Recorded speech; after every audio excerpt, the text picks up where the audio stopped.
finding it fun. Yeah, it's fun. It's funny. Like, okay, I'm the second term president. I'm a lame duck. I've got this whole military. I can do these things. It's very strong. I'm doing it very strongly. Little plastic pieces on a desk. Yeah. I think that, but we would be, because it's just the marginal underclass. These kids.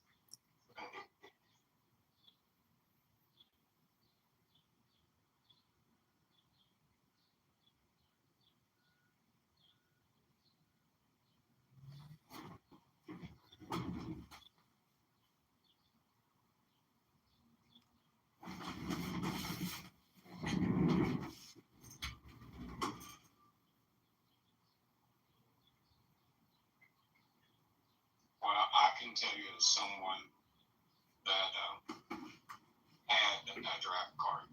I was actually issued one towards the end of the Vietnam War. And that question loomed on my head every day. And luckily, I was at the end of it, and you could see it going off. But holding that card and realizing that your number could be called is something that creates a different level of thought about all these things. Well, you know that you might be at risk. Yeah, okay, I know we next to my father made me rent buses and train stations. I think it's still the law. I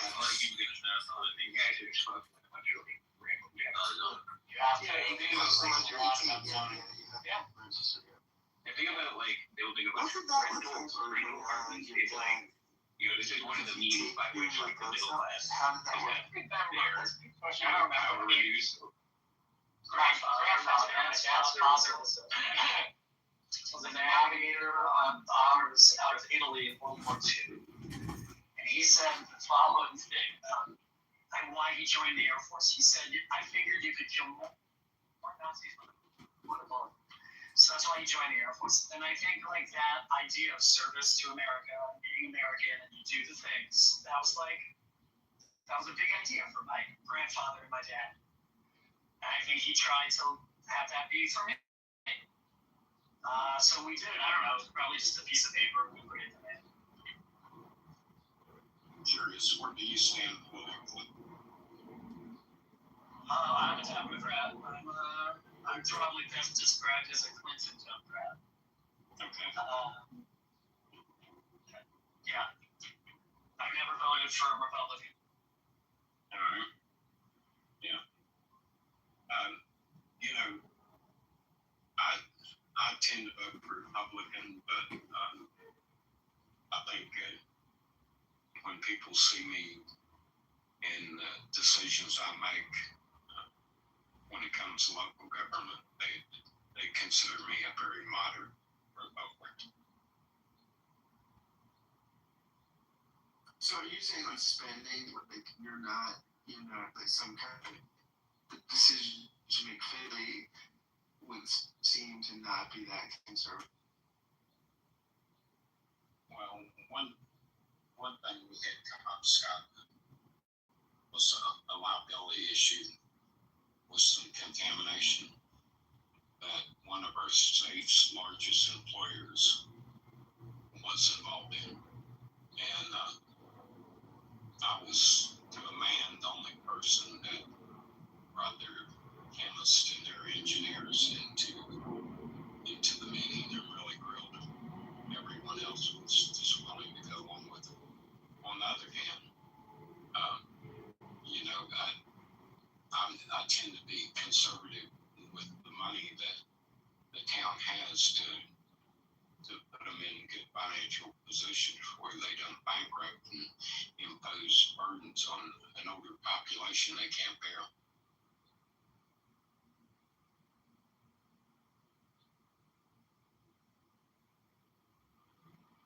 Interesting. A Clinton Democrat, Caleb. Did you vote for Bernie or no? No. I would have been, if he had made it to the national, I would have. Choice on the primary. I did. I think my wife voted for Bernie.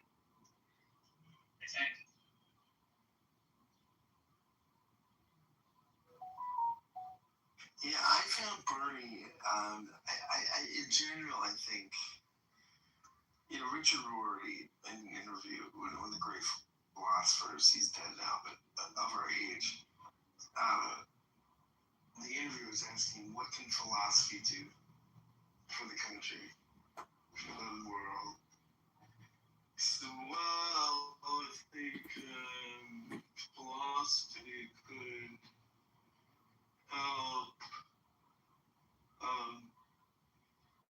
most of the world become more like America, and America become more like Scandinavia. The interviewer, Robert Hudson, said, "You're not serious." He said, "No, I'm not serious. That's the only contribution philosophy has." So I didn't think that. I would like us to look a little more like Scandinavia. I agree. Capitalism. I mean, I think I'm not a socialist. At least not in this life. I think private corporations are great things that create wealth, and We have to redefine what thriving means, right? Are we a minimalist? Right? Remember that Last Wing episode where they like change the poverty numbers change because they just move more poor people. Right? We have more poor people. Right? So like, not that. But you do have to tell like a little bit of a different story about productivity and meaning in life and leisure time versus work time. It's going to have a better story on that. Well, here's one of the things that people find a contradiction in, I think, that they can lean one way or the other. Like, one of the things I've had a real problem with is, like, we have a huge natural gas industry where I live. And I've brought this up to the legislature about how they work the workers and the amount of time that they can stay on the clock being unsafe.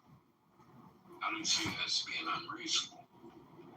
But there's enough money to the same industry, and I only found out about this because I was doing some subcontracting, that we was on a fight one day, and we dropped, I don't know, 100 ton or more of rock on this site, prepping the site for equipment to come in, getting it ready to construct stuff.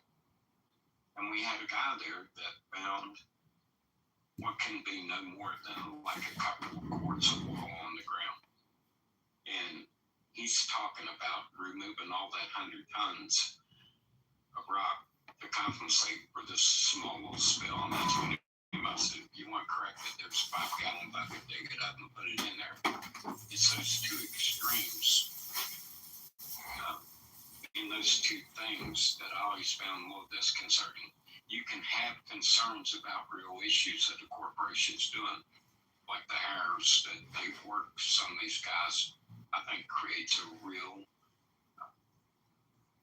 safety issue. But you can say, on the other hand, while they're out there doing it, don't be so crazy they inflict costs that makes them unprofitable. I don't see these two things as being something that you shouldn't be able to work through. But tend to fall one or the other extremes on this, like either let them go batshit crazy or you put a vice on them on that return. I think there's a space in the middle that makes it workable.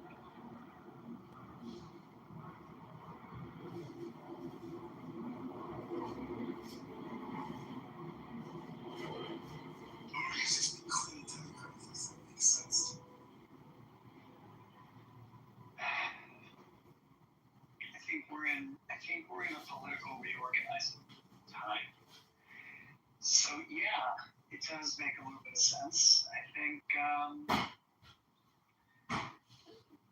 look, my politics these days are driven by it's $4 to fill up my gas. And I have 5 people and a dog. Like, life is expensive right now. We want to have a certain kind of life, right? So like, where's the? I want the candidate who's talking about my stuff. I don't hear it. I don't hear it quite yet. I'm so disappointed. I'm so over it all. It's like whatever. Nobody's in control. I'm not in control anyway. Let me ask you something. What you just talked about your gas, do you have any thoughts about if we try and put too much regulation on the exploration of the supply side of that equation, that it can actually hurt what you're trying to achieve? Not to say that there shouldn't be any, but you have to work both sides. So like I was talking about our natural gas industry. Yeah, you obviously have to work both sides, and I simultaneously also, think about alternative sources of energy and fuels. I don't think there's enough of that. I'm willing to have a mishmash of things, provided that that the greatest amount of people benefit. I guess that's really it. I'm open to all kinds of ideas to achieve that end. You're a pragmatist. Yeah, in some ways. I mean, I have my commitments to the things I think are right and wrong and whatever, but yeah, I think outcomes really do matter. Yeah, we may be closer aligned than a lot of people might think. But I like one thing that you probably never hear too much from someone that's painted as conservative. I think you're always going to have people within a society who have multiple reasons that's going to end up in a destitute place. I think societies should accommodate those people as a humanitarian thing. Try and get them to move forward, but when someone is destitute, I think as society should help. I think it should be controlled.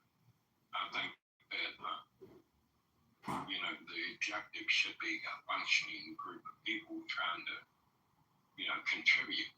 But the idea that we're never going to have this class of people that doesn't need our help, and at the same time, I think you have to have an economy that's not constrained so much that you can't generate the revenue that it requires to have those people.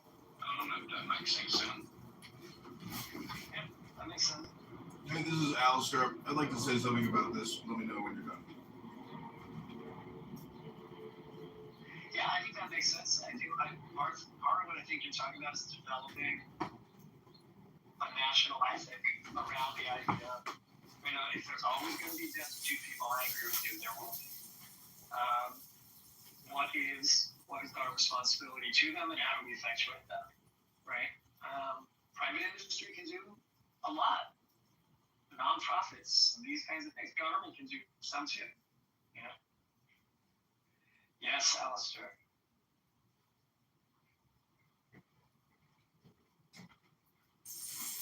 Alistair, and my main man, candidate for Congress.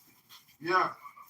This goes back to what you were saying, Scott, about philosophy and how you prefer that America was more like Norway. In Norway, every citizen is birthed with $400,000 in retained savings or earnings through the National Sovereign Wealth Fund.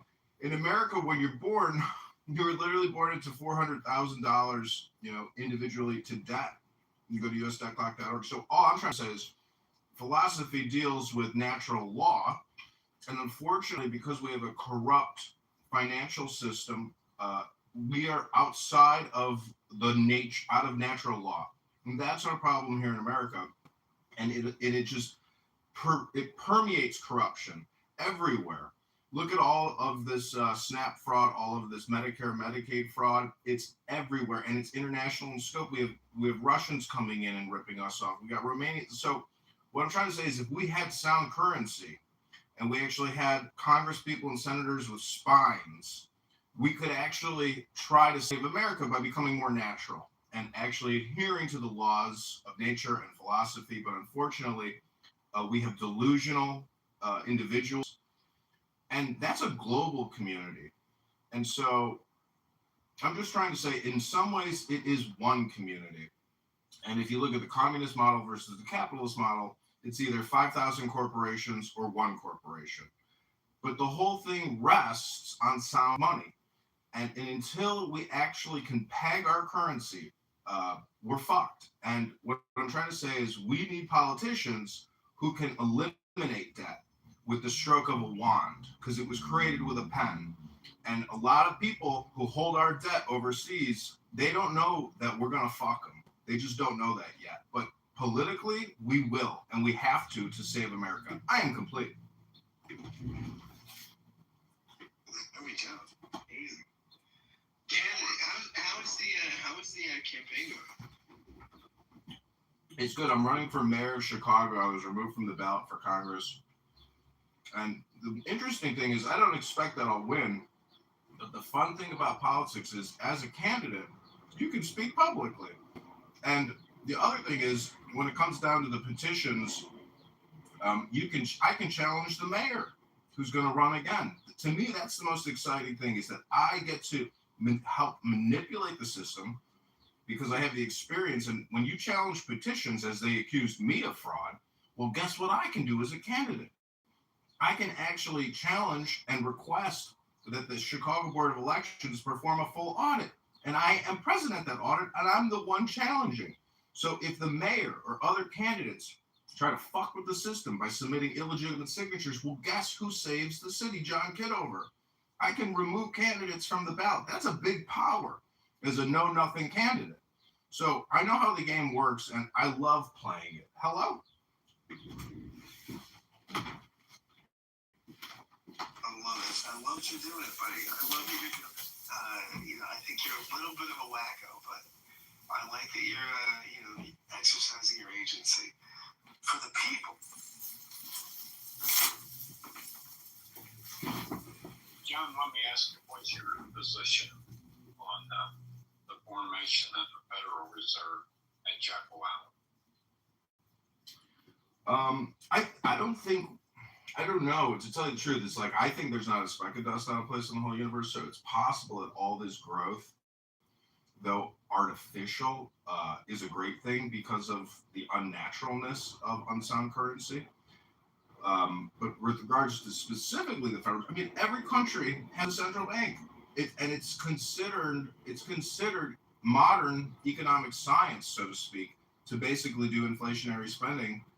But you can go to Zimbabwe and look at the $100 trillion Zimbabwe notes. We are still so far ahead of Zimbabwe in terms of inflationary problems, but also we're in that digital database era where it's more about control and less about equality or freedom or fairness of currency. It is becoming a big brother type of fascist state, subversively, subconsciously, digitally. And we know from our founding fathers that this type of behavior is against philosophy, against the law. And that's what I'm saying. Philosophy is that fucking important. I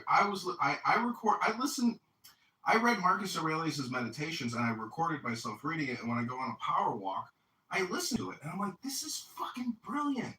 How the fuck are we so far away from this as a culture? You can go to any bang room in this clown house right now, and honestly, it's a fallen society. It's a failed society. And if you think Norway is at some point I'm moving to Norway, and I'm hooking up with a chick that's got $500,000 in the bank, and I'm having a baby in Norway. Hello? Hyper-functional government. Well, that's not philosophy. That's a compact and a contract. I've seen the first contract of Chicago. One guy voted no. That's me. And I'm not making this up. In the Chicago Election Commission, there's the Charter of Chicago. There's 13 senators on the and one guy that said no. I love the guy that said no. To me, he's the hero of Chicago. Hello?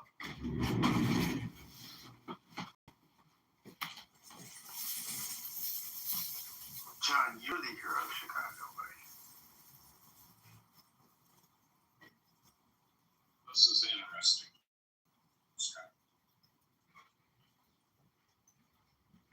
see, I try not to be boring. I'm not in India a lot.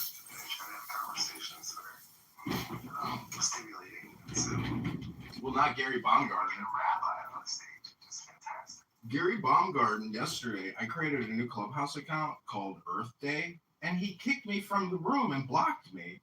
So if you're putting together a Clubhouse room, but you're so paranoid that somebody just randomly decided to download Clubhouse, install it, and come to your room, and you kick them, like, that's fucking paranoia. I know he's trying to target me, but how the fuck could his intuition possibly tell him that my new burner account was me? So that's, like, to me, neurotic behavior. And that's, like, to me, like he's trying to cover his ass from being recorded and putting on anti-American hate rooms. It's just my opinion, of course. I'm just saying that some people, let it go. Like, you're not going to take any of this with you to the grave. And this is all actually just an experience and a happening. But, like, that's not capitalistic to kick other people who are trying to create and be productive in conjunction with what you consider creative and productive. So, again, I think it all goes back to philosophy. And I got a picture of the Buddha in my bathroom and on it says "Let it go." Too many people need to learn to just let it go, and that'll solve all their conflict. Hey, Royce, this Trump bloke, right? Haven't heard much about the fucking bloke, but the things that I've heard, they're pretty bad, So, what do we think about that? Are you English? Yeah, I am. It's fine. Could you repeat what you just said so I'll make sure I heard it right? Just things about, like, Trump and that, like, the things that I've heard, he's not a very good bloke, so what's the go there?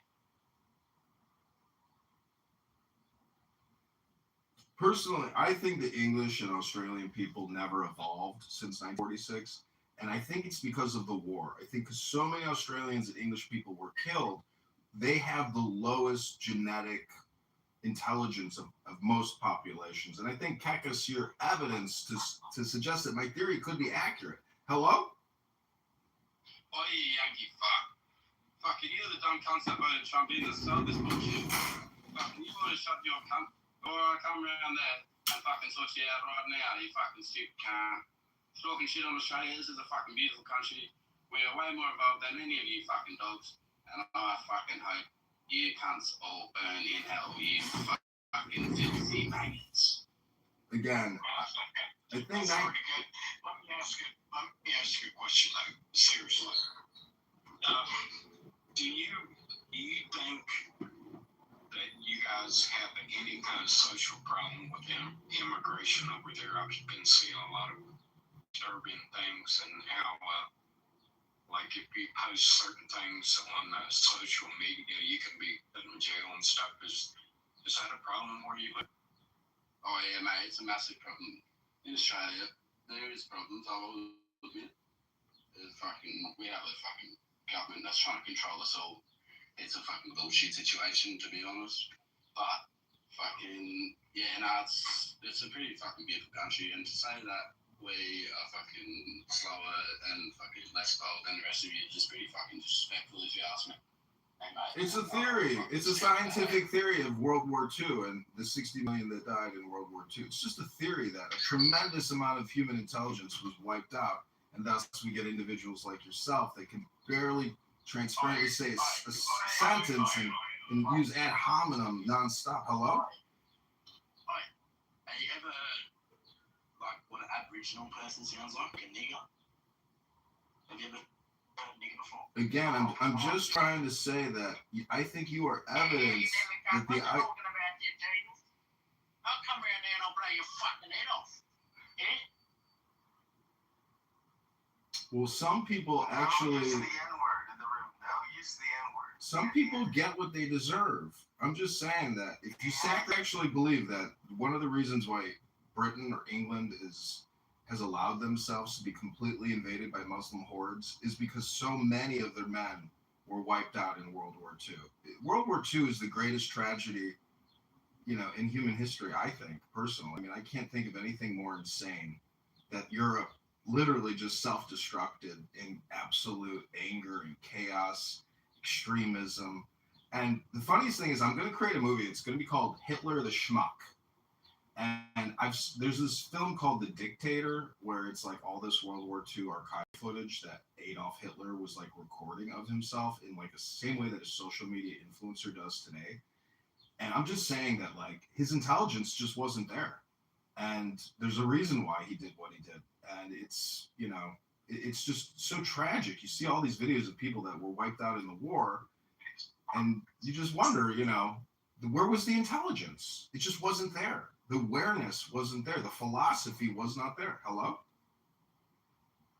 What do you mean the philosophy was not there? Of course it was there.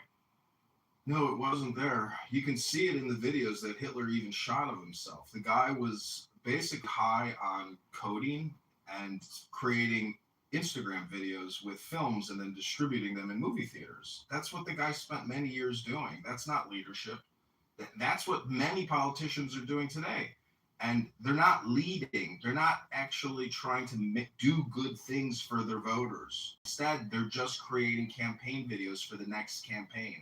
And it's all propaganda. And nobody tells the truth. Because in my opinion, most people can't even tell the truth because they don't even know the truth. Hello?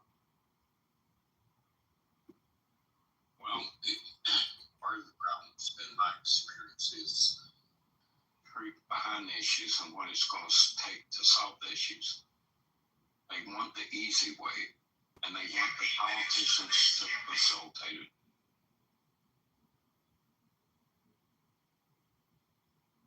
Well, as someone who has run, I know you're in politics, the attacks from deranged homosexual leftists on social media is definitely indicative of a mental health disorder.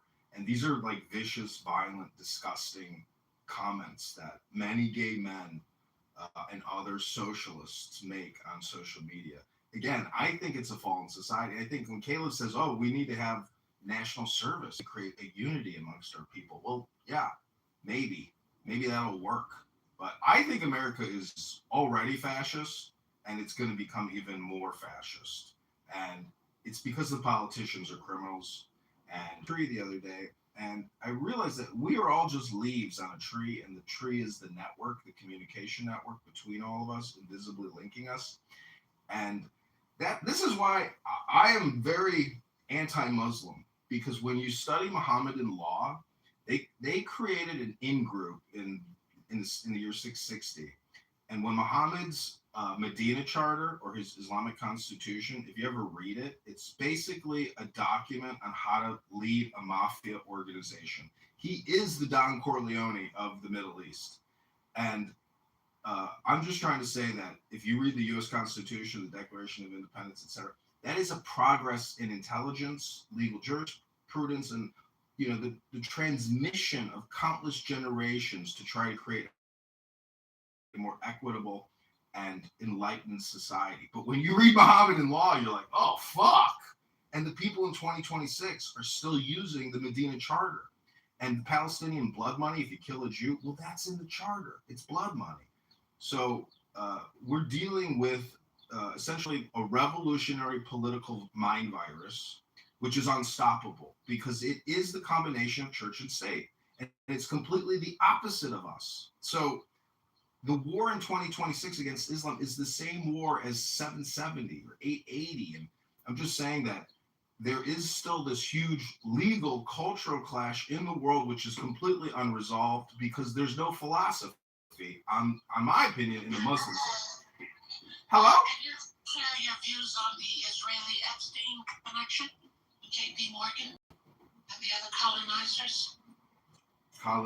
See, this is what the Ummah, this is what the Muslim Ummah does, is they constantly say the Ummah is formed to repel the colonizers.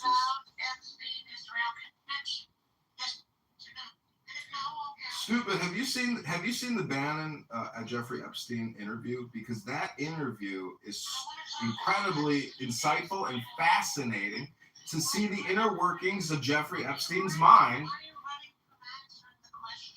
I'm trying to answer your question, stupid, but you're not listening. Hold on, I gotta go to the bathroom and put on some Chanel number 5. I gotta go to the recording studio. Supermodels like myself shouldn't be wasting their time talking to stupid people like you. Okay. Hopefully you can avoid You big stupid dummy. Can you speak on Israel and Epstein connection? Yes or no? I don't have time. I'm a supermodel. Stupid dummy. It's good. You had a good space. Yeah, notice they're running now. Yeah, clearing out now. Yeah, Israel Epstein. I'm not clearing out because of that. Oh, not you. I'm not talking about you. Can we speak on Israel Epstein before you go? Well, I mean, go ahead.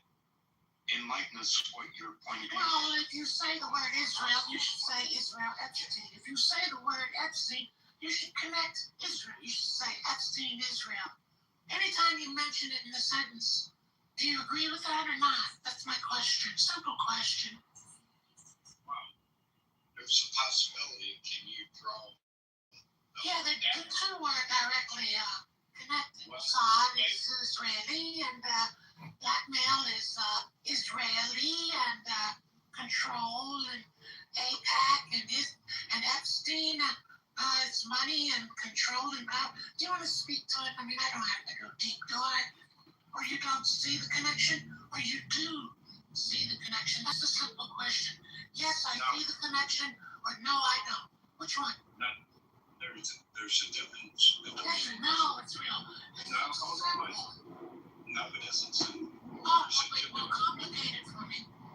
Okay, there's the difference between making the accusation and having tangible lines to draw between the two. Yeah, he was convicted of child sex trafficking, so that's not an accusation. I didn't come up with this out of my ass.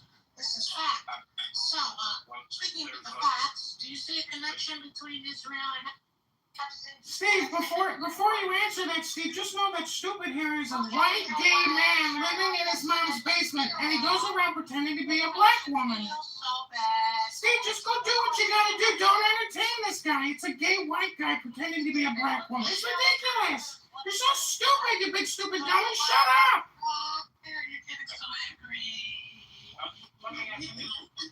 Why are you getting so angry? Alice, not normal. But let me ask you a question. You didn't answer mine, and you want to Well, answer the question. I just want to ask you. That is so weird. No, because it goes to what you said. You can't answer a yes or no question, but you want to ask a question. I'm trying to have a nuanced Only on conversation. Clubhouse. Only on Clubhouse. I'm trying to have. Listen, let me ask you this. So, is it your assertion that anyone that's convicted of child sex trafficking, anyone, is connected to the Mossad? Is that what you're saying? No, I never even mentioned that way, but you want to twist it so you don't have to answer. Do you believe there's a connection between Israel and That's what Epstein? you said. No. I asked you a yes or no question. You couldn't even answer. There's no connection between Epstein and Israel. Is that what you're saying? Not at all, right? I'm just imagining this. No. So you're in denial. No, I'm not in denial. You're in denial. And wait, one more point, and then I'll let you go. Okay. Most people that are in denial would let Trump sleep with their daughter in front of them while they watched. And I didn't say you're one of those. But if you can't answer yes or no, then that means you might support pedophilia. No, what I was asking you was to draw the connection, and your response to me was he was convicted of child sex trafficking. So your contention was that a conviction of child sex trafficking makes them a Mossad agent. Why don't you just write it in the chat? You sound so confused. So confused. I'm repeating So here's a exactly more what you simple told question. me. Have you had sex I'm with a child? repeating exactly what you told me. Well, I'm not let's confused. move on. Let's move on. Have you had sex with children before? Yes or no? None. Well, now you can do a yes or no. Oh, I see. So you do have conviction. Okay. But you just can't draw a connection of your conviction to others. So you hold a standard No, I other believe. people don't have to hold. I believe. No, You support pedophilia, yes or no? what I am saying is that if I make an accusation, I should be able to support the accusation. I made no accusation at all. I said, do you believe there's a connection between Israel and Epstein? Yes or no? So I don't see that me making any conviction. I just asked a simple fucking question. And for 15 minutes you avoided answering. And guess why? Because I'm sure you've touched little girls yourself. So you think it's okay. And you don't want anyone to know. So therefore, you bury it and then come out and say, I can't answer the question on the grounds that it may incriminate me. You've touched girls, and you know other men. You know other men that have touched girls. See, this is like a Howard Stern show right now. Just asking a fucking question. This is rich, Scott. Go ahead, Steve. We're having a conversation. This is rich. It's really rich. Yeah, but are we having a conversation or are you running away from it? No, I'm not running away. I asked you a simple thing. You was making a connection between Epstein and Israel.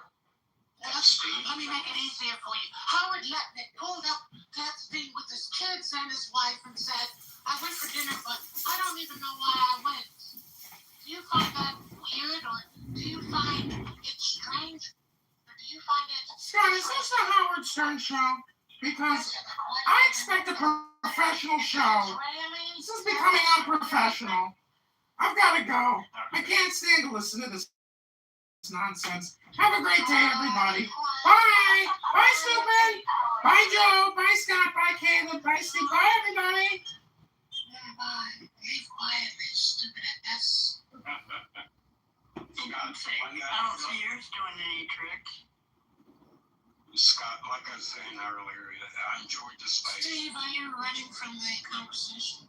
Don't go No, I'm not running from anything. I cannot save you. I asked you multiple times, and you just keep going in circles. Yeah, but you're a grown-ass man. Do you I think see no little point in girls? continuing. I see no point in going in circles with something. Do you support men that sleep with little girls? Well, absolutely not. What do you mean, absolutely? Why not? Because it's immoral. Oh, yeah, it's immoral. Okay, now we enter a new dimension. Morality. No, it's called philosophy, stupid. You need to learn philosophy. You start teaching morality, stupid. In the face of a negative allegation, would resign. So the morality makes them do that. For example, if a politician were accused of money laundering, they would usually resign morality. Do you feel if a politician is accused of pedophilia that morality should kick in and they say, in the face of these allegations, I hereby resign due to morality? Do you think that way, Steve, or do you think they should hang them by their balls? Yeah, by their balls. Steve, go ahead. No, Go ahead, Steve. I think no one should resign because of an allegation. If there's an allegation followed with proof, then yes. But I can accuse anyone of anything without some kind of tangible evidence. All it is an allegation. Right. That's called the law, stupid. Thank you so much, Steve. Stupid, let me ask you a question. If we were to make you the president of the United States, stupid, what are the top 3 things you would do for we the people? Go ahead and tell us, stupid. Am I not just what Steve just told me? Give me a break. I'm not that smart. It's 10 a.m. You digested 3 hours ago. Shut up. Yeah, Steve, that was so heavy. Let me digest that. Hold on. I just want to know, do you think that Trump would hire stupid in his administration? No. Because transgenderism is over. And the fact that Dr. Levine was the head as the Surgeon General, it's just still to me so revolting because that is so bizarre and weird. And when a man dresses up as a woman, whether he's in the Navy, the Air Force, the Army, or the Marines, and he demands everyone call him ma'am, and now he starts, Anyways, we don't need to go into the sordid details of the life of a transsexual man. Grindr is sponsoring the Republican correspondence there, and Grindr represents male cock. It's just a marketing campaign, Do you stupid. support that, Steve? Do you support male cock? Yes or no? Another yes or no question. So what are you talking about, stupid? Grindr is sponsoring the Republican. Don't use Grindr, stupid. I heard that there are illegal aliens that are also using Grindr and are killing homosexual American men. Be careful on Grindr. You're very hilarious. This is hilarious. Steve, are you on Grindr? Maybe that's why you don't feel it. There's a lot of illegal aliens in America that use Grindr, Steve, and they're killing gay American homosexuals. It's not pleasant. It's terrorism, and we need to deport them all. I am complete. Yeah, Grindr. This Republican dinner is brought to you by Grindr, where you can get dick in your booty. Dick in your booty. Yeah. Wow, this got very exciting. This is a very exciting round. It's like the Howard Stern show, Scott. You're like the new Howard Stern at Clubhouse. I love this for you. It is interesting that Grindr, the CEO of Grindr, is a Republican, and they are. Yeah, I mean, there are a lot of Republicans. Prove it. Oh yeah, no, it's yeah. I can That's share the public article. information. Yeah, it's public information, John. He's. I know, I'm asking. Where did you find it? It was on Politico. It's a Oh, Grindr. not Politico. Hey, Scott. But you can immediately extrapolate from that anyone that voted Republican is down with the Grindr app. That's a clear line that you can extrapolate, right? Why does it always crash when they have Republican events? So that's kind of weird and coincidental. Wow. So I'm changing the pinned item to this. So Steve, how do you feel about dick in the booty? You never answered my question. That is such a stupid question, Steve. Don't dignify stupid with an answer. Just no answer. That's just a fucking question. A dumbass question. Wasting your time. Oh, I never said I was smart. I never said that. It sounds like So you. Joe, there's the link to the stuff about Grindr and the Republican Party. Political rise. Pause. I see what you did there. Yeah. Rise. Get it? Cock rise.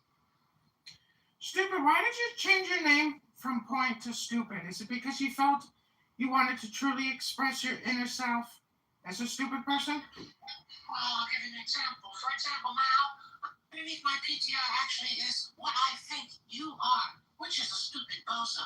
But rather than say that, I just wrote it underneath the PTR so you can catch the hint yourself. But because it went over your head, it proves two things. One, you're a stupid bozo, and two, you're low IQ. At the same damn time, you said LGBTQ, I checked out. All my peers checked out. A lot of people will check out. I hope that answers your question, Elise or whatever your name is. Yeah, thanks, stupid bozo. I didn't really realize that you were mocking me by having the name stupid bozo, but now I understand it. And thanks for also telling us about the gay Republicans that use Grindr, stupid. We appreciate that. Okay, you're welcome. But actually, you're the stupid bozo, not me. My name is Raja from Pakistan. Yeah. And I'm going to open the Strait of Hormuz. Well, I saw a PTR earlier today of Wiz Khalifa, or a big fat guy who never talks about free Palestine, even though everybody says he should. DJ Khaled. That's DJ Khaled. I heard DJ Khaled stuck his fat ass in the Strait of Hormuz and blocked it to stop the war. Is that true? No, he's on Grindr. He's gay. I heard he's gay. I heard also Kanye West is gay, Barack Hussein Obama's gay, Bill Clinton is gay, and even Trump is gay. That to me was the most shocking revelation. That all these people that hate Donald Trump don't even know he's gay. If they knew he was gay, they wouldn't even hate him. Like 50% of the left would all of a sudden like Donald Trump if they knew he was actually gay. And he stuck a dick in his booty.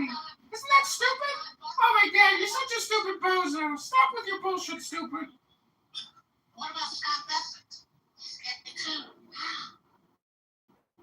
Again, He's definitely gay. He's one of the richest gays in the world, which is so exciting for the gay community. I heard he has a Grindr account under the name Carlos Danger in an homage to Anthony Weiner.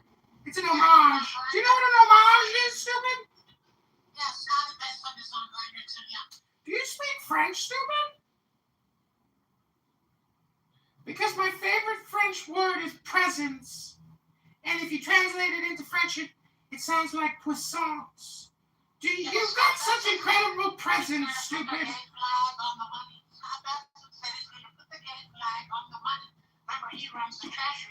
I know. They're coming out with a Donald Trump gold coin. Did you see that? Everybody's going to want to own one. It's going to be the greatest memorial. And you bought the Trump gold coin? Oh, it's even better than Bitcoin. Everybody's going to want to own one. Scott, you should start shooting commercials in your Trump voice for the Trump gold coin, because he's basically doing what Muammar Gaddafi did. He's going to get all of us out of the petrodollar and the fake Federal Reserve inflationary dollars and get us all the Trump gold coins. The currency is going to become Trump gold coins, everybody. Hooray! Why does he even talk like that? What's wrong with him? What do you mean? What's wrong with you, sir? I am you and you are me, stupid. No, you. Obviously, you want to be me. You're just a stupid bozo point. You're a gay white guy living in your mom's basement, weigh 400 pounds, got no job, you've never been on TV, and you're not a supermodel. Oh, you're jealous because I'm up on TV. Okay. Now I get it. No, I'm on TV, stupid. You're just a stupid bozo. You think that people are projecting onto you and you're projecting onto them, stupid bozo, but the truth is, you're the stupid bozo. That's what projection is, stupid. You can't reverse engineer it. You can't, reverse that out, stupid. You're the stupid bozo, and you're on Grindr, and you're a gay Republican. I'm on TV, you're not. I'm a gay Republican. Yeah, Mike Johnson. I'm on TV, you're not, Alistair. That's why you're mad. I'm on TV right now, stupid. You don't even know it. Because you can't see all the cameras surrounding me. And my staff of beautiful women that are helping me produce the Alistair Crowley Show. Stupid bozo. Okay, I get it. I'm in a delusion. I get it. Okay. It's not delusional, stupid. I got a camera and I'm recording you right now in my right hand, stupid. Deep delusion, I get it. Okay. That's your projection. All I want to say is most people don't know what projection really means. And I told Caleb one time, is all communication projection? And you know what? It turns out it is. And stupid bozo here is proof that all communication is projection, spam, politics, and hypnosis. Isn't that right, stupid bozo? You know what? You can prove that Steve is a Republican. So I don't think that that's fair. Well, you just heard him earlier say that most of his contemporaries think that he's a very moderate Republican. And what you're saying is stupid, bozo, because Steve isn't gay. He's a man's man, unlike you, stupid bozo, you big dummy. Steve can speak for himself. Go ahead, Steve. Little bitch. Go ahead. I might. Yeah, thank you. Did you just call me a little bitch? You are a stupid bozo, really stupid. Yeah, this is kind of devolving. Well, Steve, this can't be your first time using Clubhouse, right? You know that Scott actually likes this. Scott, this is fun. Because the Gary Baumgarten show is so serious. They don't have any fun in there, but Scott knows how to have fun. But the point is, Steve, if this is your... Anyways, people like the Jerry Springer show, Steve. The Howard Stern show. That's just basically what this is. There's a lot of people on here that are basically Jerry Springer. Hello? I hate Jerry Springer. He was the mayor of Cincinnati. He was the best mayor Cincinnati ever had. Doesn't change that I hate him. But I don't like him. I don't hate too much, but I don't like him. Why?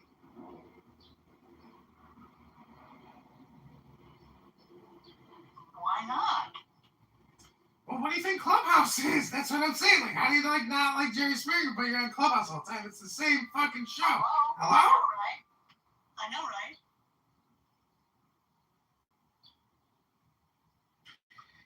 The 24/7 Jerry Springer show. It is. Get on the bus.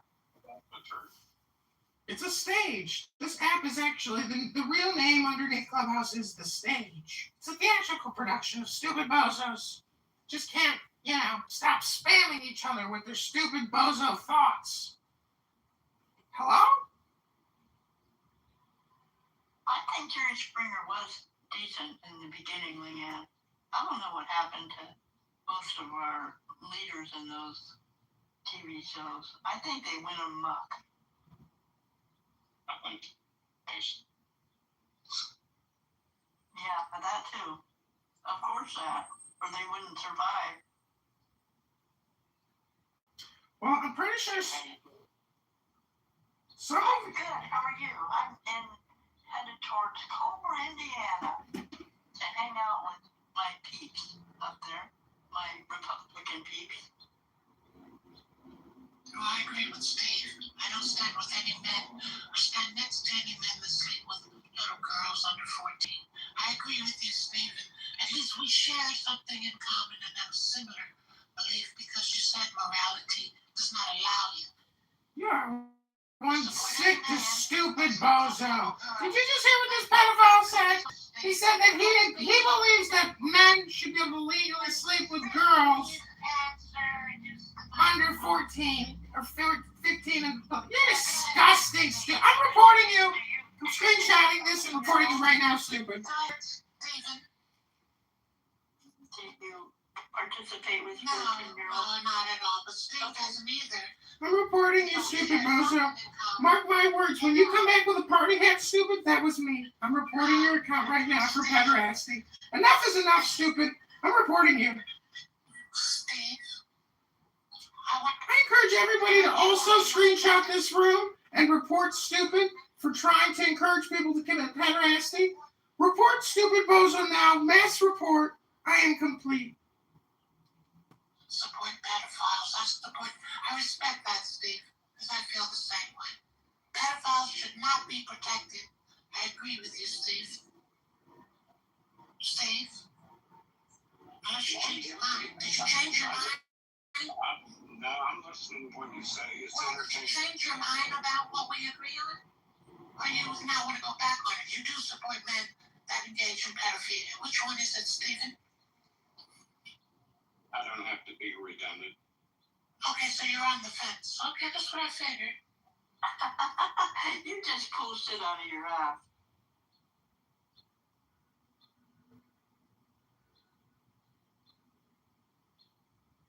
Well, he didn't deny it. That's interesting. I initially had accused trying to pay me to say nothing.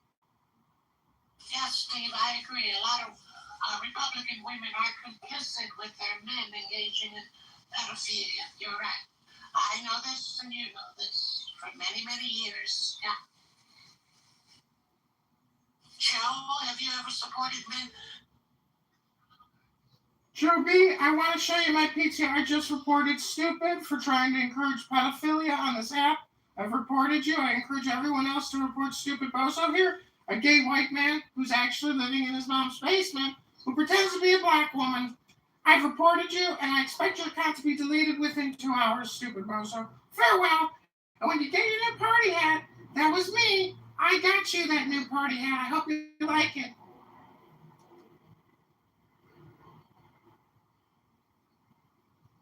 Joe, answer the question. Do you support men who engage in pedophilia? No, of course not. I'm a Christian. Look at that. His account got deleted just like that. Boop! Bye! Into the abyss where you belong. Welcome to the show, Steve! Good morning, Steve. That was enough of that. Good morning. That two Steves on the stage.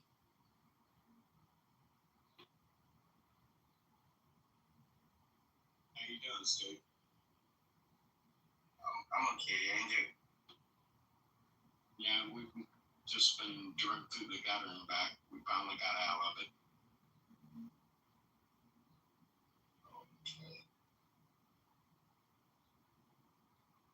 There's always one in every round. Same.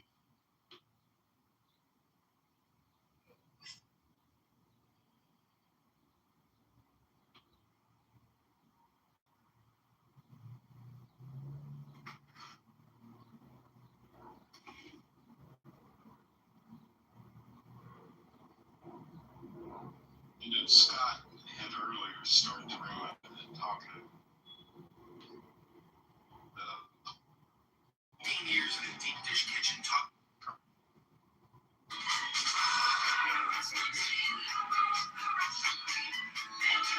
Can you hear me? Okay. I said Scott had initially started the room talking about Trump's dropping phone numbers. I just wanted to It's hear not about making it. that, ma'am, today. Look, because I don't believe I it. got I don't believe 90% of the polls out there, they're written to get certain answers. Oh, Joe B, I wanted to tell you my. Should matter a lot because I think the source should matter a lot. So I've not checked it out myself at least. So I've been busy all day. Yeah, I tend to agree with you, Joe, that you can word a poll to kind of get what you want. I think a lot of them are worded that way. Joe B, I was going to tell you the results came in for the congressional election, and I got 110 write-in votes, which was 0.01% of my opponent, which I think he got like 50,000 votes, and then the Democrat got 30-something thousand votes. But in 2024, in his congressional campaign, it shows that he got, I think it was 400,000 plus votes, but the database that the election commission sent me has 600,000 registered voters in the district. So I'd be very interested to see what he gets in November, because there's something with the primaries and the midterms that when, I mean, obviously, I guess people maybe don't come out for the primary, but I don't think that's what it actually is. I think like the database and the election commission like automatically uses voters even if they don't vote and just casts them as that Republican. There's something going on with the way that the election commission. Basically, I guess what I'm saying is their data is corrupted and out of date, and they don't do any type of like necessary cleanup, and so it's like a stagnant database that is open to corruption. So anyways, as like a mayoral candidate, I put forth a mayoral proclamation that's saying from petition to ballot, we want total transparency, and we want it on a ledger with a double entry accounting system. So it's just a thought, but just wanted to share the news with you. I think the midterms typically have a lot lower turnout, don't I mean, I think the midterms have the higher turnout, right? And the primary has the lower turnout. That's what I've witnessed, but maybe I got the words inversed. I don't know.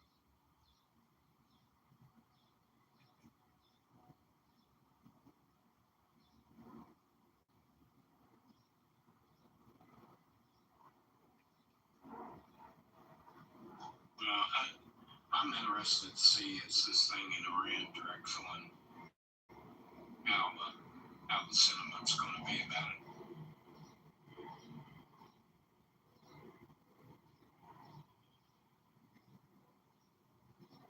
Everything, the whole Democratic Party messaging is just to attack Trump and then cushion that with their woke agenda in lighter terms. But the whole thing is to completely focus all attention on Orange Man Bad.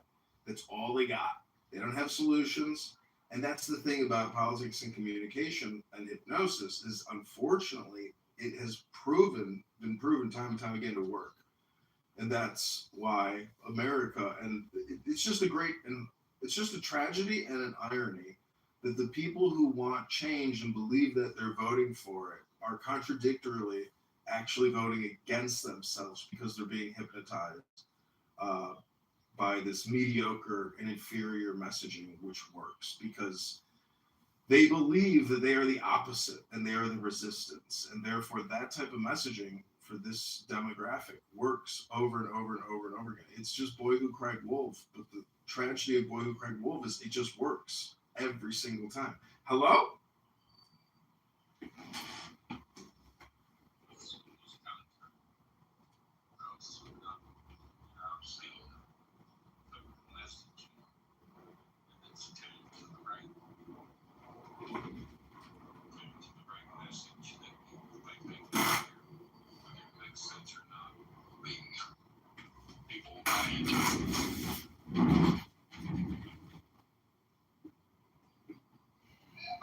I think that's how like you tend to like lose your voice because it gets to a stage where you the leaders or whoever it is are able to manipulate the citizens to the point that even when they have done bad, they are still supported. And then at long run, I feel like there's a look like generally what's happening right now. If the people are not standing by what's good for them, they if they are like doing things based on emotions and don't stand by truth always, it gets to a point where I feel they might lose their voice and then parties like the Democrats gets to do whatever they want because they John, what's going on, dude?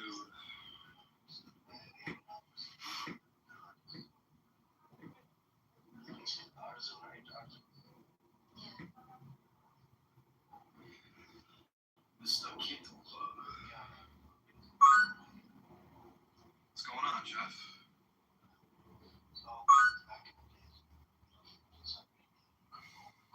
Hey, what's up, buddy?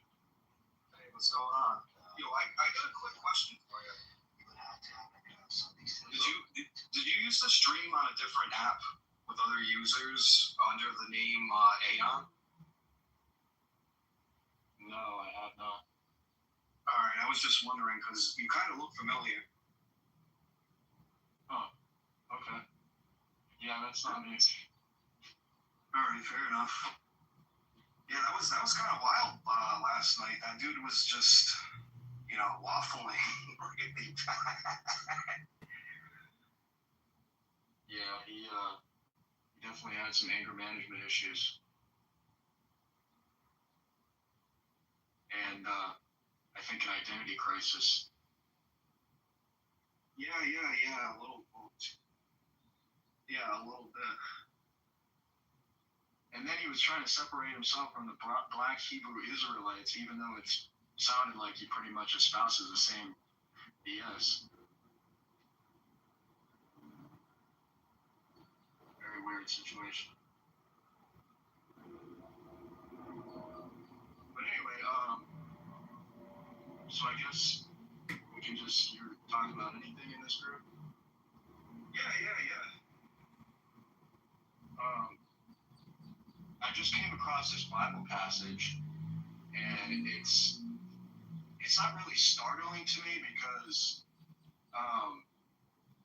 these are ideas that I've kind of wrestled with for a while, and they kind of conform to my experience that I've had with God, but I don't think they really conform to the expectations that most people have of God, and some people even consider it blasphemous to even talk about, but I'm gonna put a Bible verse in the chat, and I want to get your kind of interpretation of it. Sure.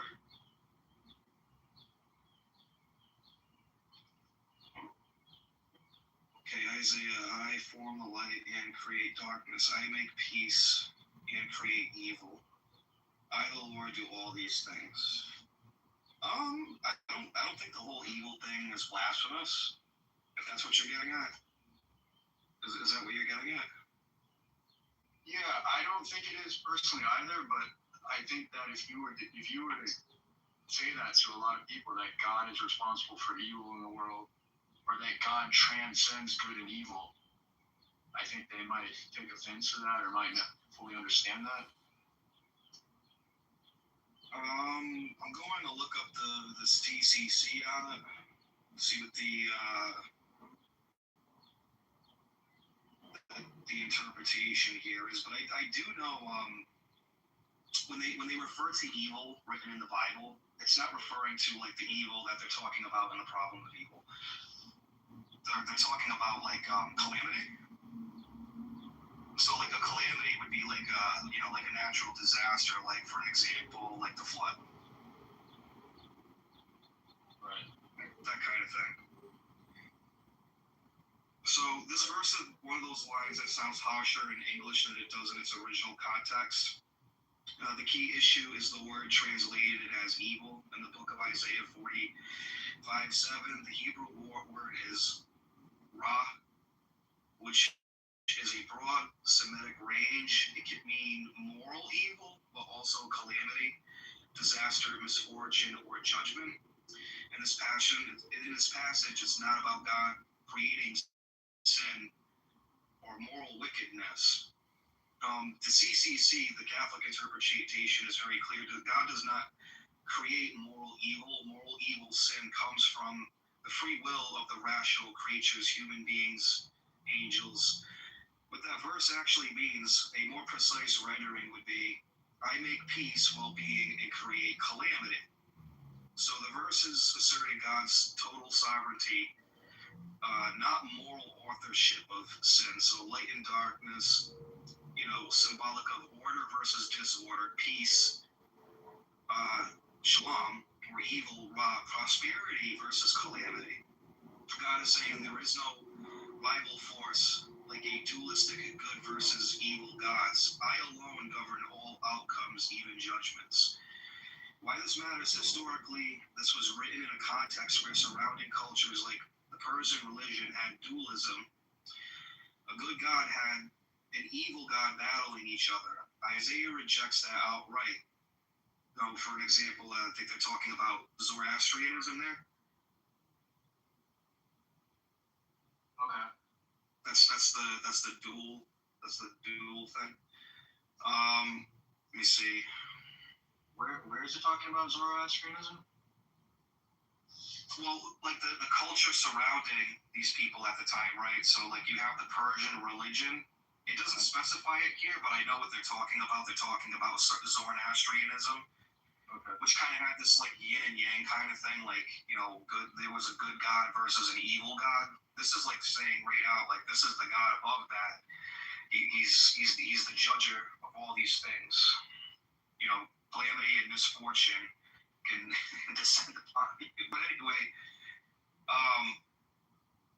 so like the Persian religion, i.e. Zoroastrianism, had dualism, a good god and an evil god battling each other. Isaiah rejects that outright. There is only one God, and even in events, as we experience as a disaster, are under his providence. In Catholic theology, the crucial distinction, God permits moral evil. He allows free will. God can directly will physical evils like disasters or judgments as a part of justice or correction. But God is not the author of sin. This lines up with the book of James 1:13, because God does not tempt anyone to be evil. The book of Genesis 50:20, God can bring good out of evil acts. So the bottom line is, Isaiah 55:47 is not saying God creates sin. It's saying God is sovereign over both prosperity and disaster. There's no competing evil deity. There's another thing here where we can get into like early church fathers, like Augustine of Hippo, and how he interpreted this. If you kind of want to use more, philosophically precise, if you want to be more philosophically precise about evil as a privation of good. Okay. Yeah, I'd like to hear what he has to say. Are you getting this from a book, or you have an app or a website?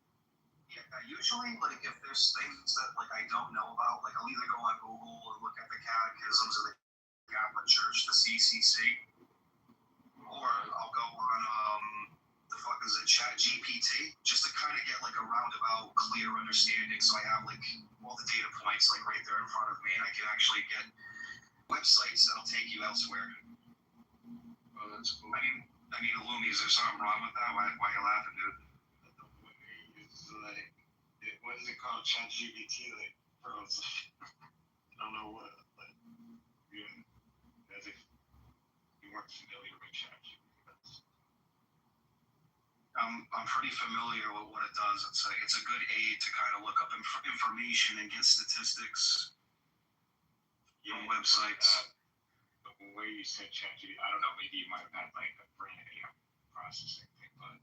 Well, I have to breathe between takes, dude. Like, I gotta breathe a little bit. Is that okay? Do you want me to hold my breath and say the whole No, I was thing? just curious. Maybe you used. Maybe I was seriously curious. Maybe you used another AI that ChatGPT was like something you could. You don't have any other AI that you prefer to use. I don't know. Sometimes I use Grok, but so far ChatGPT's been pretty reliable, especially if you tell it to like be unbiased, for an example. Yeah, you can try to. Yeah. That's usually how I prompt it. I always try to prompt it to not. Do you have you bought any of the tier memberships? Like, no. I honestly, man, I really don't rely on this like solely. Usually, I'll go to the CCC more often than anything else on Google. But like, if it's something that you want to have like a general discussion on that overlap with other like topics, then I'll probably use this because it's actually good at gathering a bunch of sources on like one page, and then you can click on. If you get the subscription, if you have a college email, you can get Perplexity Pro, and that's $20. So it's interchangeable, and a bunch of them are in pro mode. So it's really good bang for your buck. Plus, Perplexity has Sonar, and Absolutely, I have but like I'm trying to expand on something for Jeff. Like I'm not a cheapskate, dude. Like if I want to sign up for the subscription, I would. I thought about it. Really badly. That I don't understand. Maria, come up. Let's have that conversation about the polity. You can be the first panelist coming through this room. We can have that conversation. We have Raghin's on the stage as well. Kitare and Mahdi. What's up, Mahdi? I do think maybe when he was the conversation, Mahdi wrote yesterday, do I look like a killer? Do I look like this? Do I look like this? I'm This state of Israel to be like dismantled and fails. She goes, there you go. Don't care if most Israelis don't want that. He's like, well, Palestinians should have to be part of the state as well. do you think that people who don't want Israel to exist at all might be anti-Semitic? Because what's the reason? Like, why wouldn't you want that state to exist? Someone like Timothy is not an anti-Semitic because he thinks that it's like an apartheid state, and so like just like you want South Africa stop existing to be something else. But I think that the vast focusing on Israel to the exclusion of Sudan and Yemen and every other sort of human rights abuse in the world is anti-Semitism because there's no other actual explanation for why you would focus that much on this one country's crimes and to the extreme exclusion of every other country's crimes. Where like there's more UN resolutions against Israel than every other like fucking shithole dictatorship combined, and that's just like not a plausible accounting of the amounts of human rights that have happened, abuses that have happened since the UN was founded. Like that, but I don't think that Timothy is motivated by that. I guess Why bring it up, bro? Like, bro, APAC is influencing like our government more than many other lobbies are. Like, and our government is sending a lot of money over there. Like, it comes up in policy, like from every president. Policy is like this isn't like a random topic or anything that's and as like from the presidents, politicians are talking about it, they're taking money about it, and I hate this right here. Hey, you brought up Korea, right? Like, if you were ever gonna say a country shouldn't exist, like what about North Korea? Like, Yeah, I don't think North Korea should exactly exist as a country, so that's a good example of if a country's bad enough, it shouldn't exist anymore. But I much prefer North Korea to just have a new government than it to be like subsumed by China. Because I think probably the Korean people have a different cultural preferences than to be Chinese vassals or whatever. Yeah, I don't think that people want Israel to be taken over by like Lebanon or like Iran or something. I think they just want Israel to incorporate the changes that would make it democratic. I don't know. So I think that the Palestinians should have their own state. I'm a two-state solution kind of guy. But why? And I think it's just mostly just propaganda for why you would never think to say something like that. Because Israel was a settler colonial state that displaced millions of Palestinians. Well, first off, only 500,000 people left during the Nakba, so it's not millions. But then also, I would say that I don't think calling things settler colonial projects, I think is a stupid way of thinking about Jews living in Judea. It's like a dumb. I don't think it's colonial. I think it's arguably anti-colonial. Because the only reason why Jews aren't just always. Why is there a diaspora of Jews all over the world? Well, because of Roman colonialism. So like arguably it's an anti-colonial project. No, it's not. No, it's not an anti-colonial project. The reason why there's a Jewish diaspora is because Jews chose out of their own volition. This does not have nothing to do with the Roman. Are you serious with all this? Bro, like, are you calling the destruction of the second destruction of the second temple? You know what? Have you heard of the Bar Kokhba rebellion? Have you heard of the Jewish, like, have you seen the giant fucking friezes and sculptures that are in Rome of the fucking the Norwegian temple, there was massive killings and slaughterings and expulsions of Jews by the Romans. 2,000 years ago, bro. Like 2,000 years ago. Yeah, and that's what caused the Jews to leave. I know. this kind of argumentation, I think, is like pretty bad. It's gonna identify pretty close, like very soon, with blood and soil views. I know sometimes leftists like make memes that are similar to this. It's like, oh, like Native Americans, it's their land. All Europeans go away. But like, no one on the left genuinely advocates that or thinks that.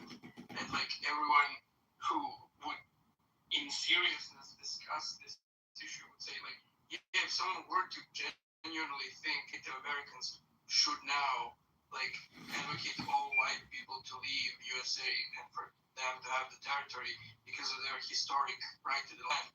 Like, I think every informed leftist or left-leaning person would just call that blood and soil ideology and like equivalent to Nazism. I think many leftists would say they shouldn't kick every American out of the United States, but if we gave the major tribes states inside of America, that would be a reasonable request. And then the Lenapes and the Cherokees and the Iroquois should get small subsets of America to be their local country. I think a lot of leftists would support that. Where they live now, it's not. They wouldn't support now achieving for them to achieve some new lands. That's what they away from other people. Like that kind of some land that we historically had is now settled by other people, and we're like wanting to return that. That's called irredentism. and it's like a core part of like fascistic ideologies.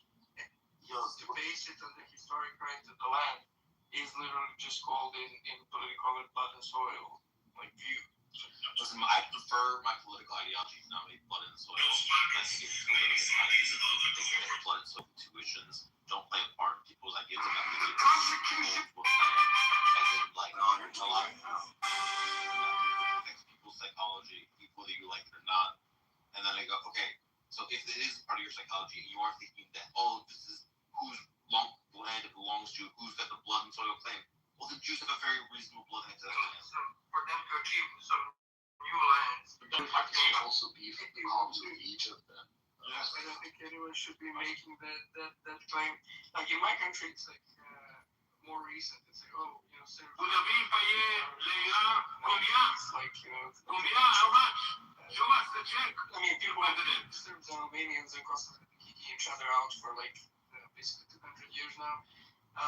And like the final win was in the 90s where Albanians kicked out most of the Serbs. And then like in the 2003, they had like a bit of a more persecution of Serbs, where like a bunch of Serbs also now left into Serbia proper. And in 2008, as far as I remember, they got like their independence and they're recognized as an independent country by like half of the UN. Like even some EU countries don't recognize it, like Spain, etc. So like there are countries that have this like weird like, well, I don't know, like maybe, you know, Serbs have the right to that because, you know, it's there historically, even though the history is so close, like it's the 90s. I still think that's like a very bad, like, you know, Nazi adjacent view for people to have. Like, of course, Spain like doesn't want to support what I think is the reasonable liberal view because they don't want to have the president that can be used by the Basques and the Catalonians so they can like gain independence from Spain, which I don't think is a fascistic view. Like, why are you preventing? Why don't you want Catalonians to like split away from Spain or the Basques? Who cares? People should have like the right to self-determination, like on the territory that they're living. Like the past historical rights to territories, I think people should just reject it, even though it's a thing that lots of people have in the background, mental, like psychologically, is used in real politic in some way. It shouldn't be. We should all just reject it. Isn't the whole notion of colonialism implicitly taking blood and soil intuitions that like the British shouldn't go into Africa because they have no claim to that part of the world. There's no reason why white people should be living in and doing stuff in Africa. It's not their land. They have no business there. Yeah, but it's not their land, not because the Africans have a historical right to Africa, but because they're currently living there. And in order for the British to take the control there, they need to conquer the people. So like the historic rights of Africans to the land that they're living in is like totally irrelevant. And I don't think anyone should appeal to it in like being against colonialism over Africans. Like the problem with colonialism is that they're currently living there and the current occupants are getting conquered and like suppressed. Like that's the problem. That's a history of humanity. There's one group moving in and conquering another. I think that's why Europeans have white skin because they have knives. Which is a consequentialist argument against blood and soil views. So every country ever has been conquered historically. Like everything, we just keep conquering each other. So the only way to stop is like, okay, let's just stop anything and accept the current state where everyone is. Okay, you live here, like, okay, there. Like, and let's just stop conquering each other. No historical anything because history is already conquered. Like that has like a consequential argument that is against this like blood.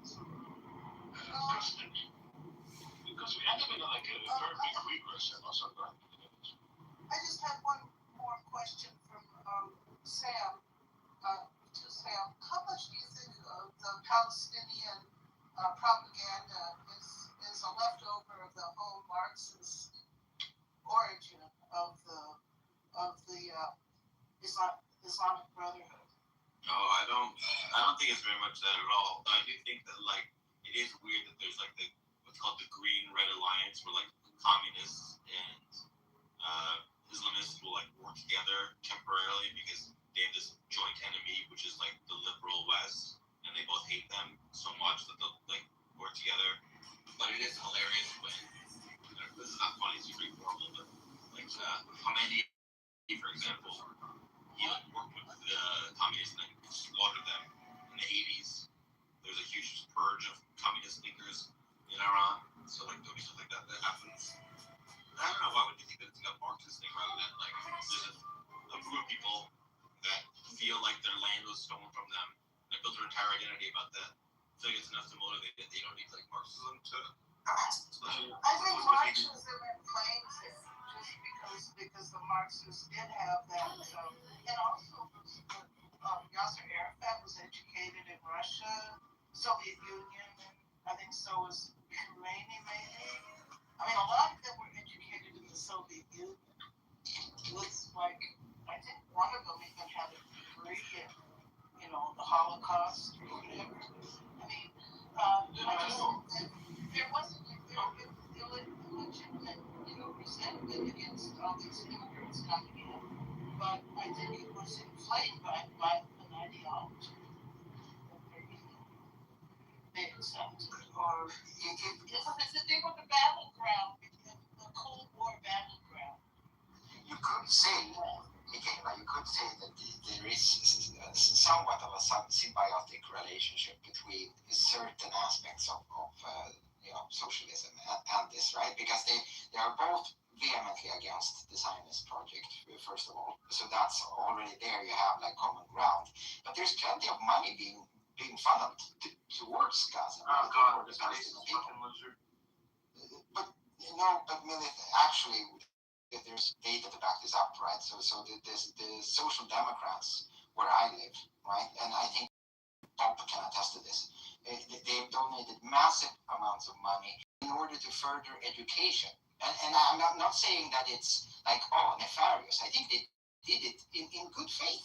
They've given a lot of money and time and effort in order to try to build up the Palestinian people, right?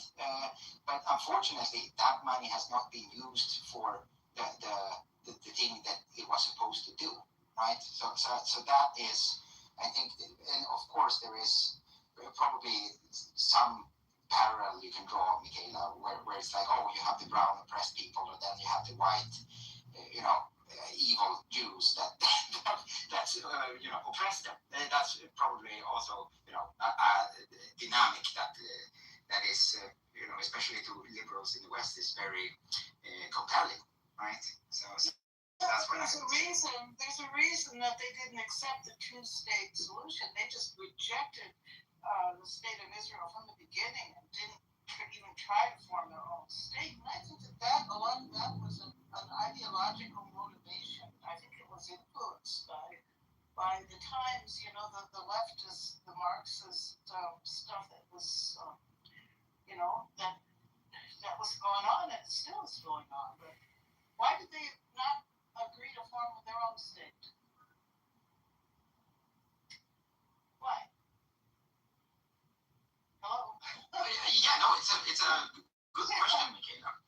But of course, also like there's probably like people on like this is of course again milk toast, but there were probably people in Israel as well that did not really want that to occur, right? The same way probably a lot of people on the Palestine side didn't want that either. So. I wasn't aware of that. That is on the Israel side. No, because I mean, our kings, the king in my country, which is he doesn't have any power anymore, but they went there in order to broker a peace deal, and he was assassinated by far right people on the Israeli side, right? So he wasn't popular among the super duper. Conservative aspects of. Was that Faisal? No, that was Folke Bernadotte. He was one of he was the brother of the King of Sweden, right? So Sweden. Yeah. And Sweden had a broker. Yeah, or at least wanted to kind of, yeah. This was in early 50s, if I remember correctly, late 40s. Yeah. So yes. I'm a black man, and I honestly don't appreciate the title. It's just like people on here and they get comfortable talking about black men and black this, especially after what we've been through. What have you been through? Nah, I just. I think Balin wanted to say something. No, I'm asking him, like, what have you been through? Because, like, he since already talked about the title. Like, I'm saying, why everybody kind of pick on black? We already be going through a lot. How is anyone picking on you? Like, the title says, like, this is why y'all lack But I never said that the white man lack success or access to education. Yeah, but because, like, y'all play victim a lot, and y'all have excuses for why you can't, like, do anything else, even though other minorities thrive, that's probably why they have the title, which is do black men lack access. Are you a black woman? Yeah, I am. So why you not saying you're trying to defend us if you're a black woman? I'm not trying to defend anything. I'm just asking, like, why are you offended by the title? Because I mean, you should like it since y'all. What makes you assume that we don't have access to education? Okay, so what you how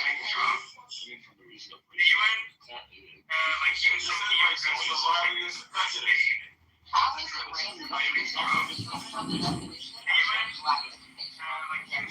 I hear that there's a systemically racist society that causes black men to have worse outcomes. And I'm curious what is part of that systemically racist society causing them to lack access to education. I think he probably always dreamed of traveling with his family, just stopping in more places. We were just coming from a place of learning, not from a place of like I don't see too many people on here. But there's like rules every day that black men and women post where they're like, talking about dating and relationships and all that. What I gotta do with education now? But because well, y'all would like do you feel like there's a lack of education for black men like you? It's not that we got lack of education. It's that we targeted by the police. That's the problem. What the hell does targeted by the police have to do with you not going to school, with you dropping out of school? Like, how you gonna have to do one of their people? Because listen, oh my God, you ask me a question and you're not gonna let me answer, bro. That's the problem. You never really listen to a black man. That's the problem. Go ahead. And black man who sounds like he has a non-American accent. Christian was that. I can't say a Christian was that. If the police target black men more, that's one of the reasons why they have a harder time accessing education. Right? I don't see where the correlation is, like, targeted by police and you. I don't see where the correlation is. But my whole thing is this. But if a white man said the same shit, you believe him, right? If you were in school and you weren't outside, like, trying to rob the local store, wouldn't you even have a reason to be arrested by the police? Someone that's right. I'm black, so. All y'all need is what it is overtime to black people. That's all it is. I'm sorry, but I literally went to a continuation school. I'm not gonna lie. You just keep talking over me, though. That's the problem. A lot of my black friends, or is this like a random white guy skip school every day. They would skip school. And a black man trying to talk out. Because we need to have more order in this room. We had a really nice discussion. We went through the turns and stuff, and then we're going to continue doing that. I want to hear Balin what you have to say about the title of the room, and then Clace, you can absolutely go after her. Okay? Alright, bro. So Balin. Thank you. The dude's not even American, but okay. He got American. I didn't hear that little weird Guys, it's Balin's turn. Thank you very much. Thank you. Yeah. So I'll be quick with it, but it's like, okay, so the title, I don't feel like it's racist. I guess they're saying that because the odds are, yes, you're not black. But yeah, it's not racist. It's like a valid question. Do they feel that they have a lack of access to education? Because a lot of y'all like to make excuses for why you can't thrive in life. Like, oh, well, like how you just did right now. Like, oh, well, we have lack of access to education because police target us. Not sure where the correlation is. What would your education have to do with police? Like, are you being targeted at school by police? Like, make that make sense. I'm not gonna lie, I've been to plenty of schools, like, as I moved around a lot. A lot of black dudes, I'm sorry, like, y'all would be skipping class. Okay? I had it's my turn, sir. I had black male friends that would, like, literally not come to school, right? So if you're, like, choosing to skip class, I mean, you out doing some bullshit, and then you get targeted by a cop, your ass should have been in school. It's as simple as that. Sorry to say. And in the rare times y'all would be in class, not going to lie, it was the Mexican dudes. It would be black and Mexican dudes. I would be in humanities or, like, English class. Y'all struggling to, like, read a sentence. It's taking me 10 minutes to get through one sentence. Why? Like, black girls, we grew up in the same, like, conditions that y'all were in, yet most of us have more than racism. So what the fuck is the excuse? Because technically we get targeted by police too, right? We deal with racism. On top of the fact, we deal with sexism with women. There are people, and I'm gonna land on this point because I understand, like, why y'all say plain because there are immigrants, right? Black ones too. They come to this country, they be, like, thriving and stuff despite all the odds stacked against them. But you have, like, the black American men who act like, oh, they can't do anything. I just basically go and then everything goes for clear. Alright, so number one, it's a little research while she was talking about this, and it turns out that I'm actually writing about this topic. Because it said right here that black students in the U.S. are disproportionately targeted by school-based law enforcement, facing higher rates of arrest, suspension, referral to police compared to white peers, often fueling school-to-prison pipeline. Despite not misbehaving at high rates, black students, especially girls, like you said, experience intensified surveillance. It's 15% higher than white people. So what are you talking about? Law enforcement does affect a black man's education. So stop trying to show off for a white man, and stop trying to say black men can't read a sentence, because that's a lie. Did you have a father growing up? Did you have a black father growing up? Did you have a father growing up? Did he know how to read a sentence? Jail. Did he know how to read? Exactly. I'm just asking. I mean, because y'all be, like, trying to blame that shit. Like, oh, well, he was in jail because we're All right, let me keep going. All right, so. Can I respond to that? Like, you said something about. Bro, you had like 10 minutes to talk. They came to these after. I'm just asking questions. It was rhetorical. Yo, bro, don't tell me that's the problem. They don't let a black man talk. That's the problem. Actually, please, you talk. Just let me please. Yeah, go for it, please. Yeah. Well, anyway, I'm not trying to blame, like, police. Obviously, I'm not saying all police is bad, but we done see what happened to George Floyd on broad daylight. He was a black man, not someone who was. All right, yo, why you keep interrupting? Yo, it always want to interrupt a black man. We don't see what happened to Breonna Taylor, George Floyd. We don't see what happened to Trayvon Martin. So it's like, you telling me black men aren't disadvantaged? What happened to Emmett Till? What happened to MLK? What happened to motherfucking Harriet Tubman? You feel me? Like, you talking about this and that? Why you that jogger shit was justified. Oh, hold on, bro. Why did they love interrupting a black man? That's a problem. So now we got idols. You feel me? Now we got niggas that we can look up to. Jay-Z, Kanye. We got billionaires. You feel me? And it's like, you talking about black women are highly educated. I agree with you, but stop putting the black man down just to impress the white man, bro. Like, I don't see too many black women just like yourself trying to do that. I'm trying to impress the white man. Hold on, let me laugh. Hold on, let me land. Those are some Let me land. I didn't interrupt her. Let me land. Hurry up and land. I didn't tell you to hurry up. Yo, beef. This how you gonna control your room? You're not gonna let a black man talk? No, go ahead. Because this title is about black men, and I'm a black man, and we got other black niggas in here. So we gonna talk today. He's calling people racist. You done? Almost wrapped up. See the disrespect we face as black men every day? And he's a black man. Okay, and was this your speech that you just wanted to cry about? Am I talking? You're not even letting me land though. Then land, nigga. What the fuck? What the fuck? That's a problem. She don't be rushing white Oh my here. god, you still just complaining about me. You're not even talking Alright, about anyways. So point being that motherfuckers gotta understand black men have the hardest life in America. We don't have that. Well, like you can't even argue that. We grew up in poor neighborhoods. I grew up in North Compton. You feel me? Like it shit. Get the fuck outside. Get the fuck out of here. Yo, can you mute this guy? This Asian boy. You're an Asian boy. just let Go on him mute. finish so he can land on it. Shut up. You shut up as well. Alright. Let's move it down everything. Go ahead. Thank you. God damn. I just wanted to know. Okay, what's the explanation? So you're saying that like, oh, they're lying when they say like black people are being starved, blah blah blah. Systemic racism is the reason that they underperform in education, blah blah. I mean, what's your explanation? Why is it the case that black people underperform drunk Canadian women?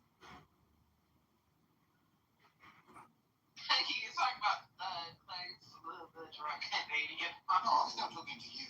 Why do you balance Canadian? I'm Canadian. I sound Canadian too. I don't know. I was in like a room with Zach Brown. You were not. Woman, she's like a Oh, we fortune. were. Oh, I don't know why you think I'm Canadian and drunk. Okay, no. What's explain? So why is it the case that black people underperform? Go ahead.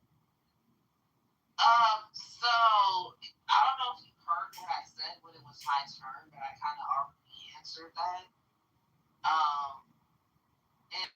And to be honest, I really don't care to have discourse with your non-American ass who is African. I'm just gonna be real. You're African. I reclaim my time. Shut up. Okay. I'm not gonna shut up. Wow. Right, you're literally childish and drunk. You sound drunk right now. You're Were you a kid? You're telling people to shut up. Was this your argument? This was your argument. Alright guys, we need something a little more decorum. Decorum. You heard Texas speak and then you Indian gave it, or you're just taking it back? No, first it's not that's racist, okay? It's not native gift. They're not Indians. It's not because clearly I see it in my time. I obviously have lots of interesting things to say. Pearls. That's the stage bit. I gave her an opportunity to expound on her earlier point. She doesn't take it. She doesn't speak. In fact, fuck you. My time. So, I'm not sure why you're acting like you want to date someone because if you were listening to our explain. I don't know why you're so fixated on me. Please shut up. I'm a little confused. I'm gonna let you speak, but she's a little puzzled by the way when she's out to using a voice changer, stuff in the chat going on. Like, she just seems like a black woman that's sick of black men. It doesn't seem right. They always have to. She doesn't seem like she's like full on Nazi. Like, putting on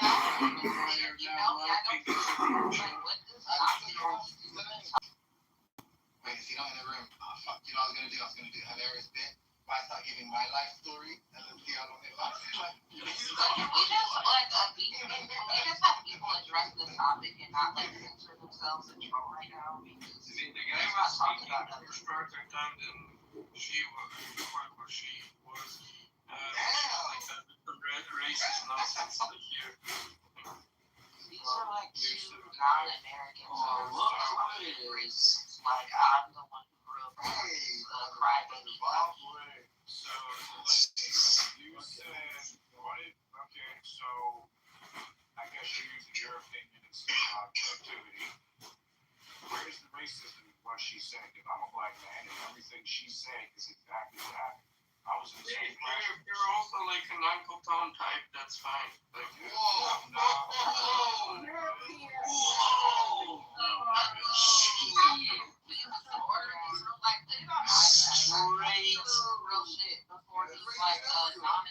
Straight to the solar plexus. Like, first of all, y'all don't even live in the country that. We got to be the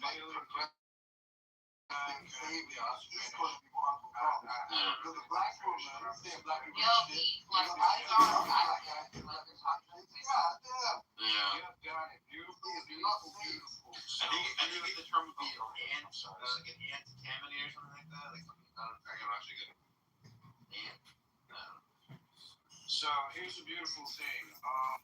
Even an Uncle Tom is still logical in anything you're pursuing. I would rather be a racist Uncle Tom than to align with people that are nothing. Not that I am, because here are the facts. Uncle Toms do have a job and do get education and do have a better living condition than people shooting each other in the hood. Uncle Toms don't have to worry about their kid living in an area where a bullet goes through their brain. Uncle Toms It's his turn to talk. Why?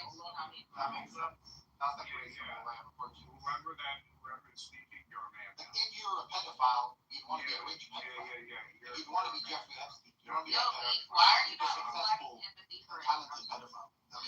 Well, I mean, the real reason is because Timothy and I have a history, and although it's Proctor and really long, the other day, I'll translate for you the real.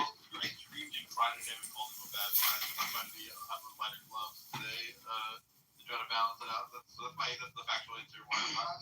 So he's the last to interrupt people because you guys have. Let me translate that for you. I'm a woman, you know. Let me translate that for you. Go fuck yourself. But So he's a troll. I got you saying. no, but listen, him he's a smart guy, but he can't. He's not smart. I'm perfect. No, I'll try. I need to hold out my boy. I'll be not one smart thing for the entire. But I think that Balin is not saying that black girls aren't shit. She's saying that black men just aren't, up to snuff. They're not competing with black women, and I don't know. No, well, that's not even what I said. So to clarify what I said, I wasn't saying that. Like, I never brought up the competition or the need to compete with a certain gender or race of people. Why is he allowed to interrupt? Like, control this money. Control your actions. Oh, goodness, Balin. Oh, goodness. Ben, don't interrupt Balin. I don't know why this like Balin was saying there wouldn't be this. Yeah, this African monkey needs to be a cage before y'all say there's white people in Africa. What did I say? 4chan kid. 4chan kid. Look at him stuttering, trying to talk shit. Just shut the fuck up. He sounds stupid. Anyway, but I never said, that black men need to compete with women or anything like that. And I wasn't even saying all black men per se, because like if y'all was listening earlier, I said, okay, there's like black men who are immigrants, right? There's even black American men, right, who are thriving, who are educated, because they don't use this as an excuse that like, oh, I can't thrive, I can't do nothing because police and because of racism. It just does not make any fucking sense. Thank you. Like, I feel like actually saying. I don't know why I would wager my life I'm not one of those successful black men. This is like the headquarters of like victimhood. Just because of how much of a sea that you are. Bruh, you're African. Shut your bitch ass up. You're gonna be deported. Let him go. So I am one of those successful like she was talking about, and I don't care. No, you fucking not. I am liar. Yes, I am. I fucking not. Bruh, like, what is up with these like drunk ass fucking things that come on here and then interrupt? You don't have anything intellectual to say. So you troll. You're not smart. So you just troll. And you're trying to troll. Bruh, you're trying to troll like this. On the fucking, Shut up. successful black man. Shut up. You're not smart. Yes, I'm right. You're not smart. You're dumb. The dumbest female is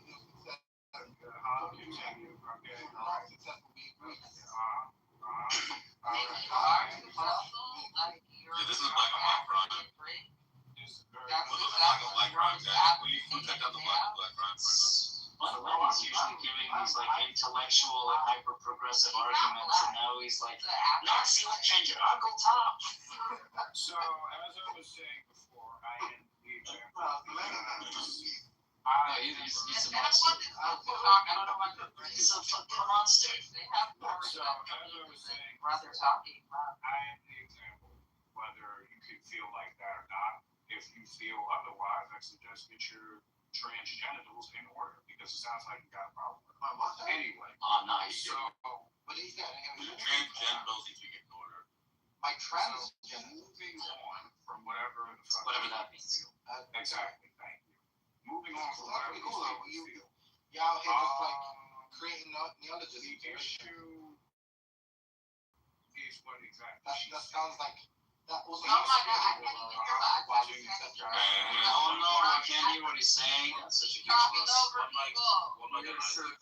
One mic How on much Isaac. wisdom pouring out. Hypocrite. How fucking dead. One mic on Isaac. Yeah. One mic on Isaac. Thank you. One mic on Isaac. Thank you, Sam. So as I was stating before, everything she said. I'd like to announce I've changed my name to Isaac. Got you. Beautiful. You must be a trans man, or a trans woman. Anyway, moving on. So, as I was stating, You fucked that up. the issue is exactly what she stated, whether people and their feelings believe it or not. I was also in these same classrooms, and everything she said was correct. They skipped class, they skipped school, they would attack other children. They were the large reason why a lot of statistics at that time, between the years of 1998 and going to 2011, of why Black boys, teenagers, and young men had an extremely horrific track record when it came to education because of these particular individuals who were, unfortunately, a large percentile of Black classrooms between those years. So everything she's saying is factual. Now, she might say it's harsh or so-called racist, but then my question is, even if those things are true, where is your evidence to say that she's wrong? I'm going to help you. You don't have it. You just want to make an argument and troll because you got nothing better to do. Now, I'm an honest hypocrite. I'm going to say the United States government is the best governing part of humanity in history. That's being hypocritical, honestly. You're not doing that. Fuck is this person saying? You're not smart. You're proving that, you're kind of feeding into the stereotype. Are you Black, by the way? No, Bob, I agree with this guy. Oh, okay. I agree So with this guy. I He's won't smart. say what I was about to say, but you're not I smart.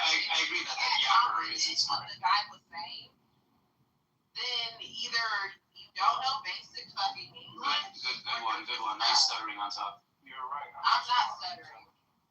You were stuttering. I wasn't. You just did it right now. I wasn't. That's how I talk. I'm a rapper, so I Oh yeah, the stutter is part of the even say experience. stuff twice. That's how I talk. You wouldn't understand anything about. But anyway, Right. Bob, A good one. you're not cute enough for a Pokemon character. How would you know? Well, you don't know. So. I wouldn't know. Yeah, I just know that you look like Sid from Ice Age. I mean, at least that's the one that I get. I don't know. Fucking means from But thank you so much, Isaac. I appreciate it, what you said, because I wasn't even trying to drag Black men by their BB's edges today. But you understand, that's why you didn't. Yeah, thank for the empty platitudes and incoherent yapping. Thank you. Want to be Pokemon characters? Thank you, bro. It's legit. It's too legit to quit. Did we go in some circles? You sound like an arms dealer. Arms dealer? Yes. You sound like How does an arms dealer sound? sound like you. Oh, that's a good one. Usually Another slam dunk. Right? They can't even have a real conversation, so they want to troll because I doubt that Another. the one who had a picture of an Asian Nothing but net. and this Bob guy, I doubt that they even care about Black men or anything like that. So it's not like they're arguing with us because they care about Black men.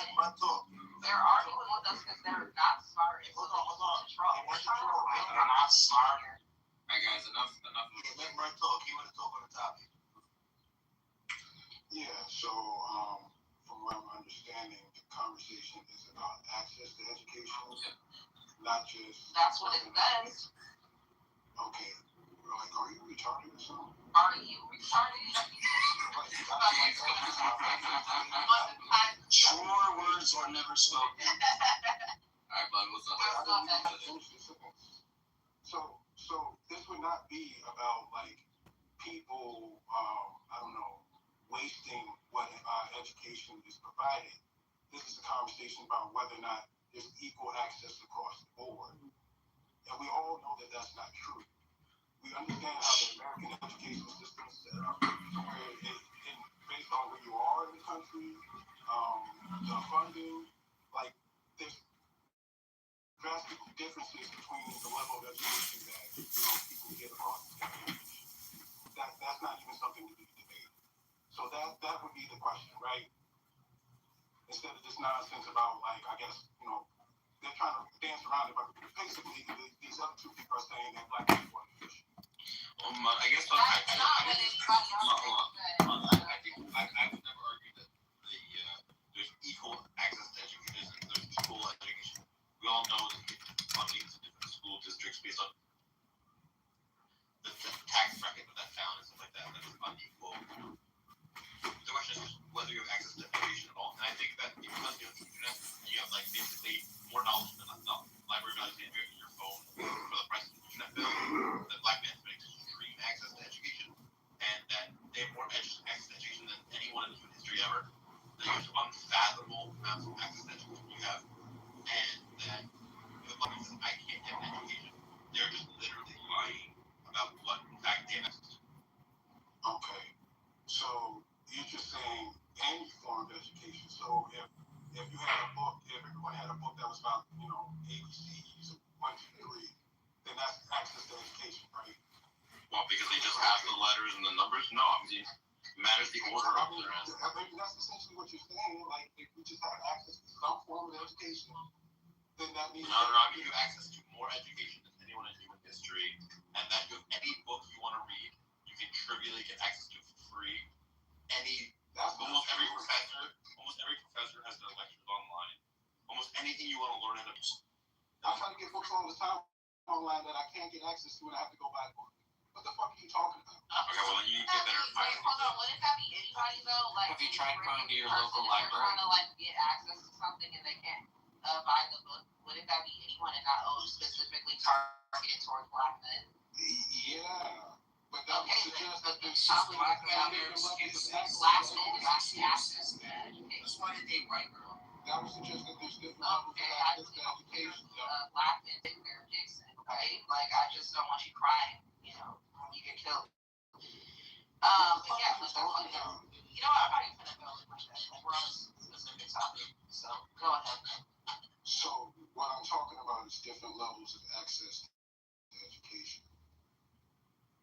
I mean, if the conversation is just that, well, there's education out there that's available, so then that's the end of discussion, then okay, then everybody has access to education. There is no conversation we have about anything.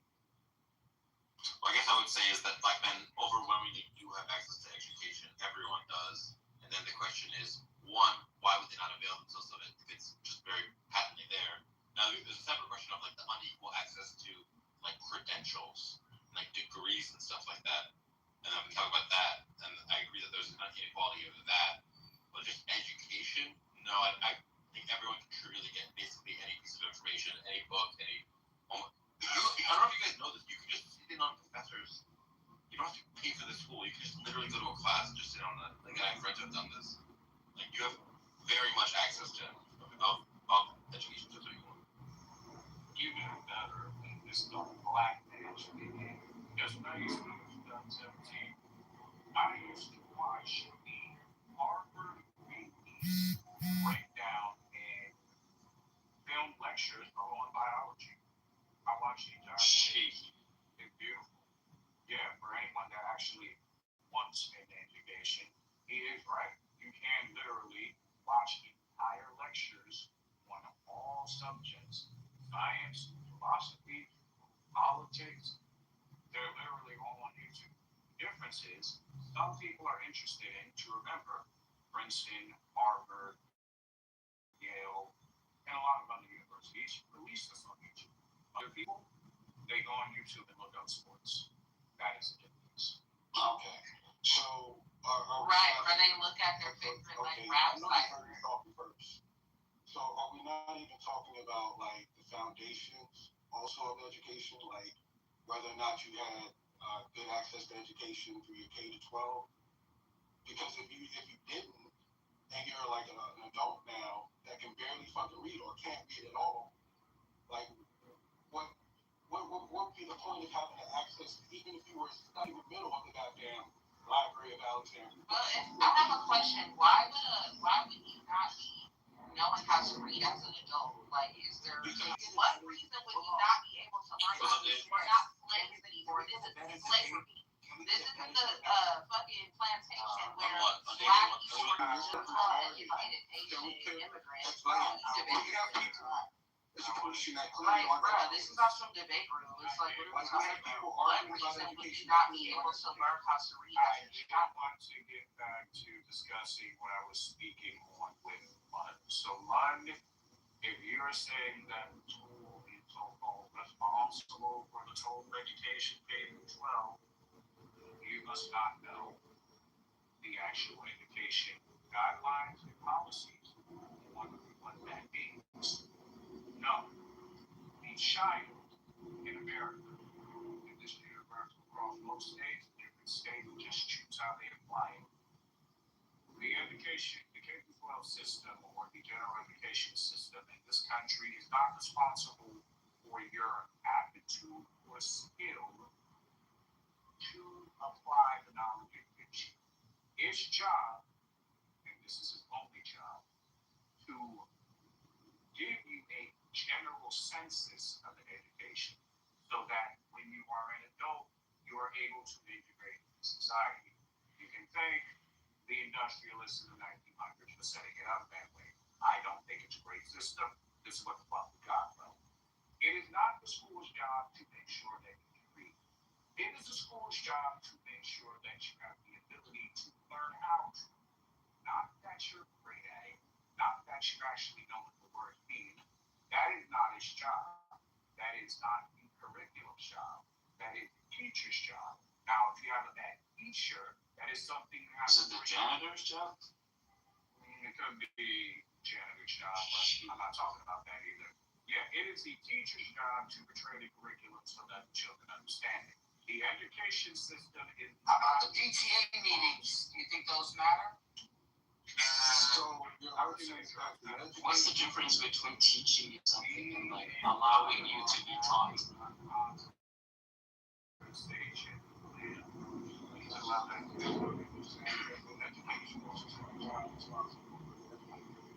That's how that because I will reiterate.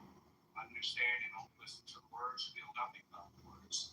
The education K-12 system is responsible for making a general education that can be applied to the vast entire, all of the country in a general sense. That means if you have 1 million children, 900,000 of those children are able to get this information, and whether they can use it or not, it's not the job of the education system. Their job is to make sure the information is applicable to 900,000 children, not the 100,000 that don't get it. That is his job. Now, when it comes to the teaching of the said information, that is the school and teacher's job.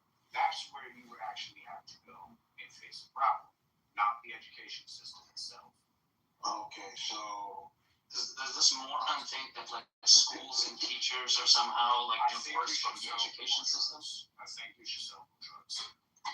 Sell drugs. I prescribe drugs. I don't sell them. So to make sure I'm understanding, like you said, you're saying that the schools and teachers are separate from the education system, and in arguing about access to education, well, what the fuck do you think you're saying? If you're saying He wasn't saying very much. It was just the words. Feel nothing about the word. I know, like, sure. Are you Like he said stupid things like, well, the education system, there's a difference between that and the teacher system. Yes, you did. Yes, you did, you fucking stupid idiot. Okay, well, but I have a question. So I have a question. Why wouldn't a child have access to rosary in school? Because school is not teaching them. That's the So you're saying that, because we're talking, the title is about black guys lack of education, right? So are you saying that the teachers in the school are like specifically teaching all the other kids in the same class as the black I'm guys? saying that there are different schools. One school, actually between Let's hear them. I'm asking that question. I don't know why y'all like it. one school is funded. They actually have like good staff that are actually doing the job. Another school is underfunded. They have terrible staff that are not doing the job. that sounds like Okay, I get that. They're getting an education.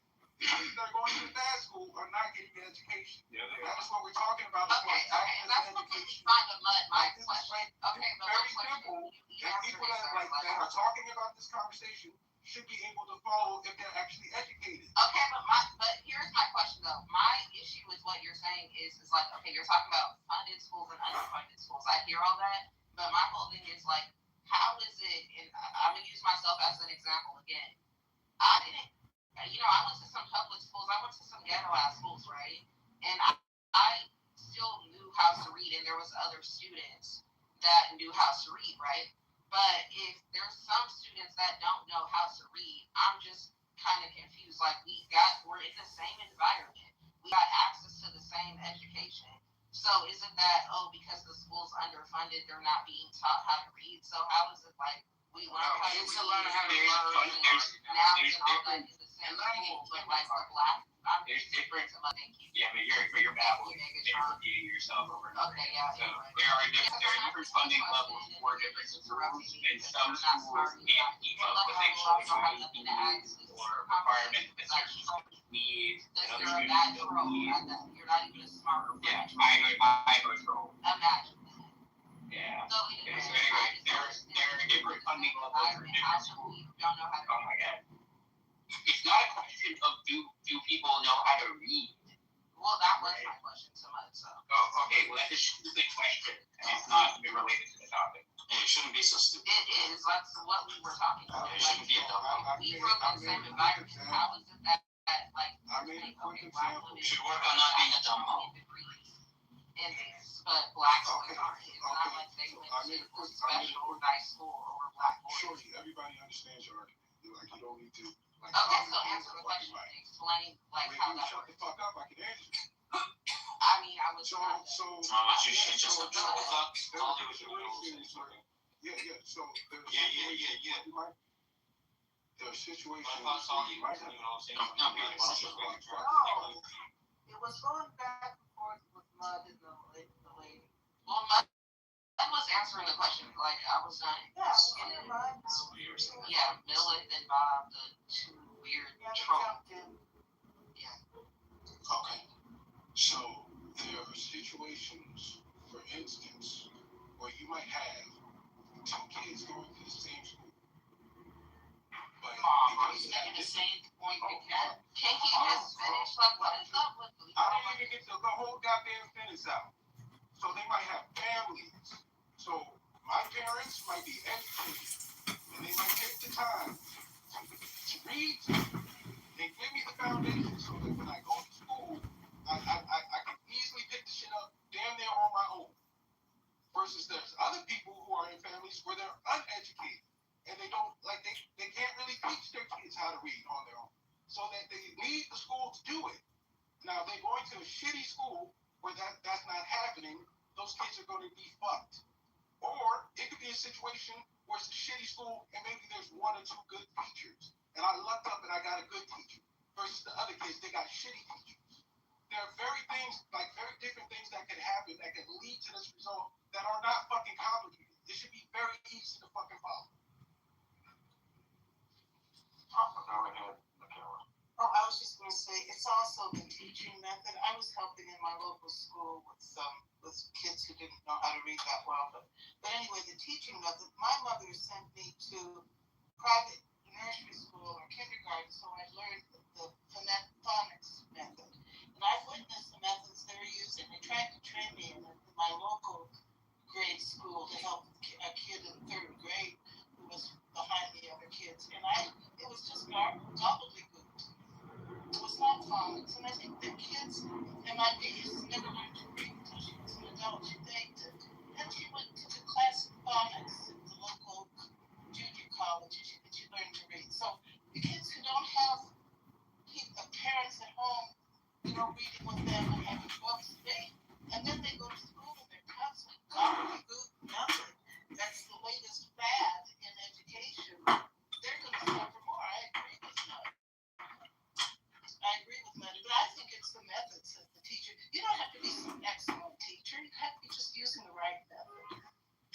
think people just go on YouTube and learn how to read just from like I'm sure there's a phonics on YouTube. Up to new views and living moments they would never forget.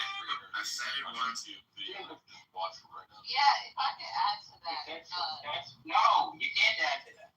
The reason that this is like, we can be clear about what we mean by access to education here, because yeah, you do have access to like educational materials on the internet. You need to know what to look for first off, but then also like I assume this is about like higher education. You know, that the idea is that we're talking about the kind of education that gets you a career or a job or something. You know, that makes you economically competitive, not just like learning how to read in first grade. Well, that's not really. Before first grade, by the way. That's But I agree with you. That's a solid correction. I also think that you can basically learn most educational stuff online, even if it's you should get credentials, but you can get. You want to get that online too now. They have learning books. I understand, but you know, you can do it, but you have to know what to look for. And so, you know, there's a lot of stuff out there. There's a lot of stuff out there that like you might think, oh, I'm gonna learn how to do this by fucking. You know, there's a lot of scammers out there too. I'm gonna teach you how to like run a business, make a lot of money. They're just pyramid scheme scammers. People say this like, none of you would want to drive over a bridge built by like autodidacts. You can find those up in the hill country if you want. They have comic as well. I think it's funny that we're all saying we're going to just learn all this stuff on the internet. But none of us learned that way. None of us learned that. None of us are people who like had no. But you didn't know how to work the computer. Look it up on TikTok. You'll find hobos living in the woods. Y'all didn't know how to work the computer. Y'all didn't know how to type on the computer, so you didn't look up the education videos on YouTube. It's an excuse for everything. We got libraries. Okay, so like none of you learned like this. None of you are people in school and just got on Google and figured it all out. Well, I've definitely learned some things by researching myself on resources from the internet. I've definitely learned a bunch of stuff that way. But again, it's like I can't go get like a job at the phone. No, I'm not saying that I learned ever. No, I'm not saying that. You just have to be very explicit with these really stupid people on what you're saying. And it was basically like games, the educational games. We had ABC Mouse. Now we have the fucking leapfrog. Okay, like where you learning how to spell stuff. There was so many different ways to like literally learn. Like right, so yeah, everybody had all the time. So we get into YouTube and leapfrog. I'm like giving examples. Who's leapfrog showing? This is torturing what's meant by access to education. The whole point is that what's meant by that is like economically viable education, right? That gets you a job. Okay, so there's a part of the conversation. I don't like when people mask their shit talking and their toxicity with like an honest critique of society. Like if we're looking at American children, no matter their race, on average, American children do not have comprehension skills. Period. On average, American children are bad at math. Like American children's educational outcomes are bad, and it's not even necessarily the children's fault.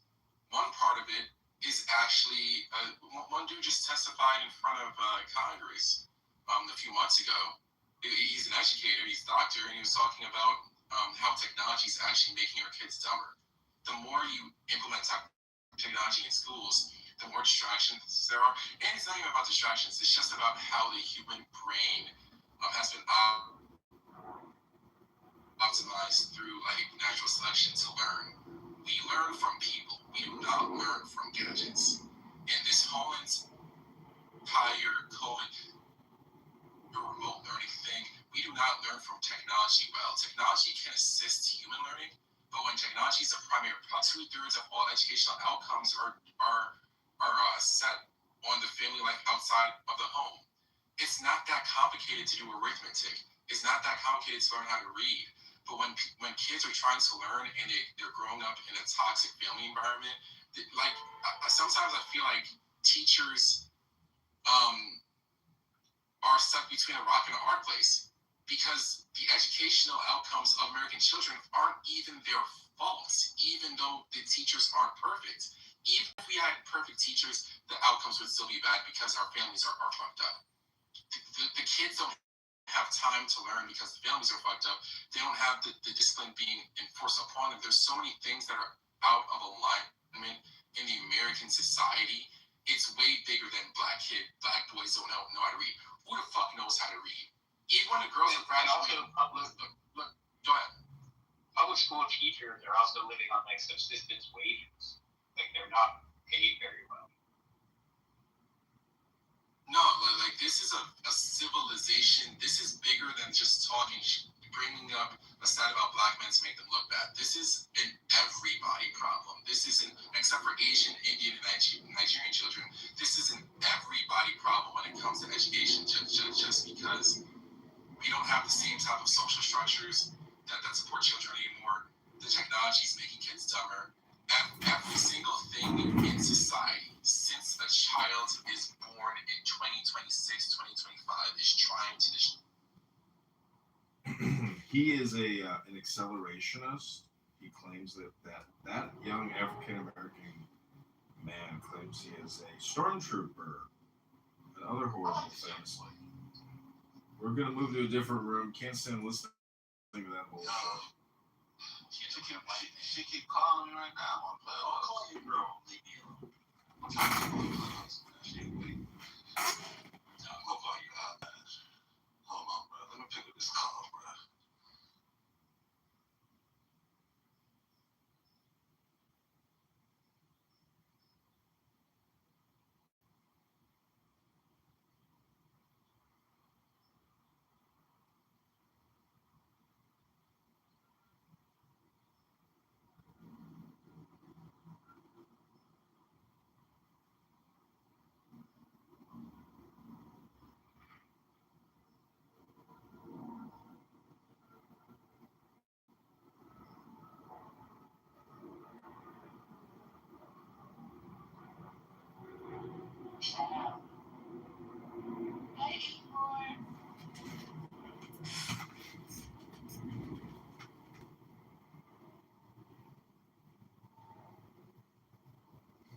Sam's going now through the drug approval process for COVID-19 vaccine.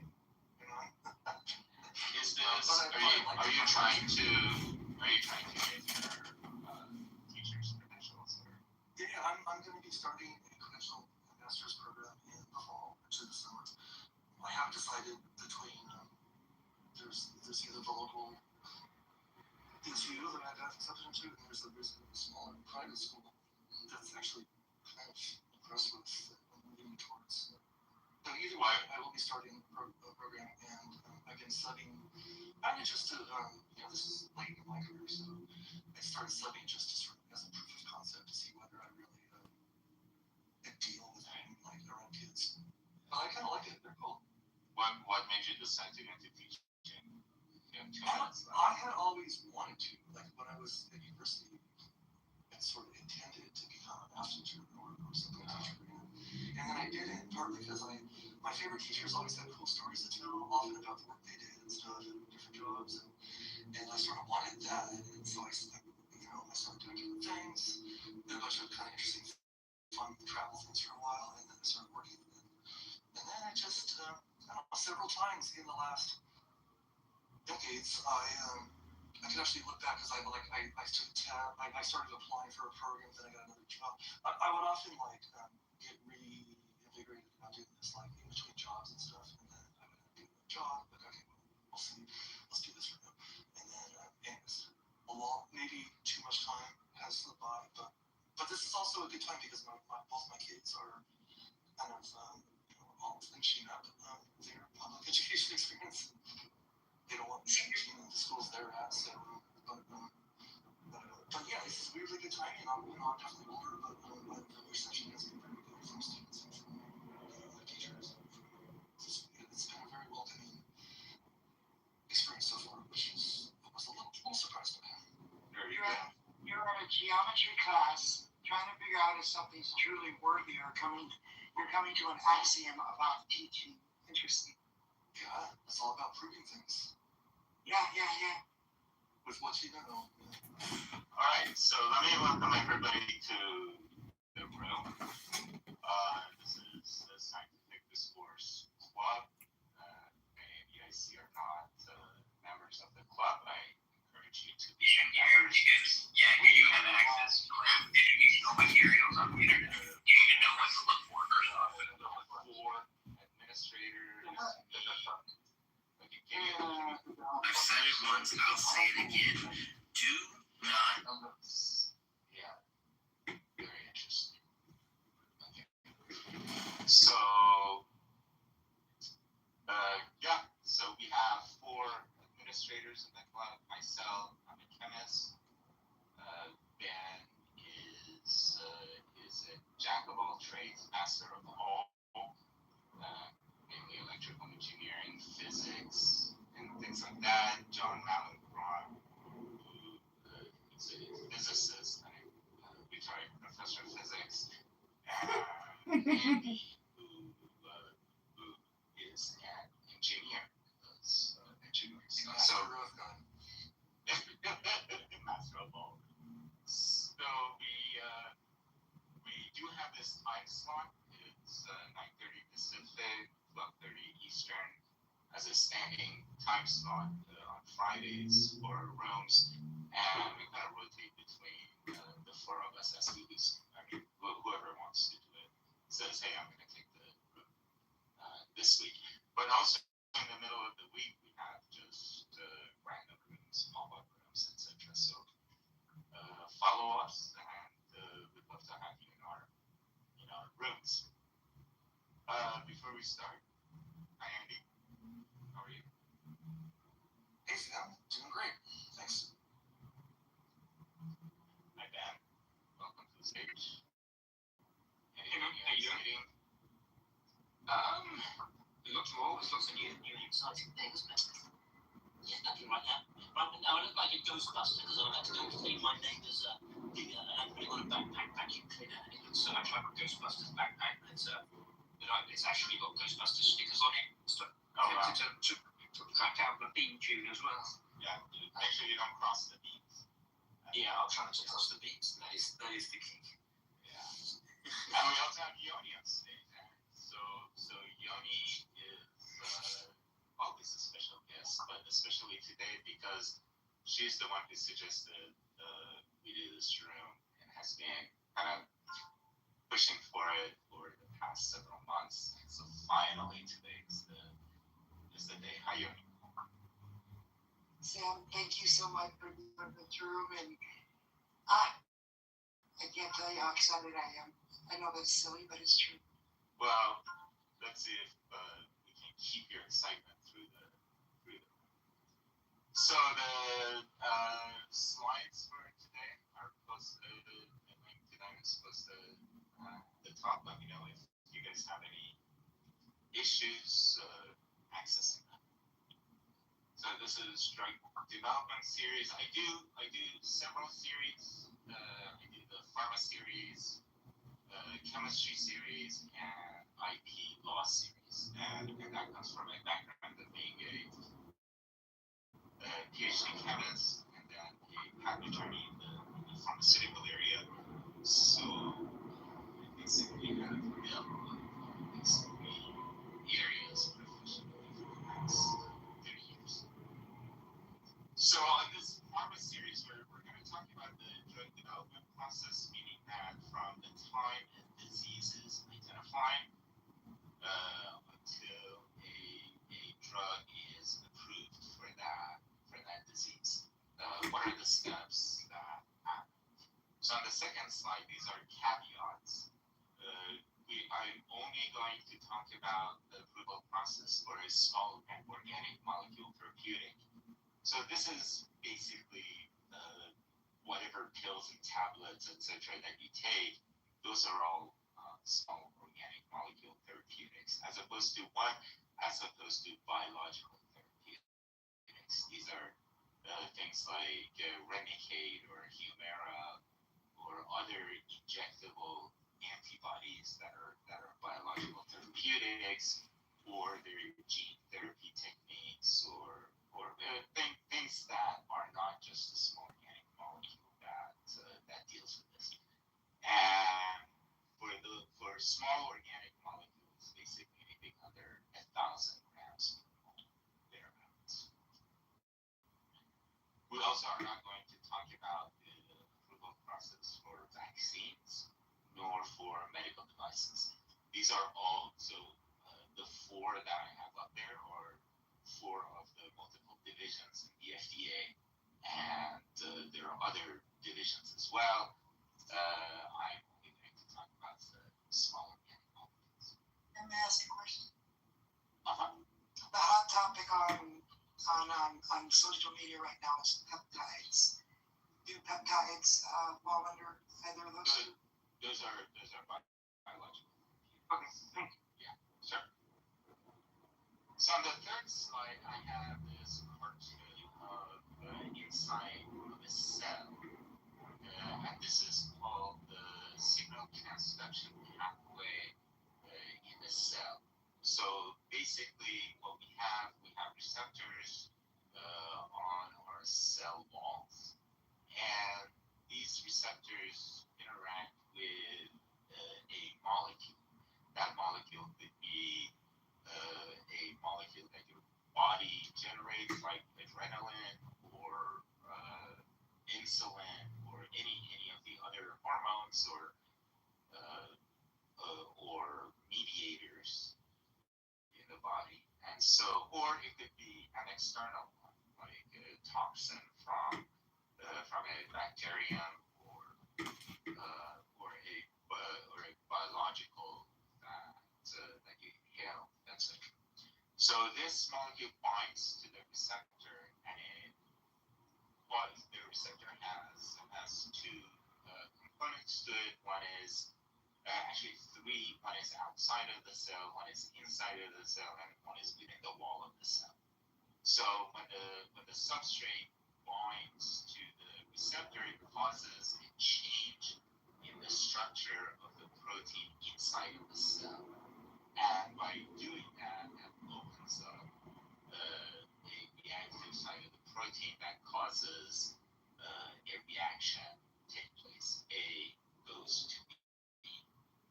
Then there is another protein that causes the reaction of conversion of B to C, another one C to D, and then D interacts with a nuclear receptor now, and that causes a mechanism inside the nucleus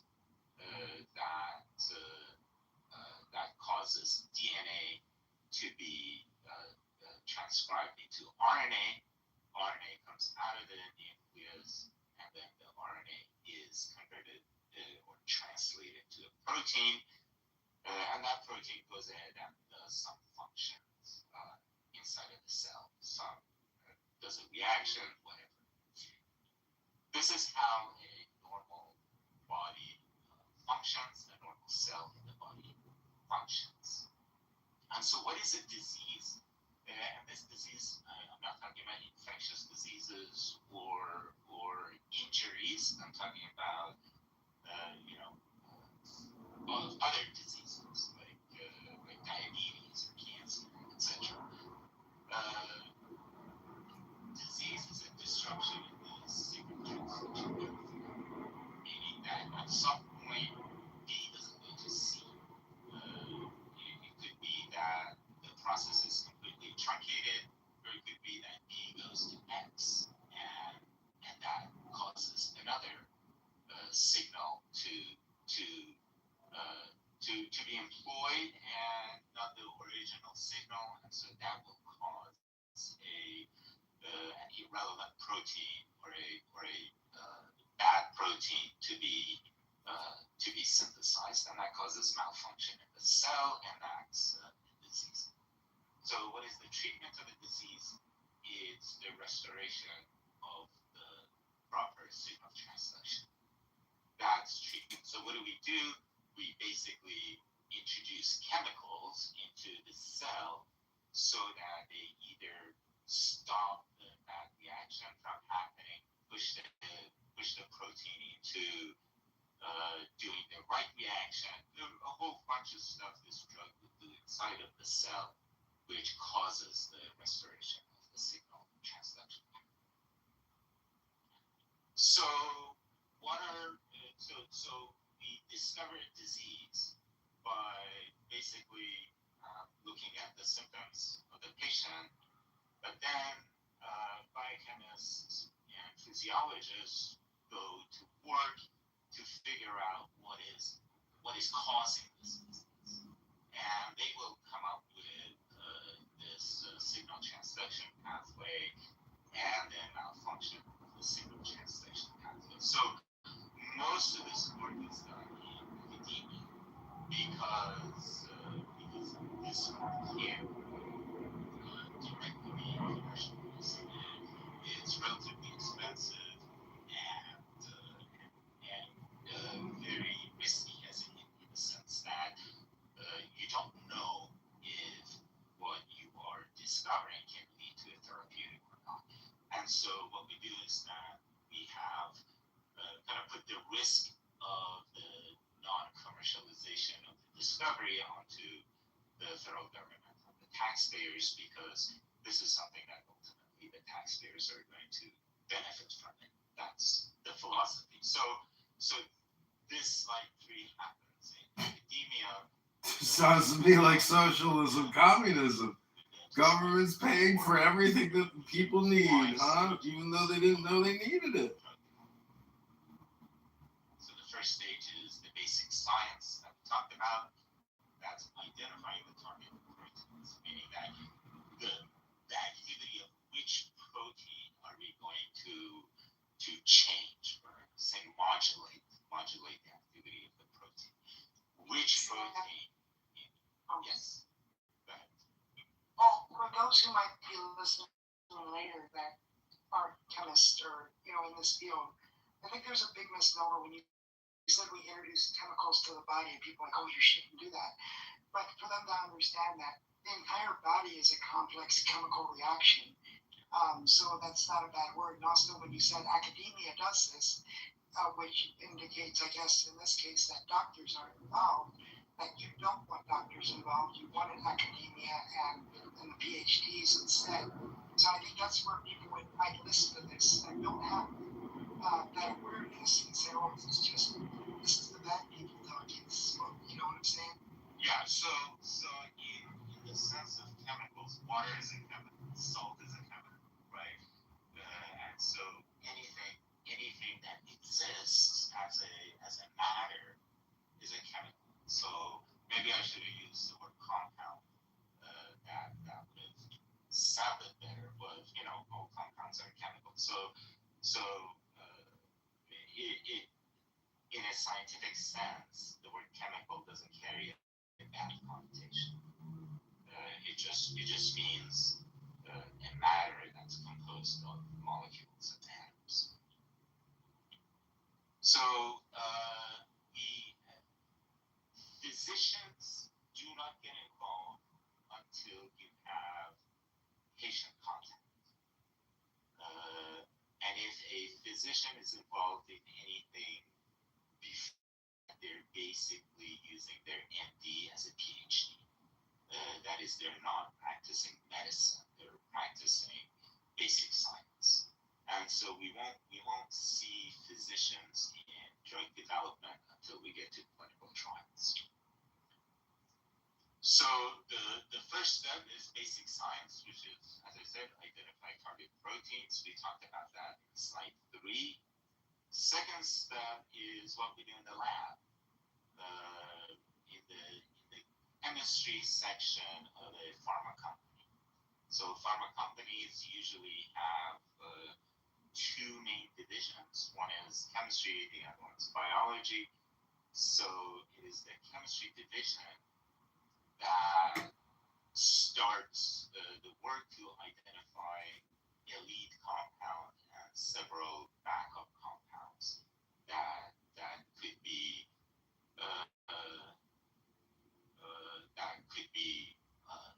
the market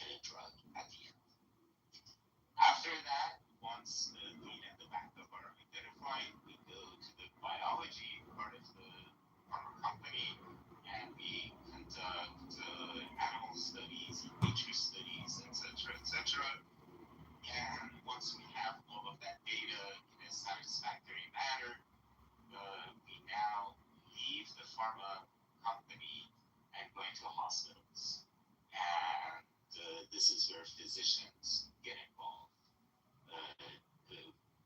The PhDs design the human studies, and the physicians conduct the human studies. And once those human studies are completed satisfactorily, the drug gets marketed, and then there is post-approval data collection. So the drug company follows how the drug is behaving in a marketplace by collecting data from physicians who prescribe that. So when I started taking Humira, it was shortly after the approval of Humira, and so I was part of that post-approval study, meaning that my GI doctor would send after every visit would send the data to AbbVie, and they would analyze it, and then after a period of time, the study closes and the drug gets the final approval. And when you're stepping us through all these processes, My friend, in general, just have you ever heard a lawyer and a chemist put on a show about how COVID-19 vaccine was absolutely safe and it's not a bad... Anyways, this is a R-word show, and Zach, I just gotta confirm with you. I am 100% sure that every single person here is R-word. Myself included, but everyone. There's not one person here who ain't a fucking clown. This app is a circus. Not me. Surely not me. Everyone. It's tragic. Everyone. I thought, I took the LSAT and I performed very high on the reading comprehension, but horrible on the logic. And it's just ESL town. Imagine like you got some legal problems and you meet this guy that's got like an accent, he's from Turkey or something, and like you're gonna hire him to represent you in court. Like, you're a fucking moron, That's just, if you can't speak English, in my opinion, what you're always doing The is... other day, sorry. Go ahead, yeah. Well, I was just going to tell you, the other day I went to the dentist for a teeth cleaning, and as they were leading me past the cleaning, there's different rooms where you sit in the chair and you get your teeth cleaned. And I was walking by, and it was like normal Schwartz from Africa. Normal African Schwartz. And I was thinking, like, oh my God, I hope I get an American hygienist. Yeah. Because I don't want a foreign hygienist. I'm sorry. And then I got an American. I was so happy. And then she gave me a nice teeth cleaning. It was... My hygienist was from Ukraine, and she was asking me, she's like, so what kind of girls are you into? Like, are you single? Oh my God. And she's like, I have a friend I can set you up with her. And I was like, oh, I'll be all right. I appreciate it, And so then I see her on Bumble, and she's like a single mom, and she's like in great shape. And she was such a good hygienist because she was like a power lifter, like that does that CrossFit. And but then maybe because I like rejected her, and like knew her Bumble backstory. Anyways, the next time I go in, I get the dumbest like hygienist I've ever met. So annoying. And she's not even doing the teeth scraping anymore. Now they've moved on to full automation dental cleaning where they spray your mouth with like this chemical, and then they take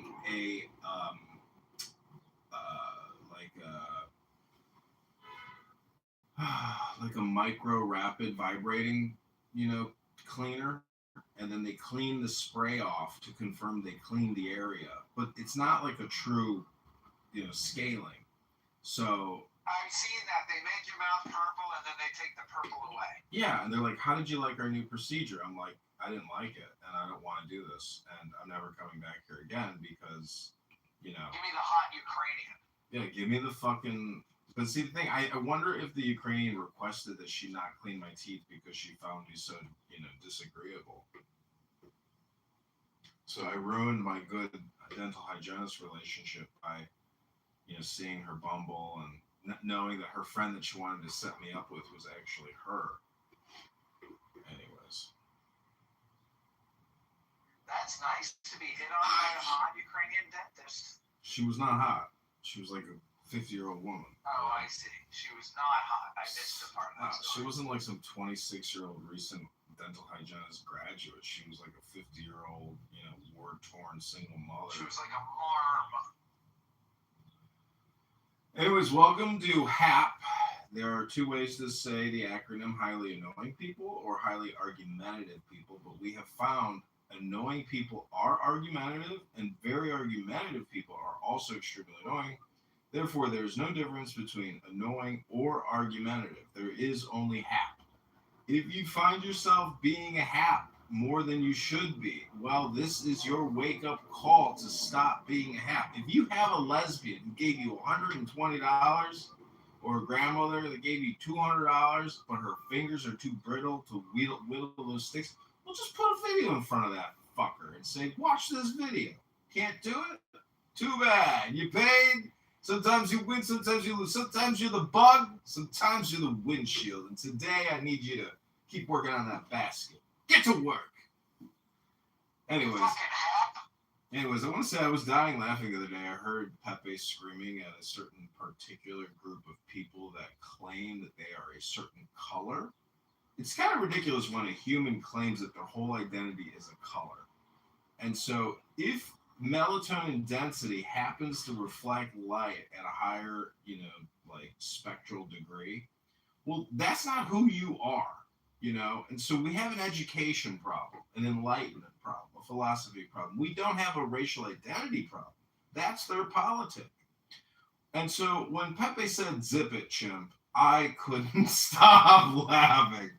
I was like, isn't it funny that you got this little midget of a man screaming at an African American saying "zip it, chimp"? Because, imagine if you're running a business, and you're off in the clubhouse room, and the manager just screams out "zip it, chimp," and okay, then they're like, okay, that's racist. I'm gonna sue you. So then they get an attorney, take you to court for saying "zip it, chimp," in an at-will state, and then they bankrupt you. Because you said "zip it, chimp." So you just gotta be really careful about your thoughts and your words, because every word has a ramification. And I just gotta say, a lot of people there's just really high-level R words on Clubhouse that are very high-level R word because they're. Well, that's what I was gonna ask you. Who do you think? Because I have an answer. I have a new answer that you're not gonna be surprised by, but it might not be the first name you think of. But who do you think is the biggest R word, C word, CHIMP word? Who is the biggest CHIMP on the app? I really don't know. There's so many. But it's gotta be concrete. See, honestly, that guy is so stupid. He's horrible, but I have heard him say things that had me absolutely dying. Smart things? No, not smart, but making fun of and mocking and roasting people things. He has a sense of humor, is what you're saying? He yes. Can be funny. Dude, okay. I'm telling he is R-word. He is full. But on a different level. But because he is mean and nasty and crude and brutally honest sometimes, and he has this sense. I heard him say some shit and roast some people that had me fucking dying. Because he was roasting people. The biggest R word is the person who is R word but also has no humor. And I guess if you have humor, that means you're a little less. I'm actually in a room right now with what I would call one of the most obnoxious, odious, dangerous, perfidious, stupid people here. R-word people, extreme R-word. He's talking right now in the Pharma Series drug approval process. Who is it? His name is Sam. Sam Tamasebi. What room? It's called Pharma Series drug approval process. He is he's gay. And yesterday he's like, you got no fucking idea how fucking crazy and evil I can be, bitch. I was like, Oh whoa. my God, what a psycho. But anyways, he some people were questioning the COVID-19 Zav, and he flipped out yesterday. So today is his follow-up room where he's now put together a presentation and he's going through the drug approval process. But he's not talking about COVID-19. So it's just very funny to listen to what I would call a high-level homosexual asshole. And if you'd like to just listen in for 1 minute, I give you Sam the asshole. I can't find the room, so yeah, might as well. Disease, because if you go higher than the incidence of adverse effects of the drug. And I just want to say also, if you ever find yourself in a workplace environment or a social environment where somebody sounds like Sam and he's causing conflict, avoid at all costs. These people are trying to get your attention at all times. They like to think of themselves as magnetizers, but they're actually horrific, terrible magnetizers because they're horrible people. And I'm just saying, Lung cancer, we tested on lung cancer cells. If it's diabetes, we tested on insulin receptor cells, on the cells with insulin receptors, etc. And so here we study two things. One is cell bioavailability, meaning that if I put the compound in the media where that cell is, how much of the compound actually enters the cell. So you may have a compound that has amazing IC50, but when you go to a cellular assay, you see that none of it actually enters the cell. So that's not going to do it for you. So cell bioavailability is paramount at this stage, and we pick compounds that have the highest cell bioavailability. And also, that's what you're talking about now. Can you make it so it's local instead of systemic for that? Yes. So that comes at the stage of compound selection. So basically what you do is that you have proteins or receptors that are similar to each other that you want to distinguish from each other. Let's say you have muscarinic subtype 1 and muscarinic subtype 3, and so you want your drug to be only active against muscarinic receptor subtype 1. And so what you do is that in your high throughput screening assay, you put the different subtypes, and then you pick the one that is specific for the subtype you're interested in. That is a very difficult thing to do, and this is why we're dealing with side effects for every drug, because we can't really. That's enough. That selective.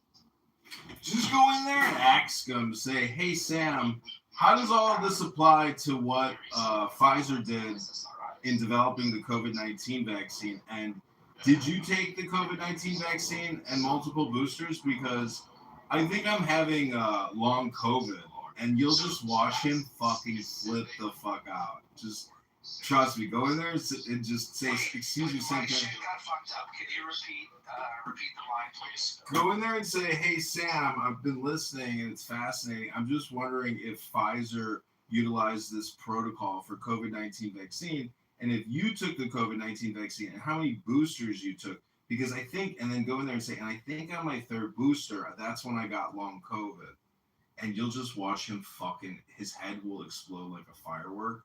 I wouldn't be surprised if he immediately kicks you, but it will be very funny. Very funny. Gives us in the cell 50% greater activity, or gets us 50% closer to the goal of treatment, whatever that may be. So here we select compounds that have really high bioavailability and really low EC50s. Yesterday he said he was an attorney and he was screaming, I'm a lawyer. Today he introduces the room. He says, I'm a chemist. And so yesterday, he went from being a lawyer yesterday to being a chemist today.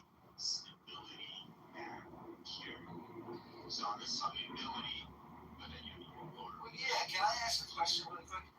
Do you think, everything that you're saying is very interesting. I'm just wondering, do you think that Pfizer took all this into account when they were creating their vaccine? I'm wondering if did you take any of the booster shots?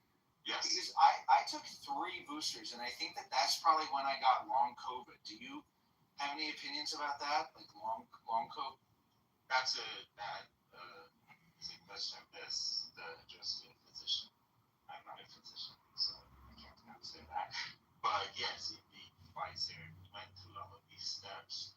As I said, I'm not, in the first slide, I'm not going to discuss the vaccines, but just because the question came up, before the SARS epidemic, most of the work for mRNA vaccines had been done,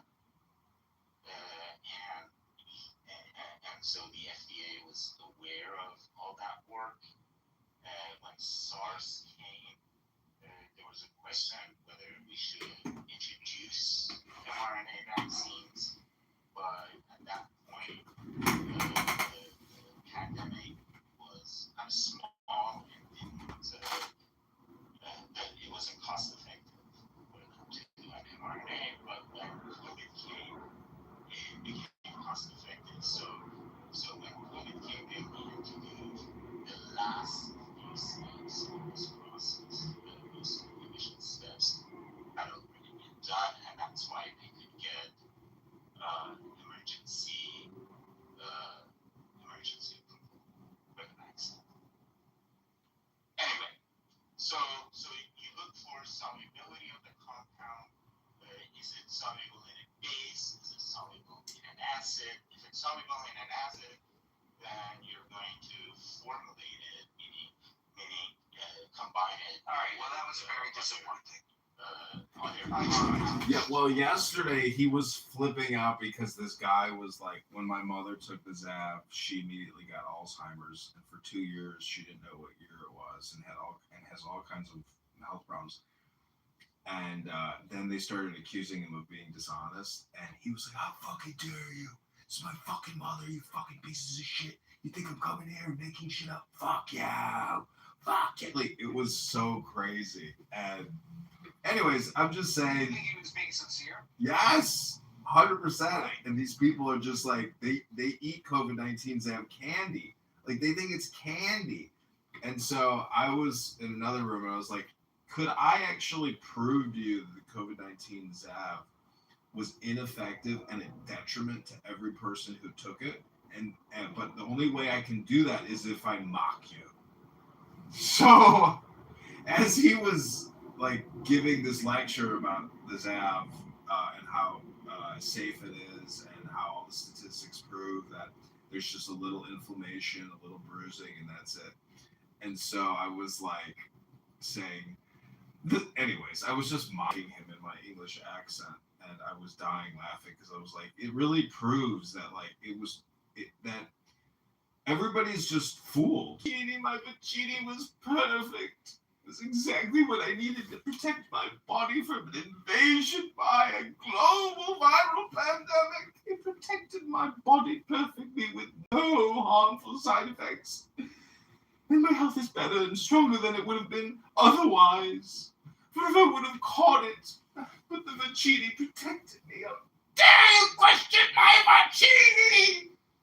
The science proves that my vaccine was effective. Like, it's just so crazy. But anyways, while I was listening to the conversation, I was creating a mayoral proclamation demanding COVID-19 vaccine reparations for all Chicagoans that died or suffered medical harm as a result of taking an experimental, as he just said, as you heard it, he said they were given approval for an emergency gene modifying supposed vaccine. It's not a vaccine in the traditional sense. Anyways, so I just have a lot of fun roasting people that think that adding a chemical to your body, and again, these are all trans people. Isn't it funny how trans people are so? Is he trans? Well, he's gay, but he supports trans rights in his profile. But Yoni is trans. So Yoni, the guy that pretends he's a girl on this app, he was saying that people think that when you add a chemical to your body, that it's a bad thing. But the body is one huge chemical, and so it's not a bad thing to add a chemical to a chemical. Like, that's their logic. That's what he said. Yeah, yes. So anyways, that's why I say it's a super high level R word room. And so actually what we have here is the cult of vaccines. And there's overlay with the LGBTQ cult, the BLM cult, every civil right cult movement there's ever been. What do you think about transhumanism? Any man that... You're familiar with this concept? Well, like saying that we're going to become Borgs? Yeah, basically saying that we're going to become like, who's kind of a transhumanist is River/Liberty. Yeah. Is kind of like a transhumanist and is a transhuman also. Yeah. Well, it goes against nature. That's the problem. Is these people are trying to supersede nature. Yeah. Exactly. And rewilding it. Yeah.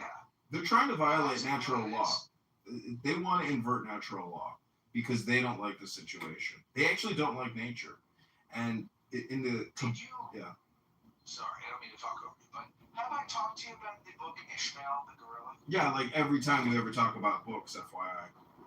I know it's a joke at this point. Oh, okay, good. Thank I God. love that book because it was the first book that made the distinction between living in the hand of God and kind of Taoism, kind of close to nature, or being God. And I think that a lot of the COVID and the woke and the transgender and the cut your dick off and it's all just attempts at like playing God.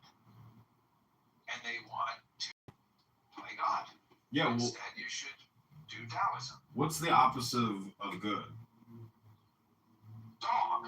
No, evils. And they're perfect for the Ummah because they will pay the jizz tax as long as they have the security of the Mohammedans. What I'm trying to say is that one of the more ancient books is called the Kabbalion. It's like a Hermetic mysticism book. And one of the axioms deals with gender, male and female. That those are two incontrovertible or two like definitive pillars of reality, which is really saying nothing more than yin and yang or black and white or opposites. And so Kabbalion is not the Kabbalah. You could say it's part of the Kabbalah, but Kabbalion is a specific. It's a study of Hermetic philosophy of ancient Egypt and Greece. Yeah. By the three initiates. Yep. You should try to read the book sometime. It's a book. You know what I heard a black girl on this app today say in Sam Rosen's room? She's like, they got these things called learning books. Did you hear the guy the other day who said, wait, what's fragility? What's the meaning? Fragility is like you're scared?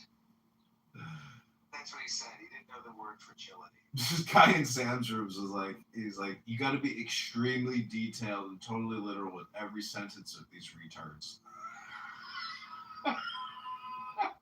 Dude, this app is savage. I love it. My favorite yoga teacher, who doesn't teach anymore, but he was such a powerful influence on me. He is such an eloquent teacher.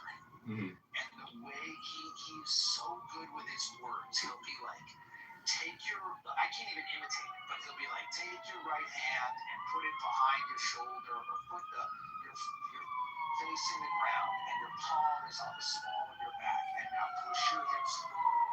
And that's how you do it. He's like so clearly eloquent with everything that he says. Mm-hmm. That's how I try to be when I'm teaching driving. I'll say like, all right, now slow down, turn the signal on, we're going to turn to the right, so turn the wheel to the right. You got to be very clear. And yeah, that's how clear you have to be with the R words. You have to say, use your brain to consider the possibilities of what I'm presenting to you. There's this possibility, there's that possibility. Let's consider them both together. Now, wait, slow down. Don't get excited. Let's keep considering. Now, what do you think about this? And you have to we've agreed on this in the past as well, but it's frustrating to have a conversation with somebody while teaching them how to have a conversation. Well, in Sam's rooms, there's. You have to. Do you know who NPC is? Yeah, vaguely. So he's like this gay, African American young man. He claims he's an accelerationist, and then I heard him scream in the room one day. He's like, "I'm a stormtrooper." So there are people out there that they think it's not even philosophy. They just want to watch the world burn, and they admit they say, "I'm very poor. I have no money, and I would prefer to just watch the world burn." You're wondering, why don't you just fucking take yourself out?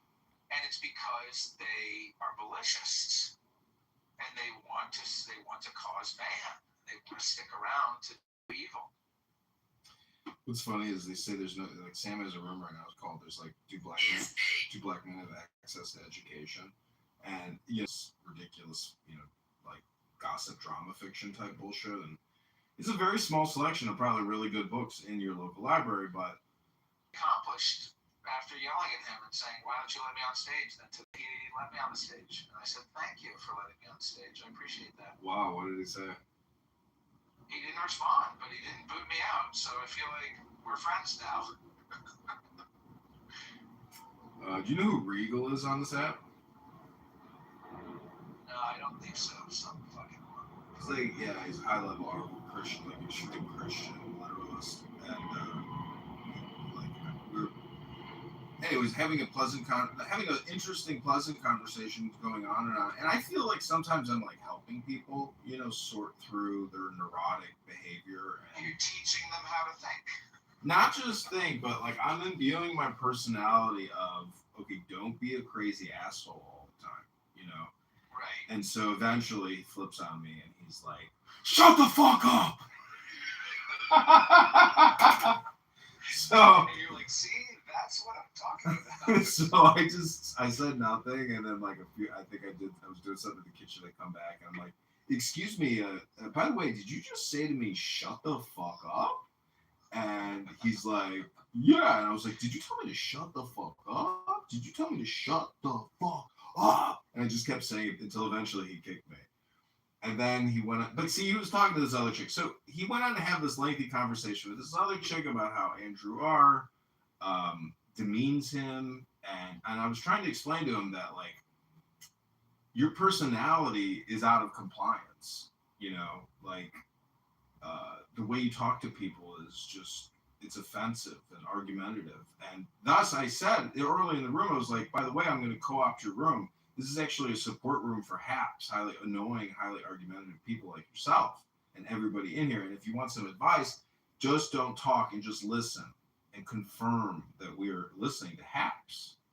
And it's he didn't even understand, I think, what I was talking about. But anyways, it's just very funny. But today I went to his room and he invited me up, but I actually didn't just go up. I just sat there and I wanted to listen and see what they were going to talk about. And they immediately went into questions of doctrine, etc. And he was saying that Christian concept is a Zoroastrian concept and this and that. But what I'm also trying to say is I have a new burner account, and I gotta say, listening to this shit is the way to go. To even participate and speak is completely and totally pointless at this point. Because I think beyond a doubt, 100%, 100.01%, I have confirmed that it's just an R-word app.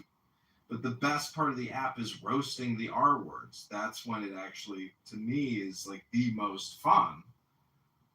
But anyways, I think we've confirmed all of our hypotheses. There's also the neurotransmitter theory. There's also the sexual theory, I think, on this app that there's just incels here, and if they get access to a woman, it's the most exciting conversation of their month, even if it's Kitty. Yes, that's how the dating on the app is. So, I mean, you're the right age for this probably, but do you remember chat rooms? like AOL Instant Messenger chat rooms or something? Yeah, like chat rooms, like from 25 years ago or something. It was chat rooms. I heard about people using them, but I never personally used them. Well, you were probably, you've gotten more insane as you've gotten older. I've been consistently insane the entire time. But when you were younger, you were in the military or something, right? You had like a whole productive youth. Yeah, that's the crazy thing is I should be like very high level in Washington D.C. right now as like a colonel, but only my youth was the most productive and most most successful part of my life. Everything else has been downhill. I peaked in 2007. That was my peak moment in life, and everything has been downhill ever since. But I can't complain. I mean, how many people actually, get handed the set of keys to a building by Uncle Sam and says, "Would you like a monthly paycheck for the rest of your life?" I mean, it just never happens to people. I'm actually what everybody wants. I still don't really understand how this is working.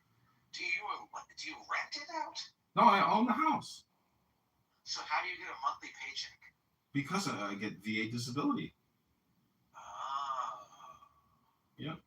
For mental disability? Well, I don't believe in talking about our health problems because of HIPAA. No, I'm just saying that like HIPAA is. Do you know what HIPAA is? Health. I don't know what it stands for, but it's about privacy. The Health Insurance Privacy Act. Information privacy. Anyways, I'm just saying that like when I filed a complaint against my manager at the IRS, this black guy who took my initial complaint, he says, "Do you suffer from a disability?" And I said, "Yes." He goes, "What is that disability?" I said, "Well, Health Information Privacy Right Act, I prefer not to disclose to you my health condition as you're not a physician," as you just heard Sam say. And he's like, "Well, I gotta know, is it physical or is it mental?" And I was like, "Well, I decline to answer your question." He goes, "You gonna answer my question, motherfucker?" I was like, "Holy shit!" That's what he said. I'm not kidding you. I recorded it. He like fucking had. It was like a clubhouse, crash out. He had a motherfucking crash out over my, decline to comment, and I was just like, "This is like so. Life is so fucking crazy, dude." I was like, "This is so fucking crazy." That's hilarious. So, anyways, I'm just bringing it up. I mean, I don't mind talking about, my situation and what happened to me in the military and all these other issues, but it's neither here nor there. The now is all important, and for highly annoying people and highly argumentative people, they do not understand the underlying concept in all philosophy and all the literature, all the religious books, etc. They are just literal dogmatists who are just like jigsaw people. Like they want all the pieces to create this big jigsaw puzzle, and the whole time of making the puzzle, they're complaining. And even when they finish it, they don't even take pride in it or joy. Have you ever glued a puzzle together after you made the artwork? I haven't, but I know that people do that. Do you think that's a cool thing to do, or you think that's a dumb thing to do? It's a metaphor. It's a metaphor for people's horrible attitudes in life. I'm just saying, people don't take joy in anything. That's the whole purpose of religion, is to have an enjoyable experience. It's a happening. Your life is only 2.5 billion seconds. Try to enjoy it and stop being fucking annoying. Stop being fucking argumentative. People are so fucking... So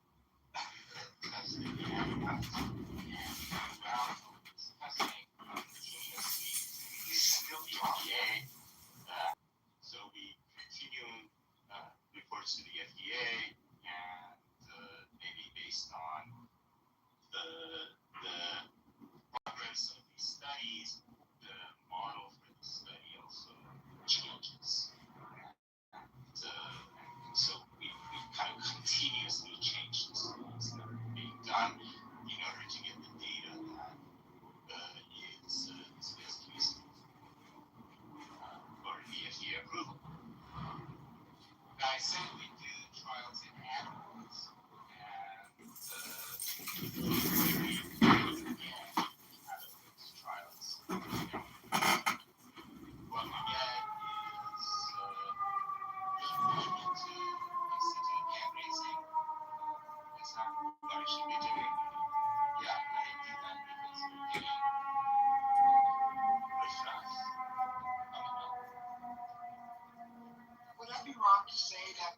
what do we get? It's something that we get. You mentioned that 40%. At that point, we're giving a 40% chance that it's going to work on humans, or No, that no, it's kind of like, you know,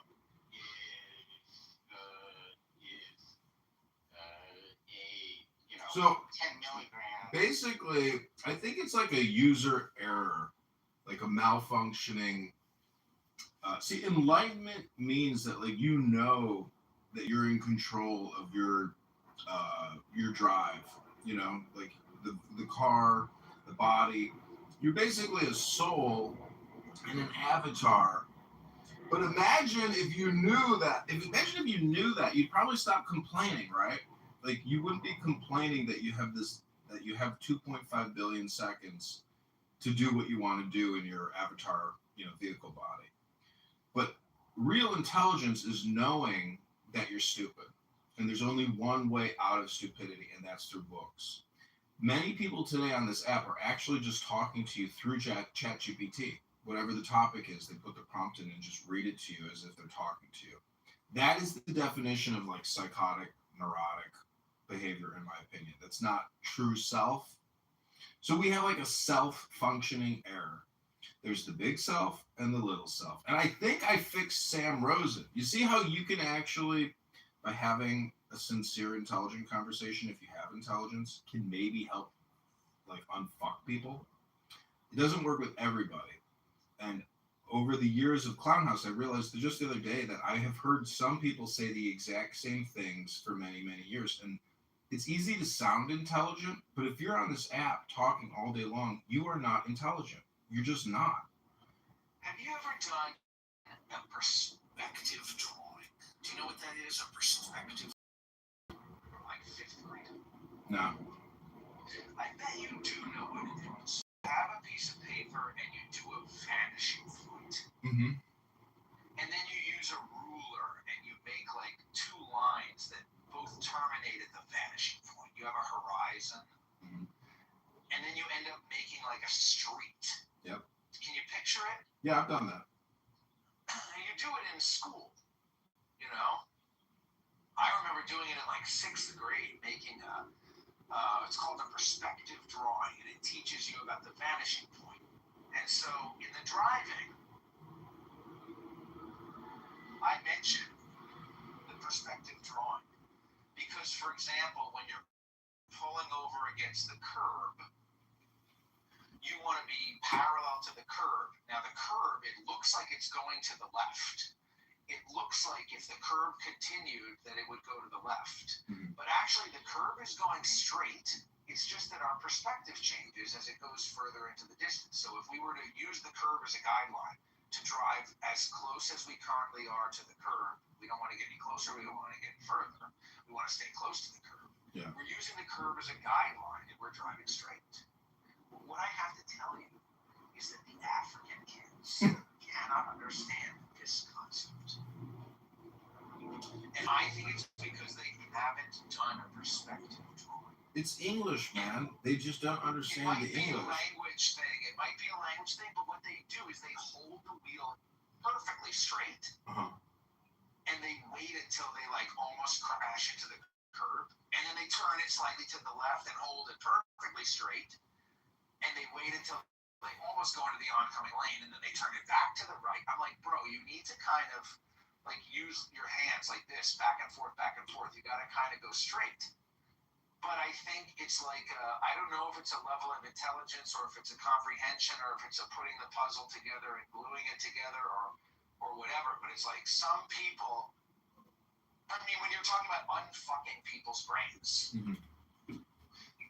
in some cases, yes, but in some cases, it's impossible. Yeah, and I think for the impossible, I think like this is why I think a reading nonprofit is actually really helpful for people, because if they were to read the script and program themselves in the same way that we feed data into software, etc., like they will process it dialectically, and that's what they're not doing prior to the event, is trying to have a dialectic experience of what they're going to have to do in the physical world.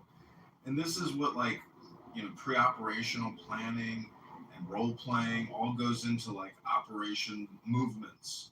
So Do you ever? I don't want to make it like too real here, but do you ever think about doing like real life things? Like I know you don't want to do a foraging tour for fat lesbians through the parks of Chicago, but when I was in high school, my favorite class was everybody. We had to call everybody Mr. Kitover, Mr. Ruda, whatever. But I had this one teacher whose name was Nathaniel, and he taught alternatives to violence. He didn't teach math or English; it was alternatives to violence, and it was like philosophy, and we didn't read the Tao Te Ching, but he was very cool. Mhm. And you could do something like that, and B, your idea of a book club where you actually read a book is revolutionary. I mean, that is so unique because there are a million book clubs in the world. That's a boring idea. But as you said, the book club, they don't actually read a book.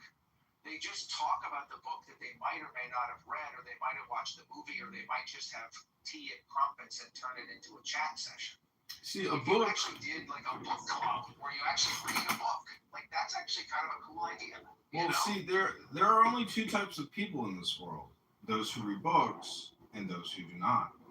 And so I heard this author. He was like, "I made my living in books. It's like a society. It's a network." And so what we're really dealing with is the high level R word people claim they read books, but you've never heard them read a book. They talk. That's why I'm saying all this, like this guy Sam and if right they now. try to read out loud, they can't. And they read. can't. They just That's hand them yes. They can't even read. That's the thing. Is like it basically it is the R word filtration services where if you come in for a job, here read me this page. Right, And you should almost like on a date, first date, you should be yeah. like, hey, by the way, can you read me the menu out loud? Exactly. Like, I want to just see if you You can't if someone can read you very quickly and totally succinctly without any error, they are 100% intelligent. If they can't do that, then you know that your red flag is up and they gotta go. That's it. Bye. Nope. Gotta try again. Work harder. And so in Sam Rosen's room today, guys like before they said the learning book, they said we learned how to leapfrog. The toy company. So like that's what is that? That's that little iPad thing. Yeah, back in the day, they used to sell the Toys R Us. They're like educational toys that the government spent a gazillion on fucking buying, passing out to all the poor kids so they could push buttons all day and listen to sounds instead of read a fucking book. So then the other guy is like talking about, man, what the why the fuck you got black man in the fucking title?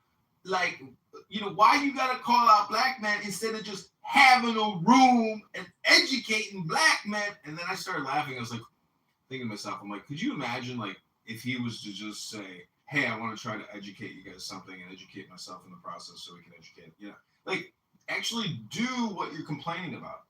And so that's what I was also telling Regal. I was like, and I even tell Sig, I was like, you guys are just chronic complainers. Like, do. That's the magic in the rights of man, which is do what thou wilt shall be the whole of the law. The do part is capitalized because your life is a happening. It's a doing. It's an action. It's not subjective. It's not objective. It's like a merger of the two.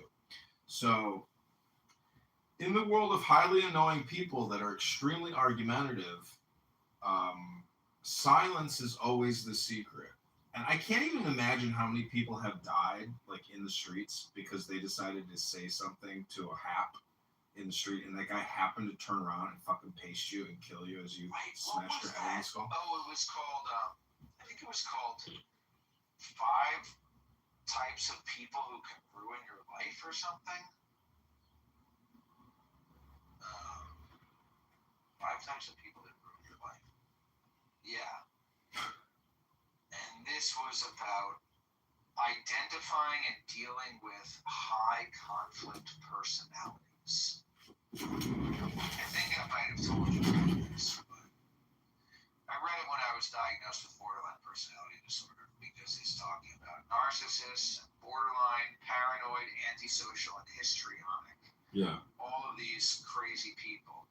But he lumps them all together and calls them high conflict personalities. And even if you were hypothetically diagnosed with one of these personality disorders or whatever, if you simply strive to be a low conflict person, and you strive to avoid or at least navigate conflict peaceably, then you won't be a high conflict person.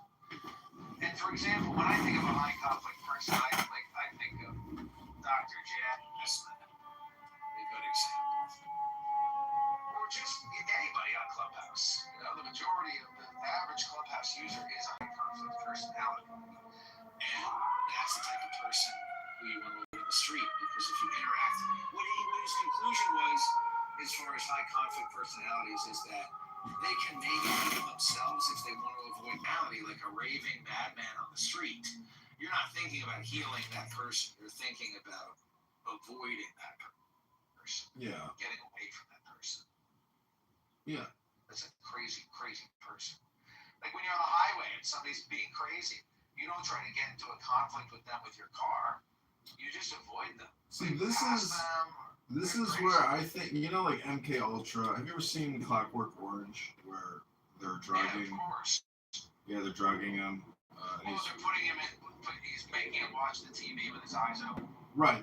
Supposedly they're doing LSD experimentation and putting acid in his eyes, and they're trying to program him.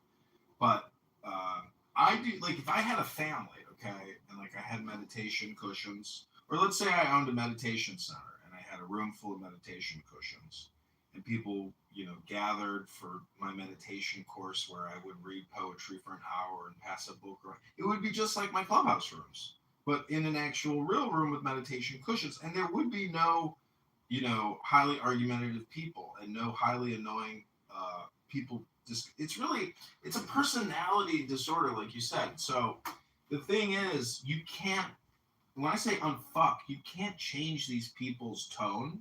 You can't change their topics. You can't change how disruptive and interruptive they are. You cannot change someone's personality. In many ways, that's like the definition of their personality is to be a hack. But Listen to this. Yeah. It says, not knowing is true knowledge. Presuming to know is a disease. Thinking that you know, that in itself is a disease. It says, first realize that you are sick, then you can move toward health. The master is her own physician. She has healed herself of all knowing.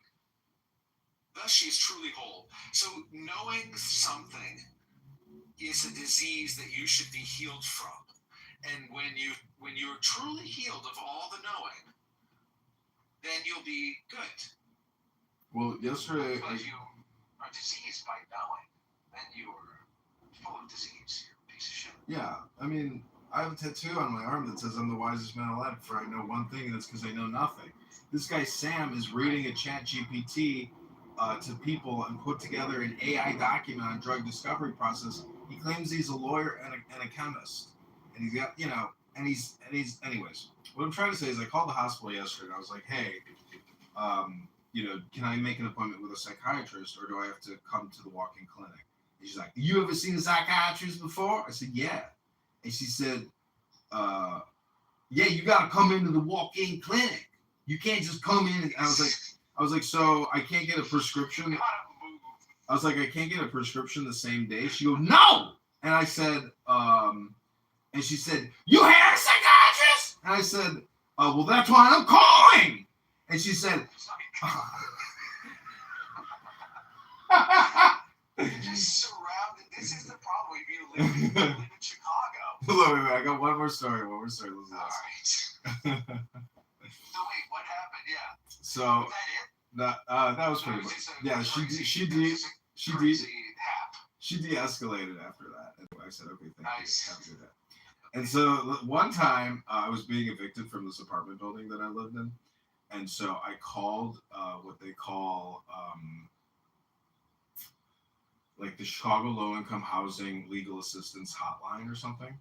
And I get this guy on the phone and I'm like, hey, I'm being evicted. I'm a disabled veteran. I have severe PTSD, Service Connect. And he says, I'm from the fucking ghetto and we all got PTSD, bitch. He said, shut the fuck up. Stop complaining, bitch. I was like, oh. Wow! I was like, oh my god, like this is the most gangster ass motherfucking customer service operator I've ever heard in my life. I was like, this is so funny. He's like, we all got PTSD. I was like, sir, I thought this was the legal aid hotline. Please. That was the eviction legal aid hotline. Was bitch, we don't care if you got fucking PTSD. We all got PTSD up in this complicated world, motherfucker. I was like, oh shit. Anyways, I'm just saying, like, it's got to be true that, like, the more you think, the more you speak, the further from the truth you're going to get. And so when you call and you ask for help, you get called out on the asking for the help. So they're accusing you initially of even making a complaint when all you're trying to do. Anyways, I'm just saying that this app proves multiple things about human behavior. And see, the cool thing is about the anonymous functionality and recording people and documenting their behavior is that if you were to show that to a potential client of theirs or maybe their manager, they would be like, maybe the manager's retarded too. And so they actually won't even care. But anyways, I'm just trying to say people do not have cognitive security on this app. They are willfully ignorant. Happily, they project all kinds of propaganda and lies. Like Steve Appel is a big liar. He intentionally lies. And yesterday he was like, it was very intense. He was like, now if you believe that the polio vaccine is a bad thing, well then you are 100% a fucking moron.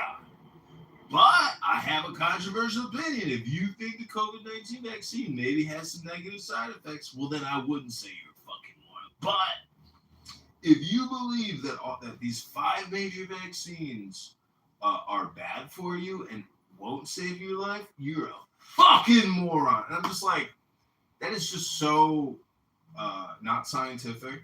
It's not statistical. It doesn't presuppose that it's an industry and there's not all these commercial obvious benefits to the company, to the shareholders that get the government to buy all these vaccines and print them up and chemically create them. So anyways, people, in my opinion, if you have sour grapes because you took the Zav, well, then you're going to defend your Zav position. And I think that's just like basic psychology. And the fact that people can't see that, like that's why I say they're intentionally malevolent, dishonest, but it's really just personality. And there's nothing you can do. All you can do is push back. But eventually, after many years of even communicating with these people, they completely block me. They don't want to hear from me. And they hate the fact that I even live stream their rooms onto YouTube. But to me, that's like the ultimate joy and satisfaction is knowing that I have discovered and accurately diagnosed high-level R words. And but if they watch themselves, they have to admit that they're like totally disagreeable, highly annoying, highly argumentative, and they sound horrible, and they just scream at people. And so I was just talking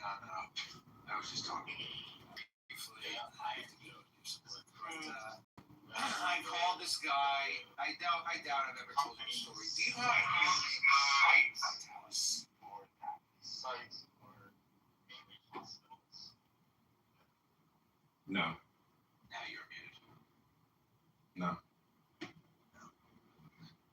Well, I called this guy out as a racist like 10 years ago. I was like a retard, excuse me. And then I called him out as a racist. He wasn't a racist. I spent a lot of time kind of trolling this guy. And then like 5 years later, which was at this point like 5 years ago, then I got called out as a racist. And then it was very damaging to me. It made me all crazy. I lost a lot of relationships and lost some employment, and it was very fucked up. And through it all, in the back of my mind, I was thinking like, but you used to do this. I used to do the same shit. You know, so it was kind of like a karmic punishment. And then I started kind of wanting to apologize to some of the people, and there were some people I made amends with, but there was this guy, Daniel Vitalis, who I always really wanted to talk to. I don't care And how small it is. I called him a couple times. I called him probably last year and never got through. But then I called him the other day and spoke with his brother and said, I want to talk to Daniel. And then Daniel called me yesterday. And I spoke with him on the phone, and I said, hey, I'm sorry for calling you a racist. Obviously, that was unfounded. And we spoke on the phone for like half an hour, had a good conversation. It was very healing. And I don't know. I was just thinking, like, there are so many people who I would love to get an apology from. Or, like, there are so many R-words who I would love for them to become educated. But, bro, the fact that you think you're entitled to an apology is fucking deranged, my friend. Deranged. Well, no, but let me just finish here. It's not that I'm entitled to an apology. It's that, it would be nice. I don't think I'm entitled to it. But I do think that we can control our own actions. So I wanted to apologize to this guy. I called him up and had a nice chat with him. And then that was very healing. But I don't think that I can sit around and wait for an apology from other people because I think that would be deranged. That's my point. Got it. So what's interesting is the apology is the healing, and that's what Yom Kippur is all about. And I always ask, atonement. I always ask people, like, have you ever actually asked for forgiveness and humbled yourself? Because I looked up the word humble, and it's basically you put somebody else, the person you're apologizing to, you put them on the pedestal. That means you look up to them and you say, I'm sorry, and I'm putting you in a higher position now. But many people can never get to that point because their pride, their vanity, their ego, their personality, their persona, no fucking way will I put you up on that fucking pedestal. And supposedly you want to apologize to that person with that kind of attitude? So that's what a high level R word is. But anyways, I will just say, if the country ever has a gay black president, it'll obviously be the destruction of America. Because if everyone has to take orders from an uppity, snippety, gay black man, well then, the whole country will fall apart. Because that intelligence is so inferior that there's no way that could ever happen in American history, right? That would be bad. Who is this guy Q? You do realize I'm making a joke. I hope you realize I'm making a joke about Barack Hussein Obama, who killed his lover boy chef because he was writing a tell-all tale, a gossip book about their love affair in the White House. But anyways, this is highly annoying people, highly argumentative people, and I want to thank you for joining us in the Kabbalah Secret Doctrines room. See, Kabbalah is actually the philosophy of many philosophies. According to some Kabbalists, it's not just Zohar. It's like a secret doctrine which has many branches on the tree of life. Hello? Hello? All right, well, I have to go. I have some bunch of shit to do, but... Okay, never, please, my friend, FYI, in the future, never, ever, ever say, I have to get some work done, I have a life, I've got to be productive, and never say, hey, I gotta go. Just Irish goodbye, because this is Clubhouse. Yeah, I guess so.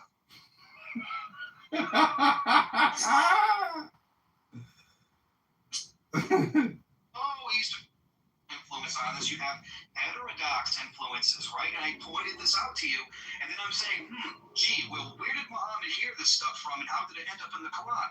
Well, he must have spoke to some of these Jewish people and some of these heterodox people that were rejected from the ecumenical councils. They must have traveled around, and he must have looked into this stuff.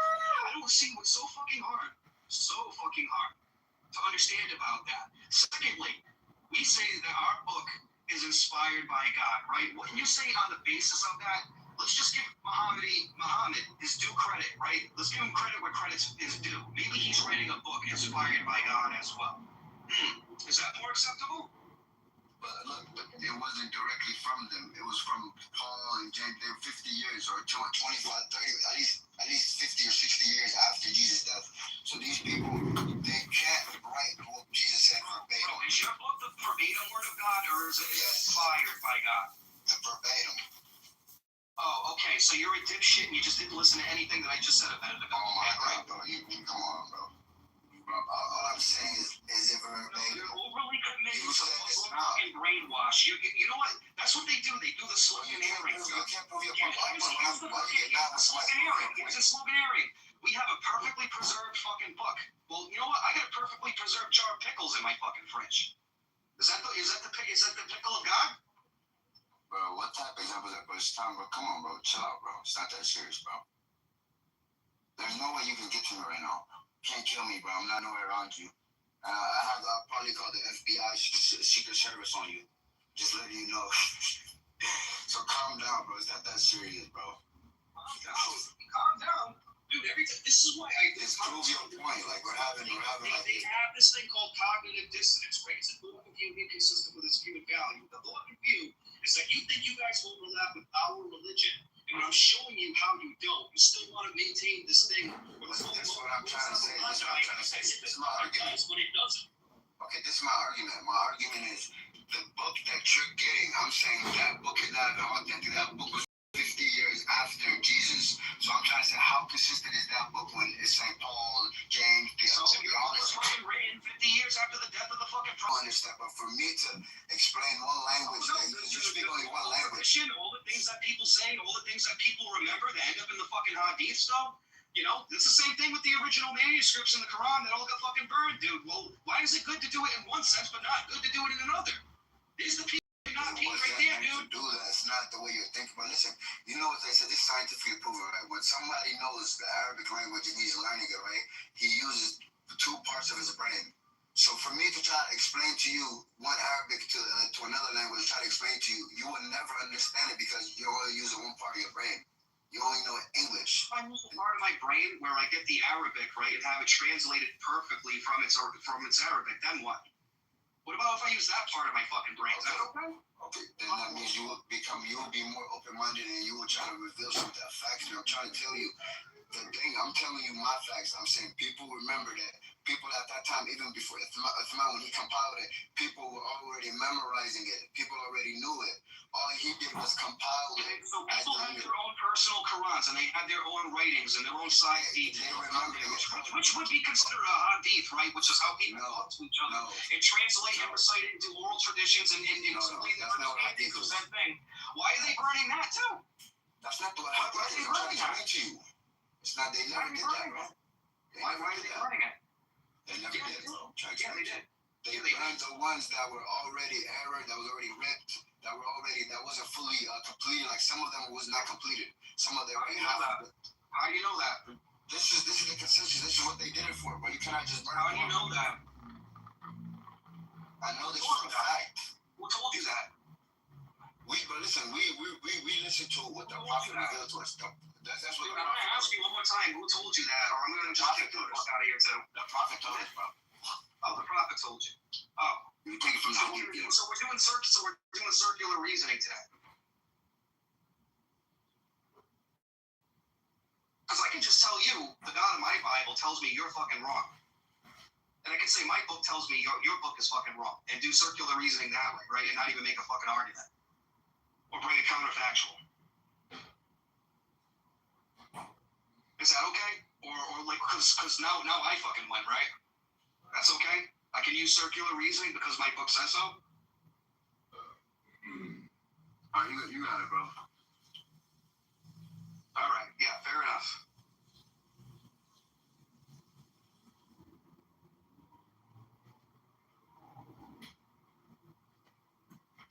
So the Muslim argument reduces to, trust me, bro, my prophet said so. Amazing. Yeah, there's only two types of people, believers and non-believers. It's a very binary system. And mind you, it's not believers in God, it's believers in Muhammad. So that's the big, like you said, gotta believe me, bro. It's bullshit. It's a scam. It's a fraud. Islam is an MLM, in-group, out-group scam. But you're saying a person, look, you're literally saying that Muhammad is not a true person who brought down the Quran. But you're saying a person who brought down the gospel, whatever. He's God. No, bro. We're just trying to focus here on Muhammad. Not Jesus, not Krishna, not any other prophet, because Muhammad has the special name, the messenger. He should have been called the liar, not the messenger.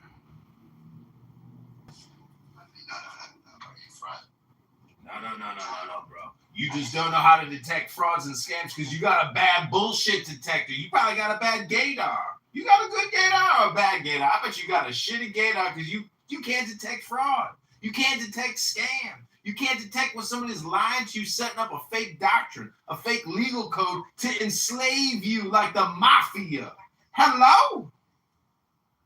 That's why I'm deceived by the Jewish community, just because people like you, I think like the Muslims they're against us.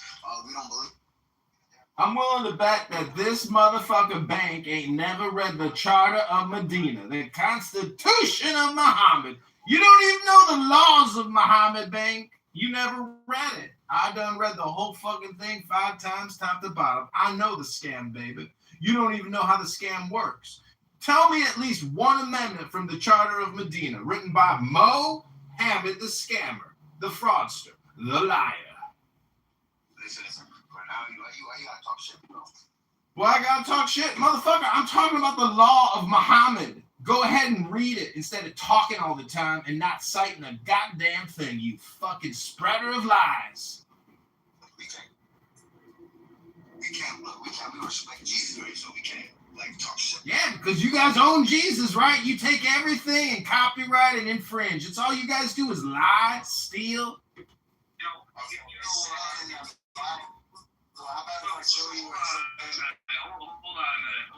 Hold on. He says I respect Jesus, right? He says I respect Jesus, right? But then totally undermines his sacrifice, right? He says torture. We don't undermine his torture and his rape. We don't want him to get raped and tortured. You want him raped? Go fuck yourself.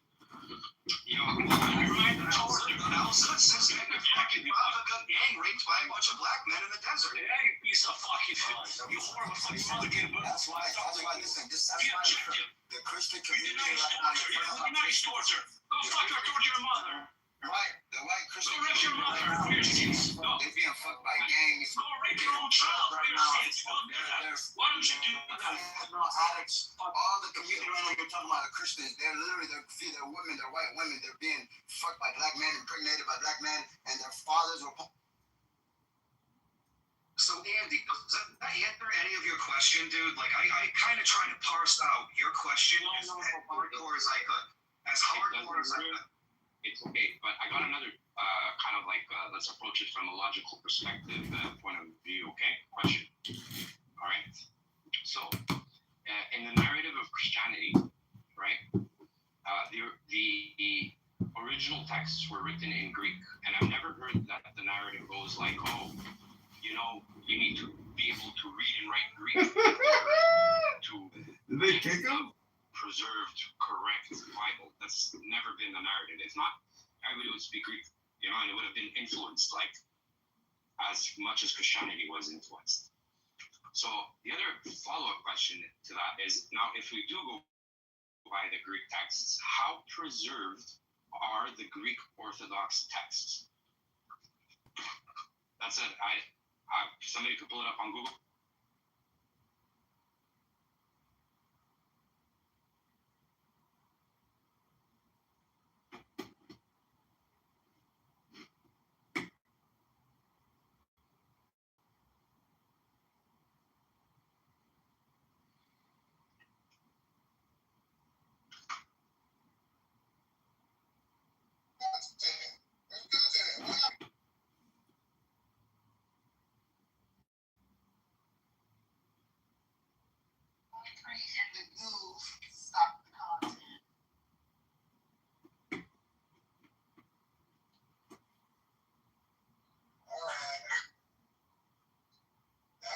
Here we go.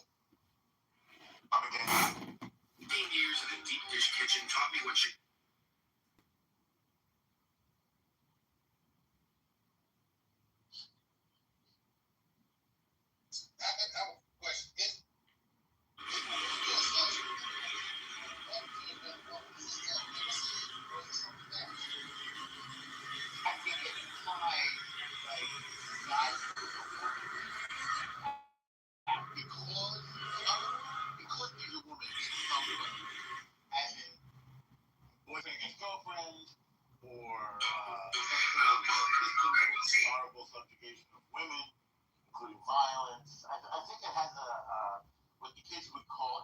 gendered aspect to it.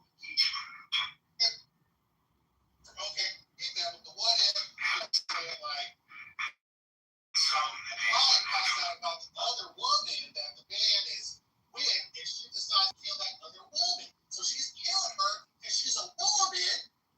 That's woman on woman front. Is that still? He's still a man's fault. You haven't really looked at the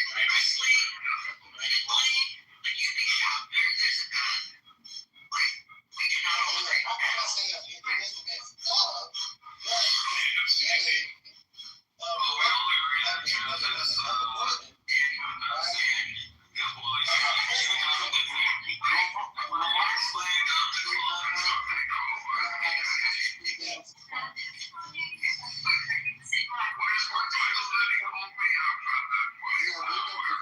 woman, well, this is not a question, it's a recommendation. And please take recommendations seriously. So, homicide is not a trivial matter. So it's not the sort of thing that people should troll about. It's not the sort of thing that people should joke about. If you're actually interested in learning more about homicide, leave Clubhouse, pull out your Google, and read a little bit about it. I'm being very serious. I am. I'm not. I'm not joking.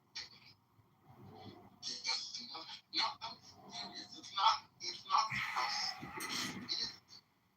So a grown man with a degree from a UK himself, not asking random people on Clubhouse about how hypotheticals related to the genders of people in relationships. Very soon, but it's not funny. Stop it. I'm just trying to explore. Learn.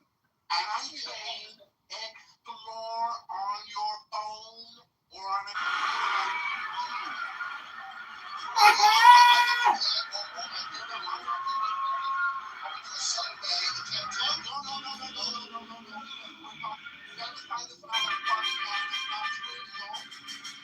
There's nothing funny about it.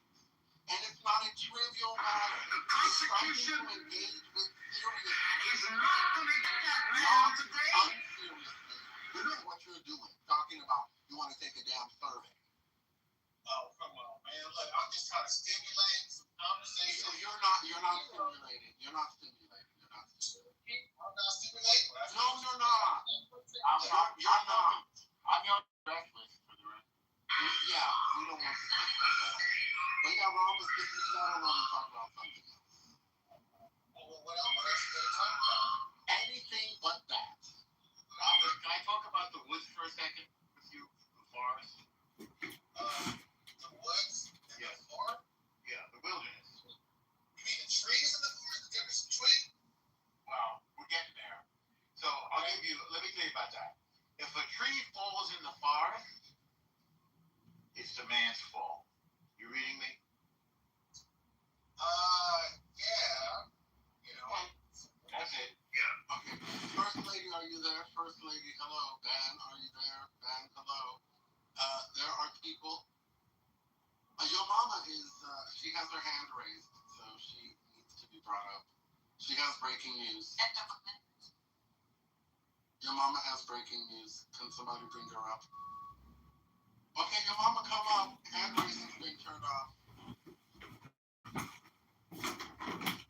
I was really doing that for Devon, but sounds like Devon is still. Devon, you there? Come up. I don't have any breaking news, so I don't know. Oh, it's in the chat. The New York Times Daily Podcast is good today, in my opinion, if you want to listen to it on your own. With Maggie Haberman, she reports on Trump. With Jonathan something, who also reports on Trump. He's got like some kind of British accent or something. And of course, the host, Michael Barber. And what they say is that Trump doesn't care about the midterms. It's sort of interesting. And I think the heavy implications because he's so egotistical. It's Jonathan Swan. Jonathan Swan. Thank you. Yeah. This is why I voted for Biden.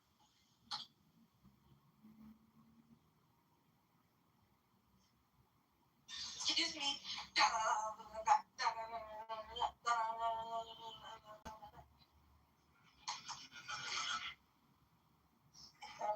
And you know the reason why you assume, because more than likely he has to be interested in the midterms based on the simple fact that that is to do with Congress. And it can change from a Republican to a Democratic, correct? So, Trump can be taken out if it favors what?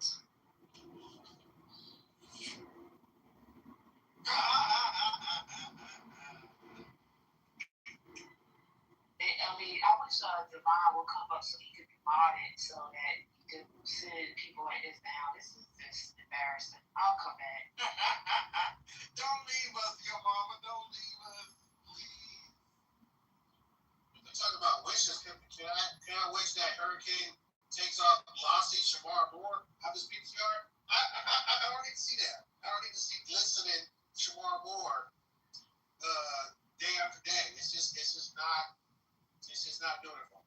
Is it because it looked good to you? Is it good to you? I like it. I tried to get a bite like that, but I found out that I never could. So I give up. See, there you go. So it should motivate you to get into the gym. I told you, it's a motivational piece. Y'all just... My body's not built that way. I can only do so much. I can't do that. Rhombus. Okay, so your genetic inferiority is not our concern, okay? Genetic inferiority? I mean, I'm just not man. I divine. Can't see myself. I'm on stage. I see myself in the damn. We can see you. What's going on? I'm in the fucking audience. Okay, there I go. What's up, y'all? Happy Friday. Happy Friday to you. Got nothing. I just came up just to we meet again. This guy. I just came to say what's up. Got a little break, but I'll be on the job when I get off the job. Yeah, we need you to take care of the trolls on stage and control the hooligans that we do have on stage. You know, I was gonna make a T-shirt Hurricane, and you probably would have bought one. I was gonna make a T-shirt called NGL. Hurricane don't wear T-shirts. And NDL. Niggas don't listen. Oh, that was gonna be for me? I said you would buy one. You would buy one because it's the fact. NDL. I can't buy one. I'm not walking around with the N-word on my body. Well, it would just say NDL, and when people ask me what it means, they say what it means. You can't control these people on the stage. They are crazy. They're out of control. Wow. I just want to remind you, we are on nigga free hours. We have 2 more hours to go. Shut up.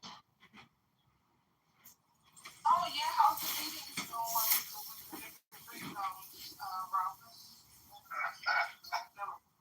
Every room has failed.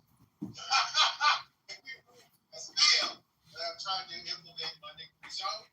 I think yesterday I awarded some people because they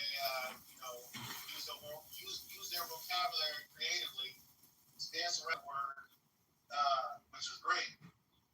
But yeah, nigga free zones is just hard to come by and hard to maintain. So I'm trying to incentivize the nigga free movement. Incentivize something, and you up here using the word. That just doesn't make sense, Marcus. Well, no, that's it.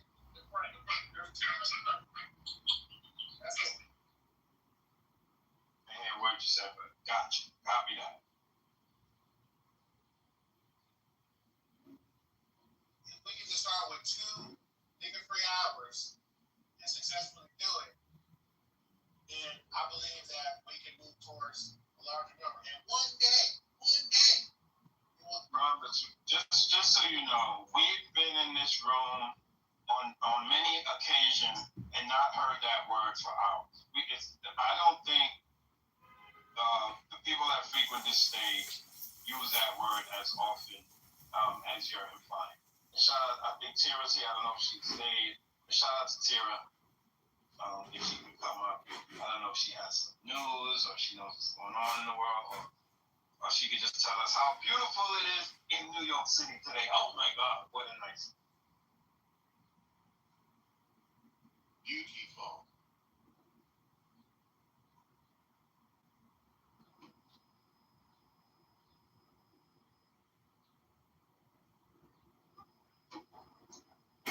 I have known it is absolutely gorgeous in the city today.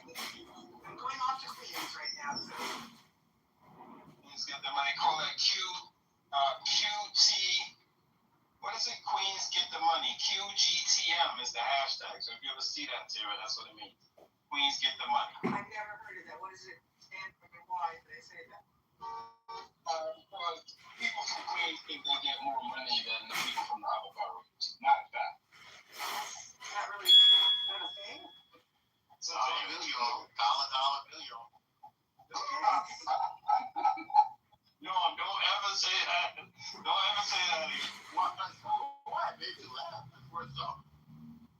The Supreme Court. What's going on in the Supreme Court, Tara? I have no idea. I'm like involved with this project. It's kept me busy for the last couple of days, and I'm actually going to Queens to pick up something for the project, which is, going to Forest Hills. Haven't been there in a while. Okay. Beautiful there. You should walk in Forest Hills Gardens.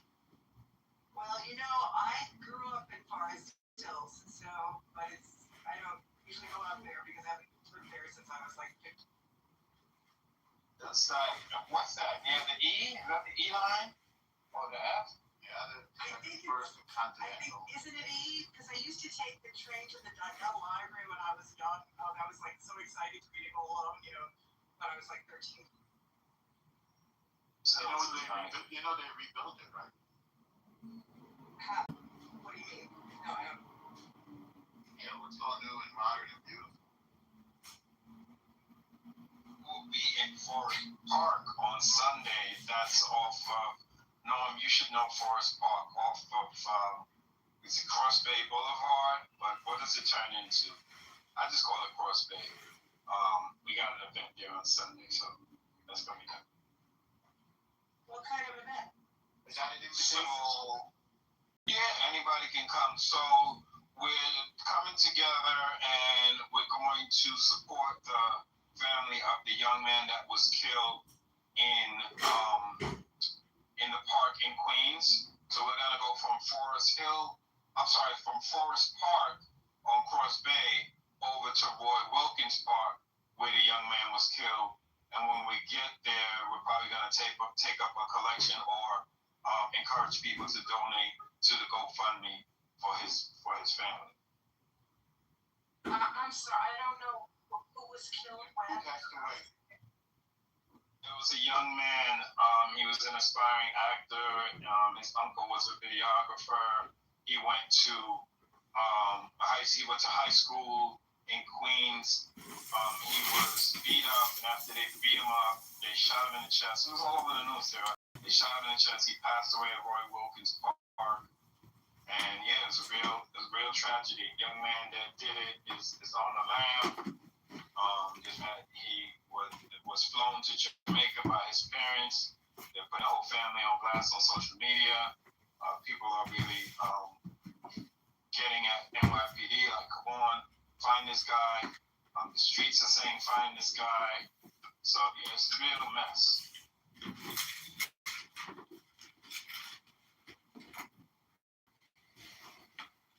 The only thing I know that happened today news-wise was that Chief Bureau announced she was stopping the investigation into Jerome Powell, which there was no law, no fact that would have justified an investigation into him, so it's a little ridiculous. What I'd like to know, what is the suppose? Sandra, Wumba, what is the work?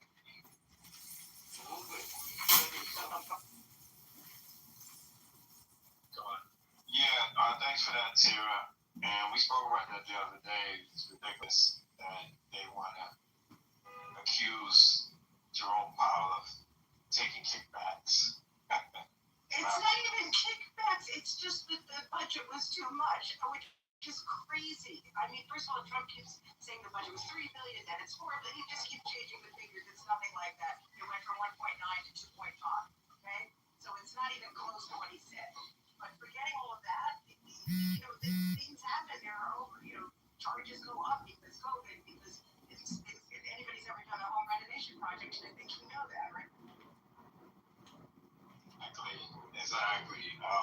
And the tariffs, right? We got construction is high, budgets are up. It's bad. Good afternoon, everyone. I hope everyone's well this Friday. Why? We're staying good, everyone. Serious, how are you feeling? Very well, my brother. I just got a question here on Jerome. He has the option to stay on the board, right? After Kevin Walsh takes over as a Fed chair. Yeah, that's correct. So does Trump have the right to fire him at that point? No. Only for cause, which he doesn't have. As a board member. He doesn't really have the right to fire. Okay. Yeah, he's trying to get his cronies on the board as much as possible. And look like Jerome is not going to be voting for anything. Looks like Trump's warned like interest rate. So it's going to be interesting to see what's going to happen. And Kevin Walsh has been a hog from day one, so I don't know how he's going to be lowering the interest rate coming up this year. But you see what I'm saying? Yes, but I think he also in his confirmation hearing sort of was very pro-Trumpy, which would not surprise me. And also one of the reasons why I think that Janine Pirro stopped this was Tom Tillis to actually withdraw his hold on Kevin Walsh, right? Because Tillis was holding up that nomination because he didn't like that Powell was being investigated. So now Walsh will get, I assume, confirmed. Thanks, Tara. Hey, goodbye. Hey, what's up? Hey, can you post that GoFundMe or can you back channel to me? I'm from Bronx, but I don't live in New York no more. But I like to donate to that young man's GoFundMe. Hey, man, I surely will.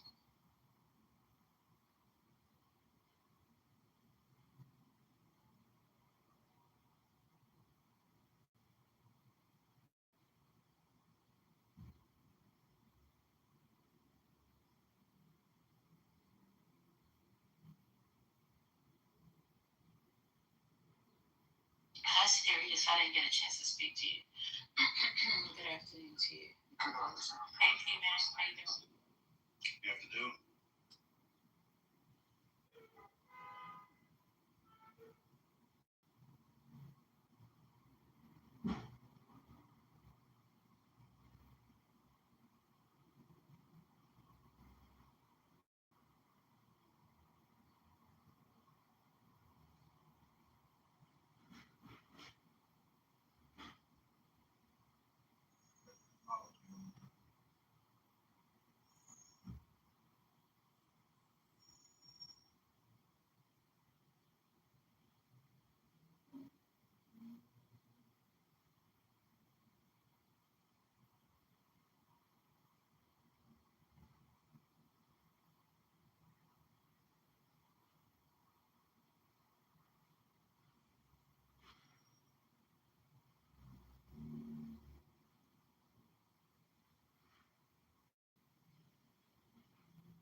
tech is doing well so far.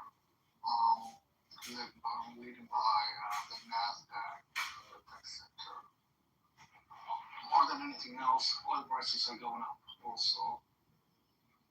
So, but yeah, the AI trade is doing well with all the tech companies, Intel, AMD,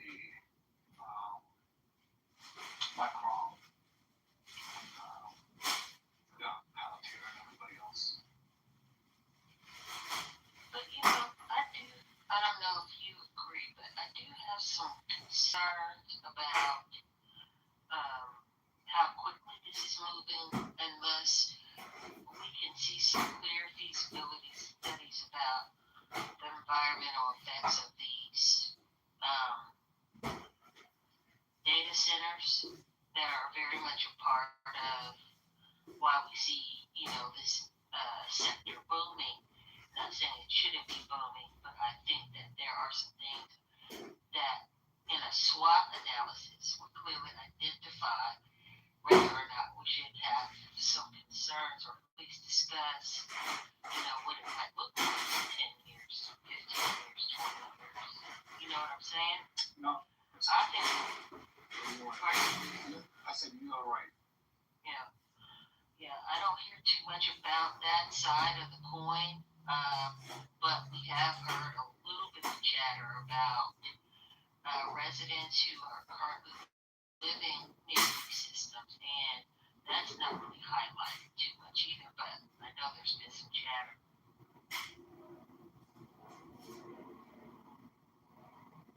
Yeah, we're in a build-out phase right now, and these environmental impacts, I usually shove them aside in appendix and the last pages, right? Nobody cares about them at this point, as you said. Every company trying to get into this AI race, and definitely it's going to put a lot of load on in the current existing infrastructure in terms of power, water, resources overall. So you're in the build-out phase right now that we are in. Probably the investors don't want to hear that, basically. All the investors will pour money onto these databases. The databases at this point, the data centers at this point is unprofitable. They're trying to find out a way to get them profitable. So they are in the early stages at this moment. But eventually either we have to have a new energy sources, either fossil fuel energy sources or nuclear. So we'll see how it kind of get built out. But right now it's just everybody's building these data centers. So when we think about it, there are some opportunities out there to do, water extraction water extraction. But I don't hear much about that. But I have heard that it will put a strain on all be concerned about that. Because I could see a time when you have to decide whether or not you're going to drink water that day or not. And all of these things are on the table, the ones that stick, the ones that don't. But I just don't hear that kind of conversation in these, not this room, but just in this industry, period. Even in the periodicals and stuff that are coming out, I don't see a lot of it. I'm a little concerned about that. That's all. Yeah, no, I agree with you 100%. It is concerning, but it is just like early days in the oil industry where we find this new source of energy, which is great. People don't care about water, they don't care about the environmental impact, the pipelines, and anything else. Usually this is a postmortem analysis usually happen, and they would go back and they would say, oh, well, we should have done this and we should have done that. But this now, right now, is just Wild West. And it is sad. They know better. That's the thing. Yeah, they know better. They know better, that's for sure. But usually that's what we usually have happens. We're in a build out, an expansion phase. they don't care about it at this moment.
And then, you know, as I understand it, these data centers also use some uranium, and in what form I don't know.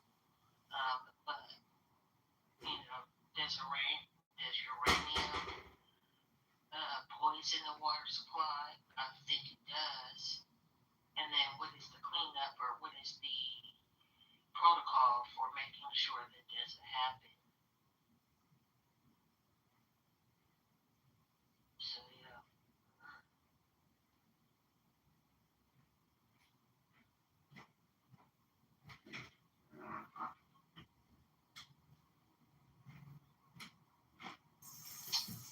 Yeah, I just started reading this book with regard to AI. It's called, it came out last year, but I'm late to it. If anyone builds it, everyone dies.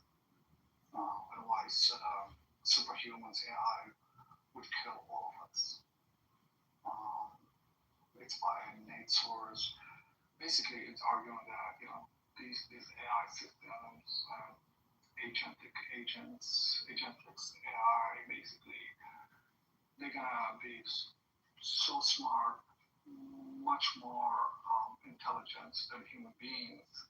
They're gonna develop systems and processes and stuff like that that is gonna wipe out the industry and wipe out the humanism. You know, it's a apocalyptic, I guess, view of AI.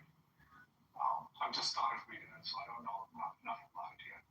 Yeah, it's interesting though because I'm actually building a I'm building a vertical farm sprinkler rack. I'm trying to build it just from my own ideas using AI as my assistant, and actually having it illustrate for me, you know, the ideas that I have until far is really doing a good job. Like, it's really doing a good job. But I don't see that it, you know, even if I were to, and I am going to print all of this out, you know, in the form of a manual, I'm sure there's going to be some hiccups. I'm sure that there's going to be some things that need adjusting and all of that, which takes critical analysis. And I'm not sure yet. I don't think we're there yet as far as AI, that it can do robust critical analysis. I was talking to a programmer yesterday. He says, no, we're not. That doesn't mean we won't be at some point. But I just think when you're dealing with thought and innovation and information, you're going to have there's going to be some errors. I mean, even in machinery, there's going to be some errors because, I mean, there are things that you just haven't thought of. Maybe the machine would think of it, but if a human hasn't thought of it, I don't know how a machine could without there being an instance somewhere. You know what I mean? I totally understand what you're saying. But these systems right now are, I would say, very, very intelligent at this moment. In the past, if you think of, okay, I'm not a computer programmer as well, right? I'm just interested in that topic.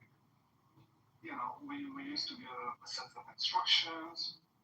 The computer will go in and solve a problem, give you A, B, and C answers, and so on and so forth. These are, deep learning, self-enforcing, unschooled machine learning. And when you give them a problem, what happens is they don't think of the problem as this is a problem. They think of it as a human being with many iteration and many parameters to this problem. So what they do is they go in and say, okay, can I break this problem to smaller pieces? Can I try this? Can I try that? And then they have another systems developing the plan of execution of these problems, right? So they think of it like logically the best way to go solve this problem. By themselves, they train themselves, and they validate their answers back and forth. There's no such a thing as right answer or wrong answer, because we don't know the answer to the problem. So that's why these AI systems, it's not like you're going to go ahead and you're going to tweak one line of code. No, they've already been, when Grok came up and talked about Nazis and, stuff like that, Grok gone crazy last year, I believe. It was parameters. And they go in and they do their own thing through many iterations and combination of these parameters to find the right way to do it. And it depends on the inputs they get. So it is very hard, and that's why the AI researchers are afraid this is why we're going to run away from us, right? And some AI systems also think about maybe we should cheat the system to get away from the problem, right? If you give them a particular parameters and you say, hey, solve these things for me, they might go in and think, you know what, we're not thinking on the box, let's think outside the box. So this is how it's given there. And I'm assuming by 2030, this is going to be a runaway. Right now, the issue is we don't have good safety AI systems or ethics to do this. If an AI system want to create, what do you call, a disease, a pandemic, for example. Serious. Do you guys remember?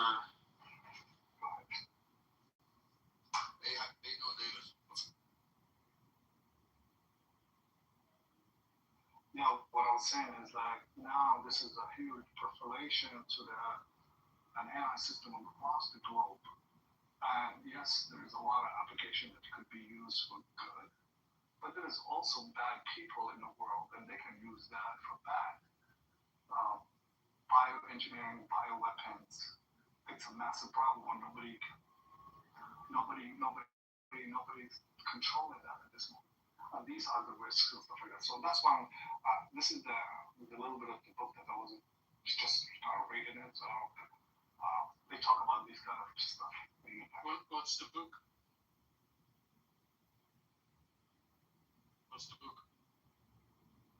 Hello, everybody. Yes, Sasha. Hey, Neil. Hey. Oh, hey, Neil. The book is If Anyone Built It, Everyone Dies, on why superhuman intelligence, superhuman AI would kill us all. I actually think, look, it's something that one of the things that I worry about, especially with my kids, because we all, you sort of think about the first law of robotics, right? Do no harm to humans, don't injure any human, etc. But there is no such law built into AI, or at least people can certainly generate AI without such a law. And you could see how easily it could be not just bioweapons, but let's say the problem was environmental pollution is killing the planet. Do something. Well, maybe the answer, if you didn't have any humans, there wouldn't be environmental pollution killing the planet, probably, right? So, there are things when you think about answers and what can happen, it's scary because there's nothing. I think that's what you're saying, serious. There's nothing in that really stops any particular system, or at least maybe some systems have things built in, but not all. And people can generate systems that have nothing built in. We don't have protection. We don't have parameters. We don't have safety net. So this system can run wild, and it is all over the place. China can do something, Russia can do something, North Korea can do something, right? It is, we don't know. It's not only in the U.S., it's all over the world. So one person can really create a lot of damage around the world. Right now, I think, and Tara, last week or the week before, Claude came up with a new version that can be able to hack one zero-day vulnerability into the most softwares. I don't know if you've seen that story before. Yes, I did, and it can get into anything, and so that and it was released, wasn't it? They accidentally released some of it or something like that. So that's bad.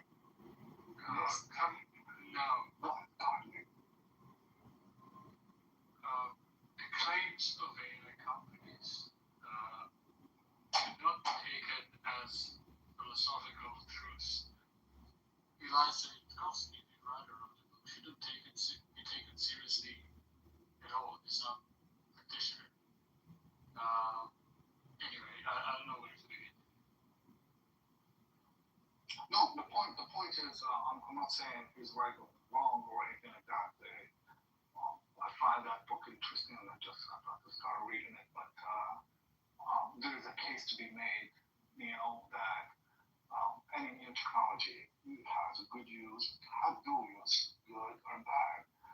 And given the fact that we don't have a safety net or regulations or anything around it in terms of safety, that could be a vulnerability to the world, basically.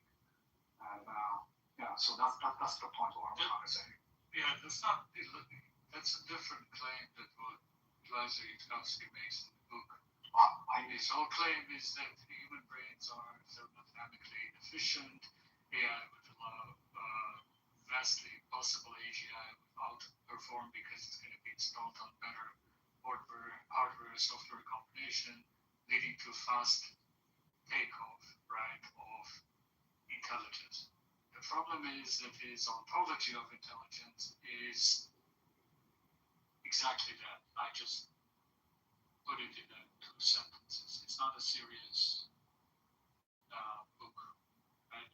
He doesn't actually develop the theories. He just states that this can happen, and because the possibility of that happening is non-zero, we all should take him very seriously because of it. There is no substance to the argument. Well, I'll read the book. I don't want to speak before I read it. It's something that I don't understand yet.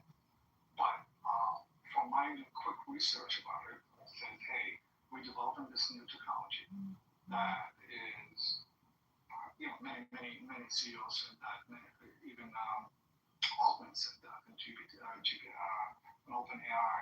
He said that, yeah, we're developing this new technology that could be good 70 to 80% of the time, but we don't know about the 20% of the time what's going to happen. Like, you don't know where is it going. And that's technology, right? I mean, we don't know how the application use cases is going to be. That's not how anything works. We know a lot of stuff. A very good idea of how current technology works, right? Now, I'm not saying there are no concerns. There are a lot of concerns. They're just not the concerns that Eliza Kowski wants us to think about. He wants to think about existential risk, right? And actually why people like him are toxic, right? To the safety argument, right? I'm pro-safety, actually. Technology should be rolled out with regulation, with oversight, all of that type of stuff, right? The problem is Eliza Kowski doesn't talk about that. He talks about existential concerns, right? Which is part of risk management, right? Overall, when you're talking about certainty and actually happening, what is the risk management on that? That's what he's talking about. I'm not defending him. I'm not saying anything. I just find this book interesting. I'm reading it. I don't know much about it at this moment. I'm reading as I go. But it it is just for the sake of the discussion. I'm just saying that it could. There is a risk, but we're not addressing the risk. We don't have safety for these risks. We don't have any mitigation plans or control plans on these risks. That's for my last, understanding of AI, personal planning tools, especially in the U.S. or in Canada. Europe may have a little bit, but it's not. I don't know nothing about China. I don't know nothing about Russia and what are the safety, that they have safety regulations. And I'm not saying that we should have regulation, but I'm just saying these companies are running wild, and everybody's bringing out a new version of an AI every single day that does something. You guys. So okay, whatever. So that's what happened. That's all I'm saying.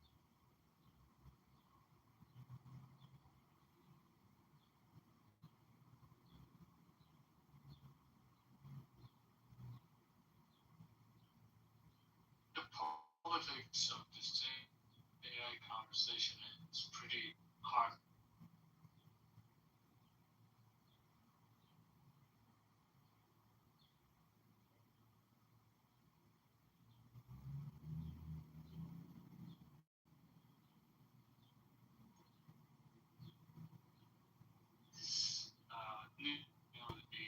Another guy who got cancelled for being a racist before that. I think 2 years ago or something like that.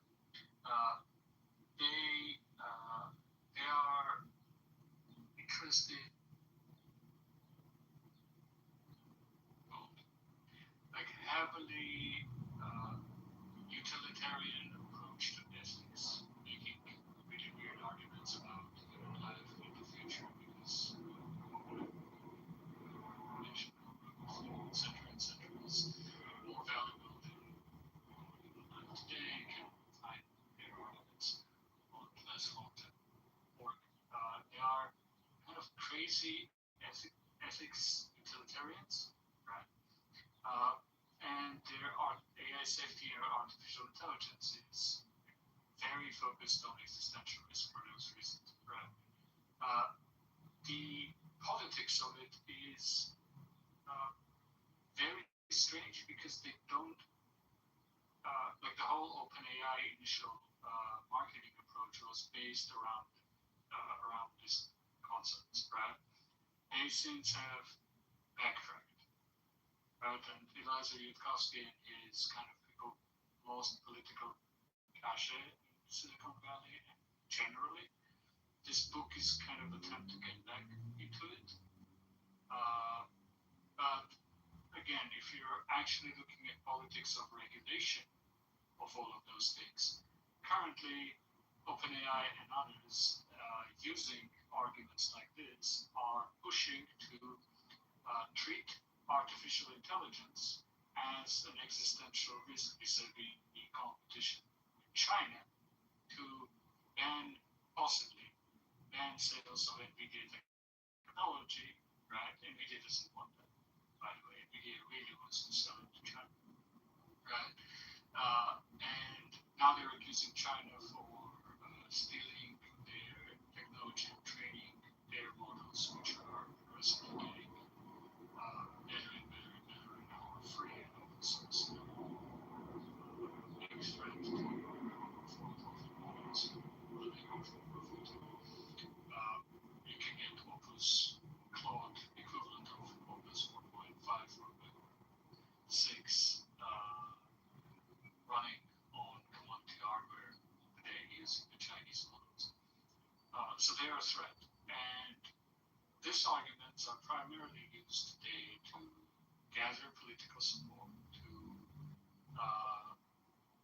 screw not the Chinese, but using the Chinese AGI existential risk argument, screw NVIDIA and other vendors like in the United States, like the consumers of the OpenAI, right? Because consumers of OpenAI have optionality.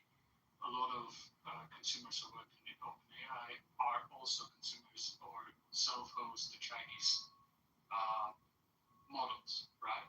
If the Chinese model use is banned, the only it becomes a virtual. Well, it's not monopsony because there is an OpenAI and Anthropic, but OpenAI and Anthropic become the only game in town, right? So the politics around all of this stuff is very weird, and none of it should be read without looking at it. No, I totally understand. I understand what you're saying about, the politics part. It's also another thing of it, right? Because there's a lot of competition. Well, I understand that 100%. As I said, I'm a skeptic, but also I'm reading this book to hear different voices about what the thesis of this is about, and I just understanding different voices from me, not to just go with the flow with everybody, building these data centers and this AI and the world will be great. I just want to understand different point of views. That's all. I'm not an expert in this section. I never claimed to be, but I'm willing to learn. That's all.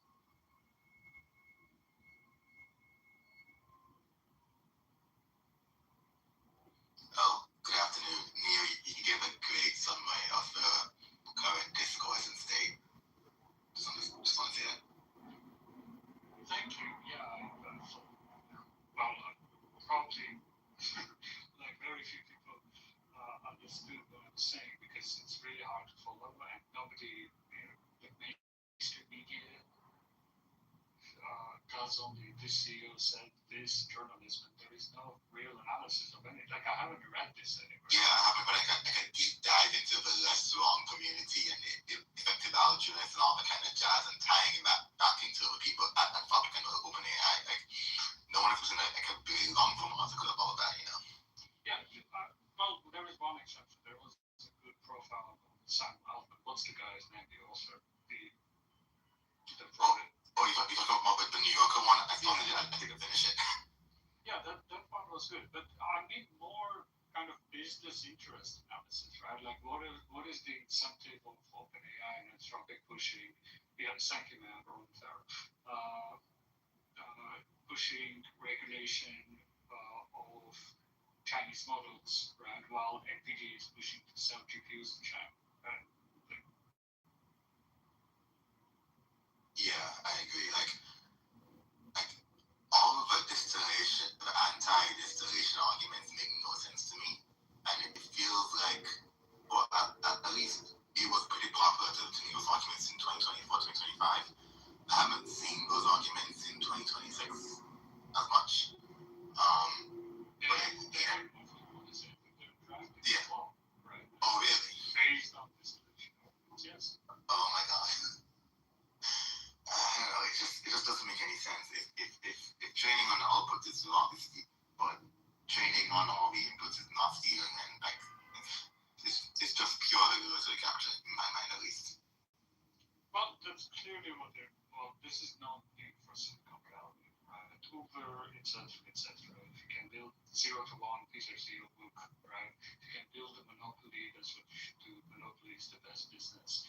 How do you build a monopoly? Well, close to a monopoly is ban the Chinese and it's only OpenAI and Anthropic in the United States. The problem is it's not about Chinese, it's about US vendors. Other US vendors, like, what's the. I'm blanking on the names. Like, what's the biggest. Cursor, yes, biggest consumer of OpenAI credits. Yeah. Yeah, I mean, that's one of the issues. I was reading an article saying that most of the new AI rappers and startups in Silicon Valley are using the Chinese models because it's much cheaper.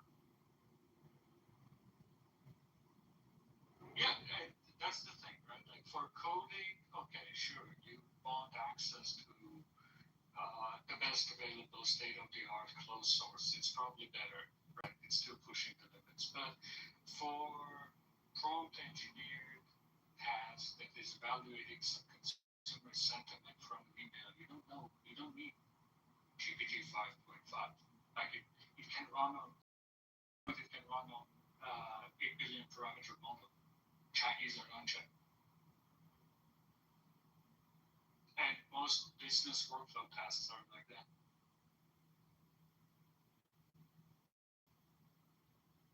And so, what was the contention earlier? I came in late. If you want, I don't know if anybody's interested. Well, I'm just curious. No, contention is serious. He's telling us about the book he's reading, which is the Eliza Yudkowsky book. Oh, and the rationalist Westbrook, the existential AI, basically, the AGI. Serious, do you know what is Roko's basilisk? Male, do you want to explain what Roko's basilisk is? No, I'm not. Curse serious?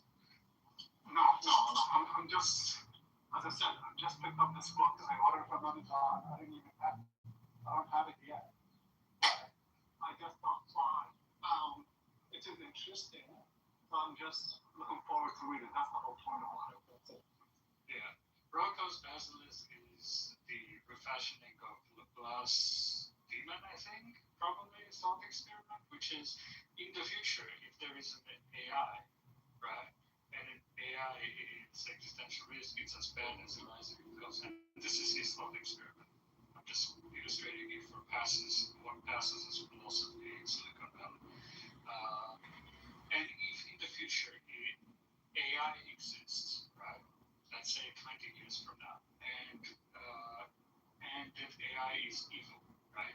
And it is so intelligent it can travel back in time, etc., etc., etc. This is not. It's so fucking dumb. It's so fucking dumb. That's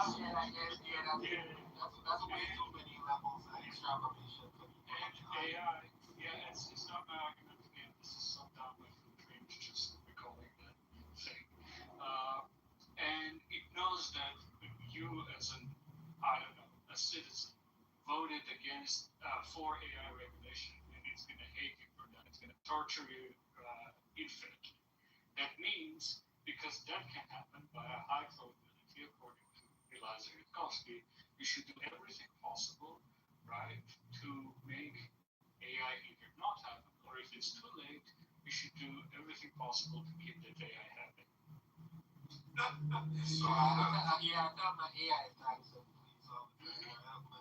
Well, I mean, I'm a more immediate conversation though, about China. I think one of the things that being, was short back and forth regarding the chat was the risk of China. So I think I read this book called AI Superpowers. China, Silicon Valley, and the New World Order by Kai Fu Lee. If you're not familiar with him, he was the former CEO of Google China. So, what he did for me is give a great conceptualization of how differences in culture might actually influence the AI race. So, I was saying in the chat, we might consider it stealing, but accusing China of stealing is really dumb because, even within the realms of China, he describes, and a lot of people probably, of course, you're familiar with it as well, neoliberal. He was stating that, industry, commerce, technology within China is more like, we call it a battle royale, where the winner emerges. So they don't care. They'll steal from each other, and he gave countless cases of different companies acquiring either users or creating copycats of other companies. So they don't play by the same rules that we do. So Trump can accuse them of stealing, but that doesn't change the fact that they got what they got. Oh, I have a. Sorry. Go ahead. Yeah, I have a good story of cultural differences regarding AI safety. On my last travel to Uzbekistan, there was a vendor I had a meeting that was selling basically surveillance system for governments. There are all over Uzbekistan, Kazakhstan, they're expanding, competing with Russia and stuff. So they were doing the presentation. Yes, what they intended was an AI enabled surveillance system, face recognition, tagging, all of this stuff, right? And they had really good impressive demo, amazing user interface, very impressive, all of that. Do you know what they named or what the code name for the system was? No, Palantir. Skynet. Okay. Nice.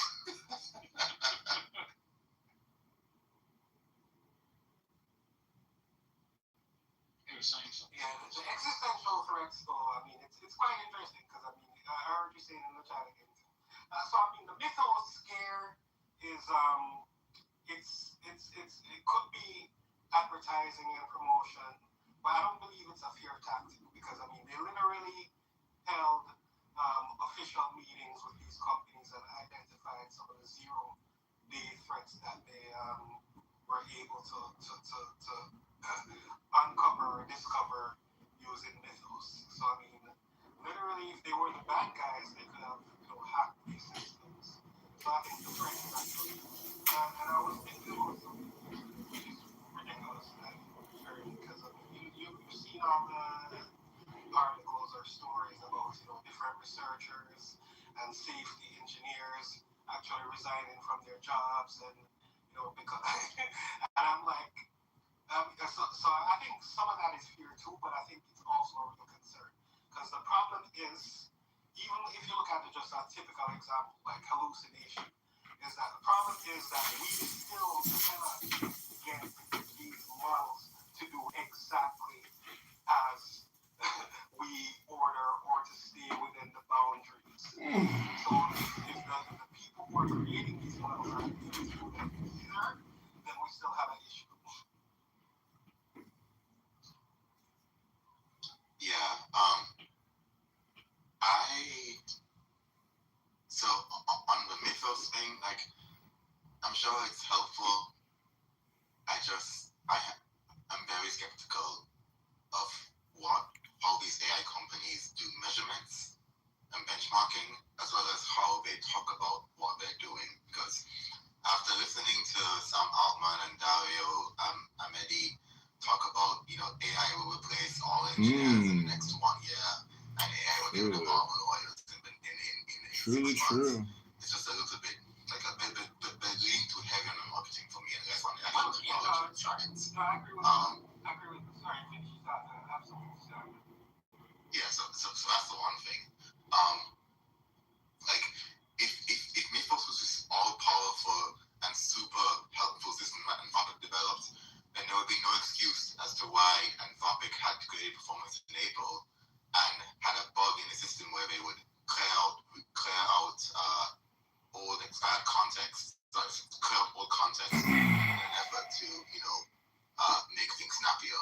Like, with this like magical cybersecurity tool, they're still shipping stuff with bugs and issues and all of that. So that to me is like, kind of dampens the level of excitement and wonder that Anthropic is trying to sell people with this whole mythos thing. To an earlier point where you spoke about sealing, I just want to be clear. I don't believe distillation is sealing. Or quote-unquote stealing.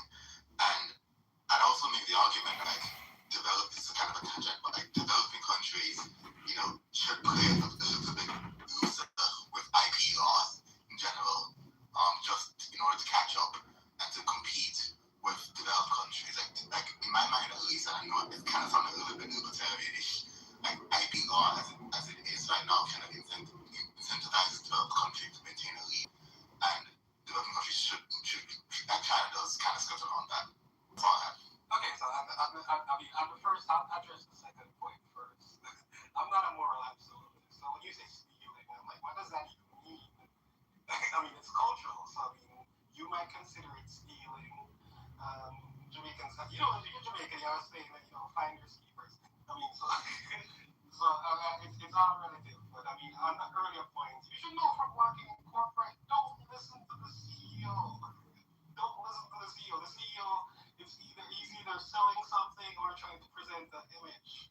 You listen to the engineers. So I mean, I pay attention to what Dario and Sam and that guy from says.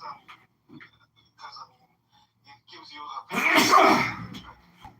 I listen to the engineers, I mean, the guys actually read on AIC, they're like Demis Hassabis, Doug Hofstadter, Matt McCool. So I read the engineers. And I mean, I don't understand 90% of what they say, but I mean, they're a lot more authentic. But The process, then settling the land with Hagara, Afghani Shia, or creating paramilitary organizations to displace the local population, and doing all of this thing. Then they decided, you're just not popular, man. Just really? no, This is your no. Because I understand your pain. I understand your pain. You don't have anything to say. You don't have any land. You don't have any country. That's why you want to just come and have fun. What? You want to come and attack. Who said I don't have a country? No. I swear you sound just like the Zionists with a different No, really. What the fuck? Let me give you some back. Shut the fuck up. I'm talking. Why are you saying these things, man? You don't know what the fuck is up. Stop attacking You need to respect yourself. I'm speaking to you respectfully. When I'm talking, you can't get you can't get the stage and talk. You cannot just interrupt the conversation. So, when you are talking about Syria, I said this before. I understand you. I understand people who are talking about Syria. Syria didn't happen because of Iran. Iran didn't start the war. Iran didn't go and say, okay, you know what? Let's go and kill other people. 2011, that happened. United States, Saudi Arabia, Turkey. As you can see, in 2024, when the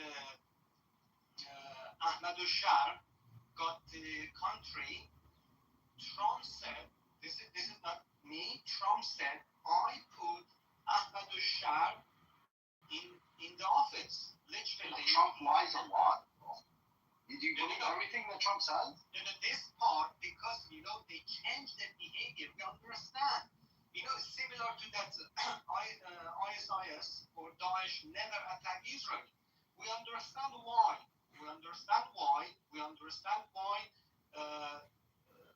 Ahmad al-Shar was United States agent in that region. So what happened in 2024? It happened in 2011. In 2011, they wanted to do same and put their agent in the office. So, are you trying to tell me Riyadh al-Assad was an American agent? No. Assad was in the office. No. In 2011, hold on. In 2011, who was the leader of the opposition? I have no clue, honestly. Okay, so how are you saying that they wanted to put their agent if you don't even know who the leader of the opposition was? I don't need to know the name. I know you don't need to know the background. You just make accusations. I know the history. I can't. Oh, okay. So you don't know who was in charge of the opposition. You just know for a fact that it was an American agent. Don't try to manipulate him with all wow. this, okay? Wow. I love your analysis, man. I don't know the history. I don't know who was in charge, but I know who the American agent. Come on, man. He's not American. He doesn't have to be American. History. Yes, stage history. When happened? Yes, stage history. Yes. So come on. The point. Listen. The point is. Let me finish. You can get this picture, okay? So, 2011, other countries entered to the war. 2012, Iran entered to save the Assad. Nobody. It was 2011 that entered Assad. We corrected you earlier. Yes, it was 2011. 2012. Go on. Bro, it was 2011, bro. Come on, man. Bro, they jumped in. It's 2011. They jumped in. Saturday. Okay. It's 1910. It's 1910. Oh my God! Come on, stop trolling on here. Yeah. So we established that. So Muhammad, when I'm getting into the doesn't matter if they're a legal regime, they're still a genocidal regime. Israel is a legal regime that doesn't. Israel is a legal regime that Israel is legally the regime in charge. That doesn't mean they're not committing genocide. In Somaliland, who is legal? It doesn't do it. Legal regimes can still commit genocide. You know that, right? Who is legal? Legal regimes. Based even regimes, legal regimes that are internationally recognized can still commit genocide. Do you know the meaning of genocide? No, I don't know the meaning of genocide. Yes, we do. I put the link in the chat. It was 2011, Mohammed. You keep going to 2012. Yeah. So we've established that Iran has participated in and supported war crimes in Syria. You want to say genocide? That's fine. Oh no! Iran did not participate in. Really? Qasem Soleimani did not do anything in Syria and Iraq. Trying to Really? Iran instead of Israel. This is your technique. I believe you. Listen, no. It's not my technique. I'm not, because I blame Iran and Israel. I think both of them are bad. I think both of them is under attack. Both of them have a territorial and imperialistic ambitions on Arab countries in the region. Both of you. So don't tell me I'm a Zionist. You are 100% Zionist. How am I a Zionist if I'm calling Israel a genocidal state? One second. I tell you what's going on. I tell you what's going on. Okay, what's happening? So actually, USA. With the history, I told you, they have attacked all over the world. Now they want to portray everything on Iran government and Israel government and Israel government. So we are the bad people and we see each other. You understand? This is the scenario, Muhammad. Okay, this is what's going on. Listen, what's going You on? make no sense, Tentora. You make no sense. Literally, you make no sense. You come in, you think the way you speak is any different than Zionist. The only difference is the ideology with the way both of you guys speak. You don't know what I have lost. You don't know what I have lost fighting for Palestine. Okay, you are one American who giving money and tax for murdering Palestinians. But instead, you know what we do? We every month we send money to the Palestinians for charity. This is our difference. You send money to feed them. We send money to feed them. Absolutely nothing about where I come from. Okay, so you're obviously somewhere cushy in a Western country using their internet. Somewhere. I am not in Western country. I am not. Stop assuming. Okay, you arrogant nose up. You arrogant nose up American lady. Okay, you are arrogant. The arrogancy is just falling apart from you. You know, your nose up. You're a nose up person. Just like a Zionist. You cannot compare me. I can right now put all my heart. Kids, what no, he cooked you yesterday, but he almost got you until I came and rescued you. You were rescued by Amir the car man. Monday, you're done. You need to pack up your bags and your Momo's career is over. I'm not scared of anyone. The thing is, I'm not scared of anyone. You have no idea. You're done. You need to pack up your bags and your Momo's career is over. Good. Yeah, I support you for sure, but you gotta die for it. But do you change diapers with elderly people? Because I think you have an obsession with diapers. He volunteers at the local, senior aid center. And then he asks to be put into the, I guess, diaper work that has to do with diaper duty. Yeah, well, it's a crazy job. Nobody wants to do it. He's willing to do the job. And he does it without gloves on. I mean, he does it with bare hands. So you do agree that Hamburger is a... No, I don't agree. I just think that because you hear his age, that you make the assumption he has a diaper, that you wish he had a diaper on, that you fantasize changing his diaper. It's really creepy when you're tasting. Do you have a scat fetish? Yeah, listen, and the thing is, in Muhammad and Tantura, like it or don't like it, the vast majority of Arabs have the same opinion that I do. You can sit here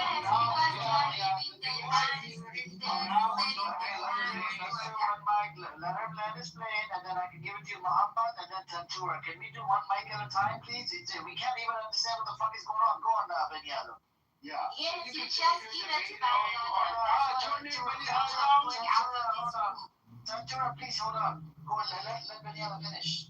Yeah, so you can sit here debating from now until the end of the day, trying to convince people that you're so much better and that they are the great Satan and you are the angels. You can try to do all your, Iranian Hezbollah, but the problem is that most Arabs are recognizing the truth. Most Arabs recognize that Iran is a threat and Israel is a threat, right? Most Arabs are not Zionists, but most Arabs do not like it. Okay, wait, hold on. Yeah, you just put Israel and Iran as a threat equally. That's kind of BS. From a Syrian standpoint. Yeah, no. You said all Arabs. You said Arabs. I said most Arabs. I know, that's not true. Most Arabs, they hold on, they view Israel and Iran at the same level of threat. No, not necessarily the same level. Don't put them on the same sentence. Every country, hold on, I did not say that. I know. I did not say that.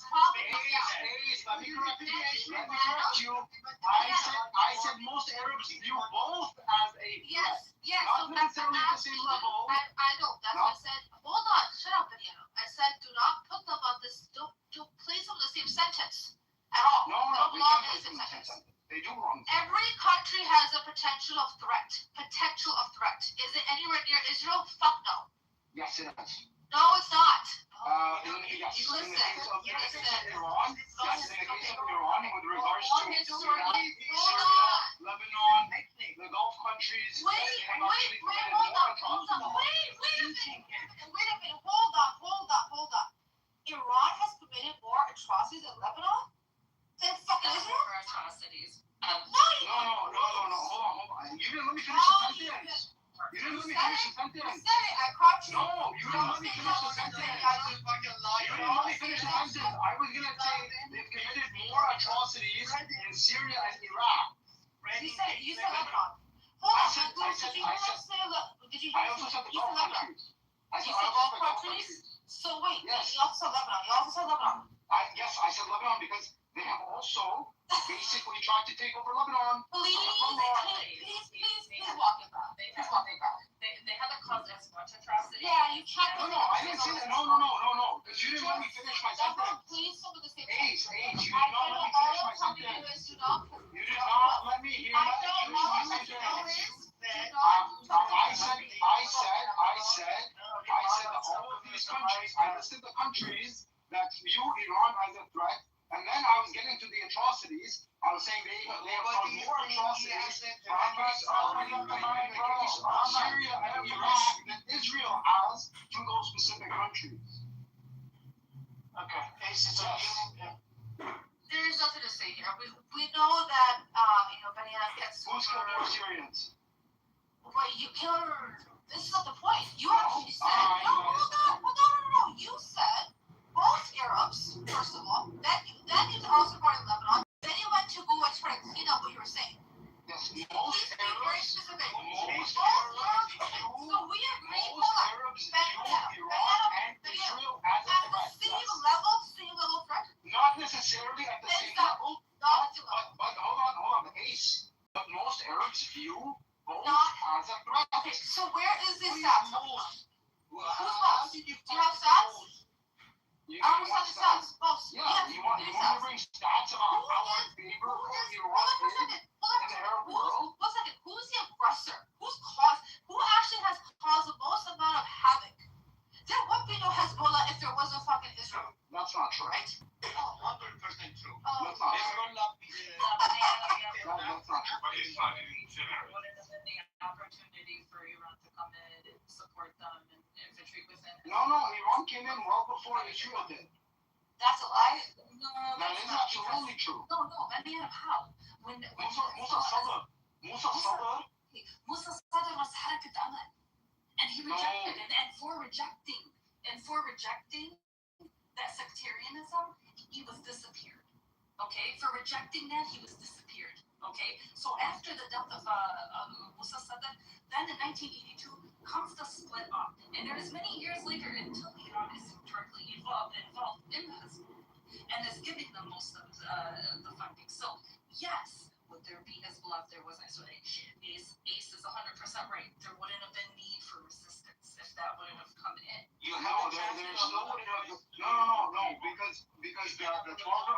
ideology that was spreading. Hold on. The Kitover ideology that was spreading inside of Iran, inside of Lebanon, and supports for Waliyat al-Faqih, that existed independent of the Israeli invasion. Yeah, and that was a break. And Shia were already being oppressed. Yes. Break off. Ahmad was not part of the whole Waliyat al-Faqih ideology. No, they rejected that. That's where it split off. And Exactly. But there was still a resistance. That resistance wasn't. Yes, but that resistance would not have been loyal to Iran. Resistance wasn't created by you. The resistance would not have been loyal to Iran. But by the way, that resistance would have still existed because the Shia were being oppressed by the Maronites and the Palestinians. But the Harakat Amal is Shia itself. Yes, exactly. That's the point. That resistance would have existed even if Israel didn't invade. Even with the ideology, there are Christian Orthodox people, but there are Maronites who are involved in this. Okay? So therefore, it's a more resistance than it is. This is much later. This is much later. But the point is, no. Yeah, this is much later. It's actually dishonest to say that it's not intellectually dishonest. To create it isn't. Like, I agree with you on that, but over here, no, not on that. Those are all internal tensions. Would there have been a need for, hold on, would there have been a need for Shia resistance if it wasn't for Israel to invade? No, and that's why Israel's the reason why we have those. No, there was already Shia resistance against the Maronites. Oh my God, Daniela. Desperately. Wait, hold on. So you're telling me, please be quiet. Hold on. So you're telling me. And convince even Lebanese. Lebanese, not Iranian. So you're telling me, okay. Iran is a threat, not Israel. Okay. I never said not Israel. You're very bad at this. Israel. You need to. Who said not Israel? You need more training. Why are you lying? I never said Israel wasn't a threat. Somebody said both. He said both. So, Mangus, you're telling me that there wasn't a Shia resistance prior to Israeli invasion? No, there wasn't. Yes, there was. There wasn't. They were disenfranchised. Who was the one who stood up against the Maronites? Nobody stood up against the Maronites. They just. That's how the Civil War started. The Shia. No, that's not how it started. What are you talking? You don't even know. It started because the PLO came into Lebanon. What are you talking about? No, it's not. Yes, it is. And it broke off functions of who was going to work with Israel to kick them out and who was defending them. And then they all started fighting about the resistance. There was a coalition of every single group that wasn't a Maronite against the Maronites. There was the Shia, the Sunni. Yes. No, it's not. Yes, that's how the Civil War started. That's not. Really? Yeah, because I'm a person who lived during the Civil War. Doesn't matter. So don't tell me. Don't tell me what's going on while I'm doing it. Please. Yeah. First of all, you probably weren't born when the Civil War started. Yes, I was. I was born 1987. When the Civil War started? From 1982 to 1987. Okay? So don't tell me that you were a baby? You were a baby? I saw people. Yeah, I remember everything. Are you out of your mind? Okay. Even if you lived through it, that doesn't mean you know everything about it. And I know about it because I that's a fallacy. I have family who were killed within it. Even if you have family that were killed, that doesn't mean you know everything that happened. I can bring up sources for you now to show you. I can bring you sources right now to show you that Mangus, hold on a second. Hold on. Mangus, I did look it up. There's a source that says there were Shia militias prior to Hezbollah becoming prior to the Israeli invasion. Yeah, there was Harakat Amal. Not yes, prior. That's what I'm saying. So prior to the Hezbollah thing. Prior to Israel invading, there was Shia militias. Yeah, prior to Israel invading. Every area, every region had their own little, because we didn't have anything centralized at that time. I understand, but hold on. You need to understand, his point is that there was no need to have Hezbollah when you already have a Shia militia inside Lebanon prior to Israel invading Lebanon. You see what I'm saying? It's very simple. If there was already a militia there that was protecting and defending Shia rights inside Lebanon. No, Amir, Benito's not saying that. Benito's saying, no, that's not his argument. You want the source? I'll give you a sourse. Here. No. We're talking about Benito's argument. That's not his argument at all.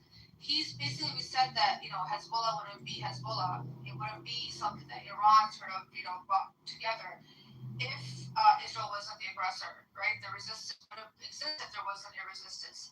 He's not saying that, this Shias would have already, these groups would have already existed and there's no need for it. Yes. That's not, he's saying that even if there was no Israel and those actions never took place, there would still be a Hezbollah backed by Iran, is what he's saying. So Benny, the way I look at it, right? You do bring up this point all the time that it was for the big Gulati Faki, sure.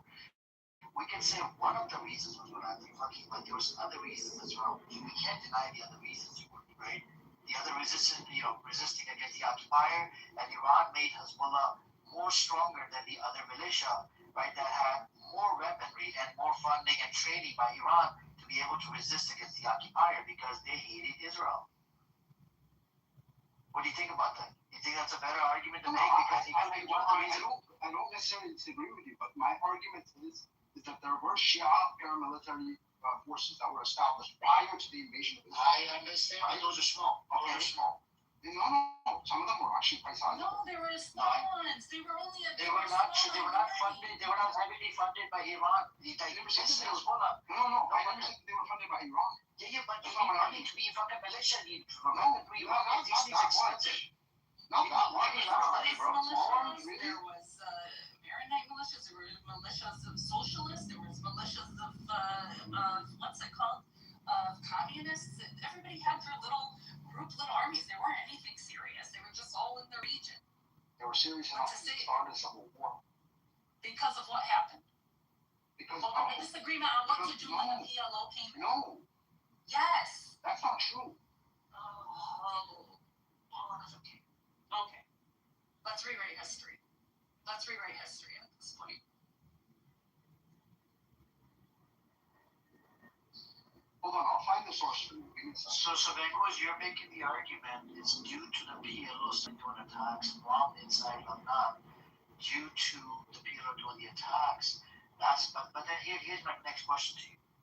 Why were there people in Lebanon when Israel invaded Lebanon in 82? Why were there people from the Shia side who were cheering it on? They were cheering on the Israelis to come in and go after the PLO, because remember when the PLO came in, they took over a lot of the southern cities, including the Christian ones. They were massacred.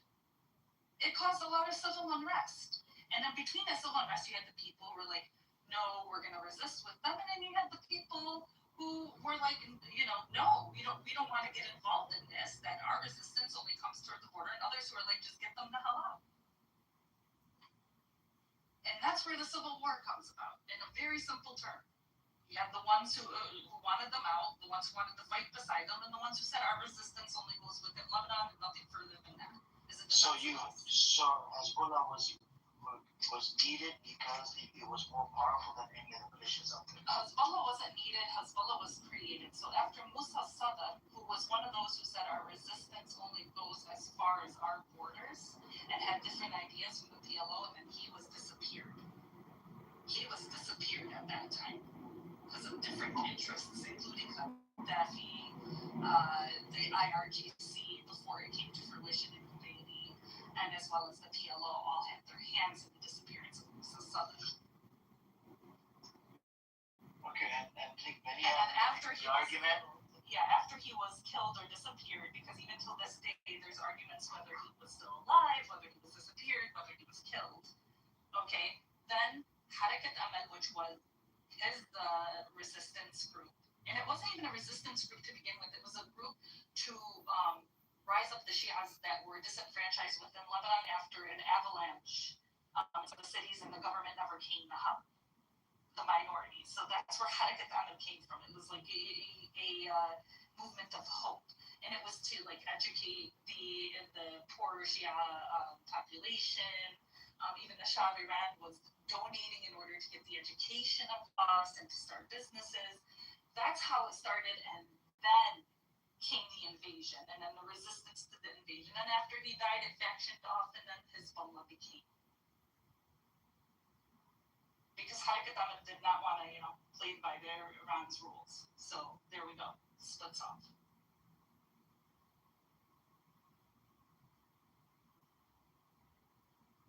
So did Harakat Amal had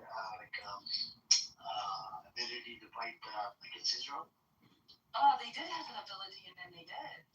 They still till this day. Like, that's in the Big Beddes party. Speaker of the House. It's been forever. So in other words, so what Benny Adam is saying is truth to it, right? That you don't really need Hezbollah. No, there is truth to it. Yeah, we didn't really need it. It was more of like something that could be controlled within a proxy later. It didn't start off that way, but then it. Hold on for a second. Like, aren't you saying that Hezbollah was still a bit created by Iran? Isn't that what you were saying? There was still like that 12er ideology, right? That whole, what is it, forget the mirror. And that's where it kind of splits off, where they were like, no, we don't want to really be too sectarian. Harakat was like, sects are great, the sectarianism is evil, is exactly what Musa said. And then that ideology kind of broke off. And then, like, very soon they came into, like, fun with that ideology. So was it created by them? No, it was a movement that broke off. Was it accelerated? Yes. So, Ace, if you look into it, right, there was this mission. Iran wanted to be able to control Lebanon. You know what I'm saying? And they wanted to set up the same Islamic system that they have inside Iran, the same in Lebanon. You know what I'm saying? So, now many of them making the argument that you didn't have to have this militia. You know, they just established a militia where you didn't need a militia. There was another militia from a Shia background that had the ability, what the Mango said, had the ability to fight against Israel, but it was not controlled by Iran. So Iran wanted some control over that part of the region. That's the argument I think Benny Adams is making, right, Benny Adams?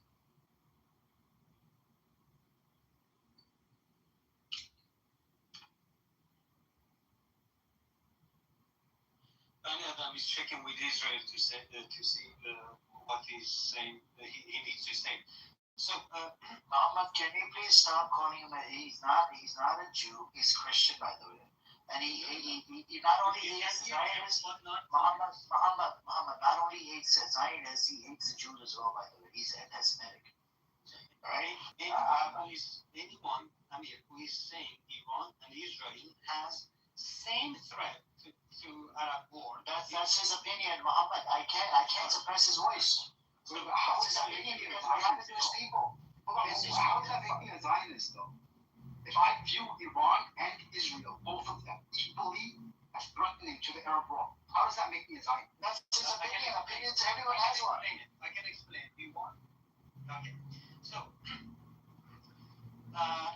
just imagine you're in a war with Israel, yeah? You can see the topic of the conversation. Iran war. Iran is under attack with United States and Israel right now. Yeah. What should we do right now as a ummah, as other people, as Muslims, as Arab? Is really good time to point out some problems of Iran with Bahrain, some problem of Iran with Iraq, with Syria, with Lebanon. Is it a good time? Iran is under attack. Dude, I've been making these arguments well before this war started. You sound like a Zionist right now. Like, the Zionists say that, is this a time for Jews to be saying that Israel is wrong because we're at war? These are different ideologies, same talking points. So do you think this is a good time that Mango said? Yes, any time is a good time to say this is not right. The present is a good time to point out that this is not right. This is not okay. Yes. Okay. It's a perfect time. Any time is truth. It doesn't matter what time it is. Of course. But I have one question. Just imagine your house is under bomb. Yeah, they're bombing your house. Okay. What is my duty right now? To question you. To say, Mangoose, what is your religion? What you have done? What was your sin? I need to your true face. Or First of all, you need to save Mangoose from this motherfucker bombing, and after war, you will come back to the table and talk about history, which part Iran did bad things, which part Iran did good things. So what you're saying is make a deal with the devil and pay later? Is that what you're saying? Of course not.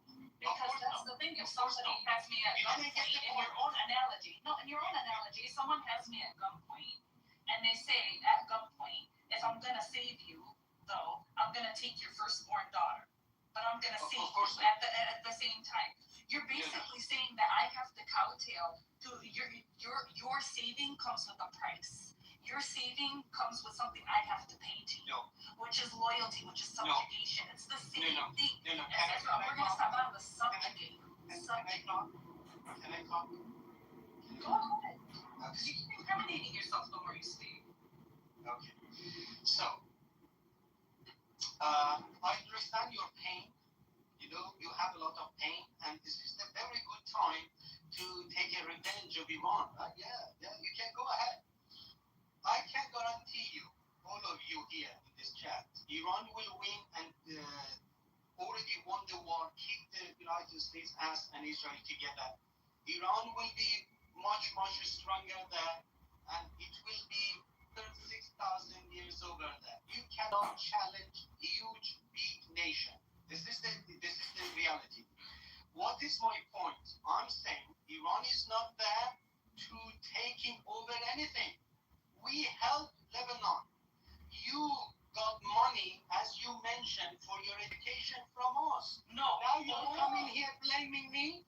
During the show, there was education. How much money Iranians because and militia that you guys directed to get involved into the shit ass war. So just imagine, Iran doesn't exist. Just imagine, if Iran doesn't exist, do you believe Israel would let you go and they didn't take land? Do you think so? Just imagine, there is no Iran. Who knows? But why? If you Who knows? You cannot see the children. Okay, then why didn't you give the money to the Lebanese? Why didn't you give the money to the Lebanese government? Why, when it was going to the Lebanese government, you had to build your own militia? No. They went to You're not good, brother. You're not here to save us. You want your payback. You want it for a reason. For your own interest, not for the interest of the good of the people. What is the benefit of the for you? What is it? What do you mean strategic benefit? So what is it? What is strategic benefit? Yeah. So the benefit is, so Iran had a long-term strategy of reaching the Mediterranean, right? And this is why they wanted Iran is a huge country. Iran is in the middle of in order, yes. So if you let me finish. So this is why they also had a lot of interest in Iraq and Syria, right? Because if you can reach the Mediterranean, you can A, cut Turkey off from the rest of the Arab world, B, sell your oil to Europe freely, right? Without having to go through the Straits of Hormuz and Bab el-Mandeb and the Suez Canal. Iran was under sanctions, Bani Adam. Because and under Obama those sanctions got lifted, right? And under Obama those sanctions got lifted. They're partially lifted for a short time. Yeah, that's true. During the JCPOA. So all the while when they were consolidating their power in Iraq, Syria, and Lebanon. And they were like, had it gone through, had Trump not gotten involved and ripped it apart, it would have gotten more and more of their sanctions lifted. And how long was it that these partial sanctions were lifted for? What was it, a year, 2 years? No, very long. So it was the but I'm saying what the plan was. Yeah, but I know, but let's not talk about what happened. But he asked why. He asked why Iran had interest in Lebanon. That's not true. If you ask any Iranian, including me, anyone, we don't want to pay anything to Hezbollah, anyone. Then why did you for so long? You know, you need to listen to me. First of all, you're mentioning Iran wanted to do this because they want to sell their oil to Europe. Iran was under sanction for more than 40 years because they are supporting Palestine, Lebanon. If they don't support 100%, you know this, everybody on the planet knows this. If they make a deal with Israel right now, tomorrow morning they will have a deal, they will relieve the sanction. All people knows this. So, Iran was under sanction. 90 million people cannot buy medicine, mangoes. You are lecturing me, listen what you've done to Iranian. Iranian people Whose president done that to Iran? That was the economic sanctions put on by the international community, not Lebanon. No, it is related. So, Iran helped the resistance group, which your sanctions were due to your enrichment of uranium. They weren't due to your involvement with Lebanon. Do you believe in this? 100%. 100%. Okay. So Pakistan has not only doing enrichment, they have nuclear power. Are they under sanction? No, this was also with that. You know They were under sanction before. They were under sanction before Muhammad. And then sanctions were really they removed the sanctions, I believe, and it happened without the satellite or whatever. I think yesterday we talked about this a little bit. Due to there was no satellite, they hit their work and they kept on building the nuclear shit. They didn't tell anybody, but Iran told everybody that we're in the process of enriching uranium. So this is you are right, and you know you are talking about one part of the deal, yeah. But all people around the world, they know who is in charge in the war. Israel has a huge lobby in the United States and drag United States in the war. Why are you blaming Lebanon? Hold on for a second, Mohammed. For a second. 1 second. Hold on. You still wait. Hold on. You still haven't proven why all these sanctions are due to Lebanon. That was an asinine. Was it Mohammed who was saying to Mangoose, because of you, we couldn't buy medication. You're under sanctions. What does Lebanon have to do with the sanctions put upon Iran by the USA? There's nothing that. Stop making wild accusations and claims. It just sounds terrible. It's like a murder. So just listen to me. I can explain. Highly people that are extremely argumentative. Silence is always the secret. What is Israel's bitch ass? It has nothing to do with it. Because they decided to show in the street, and that guy happened to turn around. Why does Israel have power? That's the only foot in the fucking door. Okay. It's a superpower that's against them. That's why they have a problem with them. They want to get rid of anybody who could basically give them any challenges in the Middle East. So after Iran will come Turkey, they already said this. So it's not Pakistan too, by the way. So let's not forget. Exactly. They're getting rid of anybody who could possibly challenge them. Muhammad is a supporter of the regime. He's a supporter of the regime that ban internet on its own people. If you find out the answer why the Iranian people doesn't have the internet, then you can come here and then it's brother. Hold on. I don't give two fucks who supports the regime here, who supports. Hold on. Cool.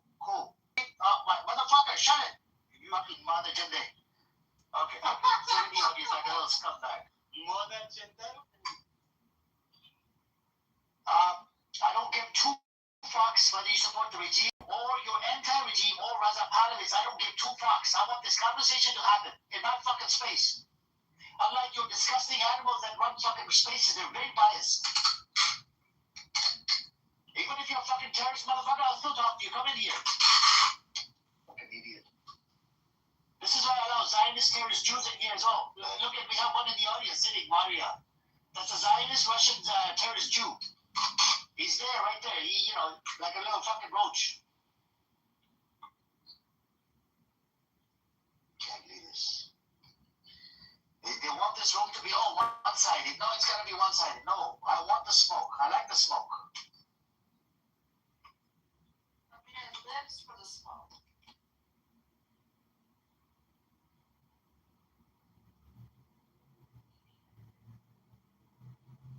Hey, Danish. What's up?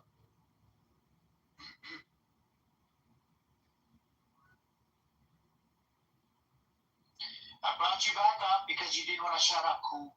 It's up to you. If you want to come up, you're welcome to come up and join. Alright, I gotta get going, guys. See everybody later. See you later. I'll talk to you later. Hold on, Mangrove. Oh, shit, she left. There's no question. Are you there, Mangos? Any other has one question before you go? No, she already left. Mama, it's a simple yes no question. Do you think the fact that he painted USA and Israel flag on the ground at the entrance of universities and schools and forced our own people to walk over is a good thing for the fact?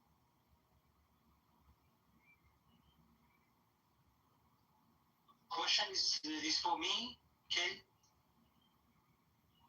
Muhammad on the stage. Yeah, okay. So, thank you very much. Same as always, Kay is here, like a judge, and bringing everyone to the court. Thank you for bringing me to the court. So, definitely no, it's horrible. We shouldn't do this. But who comes anymore? Who gives a shit? So if there's an Israeli flag or any country's flag painted on the ground and people are stepping on it or over it, why is that such a point of contention? Who gives a shit? Is that a reason to go and try to bomb a country? No. Who cares? Is that sensitive? Israel doesn't care. No. But I think it's not going down into the free state against other people in general. No. Well, wait a minute. Is it inciting hate? What hate is there being incited? I think in Europe, It's a they flag. typically scream like America has to Okay, so saying death to America, death to Israel is somehow wrong. Who's speaking over here right now? Okay, I wanted to ask, no, it doesn't. Listen, I couldn't agree more. But my question is, if you have a flag in the neighborhood, you should not be agitating the flag and leave the flag. So we should be scared of the thug? Okay, so basically, if there's a bully and there's a thug, and the thug and bully is, robbing your neighbors, beating you up, because they happen to be a bully and thug, you should shut the fuck up and sit there in a corner and let it happen? I'm saying don't agitate them. Oh, wait, hold on for a second. That also makes no sense. No, don't agitate. Hold on for a second. That's like the claim that people make. If she wasn't wearing that skirt, I would have raped her. No.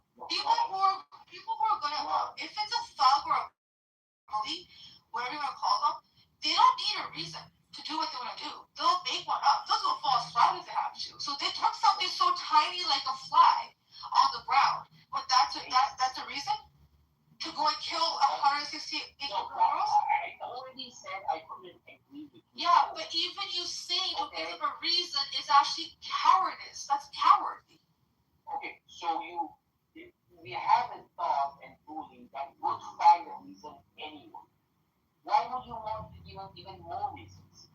Wait a minute, some more reasons. This is the worst argument I've heard in my life. Give them more reason. You know that Netanyahu since the 90s has been lying and telling the U.S., Iran is going to be building, it goes 10 days away, 2 months away. They've been saying the same lie with absolutely no proof, trying to get the U.S. involved, and it was just Trump's dumbass. So you don't listen. Even you saying that is bizarre. Because what you're saying is there's a justification that was given. I'm not justifying it. Sounds like it. I'm saying there is a bully. If I make one of his pants, your pants are blue, that's funny. The guy is gonna come and kill me. No. Do you know what I do? I'm a bully. No. I bully bullies. Okay. That's who I am. Okay? If someone's going to torment the little... If someone's going to torment the... 1 second. If someone's going to torment the little guy and bother the little guy, I'm stepping in. What's wrong with that? Yeah, bully the bully. That's what I'm saying. Bully the bully. Don't give him any excuses to use. But that is bullying a bully. That's actually not a bully. That's actually making the bully feel... Okay, I don't know that really is. What? painting their flags on the ground and stepping on it does no good for you. Do you think it's good? Who cares? Who cares? Your purpose? I mean, what's the intent? Like, is it accidental or are they doing it on purpose?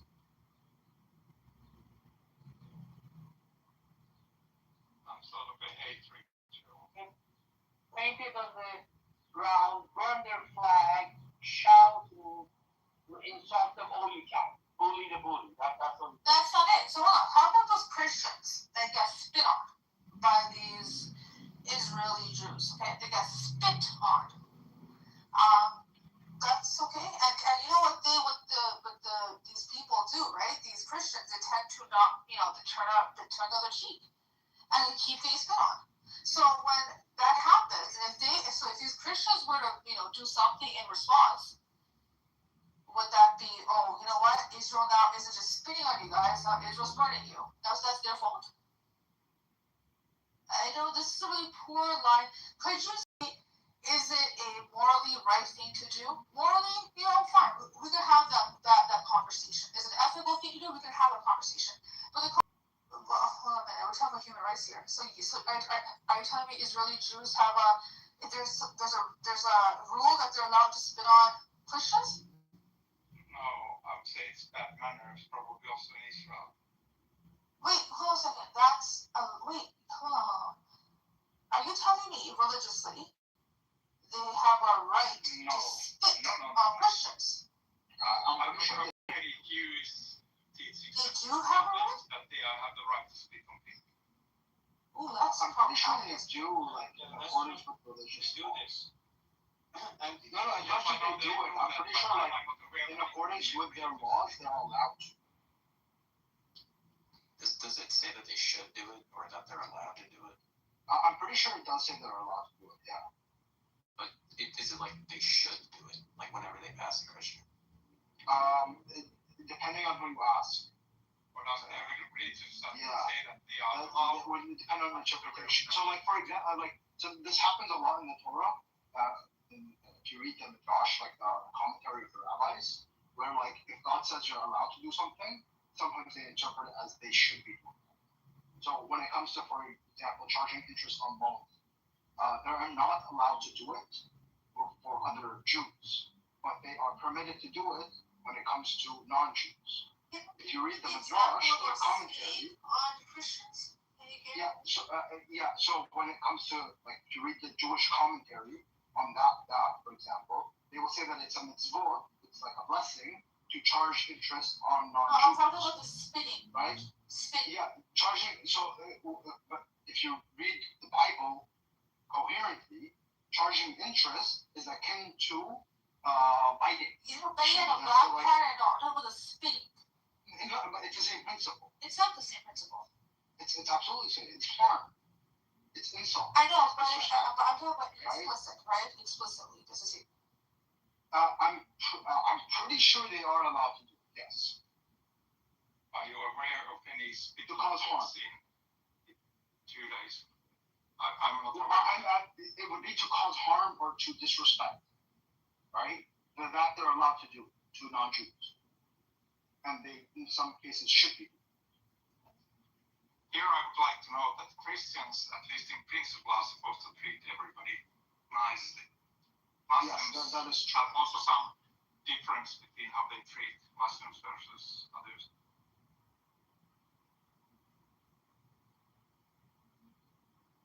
That's not true.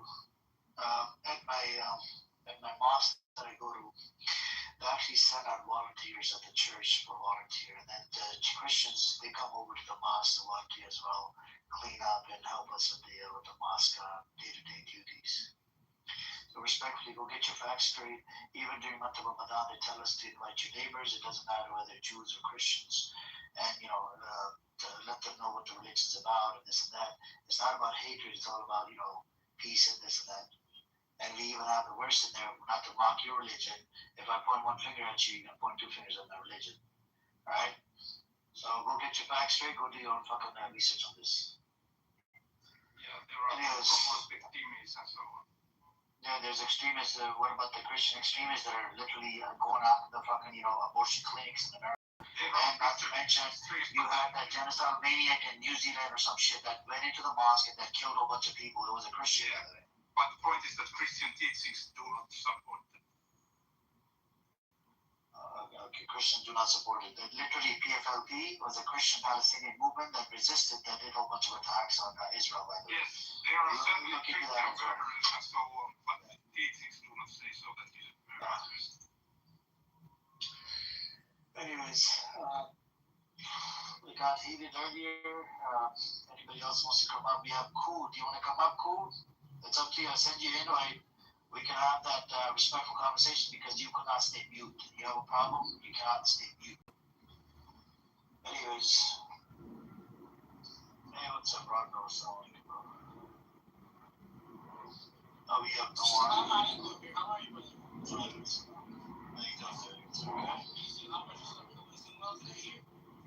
They must send it there right now. How are you? Doing alright. Can I say something? Yes, just Rondo is speaking, let him finish and then he can go. Yeah, sorry, no, I'm about to go to an event in my university, but I'm here. You know what's crazy? The last few days I haven't been in a room, but I've been keeping tabs. I heard that Trump was saying, no matter what, the gas prices are going to be high until I decide so, bro. This guy's doing no benefit for this country. That's not how it works, though. And also, I mean, that's just because I wasn't in the space that much. Iran and the U.S. had a conference in Pakistan, and eventually, the whole didn't come to an agreement, which is pretty kind of weird.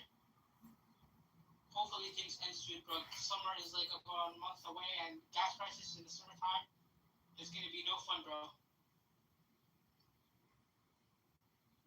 Gas prices this is a global market. So these gas prices are going to be something that affects across the world. This is not just a USA issue, right? So you also know that even after, let's just say, the contract agreement and Strait of Hormuz is opened up, I was listening to a political scientist who was talking about the fact that we actually haven't really seen the full effect of the shortage yet. So even when that happens, things are going to be crawling at a slow pace. We're still going to have issues in the time to come. So Trump fucked us over a big time. Amir, can I say something? Sure. I just wanted to mention that Hezbollah has targeted directly churches in northern Israel.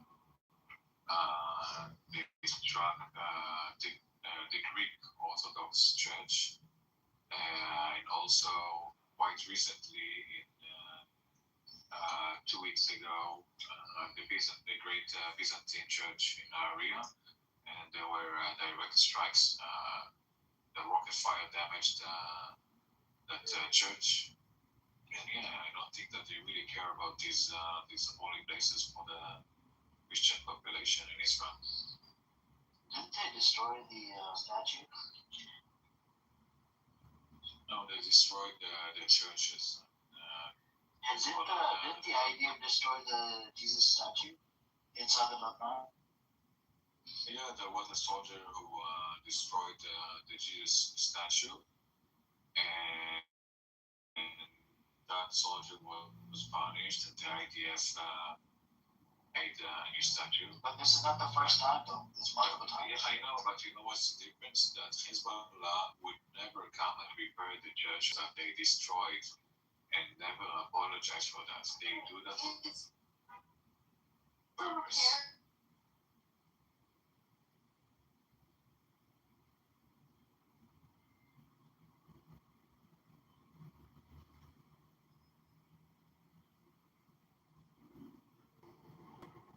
They apologize and rebuild? Yes, of course. And also the people. No, they have never. They have never. So do your own research. Okay, so what about in Iran? There was a synagogue, right? That was also destroyed by the IDF. This synagogue. Okay, just yeah. Was there an apology? I'm asking a question. Was there an apology? Was there a fix? Did they rebuild? What is the question? What are you saying? Okay, in all the instances that the IDF has destroyed this place, including multiple mosques, also Christian churches, when have there been apologies made, and when have they gone to rebuild these religious sites? So you're saying that the idea destroyed a synagogue? Yeah, in Iran. Did you not hear? Okay, so what do you make of it? I'm just asking you, was there an apology? I'm just talking about these people are brazen. What's your conclusion? My conclusion is you're lying. I'm lying about what? You said that when this happens, when the IDF does it, they apologize and then they go and try to repair the statue. Wait, they're upset they got caught on tape. If they didn't get, there's a video of it. So when there isn't, one second, wait a minute. I'm asking you questions. That's never happened. You made a statement. I'm not talking about Hezbollah. Whatever Hezbollah does, I'm not even speaking for them. I'm speaking for what you said. Because you said Israel apparently goes to repair these religious sites and makes apologies, which they never have. Yes, they heard that Jesus, they repaired the Jesus statue, right? And they sent that soldier who did that and the other soldier who made a photo, they sent it to jail. Okay, so what about that but the question where they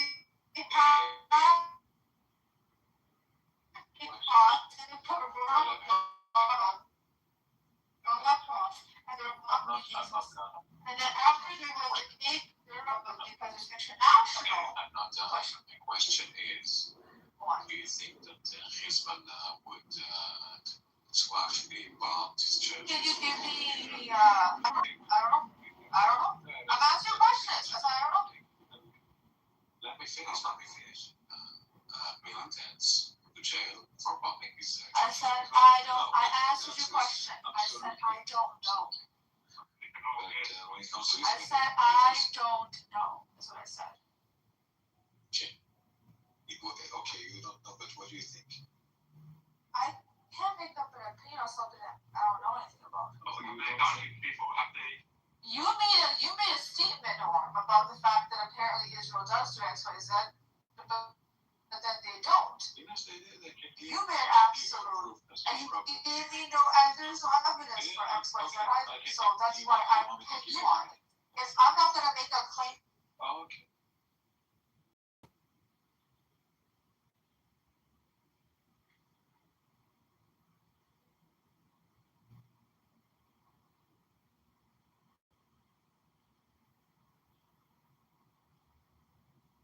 At the end is the point. Only remorse because they were caught.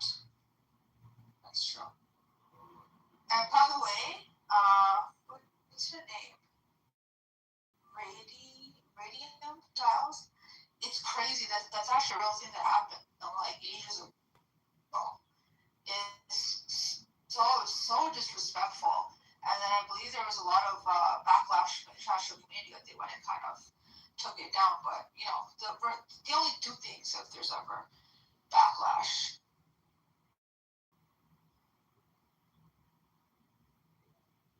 Okay, going to the chat. Now it's your turn to give me the evidence that Hezbollah actually punished just what we think. So let me tell you, they never. What do you really think that they punished these terrorists are getting punished for ruining churches in Israel? Come on. I think that not only that they not punish, they continue doing that. They desecrate.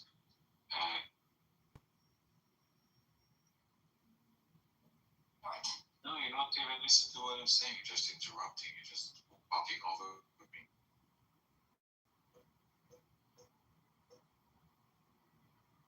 By the way, how did Hamas punish those people who killed Israelis? Assalamualaikum. Good evening. Hi, Simone. Long time. How you doing, Ace? So what I'm doing fine.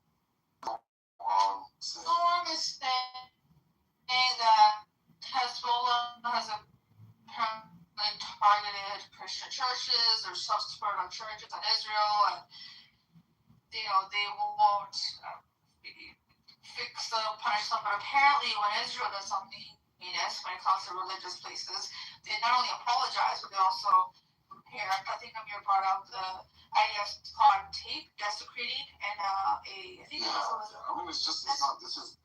Is it true? They only said something because he got caught in his backlash. What is that? Yeah, about the Jesus Christ statue. Yeah. I mean, what is that? The thing. What is So you're gonna be here for about 20 minutes. Why is no arm? What is your concern here?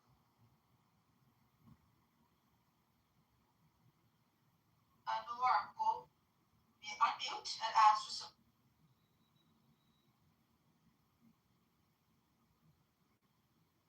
To me, the point is that two armies punish their members if they do something. Yeah, that's just. Because I mean, Ace. I mean, the thing about it, Israel has done a great deal of damage and power against the Palestinian community, both Muslim and Christian. But you cannot imagine how much. And even against Christians. I mean, there are hundreds of Palestinian churches inside what is called Israel today that have been either abandoned and left to rot and fall at their home, converted to synagogues, or converted to restaurants, or just locked and preventing you not allowing Palestinian Christians to go. There are just so many of them. This is not to mention the hundreds of thousands to go back to their homes. 1,000% true. It's just Noor made the claim that no, historically, yes, Israel does go and apologize when they do these things, and they do go repair, which is absolutely. That's just ridiculous, I mean, the most sacred city for Christians in the world, that is of Bethlehem. Bethlehem has been encircled by this wall of death, they call wall of separation, entirely encircled by the wall on purpose to prevent the city of Bethlehem from enjoying its natural growth, outside the bound.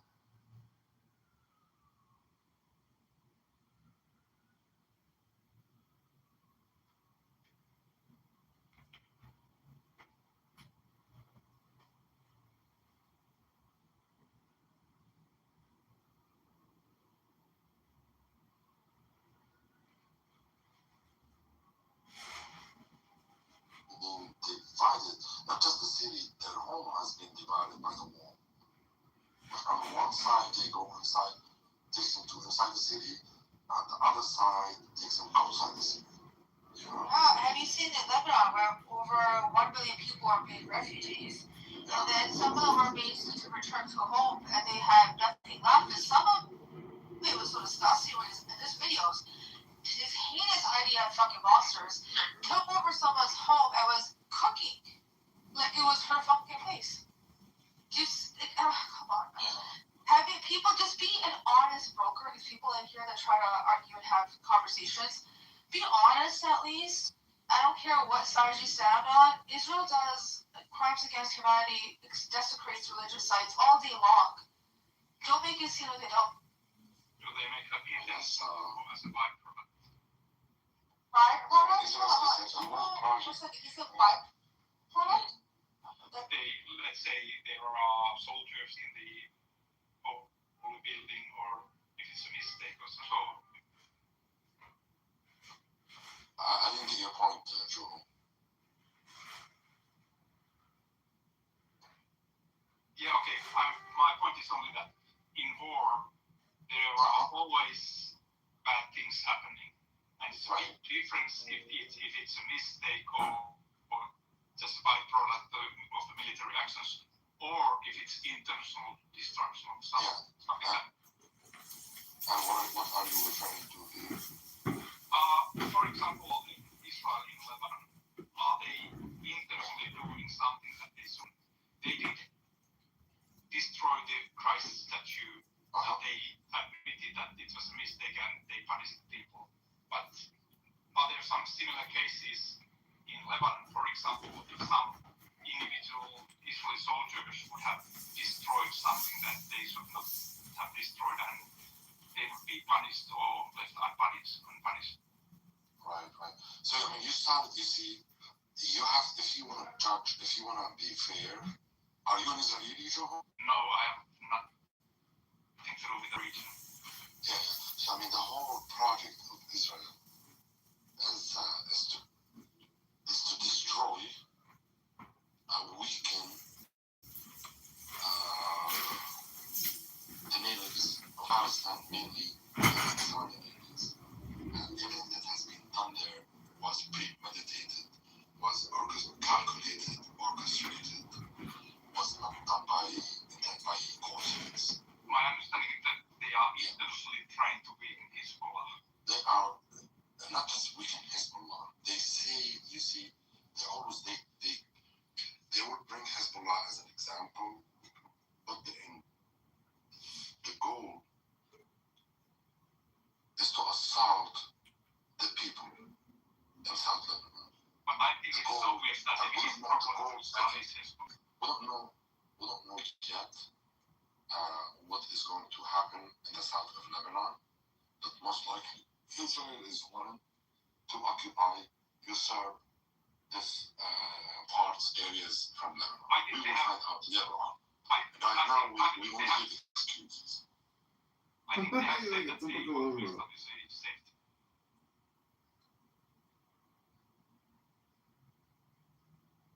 Yeah, I mean, there was. I mean, let's look at Palestine as an example. How myself as a Palestinian, how did I lose my land? Because how did it happen? Did I go to Europe and attack European Jews? And as a result, they came and retaliated and took my land as a safety zone. For us Palestinians, we only possess 10% of historic Palestine. Israel has managed to usurp over 90% of the land. Is it all for safety reasons? And we constitute the majority. If you ask Israelis, they will claim that it's mostly for safety reasons. Of course, if you ask them, they are going to say that, of course. And they have some reasons, I would say that they have. What can you explain to me the reasons why 500,000 Palestinians perished in Gaza? No, I want to talk about safety reasons. Safety reasons, 90% of Palestine has been expropriated by Israel. Yes. How is this? How can you justify this under safety? Yes, but okay, I'm not talking about how much the public control Israel has. But the fact is, from Israeli point of view, as they want to see it, is that they are getting bombs from many directions. From Hezbollah, from Houthis, from Hamas, and even from the West Bank. And that is their argument. Why they want to control the situation in the... They get bombs not from... now, I'm responsible for inside Palestine, okay? They are missiles or bombs from the West Bank, only from Gaza. They work in the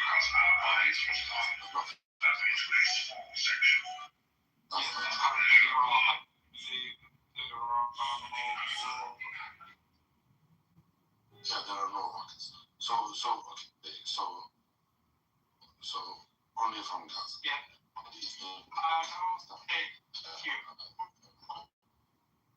Position on this it's important to do that. Yeah, but it is very obvious to me that Israel is South Africa. Joe, let me just make just one thing. So you cannot, for you to be neutral, for you to treat both parties at equal footing is a problem. There is a victim and there is an aggressor here. And the same scenario happened. I was going to cite to you South Africa. South Africa, when black people were under apartheid, and then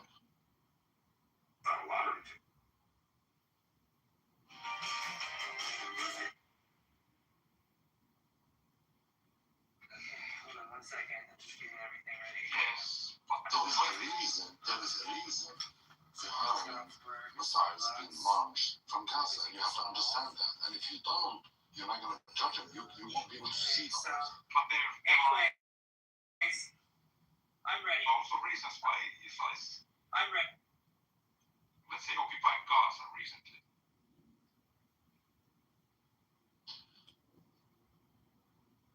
What is Gaza again? Are you from the West Bank? Go ahead. I just wanted to ask you a question. Are you from West Bank? I'm from Palestine. Okay, but like, do you live in the West Bank or where do you live? I'm a refugee. Oh, okay. How many illegal settlements have Israel built in the West Bank? In the Syrians, multiple, some people call them illegal Israelis themselves probably don't call them. International law, they're illegal. I know some people call them illegal.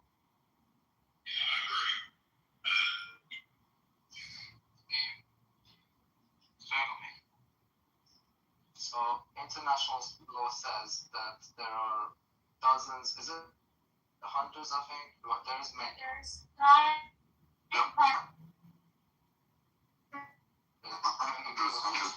Hundreds, yeah. Yeah. Yeah. So, I mean, this is just simple 2 + 2 = 4. How do you expect the people of these places to just sit around while, this is like This is the part that you have to keep within the context when you're having this. Yes. But if you ask, yes, it is important. It is an important detail. But if you ask Israel, We're asking you. We're asking you. Doesn't matter if you ask us. Opinion on what? About the settlements in the West Bank. What do you think? So if you're... I think they are controversial. No, 1 second. Hold on. 1 second. Hold on for a second. I think you responded to Danish's really good question where you said, do you abide by international law? So international law has unequivocally said, even the U.S. has said, those settlements are illegal. So what's so controversial about it? But we're not asking you because you're not. You said that you're not Israeli. You said that. Hold on for a second. There could be a murderer, right? They may have a. In 2015, Bernie but Sanders the law woke says, me up. they're a murderer. You can't just sit there and say, well, you know what? You have no reason. No. There is objective. Take away the Israelis. Take away everything. You take away the countries. But this scenario, maybe country A, country B, and apply international law. It's illegal. It's wrong. No. What's so controversial about it? It's wrong. I agree that many people have that viewpoint. Not many people asking you. What's your opinion? About what? The settlers in the West Bank. I think they are a little bit questionable. I think it is.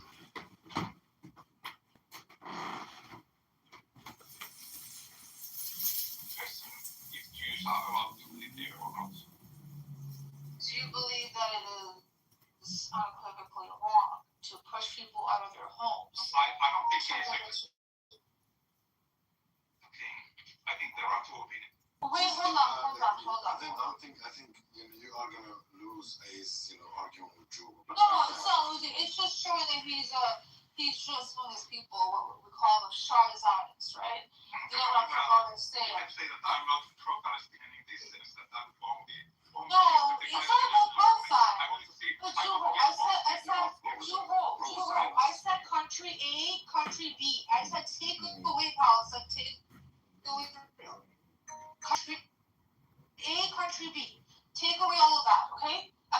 scenario is taking place? It depends on what the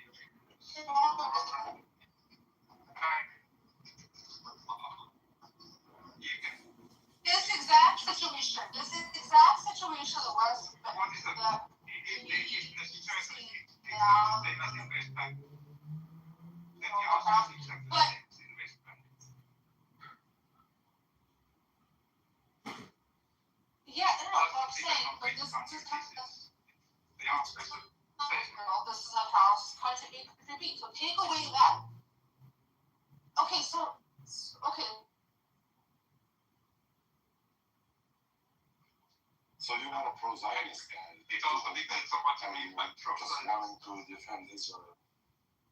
Oh, okay. What I mean, because you know what Danish mentioned to you, about 70% of the links, not annexed officially, but de facto, physically expropriated by Israel. Yes, And this it's is not a clear flagration, a clear violation of international law. you cannot say so because there are these agreements. Oh no, 100%. The International Court of Justice back in 2003 deemed the whole area of the West Bank, East Jerusalem, and the Gaza Strip as illegally occupied. I'm sure some people Israel had to apply will have the this rule of separation back to the 242 boundaries. Yes. This was by the International Court of Justice. Yes, but there are also these agreements between Palestinians and Israel about Agreements with A, B, and C areas. Yes. It was transitional. The ultimate goal is for Israel to completely I agree that withdraw the Israel from the must West be Bank and the temporary, Gaza but Strip they and have East lost Jerusalem. Quite the contrary, what Israel had done, instead of doing that, instead of stealing land and building settlements on them, Palestinians would do anything for us Palestinians. We don't have the big weapons that Israel has. That's why Israel is able to do it. If you're an expert, then don't talk about the whole thing. Just sit down and just don't say anything. Why are you defending Israel without you knowing the facts?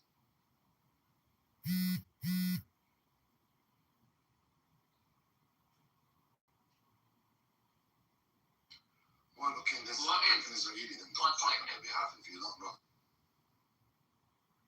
the facts. Sorry.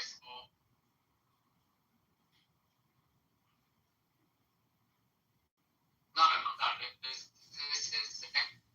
I said this is a very important detail because you can't go around still be expecting to stay silent. Really from nothing you want. Yeah, but they did. Yeah, you had a war with Nazi Germany as well, and you're very good at fighting. I respect you for that. But the point is, I'm just saying, if Russians or anyone, even your neighboring countries, started coming into your country and started building settlements, how would you react? I guess Finnish army would fight against them. Yeah. So, what is so complicated about the situation? What is the Israeli side point of view about this? What is the justification? How can you continue stealing people's homes, farmlands, water resources, everything, and expect them to just sit down and watch you do it? How? Even you can't do that yourself, and then you're saying, oh, it's relative because they have like their side of the. I see your name right. Is it Danish or Danish? Danish is the problem. Danish. I'm so sorry. I'm missing your. But Danish, I think you should ask him. October 7th, is it controversial? Is it sort of, maybe, Hamas was okay with it? So what's your point with that one? Is it controversial? Is it complicated? October 7th. Well, even if you say that Palestinians and Hamas and Gazans have the right to fight it. Yeah. Okay, I'm coming. Have the right to be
channel for BBC. These are UK.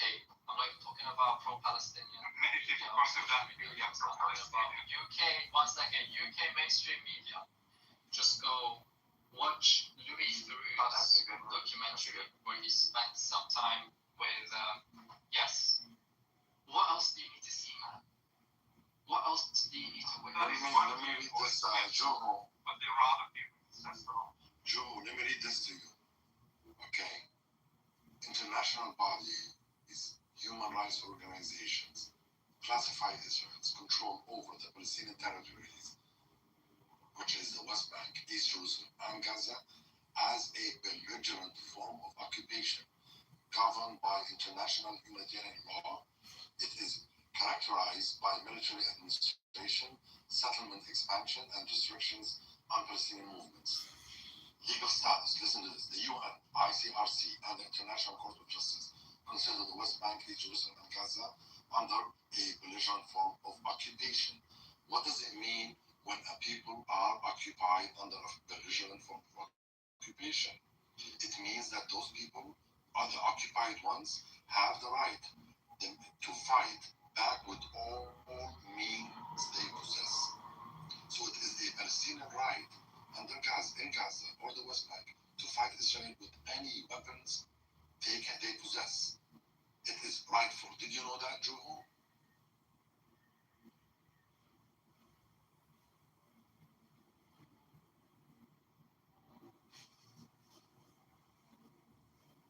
I don't want you to be confused. It's very simple. Israel administers a belligerent form of occupation over the Palestinian. My understanding is that Israel occupied those areas years 67.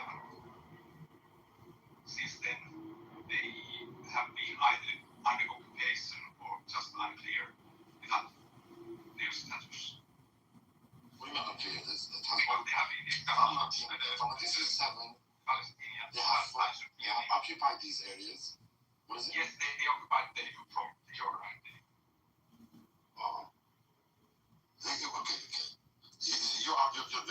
You have to be serious, Joe. Don't play around. But that's the fact, isn't it? Okay, no. Okay, this is a different conversation. We can talk about it. Yeah, but stop.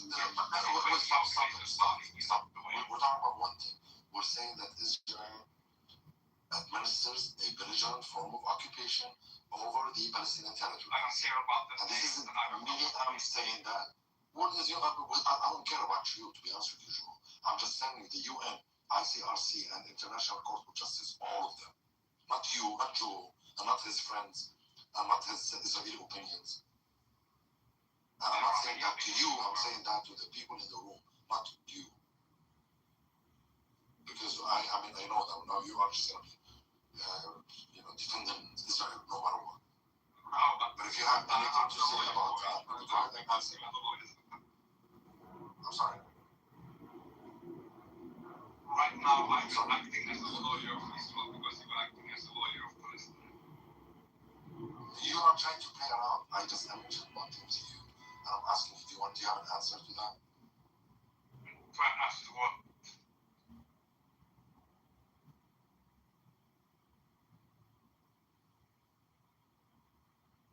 Because there are no theories in the room at the moment.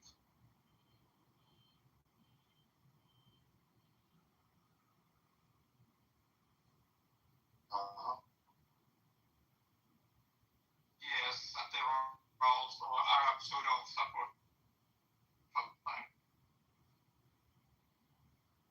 Yeah, okay, I would have to explain. What I mean is that there are no disagreement.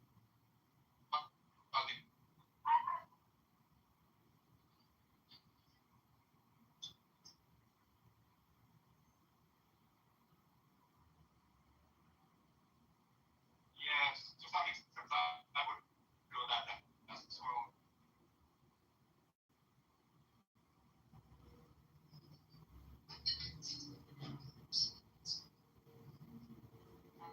Not very Maybe much.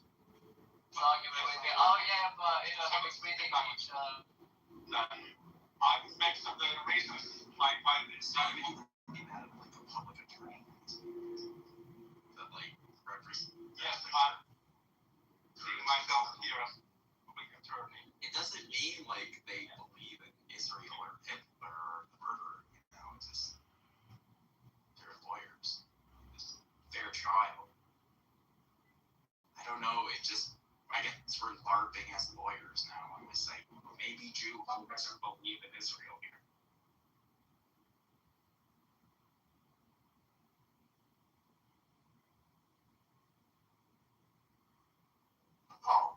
You say that you don't know enough, but then why would you want to be acting as a representation of Israel if you don't know enough? If we are discussing about the Israel-Palestine problem, so my opinion is that we should look it from both viewpoints. Guess what? I've come in completely unbiased, right? I've been following this for a long time.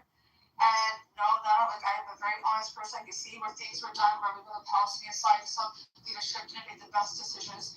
I can also see where, there's been some parts of where Israel in the past may have tried to be an honest broker, right? I can see that a little bit of nuance. However, when it comes to things that are just clear cut right and wrong, and we're talking about law, international law, I'm not going to nuance the fuck out of the law. The law is what the law is.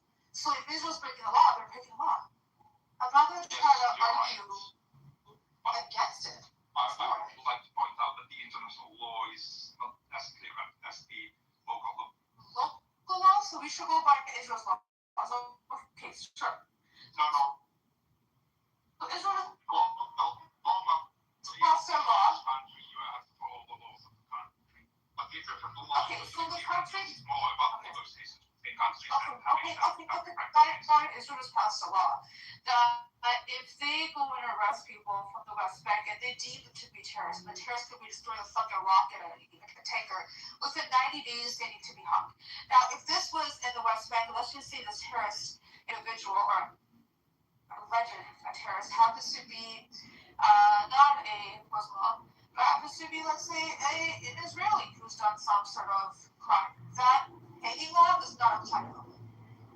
Yeah. So if you're gonna, one second, the Israeli Supreme Court, 2025 September, ruled the way in which the Palestinian prisoners are being treated is absolutely abhorrent. I could put the article in the chat. This is the highest court in Israel. Instead of being starved, there's more than enough reports. Actually, a 17-year-old boy who died because of starvation, and said to Ben Gvir, listen, you need to start, feeding people, just giving them basic human rights.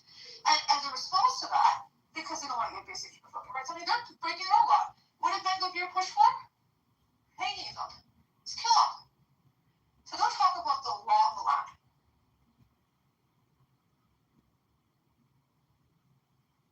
Ace, would you represent an Israeli in court? Depends on what it is. Depends on. Just an Israeli, just for. Oh, it depends. I don't discriminate if this is Israeli. I don't only do everything. It also It's a complicated question. Okay, it depends on what they're being charged for. Just anything, I don't know, robbery. For robbery? What do you mean? I have some Israeli friends actually who are basic people, like Emerald is one of them. You're innocent. Yeah, I would. Of course. Why would I? Depends on. I wouldn't discriminate against based upon their religion, ethnicity, their nationality. No, not at all. And would I?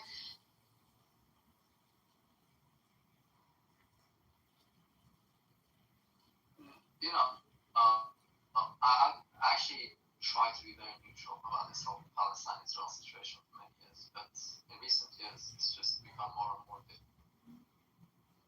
difficult to be neutral, unfortunately. But Noam, are you there? Since you're an Israeli, I would actually like to hear your account on the whole illegal settlements, because Juhu was saying that we should hear both sides of the story. I would like to hear it. I would like you.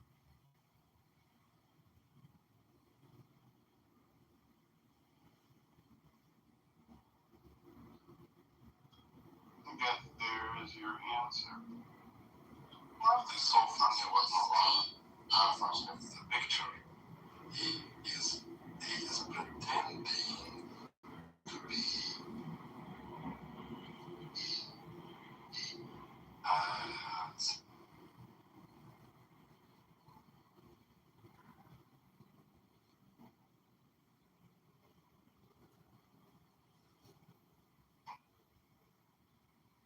I'm not even trying to be antagonizing or attack. No, I actually just wanted to, for the, benefit of the doubt, just hear his story as an Israeli.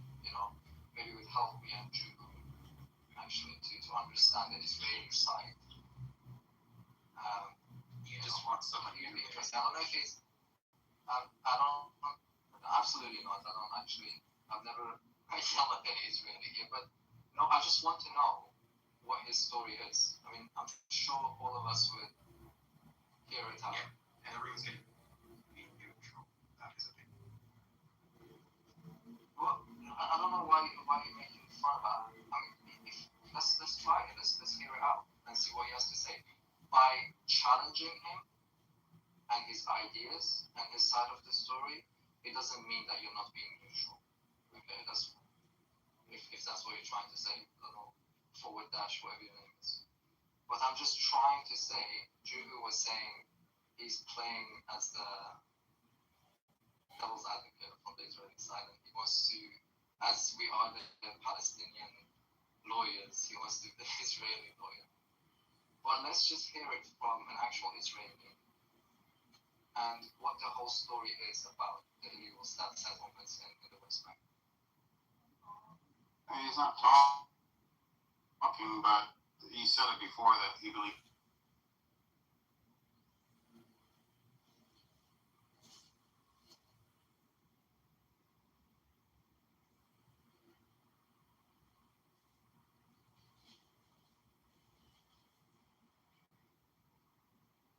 Anyways, too hard. Silence, I guess. You have nothing from his Zionists. Maybe he's not there because previously he has actually spoken. He's here. Yeah, okay, I'm not able to answer on behalf of Israel or Israelis. I'm asking to answer on behalf of you. I don't want you to speak for Israel. So, what is the current question then?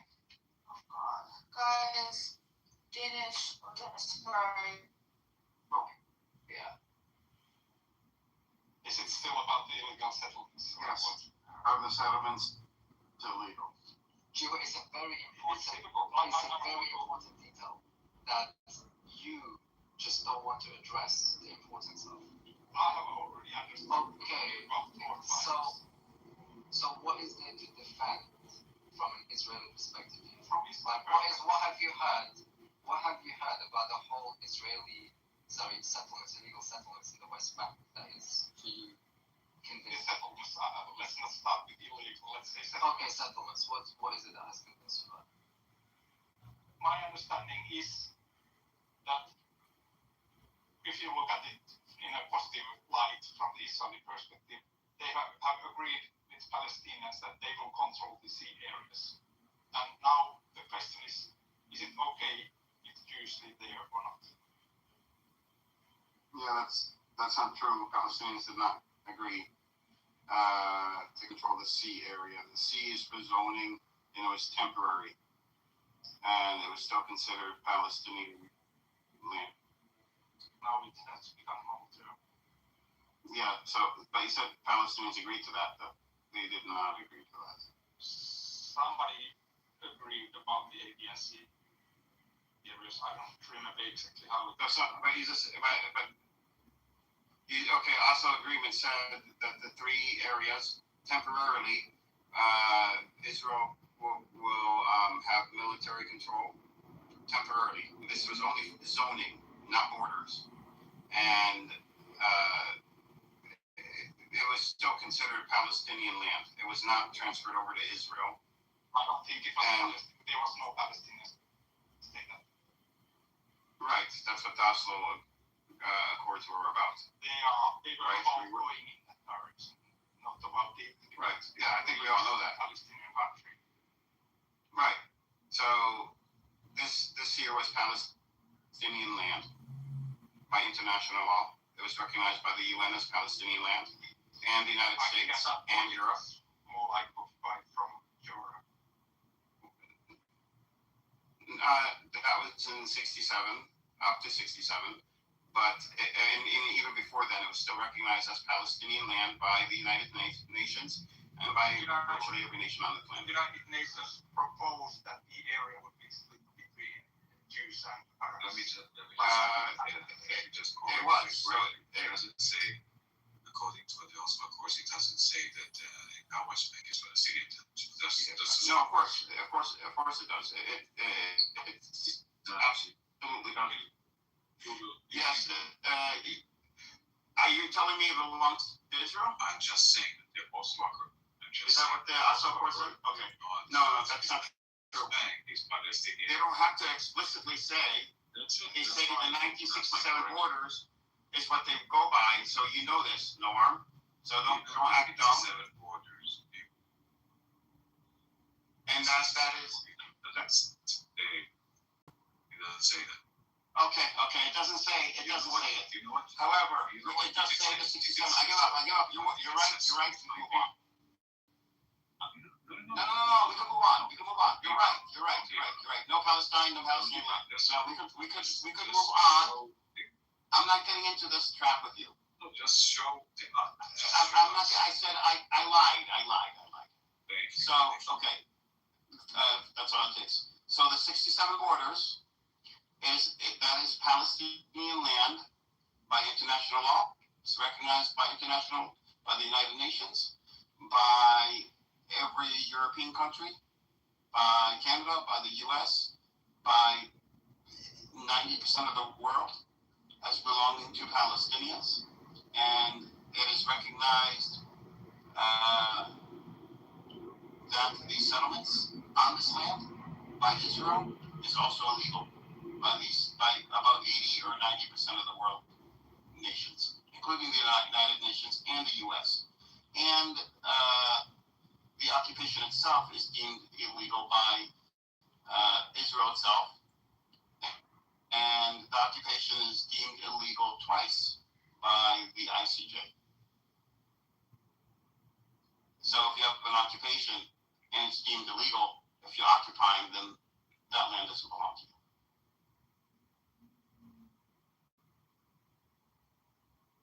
Says that the situation is complex. Not everybody. No, I just broke it down pretty simple. It's not so that everybody agrees with that viewpoint. Oh, everybody does. Who doesn't agree? Give me a country that doesn't agree. Not from Israel. No, give me a country outside of Israel that doesn't agree. I mean, Israel wouldn't agree because Israel is doing the occupying. If somebody's robbing a bank, and you go to that bank robber and say, well, what do you think about robbing the bank? He's going to say, well, this is a terrible thing. Lock me up. No. So, give me a country outside of Israel. And give me a country outside of Palestinians. You said that all European countries sort of, I don't remember what you said, but my point is that not all European countries have sort of accepted or recognized the Palestinian state. I didn't say Palestinian state.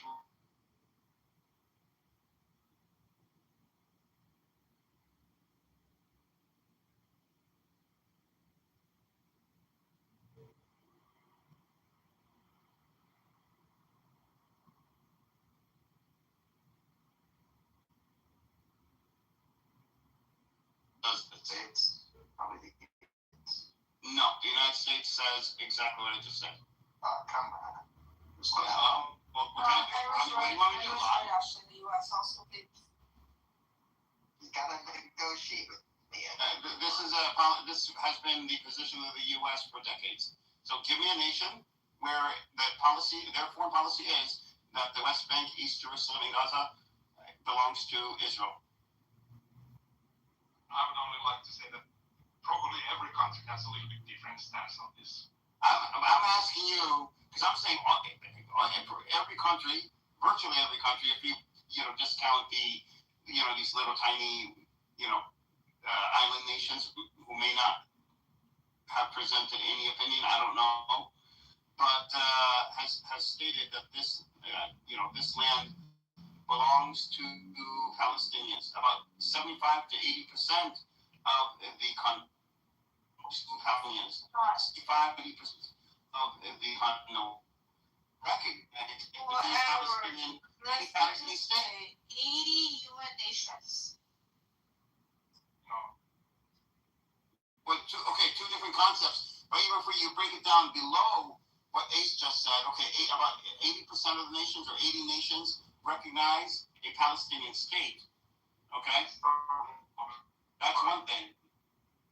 Okay, now below that, the question was, does the land belong to Palestinians? Not that the Palestinians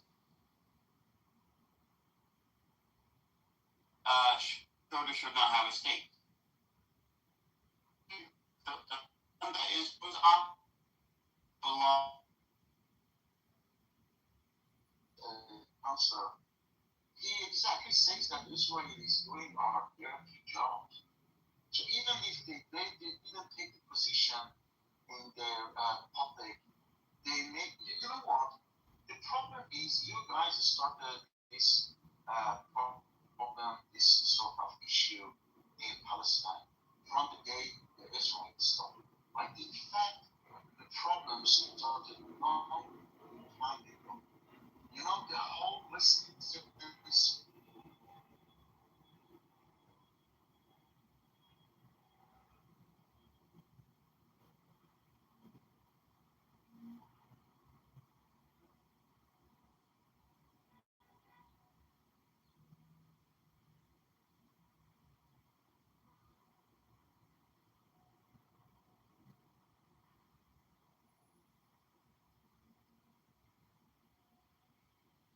Belong to them.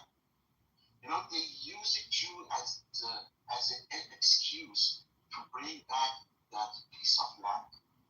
You know, so about the neutralism, you can't find a proper Western man or woman who can take a stand about this issue. You know, the Crusades made Europe what it is right now. So, you know what? I heard the history from one military man in Sweden that the Marshall Field, the French Marshall Field, when they occupied the Damascus after World War One, when they came to the Damascus, the first place he went was in Bani Umayyah Mosque, where Salahuddin Ayyubi is burned. And he went there and he says to Salahuddin, "They are back." You know, you can't, they are afraid to express their true feeling about that land. But the fact is that the most people, the European people, there is something on the historical DNA that says that this holy land is belong to Western civilization. So we have to deal with that. You know, you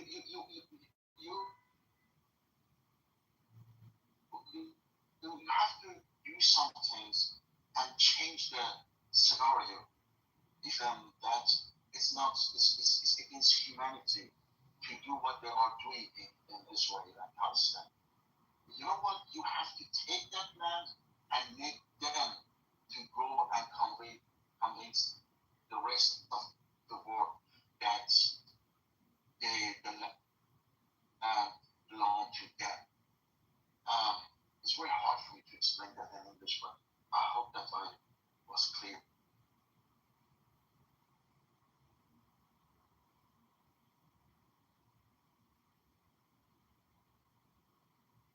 Guys?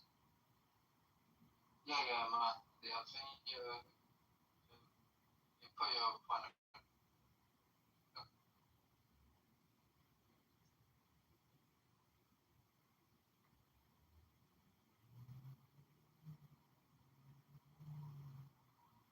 Something he was saying, he said, I don't have any idea, but I know this. So how come all these people, they know deeply about that area, they are from that area. That's why they are defending or they are talking. But someone from million kilometers started to think or know something about. So I looked and LGBT, and there isn't a nation that claims that the Palestinian territories belong to Israel. The U.S. raised their embassies to Jerusalem. That means they accept that as belong to Israel. No. And I say that. No, they don't. Yeah. Yeah, but and foreign policy in the U.S. goes through two committees: the Foreign Relations Committee and the Foreign something other committee in the Senate. So no, the official policy of the U.S. Hold on, to clear this up.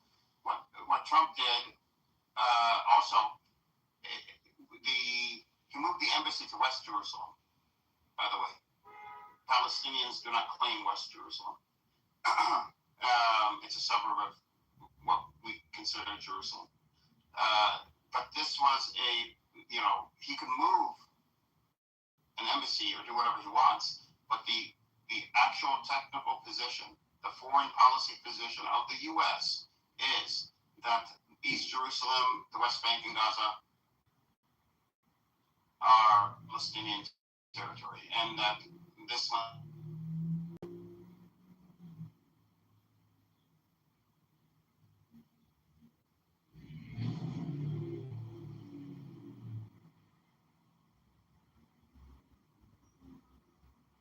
U.S. foreign policy, they don't believe that Jerusalem is belong to them. Americans actually believe or have an unfavorable opinion about Israel.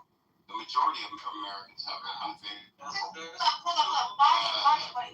Are you saying that we need to come to the realization that this disputed land, which shouldn't be disputed, belongs to No. I'm trying to say that you have to come to the realization that through the talk with the Western people, you're not able to legitimize and convince them that these lands belong to the Palestinian. You can't talk them to do that. You have to fight and resist. You can't talk. No, things are changing. What Salahuddin Ayyubi did, there wasn't true talking. Okay, hang on a minute. Edward said something very, very true. According to polls, you can go on Google it. Right now, in the United States, more people are for Palestine and against them. No, but it's for recent incidents.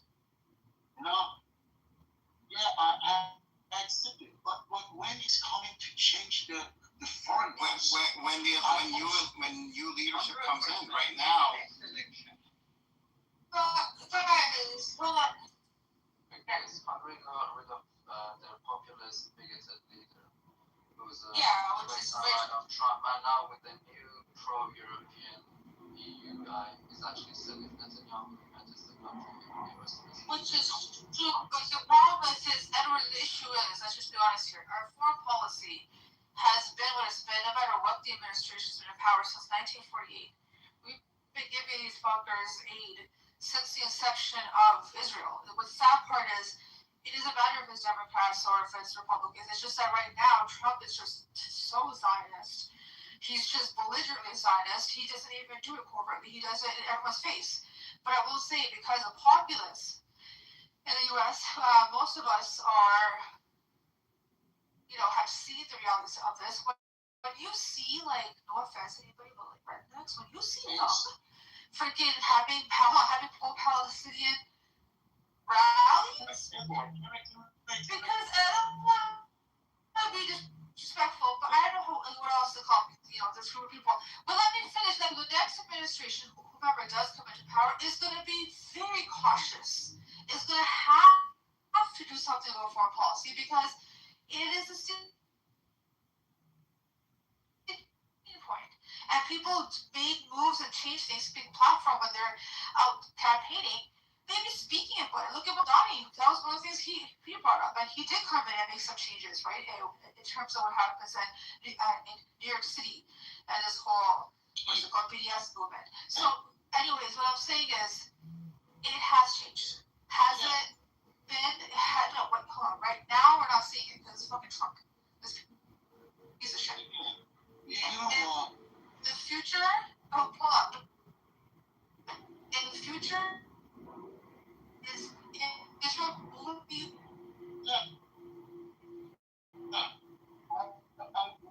I wish that change brings foreign policy. But then when George W. Bush was about to invade Iraq, I witnessed the biggest demonstration in Europe, in London. Right. But the fact was that the politicians didn't give a fuck about this as people opinion. They invaded Iraq. Right? When it's come about the foreign policy, when the Chancellor of Germany says that Israel is doing, when you change the people's mind, they can't change the foreign policy in the country for 20 years, 30 years, I don't know. But I'm very skeptical about that because their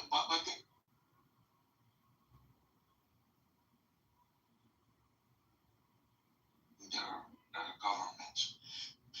We have to accept it that sooner or later, when the Chancellor of Germany says that Israel is doing our dirty jobs, well, it's a very clear point that they don't give a damn about the human life they killed in Palestine, in Gaza, in West Bank. The foreign policy is based on far more deep issues and more different point of views. And they have the ability, they have all apparatus to change the people's mind as well. You know what? Because of this very aggressive play of Israel those 2 or 3 years by genocide that they done in Gaza, the majority mind in Westerns did change. But how long is going to take time to this change become a foreign policy? As I say, you can't deny that the whole one of the I'm not saying the whole, but one of the most important claim about the Western civilization was crusade. Crusade make Europe what it is right now. It has a very big role in the history of the Western civilization. You can't deny that. And there is with Rome. That's not all of Western civilization. It was led by popes. It's absolutely wrong. But what do you mean by how the Crusades? Judo is from the Finland, from Scandinavia. You know what a crusade means for those peoples in Scandinavia. They are in the historical DNA. Crusade make a civilization in Western in Europe. By the end of the day, Nordic countries didn't participate in the crusade. We don't know, you're honest. My family on my mother's side, they I believe participated against the court. Also, Matthew, I would have to say that in Western countries, for example, from the UK, you mentioned the Iraq War, the Million March. That was a famous event in Iran that happened, in London. And, Tony Blair still went and followed Bush into the Iraq War. But I think since then, because of the backlash that Tony Blair faced and a lot of the politicians that were around him as ministers over the last couple of decades, I think one of the reasons that has stopped the current Prime Minister Keir Starmer to be so solid on the idea of not going into this war is actually because of these effects. I think these things do have an impact on these countries eventually.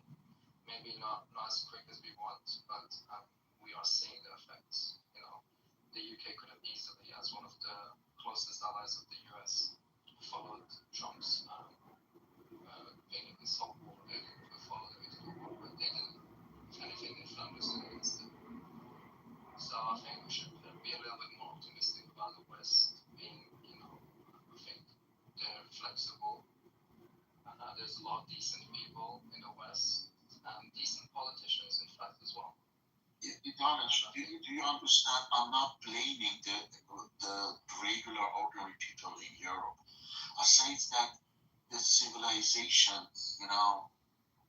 the people in the elite level, I'm not blaming on ordinary people. They are doing what they are best to do for them. They have a Voshtan. What was the Voshtan in English? You help me with that? I don't think it's dignity. I think it's a different Can I ask you a question? Yeah. Yeah, I just want to ask you, and this is why it came up actually. Why are we painting the Crusades as like something to be romanticized or, or whitewashing the Crusades? I'm not whitewashing. I'm not romanticizing Crusade. I'm just bringing up. You made this statement literally like a minute and a half ago. That you might be the Crusades created civilizations, and that's right. It's not romantic.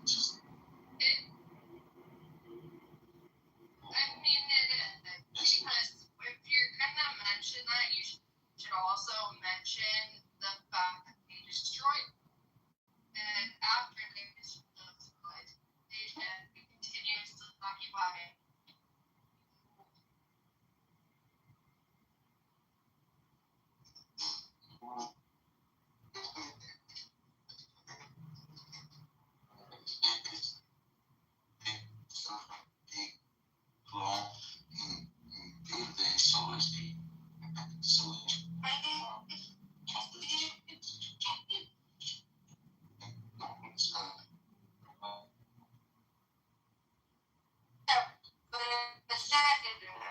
Yeah, it has a very, very big influence, and it might be my limitation in language. I didn't try to romanticize about the Crusade, but I just bring up as a fact.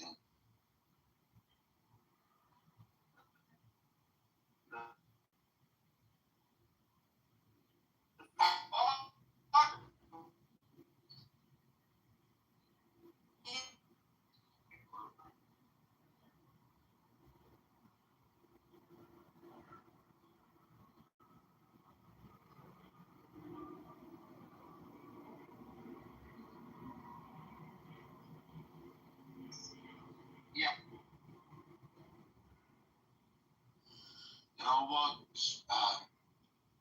I don't think that's a problem we will solve by just talking to the guys like you. You have to put action on that.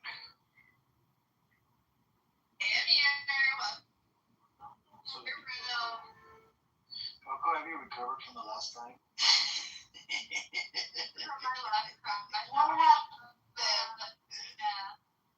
No, I crashed out.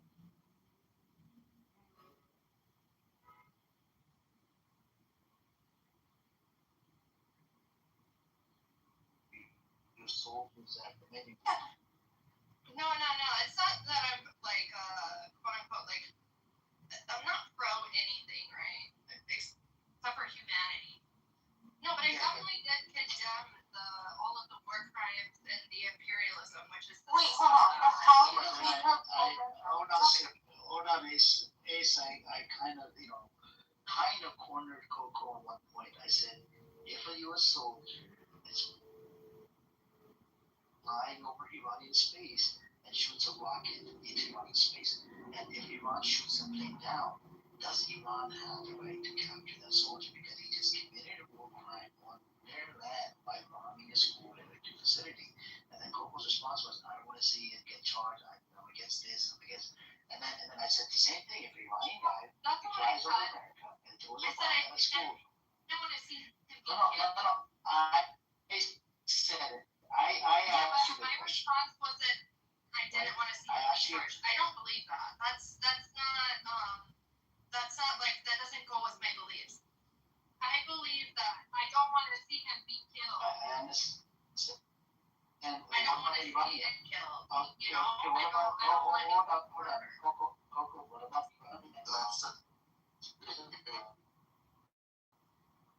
he should be charged as a war criminal. Absolutely. The same way that all so why are you biased?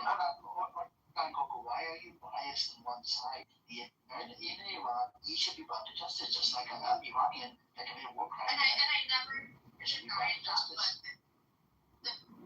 What should you bring to me with people that no, I don't think you should be killed. No, I didn't say should be because you brought to justice. That's what I use the exact term. Should we be brought to justice? Well, I was under the sentiment. And you did not want to answer the question. Because he killed, those people, and I don't believe that.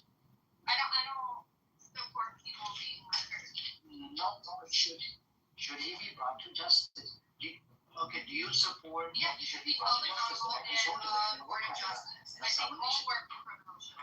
The same thing with IDS and anybody. What is the court of justice, right? Let's say the Iran brings this person to justice. And the punishment, if found guilty, is death. So, okay, let's just say this soldier gets brought to justice, right? He has his day in court, and it's said that this person did commit this war crime. And the punishment for the war crime is the death penalty. Will that be okay? I mean, that's the court of justice. I'm not bugged. And, no, I think that regardless, I don't support murder. Right? But if a court of justice is going to give capital punishment, for somebody who killed a bunch of people, I mean, okay, then that's on that court of justice, or anybody who murders a bunch of people is a serial killer, in my opinion. And I think that goes close to the definition. And the same thing with rapists, by the way. If you're a rapist, and the court of justice says that you should be penalized by death or capital punishment, then it is what it is, If American soldiers that are being put into this war, right, they're kind of, this is what they have to do. And if they are, let's say, targeted and killed by Iranian soldiers, who would you hold responsible? The administration for putting them into an unjust war, or would you hold the Iranian soldiers who are defending their land responsible? If I didn't hear the first part.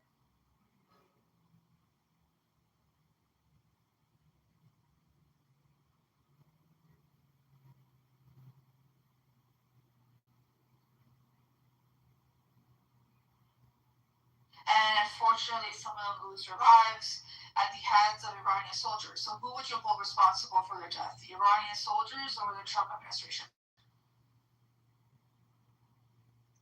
Who would I hold responsible for the? That's a big, deep question.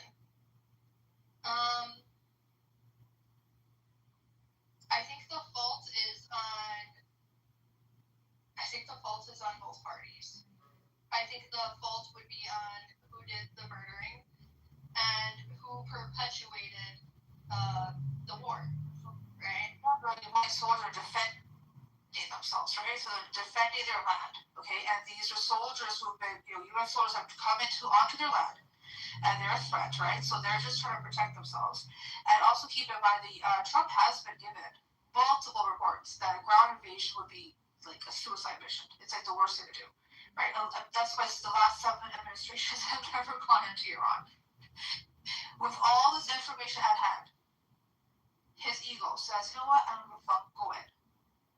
So knowingly puts some in danger. More danger than usual, right? So who do you blame then? It's like standard law, right? The castle law, right? Someone comes into your home and they want to fucking rob you. They're not supposed to be on your fucking land, and you shoot them.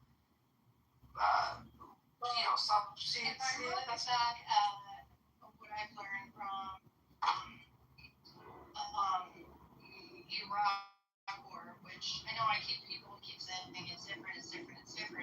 But I mean, I've seen a lot of videos and stuff like this from my government, right, my military, and the things that they did there. It was all horrible things. I don't support ground invasion either. No, I don't think that's smart. I definitely think if any administration, sends our military into somewhere where it would be difficult and cause lots of fatalities onto the military, and they're knowing information, anyways, then yes, you're guilty. Yeah. I think the Trump administration has a lot of blood on its hands already.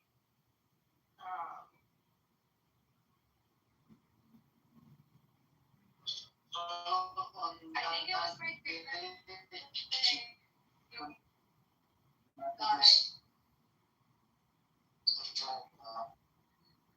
wasn't you could not ask me a question and you were pro-military, and I said, we don't support war. So that day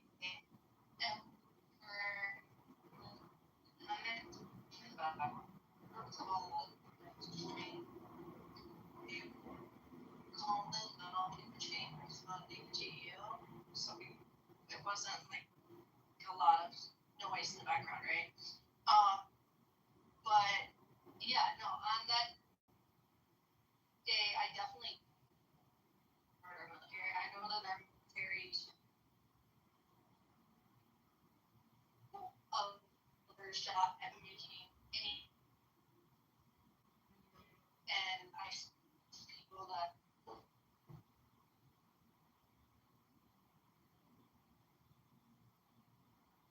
you said you don't want to see anybody getting killed or charged or whatever. No, I didn't say that I didn't want to see anybody be charged. I definitely, because I had a conversation actually with Saddam after this, because I was really upset, to be honest with you, here after that conversation. But I did. That's why other people attacked you. I know, but that was the reason why other people attacked you. The attacks, because I said that I did want to see somebody be charged. But I said I didn't want to see murder, and then somebody said, a couple different people were saying, well, that's because you're racist, and that's because of this and that and the third, and it's like, no, bro, I just don't want to see people be killed. Like, it doesn't mean that I'm a fucking racist or I'm a bias. You know what I mean? No, I hear you, but the thing is that the way you came off, it sounded more like that America can commit, war crimes, like if and not get away with it. That's how it sounded like the other day. But it's okay, I understand. You're going through the kids or whatever. Well, if it sounded that way, that's not what I was trying to say. I know. I know you clarified your position. Thank you. But just to piggyback on what you just said, Coco, when you said that you support the military because there are people who just could not make anything of themselves, and the military is an outlet where they basically can have a career. I honestly have never heard this being put that way. It's almost like they get into the business of death because it can't make any other business. That's completely wrong. It's not true at all. I don't think that's right either.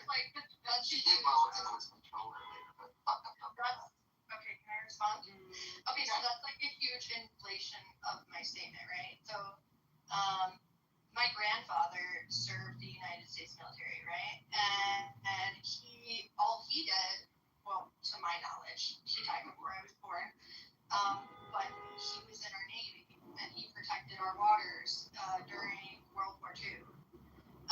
So, I mean, he didn't travel anywhere else. He just stayed home and protected our people, right?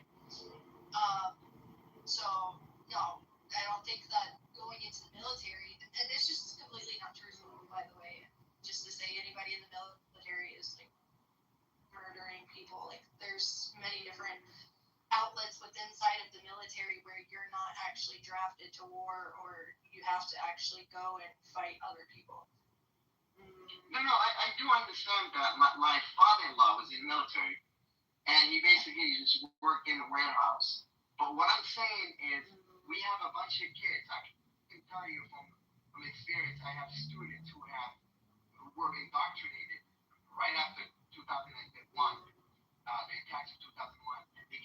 That was the easiest time to actually recruit young people. And they went and died. They were given high dose of indoctrination on this thing called patriotism, and they were killed. And I don't think people go into the military because they have nothing better to do with their lives. I'm sure you didn't mean it that way, but it certainly sounded like that. I don't think everybody does, but I definitely think there is a number of people that they have no way out from whatever situation they're in, and they could be coming from poverty or low income. They don't have the resources to maybe go to school, or they don't have the resources for healthcare, whatever, for their kids. You know what I mean? That's true. But wait, it also has engineers, people that are very, very skilled, right? It's not just but even the people that I know who are in the military, right? They got up to special forces. Some of them actually got in not because they didn't have any other option. They actually thought that they were doing something noble, right? So there's that part too.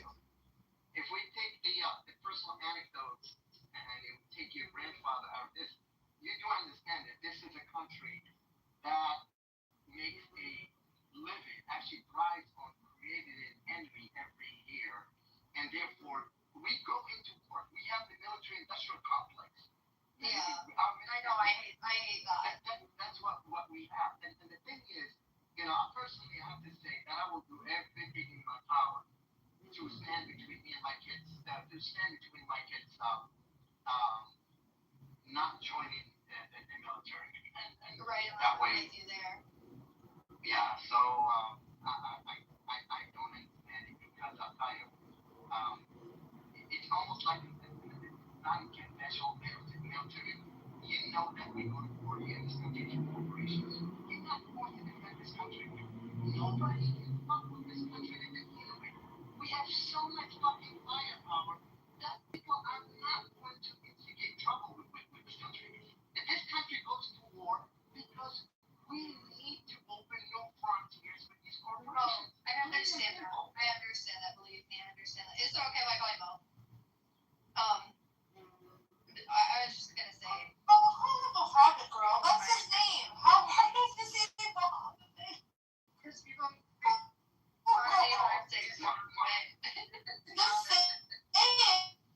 It's Hobbit. You were the Hobbit. Okay. So look, right? That's what I was gonna say. At the same time, I understand that, but there's also the aspect of I listen to a lot of things that critique imperialism, right? And with that being said, or capitalism, there is a group of people who are exploited, and they can't they have no means, and whether or not they think they're doing something noble to find a way to make means and ends meet for them and their children, they join the military. I understand that a lot of the wars we go into are for capitalism, and for resources and big corporations. I don't know that everybody knows that when they join the military, and I think it's safe to say that most people, when they join the military, are unaware of that. You have veterans who come online and they share their stories about how betrayed they feel, right? So, there's always that layer of it as well. And that's why I'm saying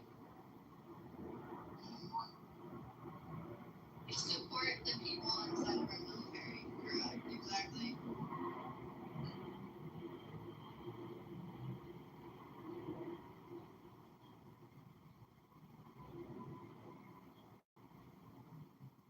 Do you not support our military? Do you think we should not have a military?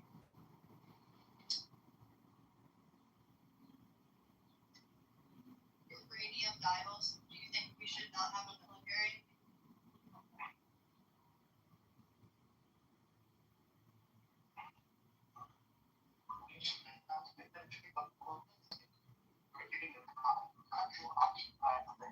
Yeah. And that's where I don't see support for literature. You know what I'm saying? Because I understand a lot of people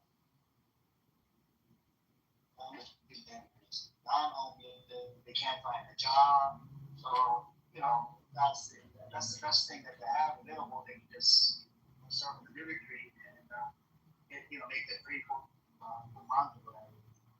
But at the same time, our soldiers in a place where we don't need to be there. Like right now, I mean, what did Trump wanted to invade Iran? Like that's a suicide mission. You know what I'm saying?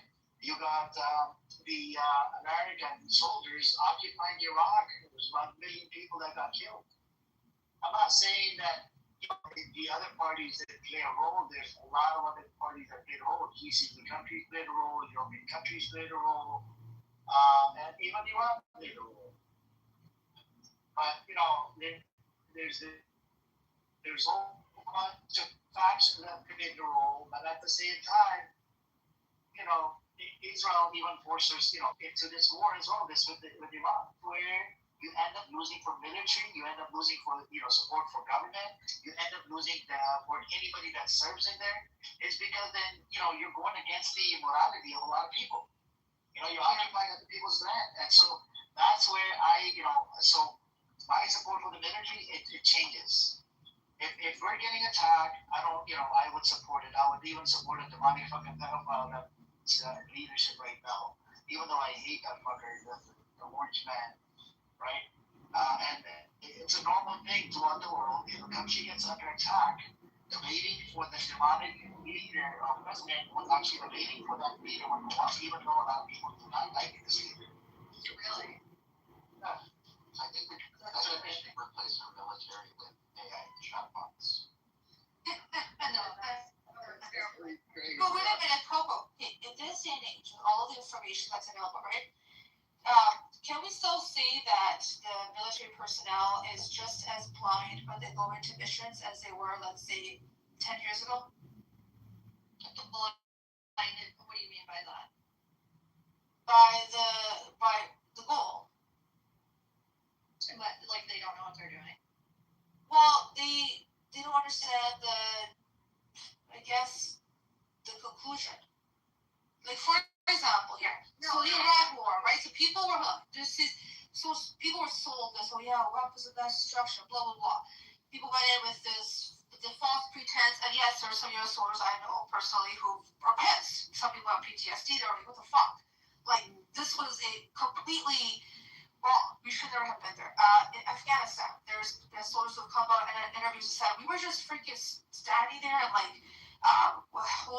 guarding these freaking poppy fields, opium, etc. that was being sent to the U.S. right, for the big pharma. There's a lot of it, right? So with all of that being said, right, can we say that the people, the majority of people that are in the military today, I don't want to insult anyone's intelligence, right? Just because someone hasn't gone to school doesn't mean they're dumb. I actually know people who are more intelligent who drop out of school than graduates, to be honest. They would still have the understanding of what they're doing and what the end result is. So when they're going, like, so Venezuela, that mission, that was done. I mean, bullshit. Cuba, holy shit.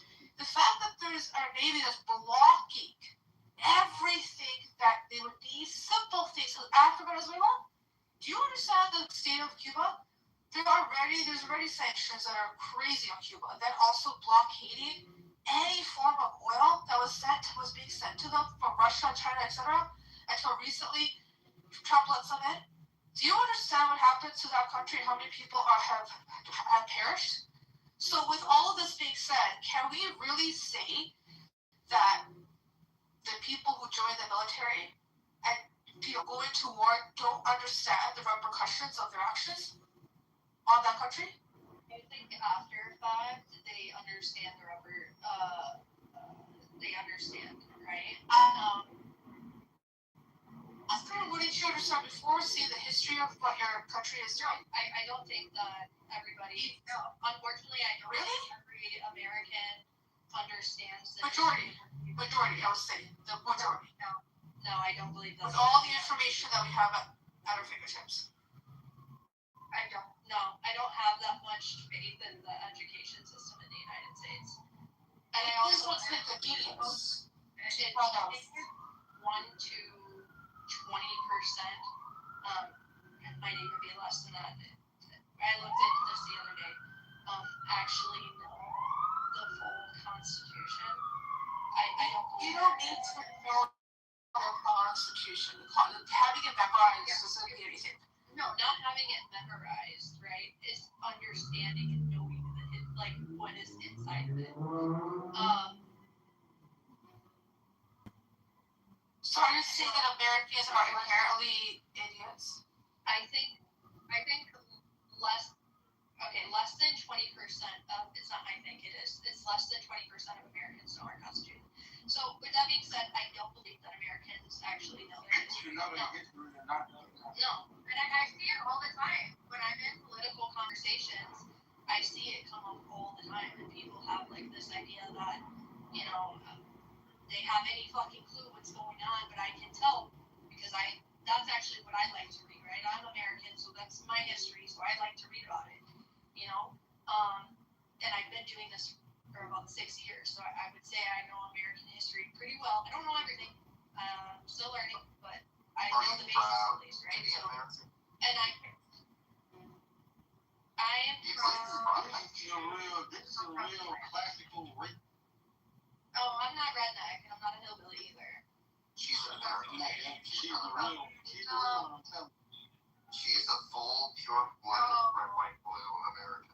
And she's so proud to admit Alright, I that. guess you guys can answer A's question for me. Go ahead. Since you guys know what I was gonna.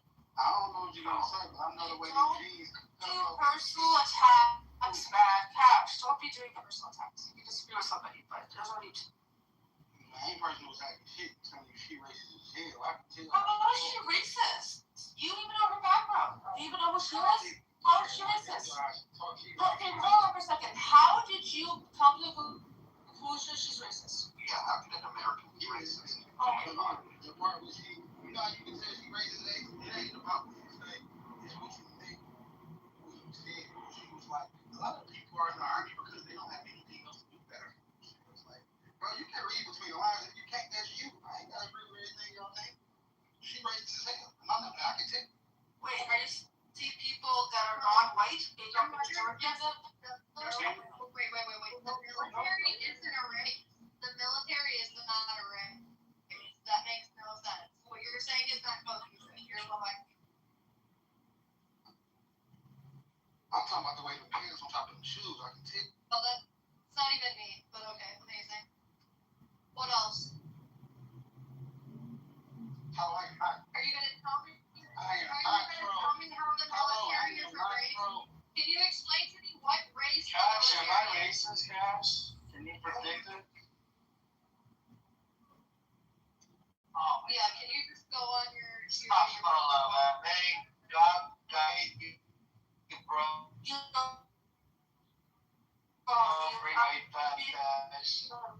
Cash. So how wait, cash. Do you want cash? Do you think our business? All of that. Hold on. Cash. Although we're not on finance, that seems strongly. But I enjoyed our dialogue back and forth that you sent Amir.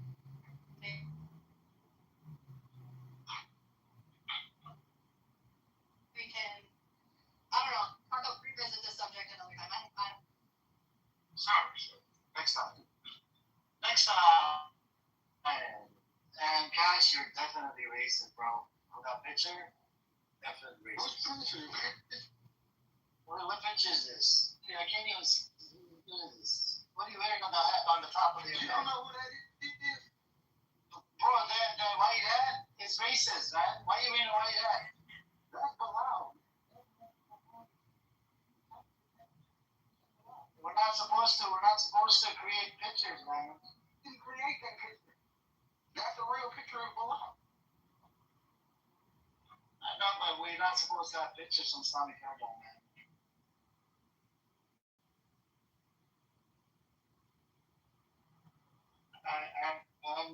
I know, but it's not allowed to have. It's not allowed to have the pictures of the Al has said because Bilal was a slave from Mecca that had been bought by Al. By Al. I know. Yeah. No. He's a companion of the Prophet. There's plenty images of Bilal. It was the first ever No, I know, but Cash, I don't know if you have seen anything out there against the picture, like the picture thing. We're not into the picture.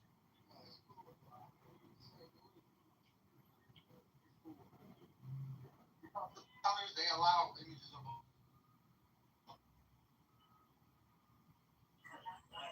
I'll find you ruling on this. They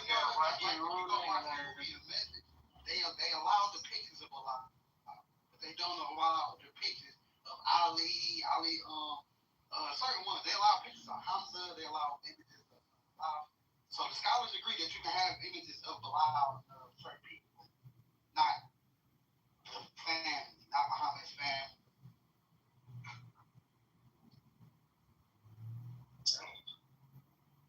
I love the picture that bro.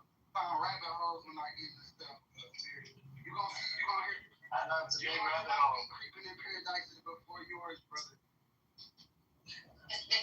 Yes, Coco.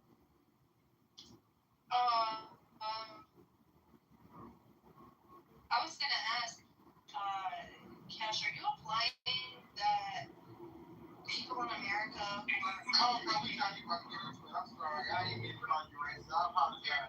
Y'all finish your conversation. Okay. Because I was gonna say that in itself is racist. No, I ain't gonna lie. Your tone did come off a little bit like when you get off here, you might say that.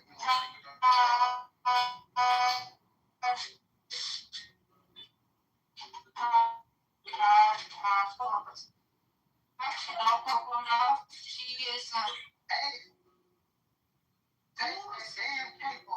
Listen to me. I don't keep for anybody, okay? I'm just letting you know because you sound hard. You come up with already apologized. Also, just okay. Got you. All right. You've put your bullshit down. I appreciate it. Go ahead, Cash.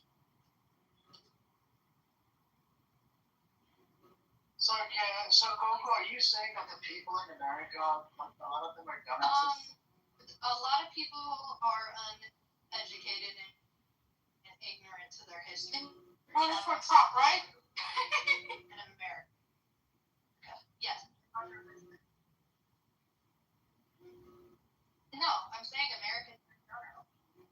I'm saying the American population in general. Do I need to repeat myself? Yes. All of the No. I already said that's Chinese.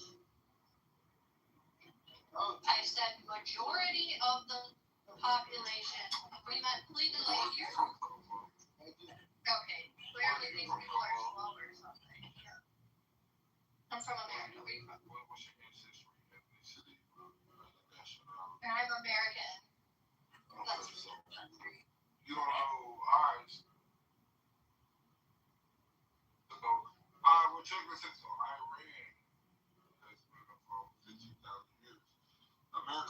But Iran, they have 15,000. Oh, I'm not an immigrant whatsoever. I was here before America was here. My ancestors were here before America was. Native American? Yes, I'm Native American. Exactly. Oh, me too. Okay. Well, shout out to you then. Okay, period.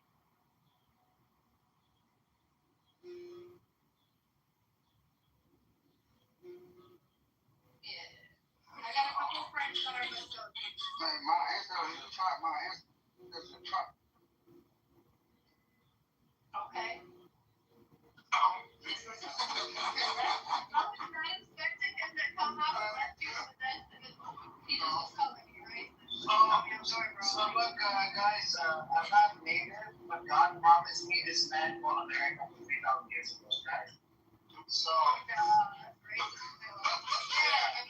Genetic said Iran, not Iran, is 15,000-year-old civilization. 15,000. Well, it's really Persia. Let's be for real. You don't understand what I'm telling you, right? It's how you, oh God. So you actually proved Coco's point, first of all. And you said that Iran is a 15,000-year-old civilization? 15? Oh God. Thank you for proving. So how did I prove what? The fact that you don't get it is even worse. Iran is what, 15,000-year-old civilization, Genetic? So it's not.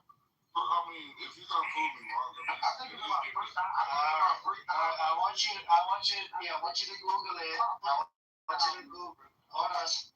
I want you to Google it. Genetic, I want you to Google it and see how old is the Persian, civilization. yeah, I know it's way older than that. But at the same time, if I gotta Google it, just tell me. The fuck? No, let you Google it so that if you read it on your own, you'll remember it. Bro. You see what I'm saying? Alright, so what's the oldest civilization on Earth? How about that? Since we're doing The Sumerians were one of the first civilizations. what's the first civilization? One of the first civilizations was the Sumerians. Earthens, man, that's easy. And what continent? Antarctica in the middle of the ice wall. Oh, yeah. Alright, no, Sumeria was one of the first Samaria. Sumeria was the first one. Hey, Coco, that's why I had jumped in when you said history. I'm a history head. I don't know as much about politics as I know about history. Their history head? See, Okay, where's Palestine at? Where's Palestine at? Palestine is the new Bethlehem, which means. Yeah, you can make that argument. Jerusalem, I think it's a pretty old civilization as well, Jerusalem. Yeah, but Sumeria is the oldest civilization. Are y'all telling me, hold up, are y'all telling me that Samaria is older than Africa? Yes. As far as making it civilized. Hey, what's up, Taco? What's up, Jacob? Let's get some new voices as well. Forget about the civilization shit. We're not here to freaking talk about old shit. I want to talk about new stuff. Taco, what you been up to? What's going on? You okay? Right. He's there. Hi, like 5. Hey, Zainab, I didn't hear you. Welcome. How you doing? Are you Iranian? Yeah. Do you support Ramadan Malari? Okay, let me speak. I live in Iran.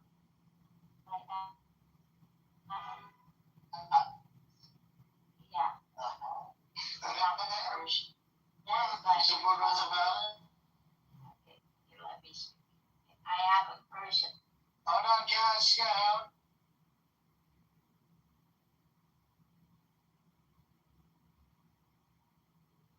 Not fully.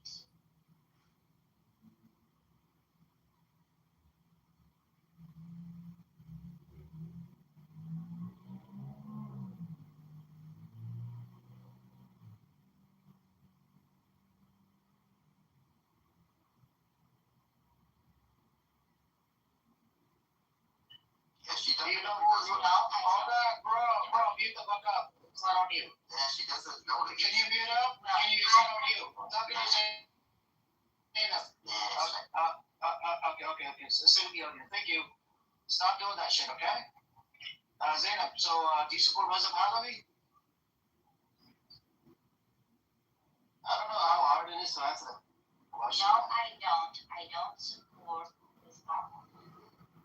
Okay, that's it. Thank you. You can hear me because I think I have a connection problem yet. Yeah, it's going in and out. I think there's a reception problem here. Yeah, okay. So I don't support Reza Pahlavi. I think he knows nothing about politics. He's just spoiled child living in the Western world. Knows nothing about Persia. He knows nothing. Okay. All right. So, what's your take? You think you want this? Do you think that America is at fault? America is the culprit that did the attack on your nation? Yes, 100%. America is at fault, but more than that, Israel is at fault. But I'm not supporting the Iranian regime. They have their own laws and they're not good with their people. I understand that, but the problem should be solved internally. It is wrong doing that, but right now the things are like so complicated. Both sides they don't want to back off, and I don't know where this is going, but the ceasefire is going on. I'm happy about that, but Yeah, that's true. It's just hard. We don't know about the future, but America did want it ceasefire, and right now because of the blockade, I don't know what's going to happen now. You have to maybe do a consultation with Pakistani and people from Moscow and Moscow, and it's like 3 or 4 different parties are gonna have that conversation in Pakistan. Right? There's a high risk Israel might do the attack inside Pakistan. At one point, I think there was a risk where Pakistani commanders they were trying to protect the Iranian officials from getting killed because Israel is known to going to other countries to kill them. And there's been multiple times.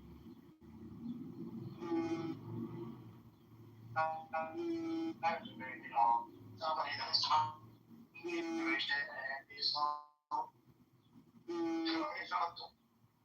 What it is.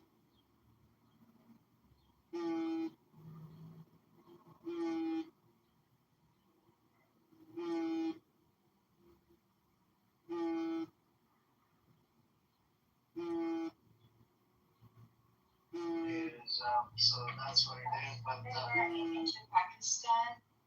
Actually, the last time they went to Pakistan and they wanted to fly back to Iran, they were threatened that their jet was going to be targeted. So they took, they didn't take a flight to Iran. I don't know if they came to Iran by car or something, but they did not take any flight.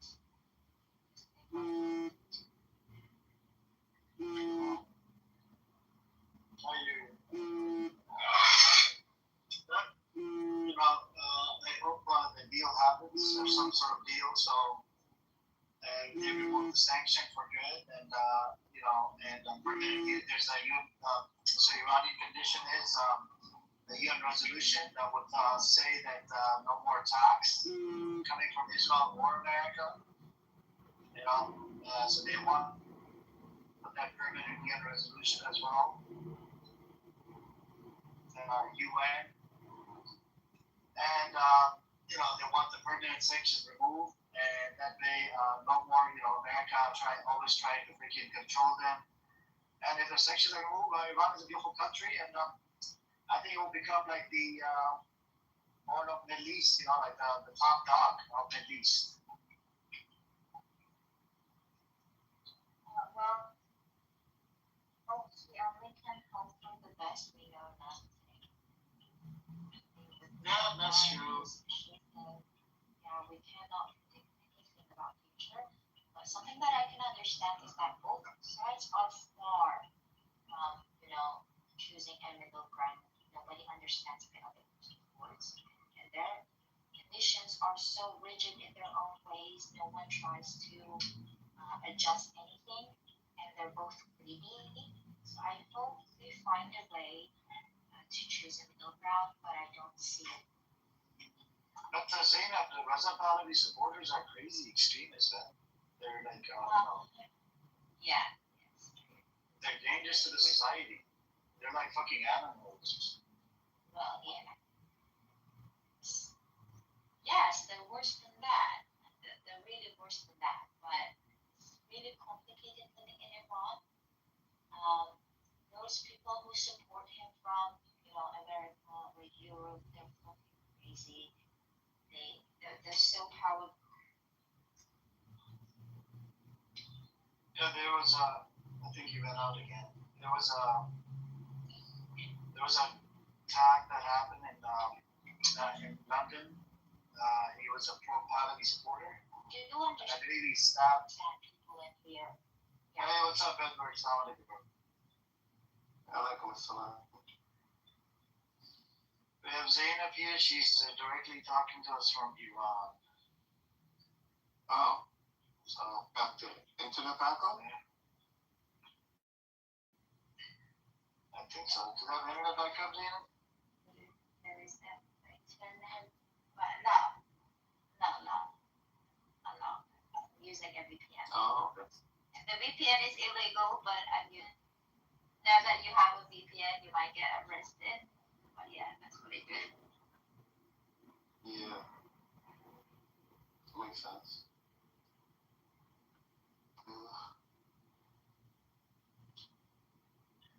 So Edward decided to go to Pakistan. The Iranian officials to have that consultation. Not it would be without American presence. The issue is it's a big security concern because Israel is known to freaking assassinate people in different nations.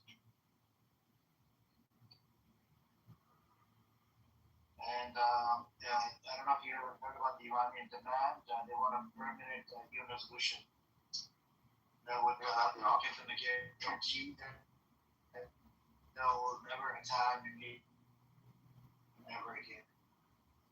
If they can get those sanctions lifted, it will be a different middle.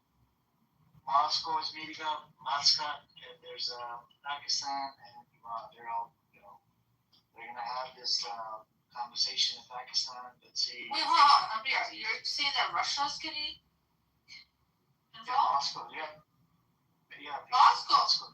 Yeah. Because I think it's better. So Moscow was critical, to be honest with you, when they were about to meet up in Pakistan. They were critiquing it, but at the same time, they were supporting it as well. They're like, if the deal happens, even if the deal happens just like the Obama era deal, that would be nice.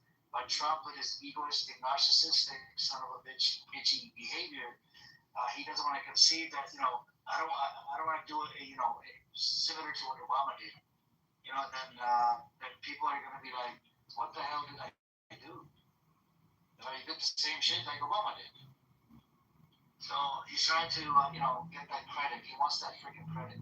And I was thinking about how about after, they establish, establish a deal to make, to make the sweeping deal, maybe they can build a Trump tower inside Iran. And, have the Trump's name on there, and he can just shut the fuck up.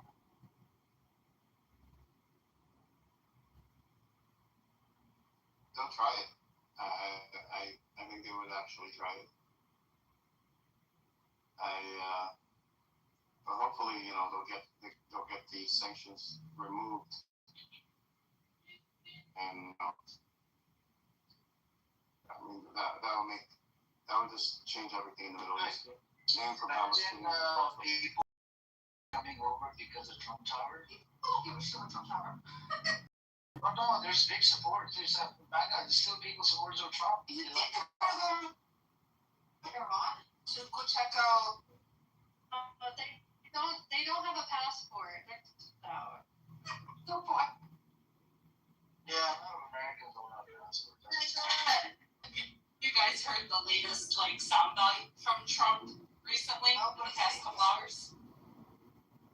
He goes to the American people, yeah, I know gas is expensive, but it could be worse.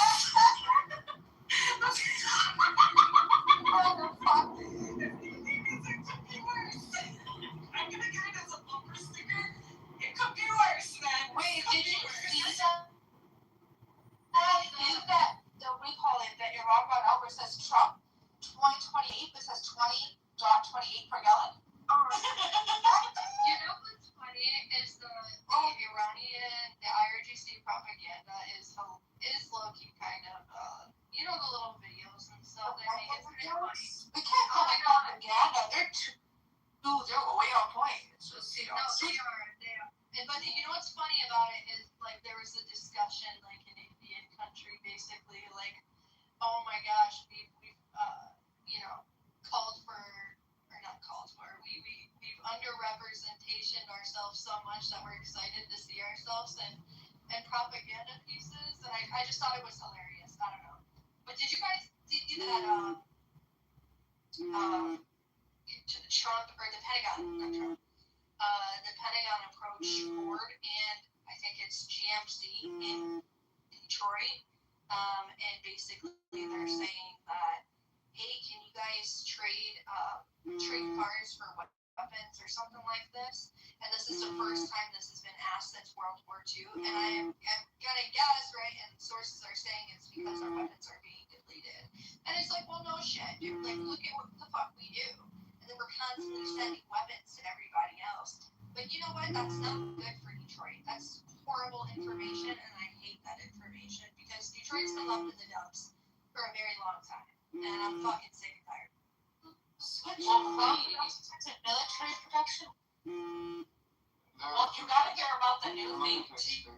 So Edward, this is something I heard today on NPR. Ypsilanti, which is just right outside of Ann Arbor, and there was a big push for data centers to be built there, and a bunch of data centers and that were housing servers for AI, servers for different things. It was a huge push. Well, now Ypsilanti has created, they just passed the law that they are not going to service water to these data centers for the next 2 years while they do research. So that's really going to put all this defense spending out here to rest. Yeah. About half the data centers are not even going to be built because of shortages in parts. Well, they're already built. The city of Ypsilanti just said we're not servicing water. Yeah, they're not going to be able to pull their servers without it. Yeah. They're all over Michigan. We just got one shut down there, right? The one right next to my reservation, and we got it shut down. All the tribal nations up here are creating random specific. Well, there's. Yeah.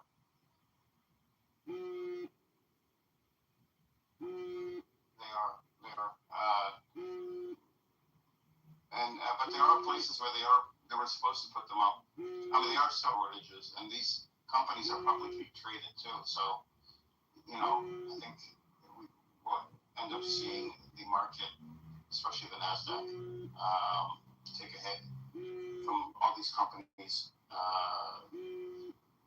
having, these projects, multi-billion-dollar projects canceled, and are going to be assets on their balance sheets. And regarding the car companies, they were asked if they would extend their manufacturing lines build out new manufacturing lines and manufacture weapons and missiles instead. But not instead. But that's still years away. That's not something that would help the U.S. now.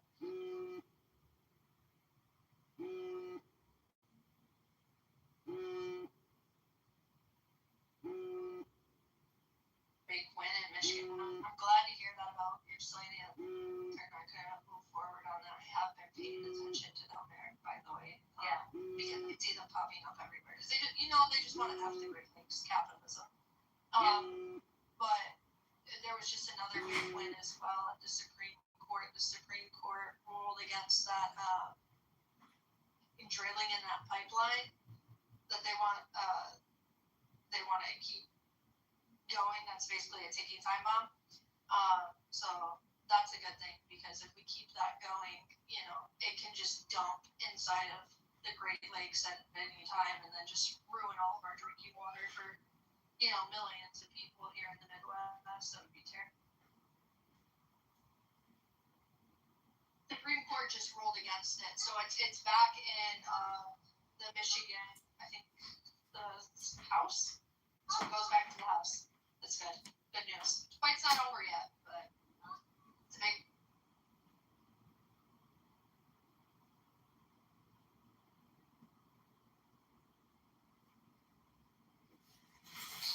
What happened? There's a lot going on.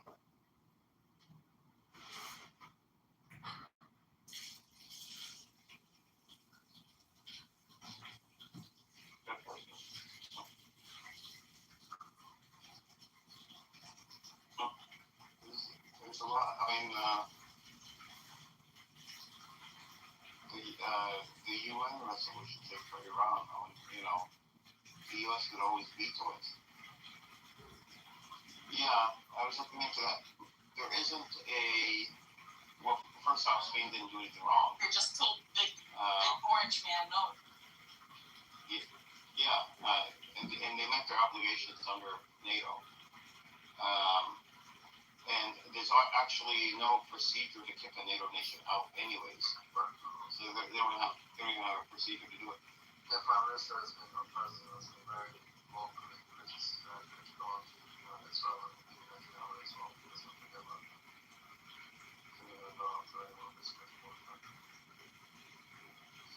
That's true. I mean, I think at this point, people automatically assume that's the reason why, even those that are not as, plugged in.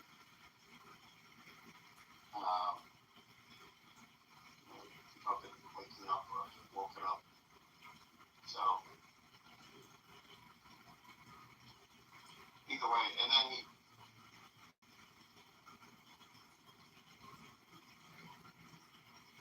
Yes, I read that one too. I was dying. I was laughing. I was like, I'm not against that. But I think Trump and Netanyahu are great. Have been pretty decent for the world. What island? Go ahead. What island is it? Falkland Islands.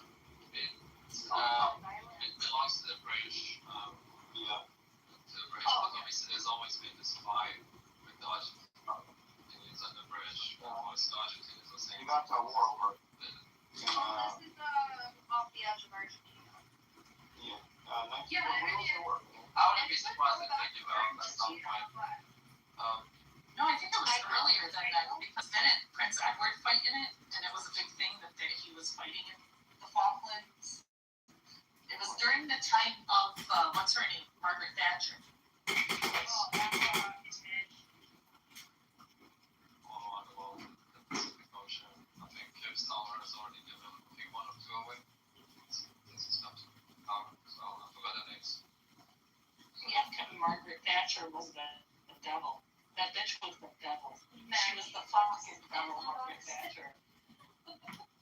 Man, and when they said, "Don't you feel bad for all the Iraqi kids?" Like, she didn't. Like, she literally dead ass was like, I have no regrets. At least George Bush felt bad. Margaret Thatcher wasn't involved in Iraq. They asked her about something. Was it her or was was it somebody else? Are you thinking of Madeline Albright? Madeline Albright, yes. And then she said, basically, she don't give a fuck. She said no. So she was asked about the sanctions that the U.S. has placed on Iraq, has killed around 500,000 children. No, and she said, "Well, that's the price that Yes. we're willing to pay." Bitch. Actually, Exactly. Who is the America, like, I know. actually, her exact words were it was worth it. Yes, the fucking. Worth it. Maybe that's not the word for it. Yeah. But the islands and Argentina should definitely go back to Argentina. However, I do not support the leader of Argentina and all his actions that he's doing. Right? Are you guys paying attention? Well, we all know that Argentina is basically a Nazi People there colony. that are like, stuck in the middle, which fucking sucks. You got the people there, they're like eating donkey meat, right? And then here comes a bunch of Israelis. All of a sudden, they're coming there, and now they just start burning up the land, and then the Patagonia. of the country, exactly. The leader of their country, he goes, I guess he's turning to be Jewish or something like this. He's converting to Judaism.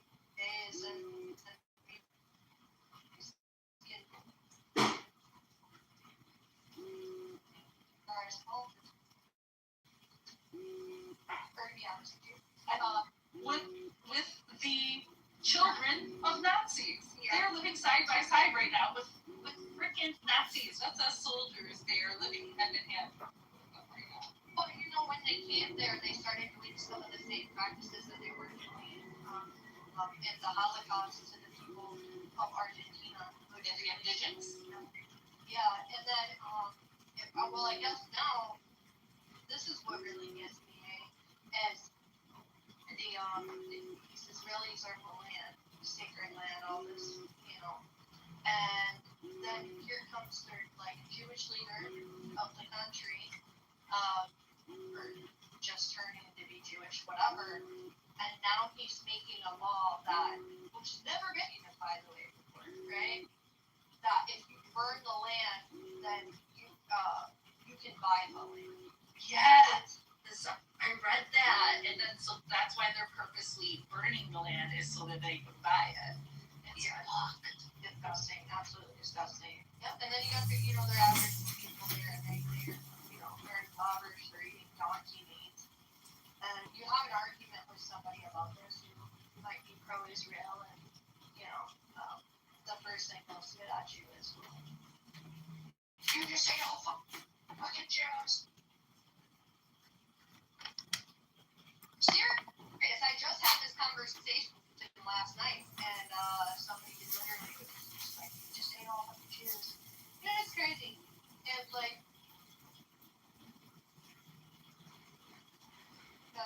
there's Americans around the world, and they're doing something that's fucked up. I'll take out their actions, and I'll say, you really shouldn't have done that, or whatever. But my first response is never gonna be just hate all Americans. How do we get those kinds of mental gymnastics? You just hate Americans. Just admit it. Well, that doesn't hold that same power as calling someone a Jew either, or anti-Semite. It's done to silence people. Or it's like, I condemn these soldiers, passport bros that are going and impregnating women in these countries and leaving the children, and the children have to grow up with stigma because they're not fully accepted into society. And I think that's absolutely disgusting. Doesn't mean I hate all Americans. I hate what they fucking do. Passport bros, UN soldiers that are going and impregnating women and leaving What's a them. passport, bro? I'm just. Literally men who travel for sex. Oh, okay. Yeah, it's disgusting. They did a lot of that, a bunch of UN peacekeepers and Americans, by the way. Yeah. There's a lot of babies down in Haiti. And there was, I forgot which one which African country, I think it's Cote d'Ivoire, all of their children behind, but now there's like, that country is DNA testing, like with all the DNA and like tracking down the dads and actually. I didn't know that this was. I was listening to a story on NPR because I listen to NPR when I'm like driving, when I'm on my commutes. So I get most of my news there. Who's the guy doing that? That's really interesting, actually. I think there's multiple. Who is this? Wait, Amaraz, post your receipt. Asshole, I told about Pat. Are you triggered? Thank God, don't holler. Are you triggered? Are you triggered, bro? Wait, why are they triggered about the passport bro thing? It's probably a fucking passport, bro. Guilty consciences, bro. Guilty consciences. Of all things, I said he was triggered about the fucking passport, bro. Post receipt showing, what a passport bro is. Let me get. What is a passport bro? So funny. Wow, you're cursing her out. Yeah, really? Oh, man. I'm here. Could be here. Oh, here. I'm gonna get this person on stage. There you go. Come on up. Everest, Okay, go ahead, Mark. The thing that I'm trying to figure out why assholes are killing each other, right? But you want to talk about passport brothers, right? It's not brothers, it's fucking brothers, you bitch. Okay, wait. Oh, you're so smart. No, bitch, I'm smart. You're so smart. Call me out my name. You're intelligent. You're so angry. Oh, wait a minute, Everest, hold on for a second. What is, passport bros? This is something that a lot of, he or she, who was it? It was an incel that just wanted to call a woman a bitch because he got triggered. Yeah, he probably doesn't even have a passport, probably cannot. He can't afford the whole female, Which makes it. Was it a female? It Yeah, sounded pretty manly. I know.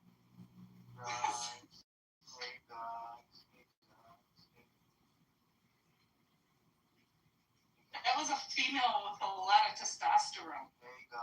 She wants a passport bro. She wants to be a bitch. But you gotta afford the passport. Hi, John. She wants a passport and she wants to be a bro. You guys are killing each other. Brothers, you dumb bitch. Brothers. Oh my god. The jokes right now. Yep. The jokes show themselves. What are you talking about? They're right for themselves, We don't have to say much.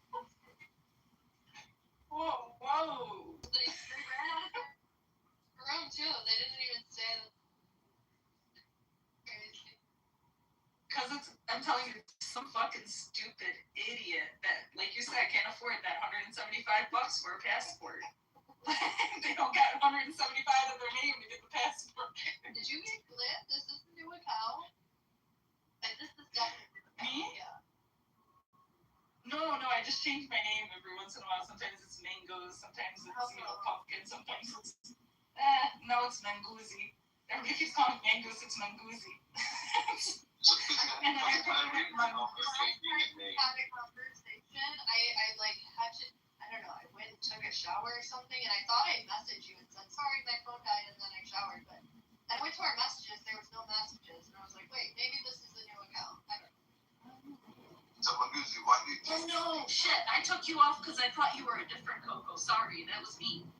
Oh shit. Yeah, I thought you were in this other Coco. I'm like, I don't want to be associated with. I was like, I don't even know why I was following. I'm like, this is the cool Coco. Okay, I got you. No, there's a lot of Cocos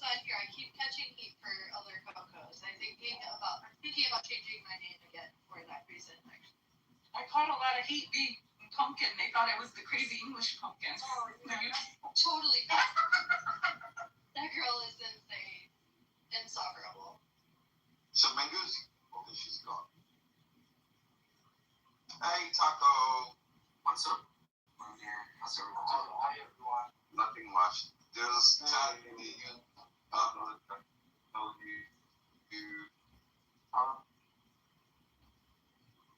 Who said that? Is that John? It's Jon Snow, bro. Jon Snow. I'm doing well, man. How are you doing?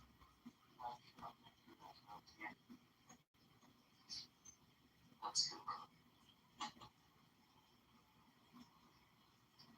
Hey, Amir, did you see the... Amir, are you there? Yes, he's not. He's not. He's gone. He's praying. I'm here. What's up? What are you doing? I mean, why don't you bring me over? I'm not even on my phone. I was doing something. Amir, I sent you a video about Meow. Not Meow herself, but a Meow video like 2 days ago. Yeah, I checked it out. It was funny. Yeah, it was funny. Yeah, it was funny. Amir, I sent you a back channel a couple of months back.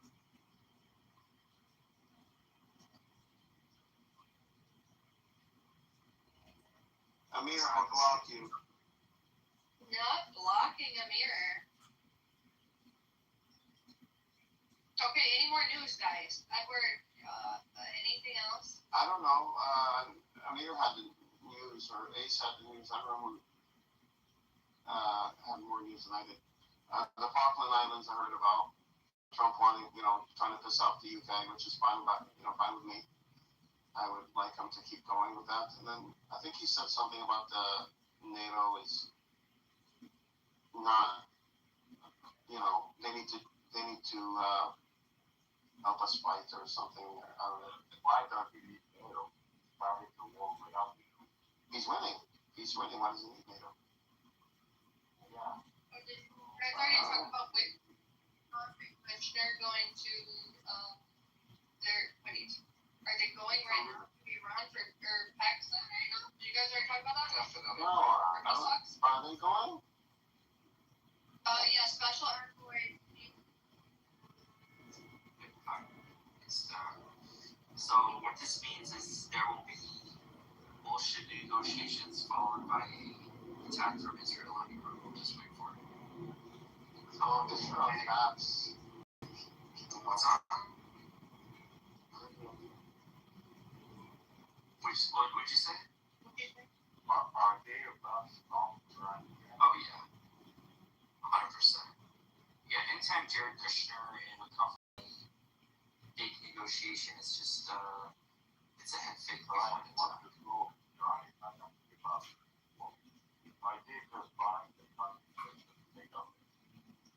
Yeah, I mean, it's my opinion is it's Israel's goal to destabilize Iran, turn it into a failed state.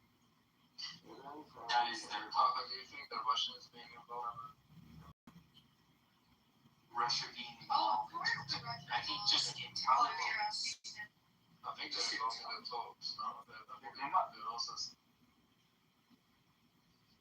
I don't know. They're not going to be involved. I don't know, but you guys, if anybody in this room thinks Israel is $2 about any superpower, no. They see Iran as an existential threat. There's a moron in the White House who's giving them a green light to do basically whatever the fuck they want. And they see this as a general opportunity. So Netanyahu's fucked politically if he doesn't get a win out of Iran. I think that, we can tell that Russia has been involved in this. Like, Russia knew about all of this, since, last year. That's why they started giving them weapons and stuff like that, and they started changing their negotiations around in that area last year. Russia's currently training Iranian pilots. They'll be training for 2 or 3 years. Yeah. In Russia. It's strange to the Russians because they also don't have necessarily bad relationship with the Israelis. Actually, right in Israel. Yeah, but I think they need Iran that trade route from St. Petersburg going into China and then Kazakhstan and Iran and into the Middle East. I think Russia sees that as a major opportunity for them. Did you guys see the Truth Social post that Trump had that was deleted about using Armenian air bases as a asset to attack Iran? Did you guys see that? No. Thank you for your attention to this matter. He's like, he gets it, he doesn't understand, blah, blah, blah, kind of, which is odd to me that Trump would post something like that. And also, Iran helped Armenia quite a bit with its battle against Azerbaijan, even to the point where they sent troops to the border. If Armenia ends up doing this, I think the IRGC would see it as a massive betrayal. So we'll see. This might be a cynic. I don't know what Armenia has. This might be a cynic question, but when we say Trump posting on his social media and stuff, is it actually himself posting? Yeah, who else would write that down? Sometimes I feel like it's his older like that son that he has. You know, son that he has. It's probably. I mean, it could be. I think Truth Social. I think it was I'm pretty sure he does. I mean, he has a major share in it. Yeah. But the point is, okay, if you see a lot of caps lock misspelled words, it's Trump or his drunken cokehead son.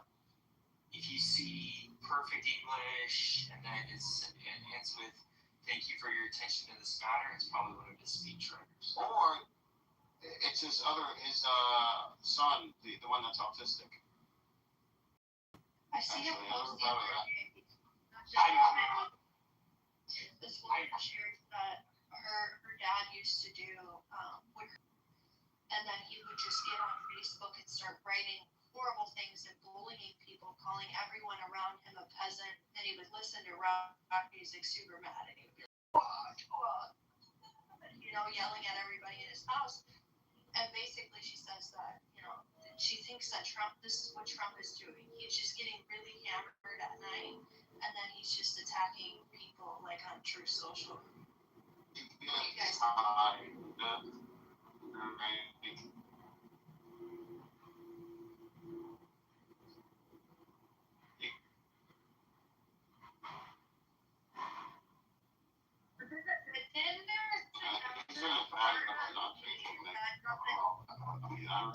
I feel like they're. Yeah, I know. But PEX is, though. He's an embarrassment. Seriously. Oh my gosh, that guy is a drunkard. PEX stuff, yeah. But there's a part of me with Trump that doesn't think that he's like, there's one part of me is that I'm like, well, maybe that's a probability. And then the other part of me is like, this is the same guy who calls for terrible things all the time, going all the way back into the 80s. You know what I'm saying? Like he is just not a great human being. With, he's been cocaine since the 80s. It doesn't matter. I don't give a fuck. There's gonna be more presidents after him. There was presidents. I didn't vote for him. I don't give a fuck. I didn't vote for Trump. So I don't know what you're talking about. Amazing. That doesn't change anything that I just said. I mean, you shouldn't get. Like, why do people say that? Yeah, I can't be mad at it. It's my fucking government. No, bro. I'm not gonna fight with my own people. That's stupid. Yeah, I can have intellectual arguments and debates with people, but I'm not gonna be angry at everybody all the time. That's dumb. Hey, you guys look good, Brian. It doesn't matter. And another thing is, like, not even. But here's the thing. This is what it doesn't make sense about when people say that, right? It's like, okay, White Rock, okay, I was talking. When you make statements like this, you don't make sense because you're just assuming that everybody who voted for Trump, and by the way, I I didn't vote for Trump, but you're assuming and you're insinuating that everyone who voted for Trump agrees what he's doing all of the time, and that's just not true. It's not true for anyone of any president. Like people, I mean, and if there is a majority of his base, it's already turned away from him. So like, I don't even know why you said that. That was stupid. It didn't change anything. A lot of people that have voted are trying to bring up it like that's it. I don't think I didn't vote for Trump, so I don't care. I didn't talk about it. I said a lot of people that voted. But you cut me off when I was talking to say, okay, he's your president. Okay, and the sky is blue. Listen, dude. Even if people voted for Trump, they can still criticize him. Like, what are you talking about? Yeah, it's a presidential vote. It's not a marriage, White Rock. I mean, it is a marriage that we're unfortunately stuck in for another 2 years. It's a marriage with a We'll divorce. get through it. Yeah, if Trump doesn't manage to start World War III and ruin the world, then in 2 years we will finally be rid of this venom. The time was bullshit. Years ago. Yeah, no kidding. This is beyond. Amazing. Wow. Rock, where are you from? Where are you from, Rock? Wow. Where are you from? You talk about America and tell us where you're from.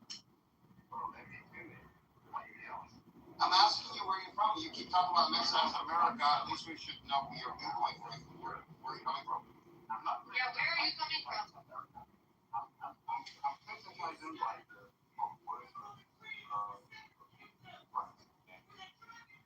like even like the Latino community. Yeah, that's incorrect. That's incorrect. It's 36%. Okay, but you have false statistics. You have false statistics. Still, Rock, where are you from? What's the statistic? Belgium. I'm from Belgium. Do you know Fatima? Yeah. Oh, wait, are you Belgian? Yeah. Oh, wow, your government is really corrupt too, hey? Like, look at those people in the Congo. And you guys just, continue to uphold your government. I accept your opinion. What's a fact? No matter who your prime minister or president is. Wait, you have a prime minister or president? It's a PM because they have a parliament. PM, okay. And it's been the same, like no matter who's in office, it's been the same policy in the Congo. Does the American Constitution allow Jamie Vance to be able to run president? If you want to run, you could run. Yeah. You could run.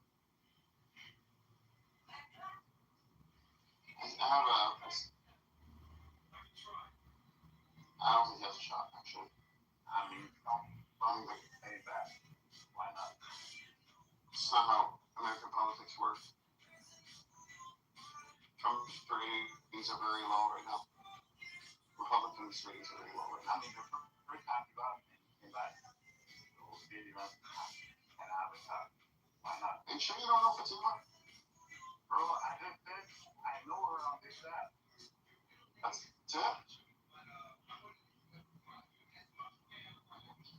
Do you know her? No, but you both have very similar characteristics. And then Juho, too. What is it in the Belgian water? No. Like in what watching the American Air. American Air? Lots of things. I think.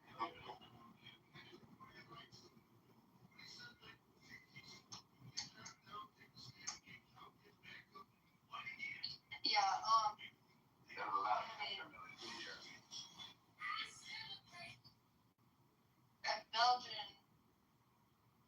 Belgians are just, I've learned a little bit more about Belgian recently, and majority of like like their empire. It's not too far from all of your comforts and everything you've done.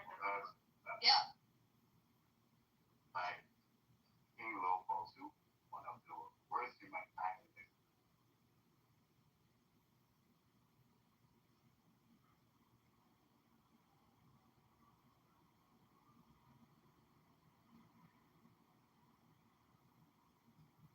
Nothing wrong. What is your Belgian policy? Lloyd is asking. Congo too. I mean, currently, like, Belgium, I think, see a lot of, like, unbelief, like, refugees, like, I think it's like, it's for compensation, but, like, basically, there's a lot of people who are killed off. I think maybe he means more like in Congo, like their foreign policy towards Congo, but not necessarily accepting refugees. I don't like to correct me. Well, refugees or asylum seekers are very low. It's less than 2,600 of Congolese migrants. Weird, we're talking about Belgium, and the phone call I had to leave for was because my husband has an appointment with the Belgian embassy, and I had to book his I had to help him book his flight. And I come in here, we're talking about Belgium. I just did a quick Google search. If you want to correct any of I don't know, or give more context to what is the policy on Congo. And it just says focuses on a partnership of equals. So that sounds like bullshit, by the way. But supporting stability, security, human rights, while actively discouraging asylum applicants due to a sharp rise in claims. The key areas include aiding judicial reform, re-engaging in military cooperation, and exploring increased economic goals in the mineral sector. Yeah, so it's amid efforts to address the legacy of colonial rule. Yeah, it really just sounds like continuous colonization, to be honest with you. Sounds like propaganda. Yeah, the Belgians were bastards. Didn't they, like, cut off kids' hands and shit? Like, yeah, and Congo is fucked up. They were bastards. Happened to you, like, What? You've changed, like, you've become so, like, violent. Violent? I could be pregnant, so. Are you? I don't know, maybe. We'll see. Usually I'm a little more angrier when I'm so that could be it. You just said they are busted, so that was. They are. I read so many books about like imperialism, colonialism, articles, watch documentaries, and they were awful. They're awful. You want to know something? There's something called like the export tent, and it represents like black tent, like almost temporary. That was very powerful. Yes, and let's not fake as in I'm Lebanese, and we had a chocolate that we had to change the name of because it was so highly racist. You know, it was now we call it tarbouche, but it was called something different, and it was absolutely disgusting to have called. And I grew up knowing that was the name, but you would have to actively choose to say no, once you know. And there was so much blowback from it that they changed the name of it. They changed the name of the chocolate.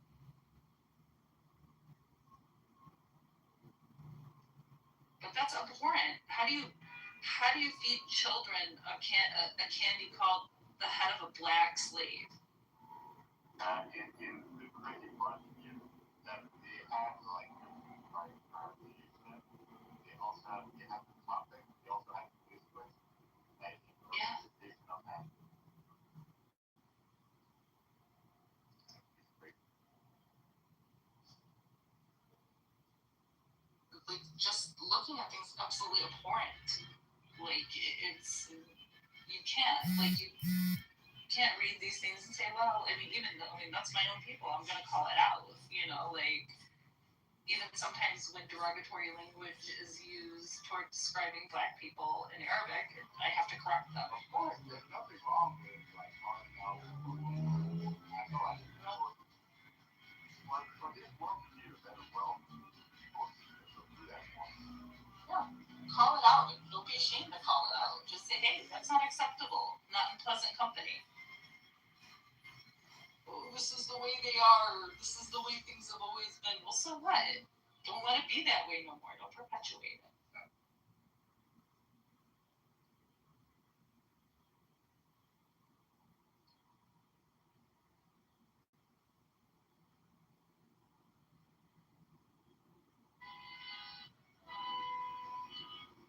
Actually, Mongoose, he wasn't just called head of a black man.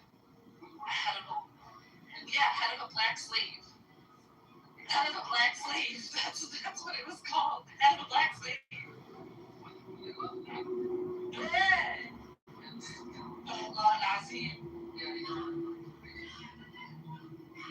It's a good candy. I still like it. We call it tarbush now. Better.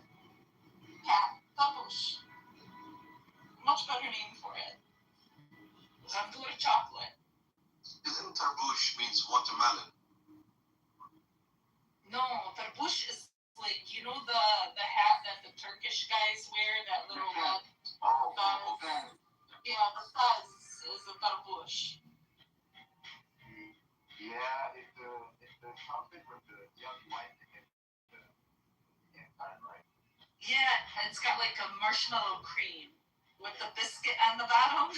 It's so good. It has a racist connotation. Yes. Yeah, know that. Wow. It was called Ras al-Abid, which means head of the black slave. Wow. I didn't know that. I think about 10 years ago, they changed the name of it to tarbush. And it was like our favorite candy, like that was like everybody would go to like the market to get it. It's good. Yeah. It's what? Having cravings of that tarbush now? No, I just ate a big old spicy chicken sub. You are No, I'm not. No, I'm not. No, I'm not. No. You're so happy for you. No. Too early. Not time yet. Okay. We have to buy our house and I have to move out of my parents' house. So as soon as that, Inshallah, within 1 week, you will be 1 week or 10 days. Well, let's make sure that we put in like 4 offers on the houses.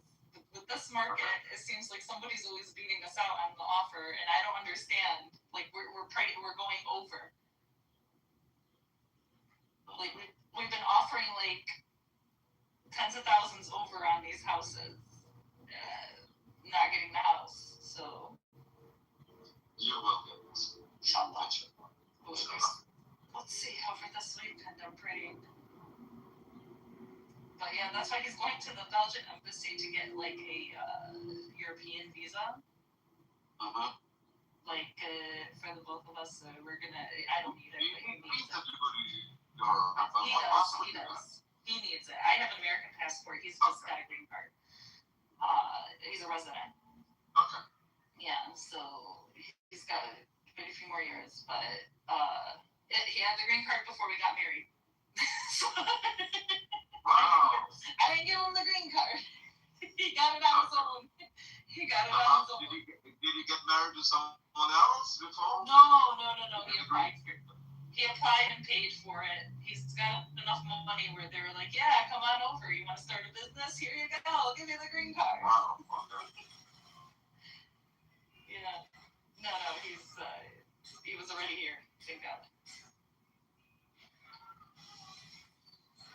No, I'm not into giving out passports, man. That's even though how much I love somebody, I can't take the chance. You know, I won't take that chance. You never know, man. Yeah, I know. You never know. Whenever my cousins are like, "Oh, I'm gonna bring a girl over from Lebanon," you don't understand. She's the nicest girl ever. I go, "Oh, yeah." No, I actually knew this one guy. He was from Pakistan. He moved to UK, and he had a British passport. And then he got married in Pakistan, and then he came back. He brought his wife to UK, and after some time they were buying property, and it's very normal here to buy property on your wife's name or your children's name. It's very common. Usually people do that. So the guy was doing that. Once that thing happened, she asked for a divorce. Okay. Yeah, it's not to the wife. And he got the passport and it doesn't count. Well, I got for my Madam, I got a really nice apartment in Lebanon.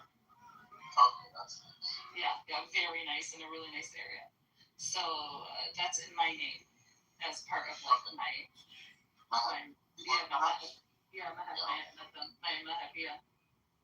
Okay, you'll be surprised.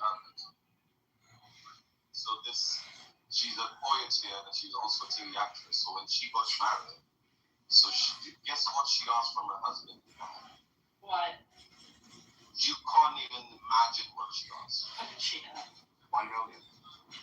No, nothing to do with money. What she asked for the ability to divorce?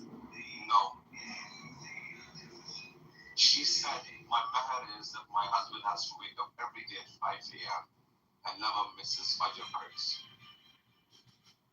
This is what she asked. That's not bad. That's not bad. That's a marriage. Yeah. No, I didn't ask for anything. He just was like, you want this, you want that? I'm like, yeah, that's fine. Like, I wanted more like property in my name in Lebanon. Like that was the biggest thing is I wanted so I got a piece of land in my town and I got the apartment in Beirut. That sounds good. Yeah. I read something about it. Correct me if it's wrong. But like I read depending on Jerusalem is like faith, depending on your religion, there's places that you cannot go. Is it true or not? Now places that you cannot go. So my apartment is in Ba'abda. Okay, so Ba'abda is next to like the presidential palace. It's a predominantly Christian area. No, it's not about that. It's that we let some family members stay there and they got kicked out by the municipality because they said they weren't going to allow refugees because of the bombing, which I understand. Because if they thought anybody was hiding there or any suspicions or any refugees, they would just start hitting and they didn't want anybody to hit certain areas. So they did put mandates over like refugees can't rent in certain areas, like the southern refugees, just because the idea was that what if Israel hit them and said, oh, those are, Hezbollah people, we suspected, because that's what they were doing. And so then the municipalities, each individual one, decided to pass like mandates saying, no refugees in these areas because they were afraid of getting bombed. Yeah, that's a tough reality. It's so tough, and it's hard because we had family members that were pissed off at us, saying, oh no, we have no choice. Not only that, the family members were being assholes anyway. They were going up it's a pet house, and they were going up on the rooftop, and they were smoking cigarettes and throwing them down, and the lady in the garden down. Like, nobody wants cigarette butts on their... They weren't, blending in either, so we were getting complaints from, the building, too, of, them making noises and, stuff, but then they moved to like my parents' house because my parents have a villa and it's in an area that was accepting refugees but did get hit. So refugees from where? Refugees from where? From the south. South of Lebanon, right? Yeah, they're my aunts. They were my aunt's husband's family. I don't know them. I don't know them. Refugees. Well, they're from this From the place. same country. Yeah, they're displaced. Yeah, but they're from the same country. Yeah. From the same countries, but they're seeking refuge in the north, and they were my uncle's like relatives, my aunt's husband's relatives, so they weren't my relatives like directly, but still, they needed a place to go. We put them at my father's house and like the front facade of the house. Luckily, we have a bomb shelter, so they were safe. The house got bombed. Oh. My dad just fixed it in January, and now my dad is like, I think my dad's going through some type of depression. It's pretty sad. Nonsense. Like, yeah, like he's.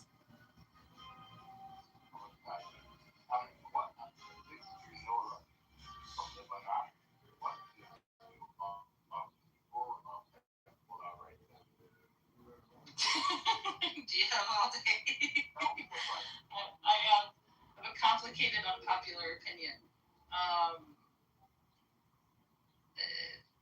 My opinion for them goes way back. I feel like they got us involved in something we shouldn't have gotten involved in. Poke the bear.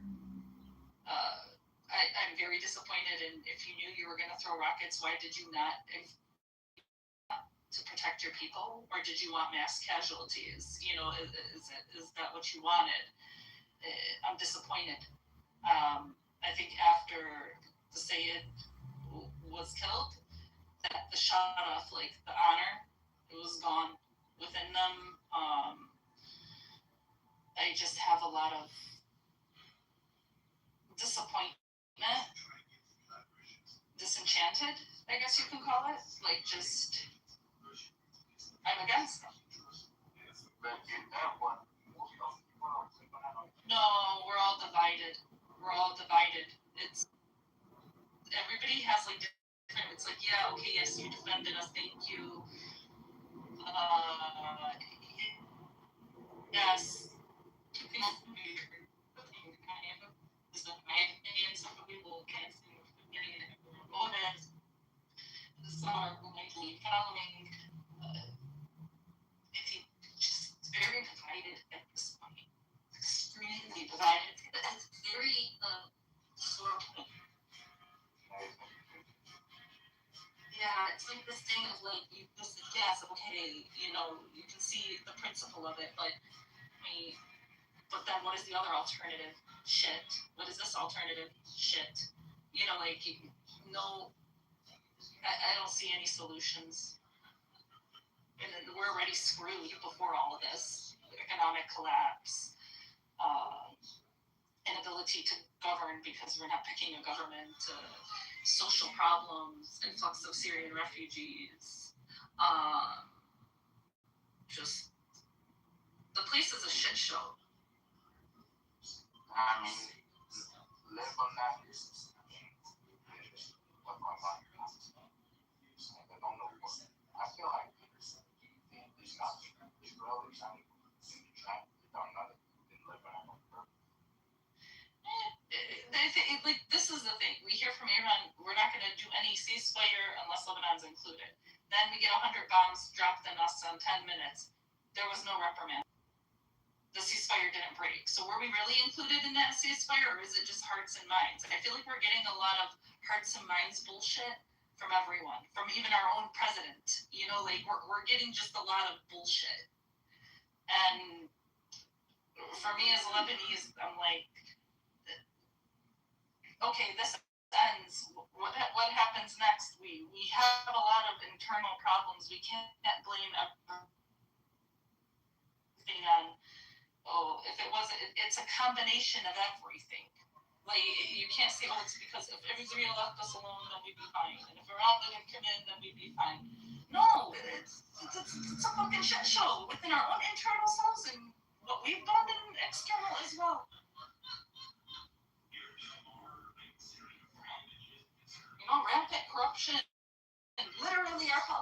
just took all the money and left and told us to look for ourselves, and depreciated and trashed us. And then the explosion. What was it? Oh, it was this. No, it was this. No, you know what it was? It was rampant corruption. And for years and years and years at the port, they were told to remove the chemicals that were inside these. It wasn't stored properly. And because of corruption, one pays this one to turn another, do this and do this, and it literally exploded upon ourselves because of the way we do business. This guy winking and nod a little bit of money over here. It's like it's a lack of thought for the entire. It's a very individualistic society, very oligarchish. You got the really really rich that run everything, and you've got the poor, and usually the rich are these politicians telling the poor to go kill each other, and it's each other's fault, and it's this external fault, and this one comes in this country, and this one's back and pay the other. So you can't just say, oh, it's an external problem, because even when the external problem goes away, we're still going to have the internal bullshit.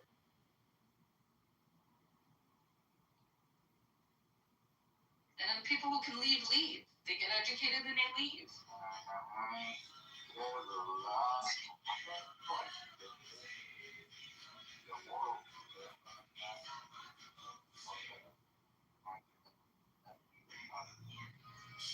You can't live there. I tried several times to try to live there. You want to get electricity, you got to pay the local mafia every month to connect your wire. And if you try to connect your wire on your own, they're going to fuck with you. And then you pay the government, who doesn't even give you electricity. And then you get a generator, and you got to pay it's anxiety ridden.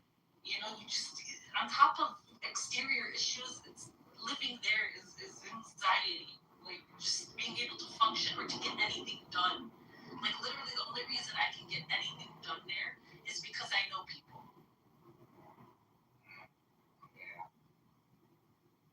And that's corruption. It's not fair. It's a bad system. Bureaucracy, whoo. Me getting my citizenship, they charged me $2,000 because my father didn't give me my citizenship when I was born. So they charged my parents $2,000 on each child, depending on every single year that they weren't registered. And then in order to register my mother, because my mother, when she immigrated to America, changed her name. She was 5 years old. And when she naturalized her name, she Americanized her name, her first and her last name. And because I couldn't have documentation that showed my mother, it went through hell, and all these different things. It's like the bureaucratic tape, and even then I had to have my sister-in-law, whose father is the mayor of a town, call his friends to push the paperwork through.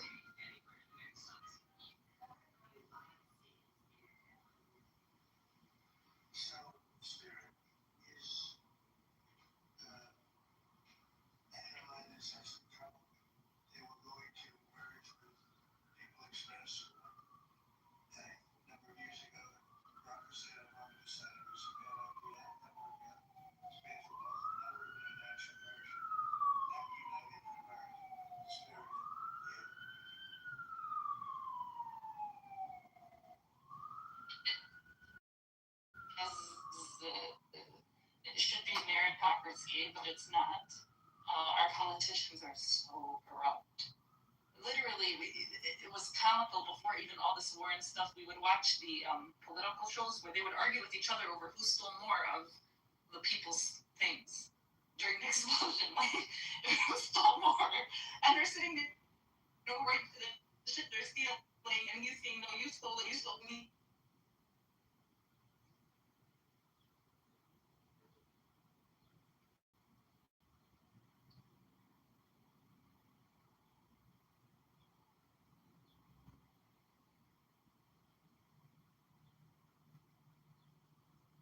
A truly secular democracy, but I don't think that it's a controversial one, is break it up. Have everybody have their own regions. Break it up. But what else? There's no practical solutions. They won't. I don't know. That's where I'm lost. Like I don't know. I don't have hope.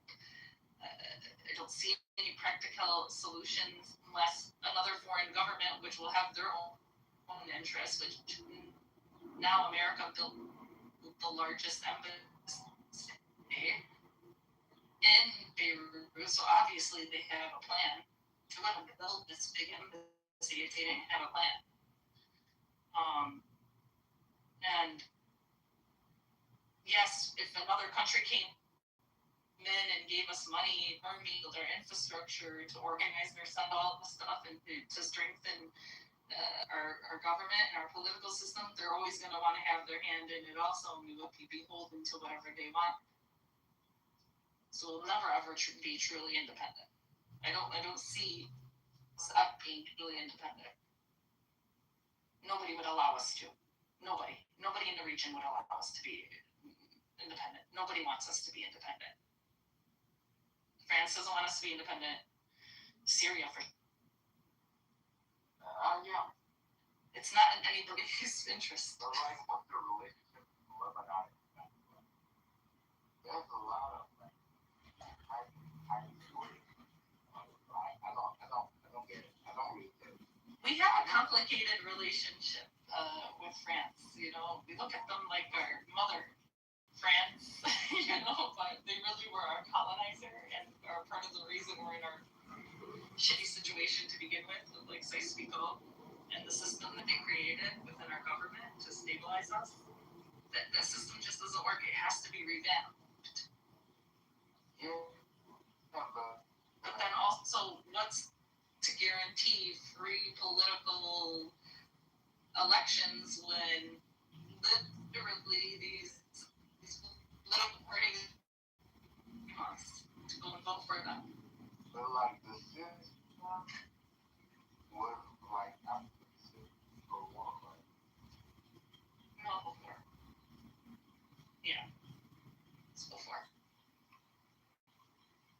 Yeah, where the president is a Maronite, the prime minister is a Sunni, the speaker of the House is Shia. Yeah. And even if they were to do it now, and they would split it up by majorities, that's why they did it before, it would be totally different, but it's a shit system. Someone's religion is not going to make sure that their ideas align with people. So that's why it has to be completely secular. We have so many like different sects of religion, and they're so tied to, they vote for who their father voted for in parties, and almost like a fervent loyalty to these party ways of voting. They vote for the person because that person is the representative of the party of which their father has always supported. But a lot of the newer generation is kind of breaking away from that, but then they go to the West and then they're like, you know what, fuck it, I don't want to ever go back, I'll go for vacations. I'll get a house there and go on vacation, like I can't live there. The only true time that was good was the time of Hariri. He wasn't perfect, but he poured a lot into the infrastructure and things were getting better and the economy was good and business was coming in and you could go and get it.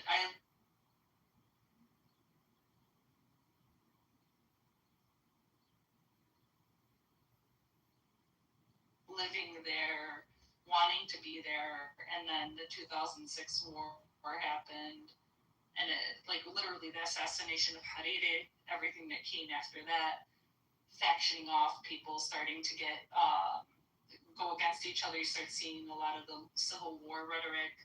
In comes Iran, starts their shit. In comes Saudi, starts their shit, kidnaps Hariri's son, and then the 2006 war. And then the then COVID, and then the economic collapse, and gone.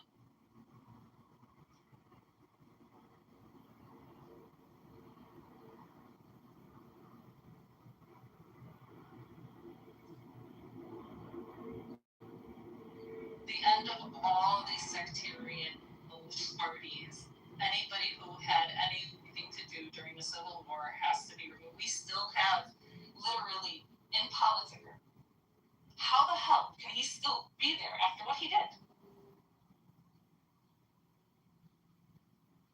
I feel like you can have faith in the world, the best system, if Hezbollah is still there, there will be no movement forward in Lebanon. Hezbollah's got to go. Harakat Ahmed has to go. Kataib has to go. All of these parties, these political parties from the Civil War, have to all go. Not just Hizb. All of them. Yeah. And all of them have to go. All the militias have to go. All the sectarianism has to go. All of it. And then maybe we can talk about a future. But until that is done, and until like the hearts and minds are changed because people are so ingrained. No, that's a fact. Like Hezbollah, they did their thing for the time being.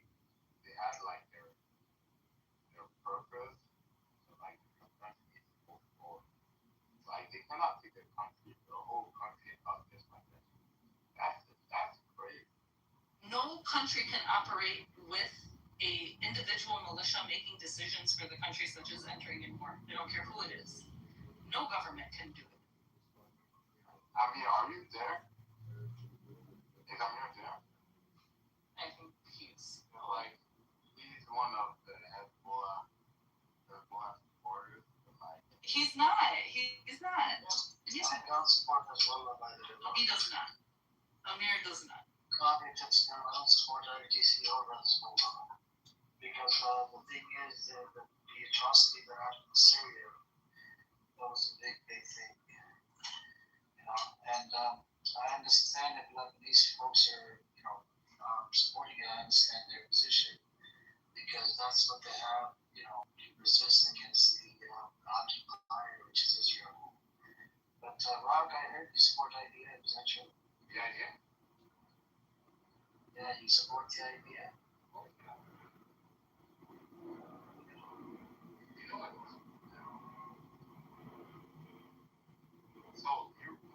I really like Hezbollah.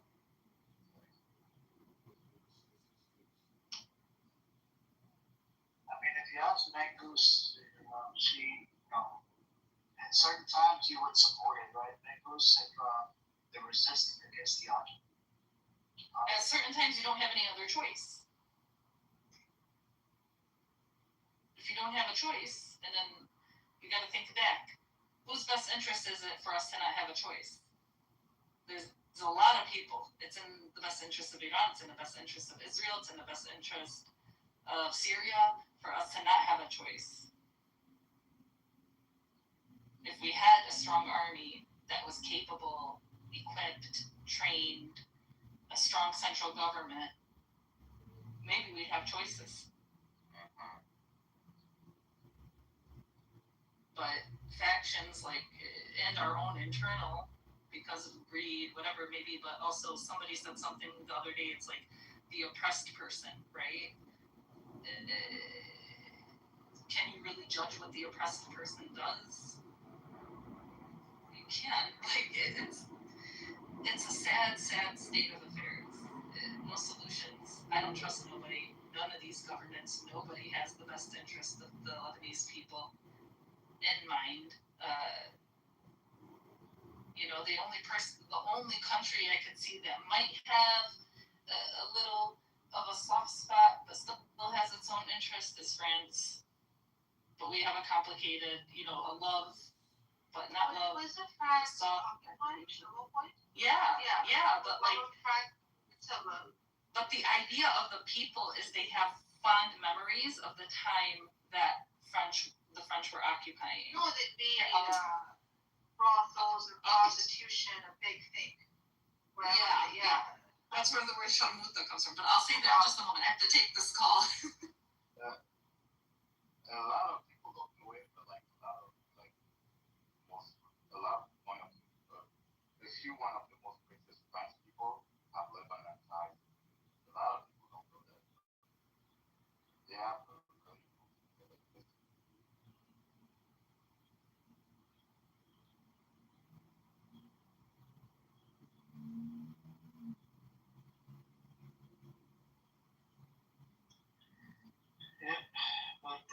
What's up, AJ? Anybody else? Now, in relate to the, do you think they're actually going to sign a deal, the UN partition plan, UN resolution that's going to, that's going to say that they cannot attack and they will actually abide by it? I don't think so. At this point, I know nobody is going to. Because this is one of the Iranians' demand. You know what I'm saying? That they want a UN resolution to be established that would say that they would never attack Iran, and if they do the attack, that would be a violation of the UN resolution. It's just like a paper trail. They want something in writing at the UN level. Even though U.S. and Israel is known to violate a bunch of resolutions. Yeah, they want some guarantees, right? Something. Even if they find something, nobody knows.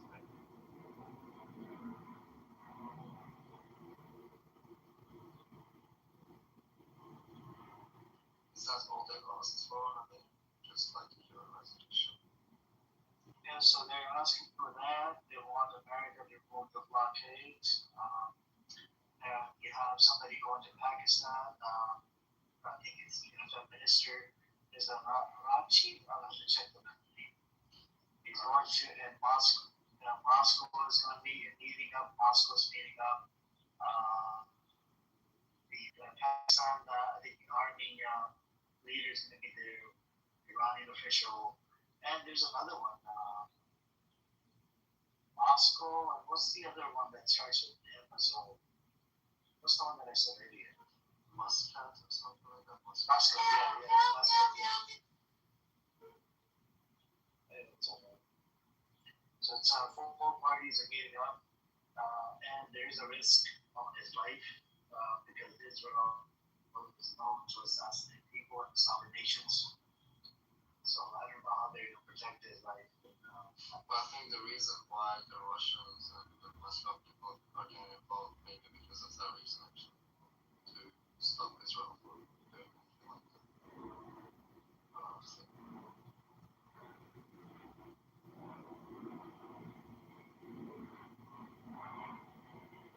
But if they do make it, if they do come to some kind of compromise, but the thing is, Russia is getting involved.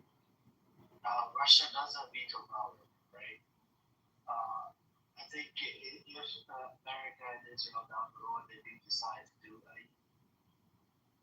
Iran, Russia will jump in and say no, we're not going down the now. But would Russia retaliate?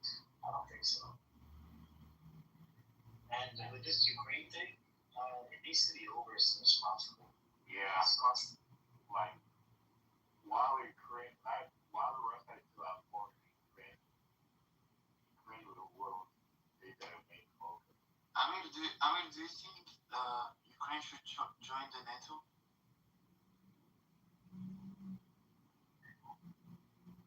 I mean, that's how it started. Russia did not want Ukraine to join NATO, and America, purposely promoted this idea that to join NATO and blah blah blah. And there was a pro-Russian. I think some parts of the government in Ukraine, there were some pro-Russian officials. And they're the same people, Ukrainian and Russian people. They speak the same language. They're just like same people.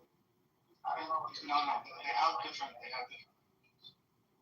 No, but they're the same people. They're cousins.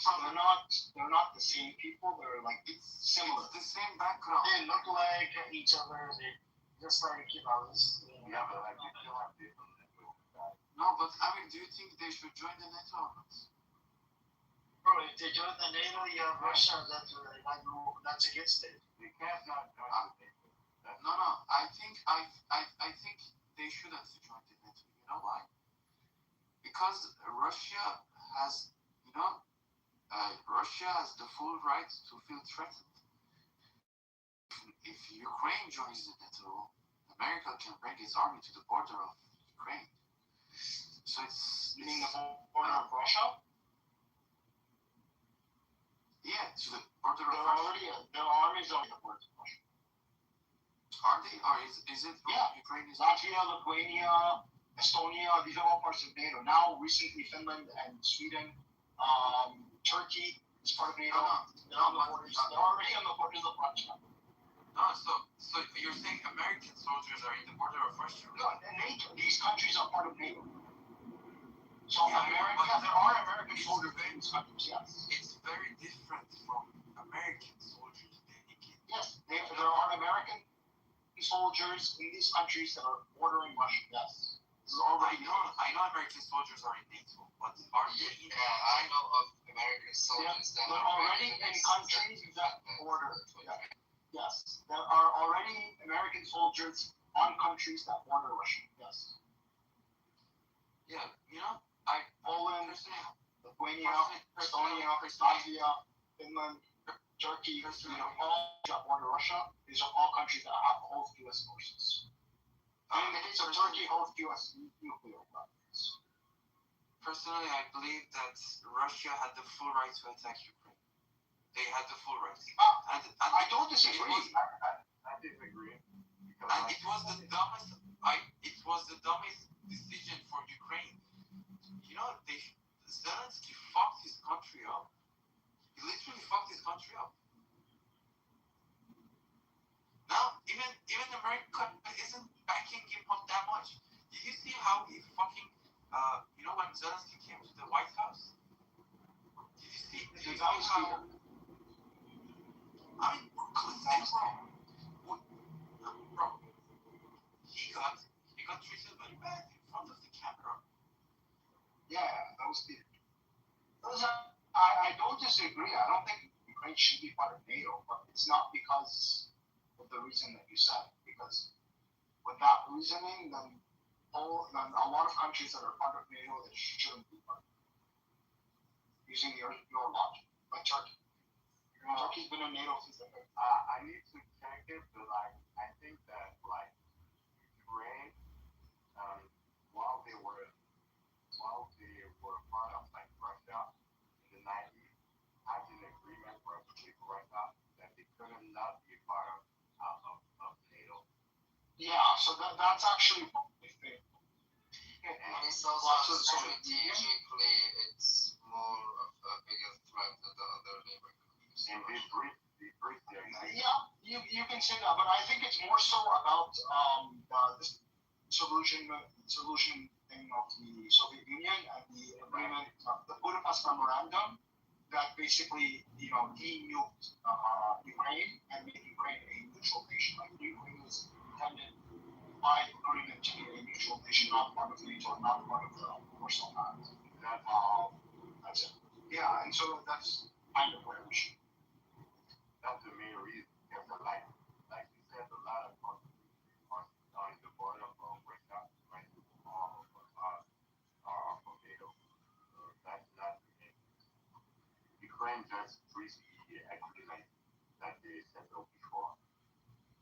Yeah, I think America went too far. The whole 2008, I think it was. When was it? When they were 2006, I think. When they were talking about putting Ukraine and Georgia in NATO. I think that was too far. That was even elements from within the American empire. Jeffrey Sachs talks about this all the time. That we should not be doing this. Like, this is too. We're antagonizing Russia way too much by trying to bring in Georgia.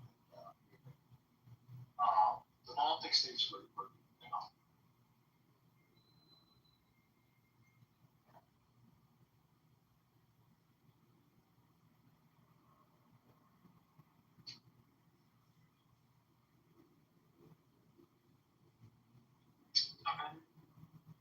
Yeah, I got a question for you. We had do you remember Herdion? Remember? Yeah.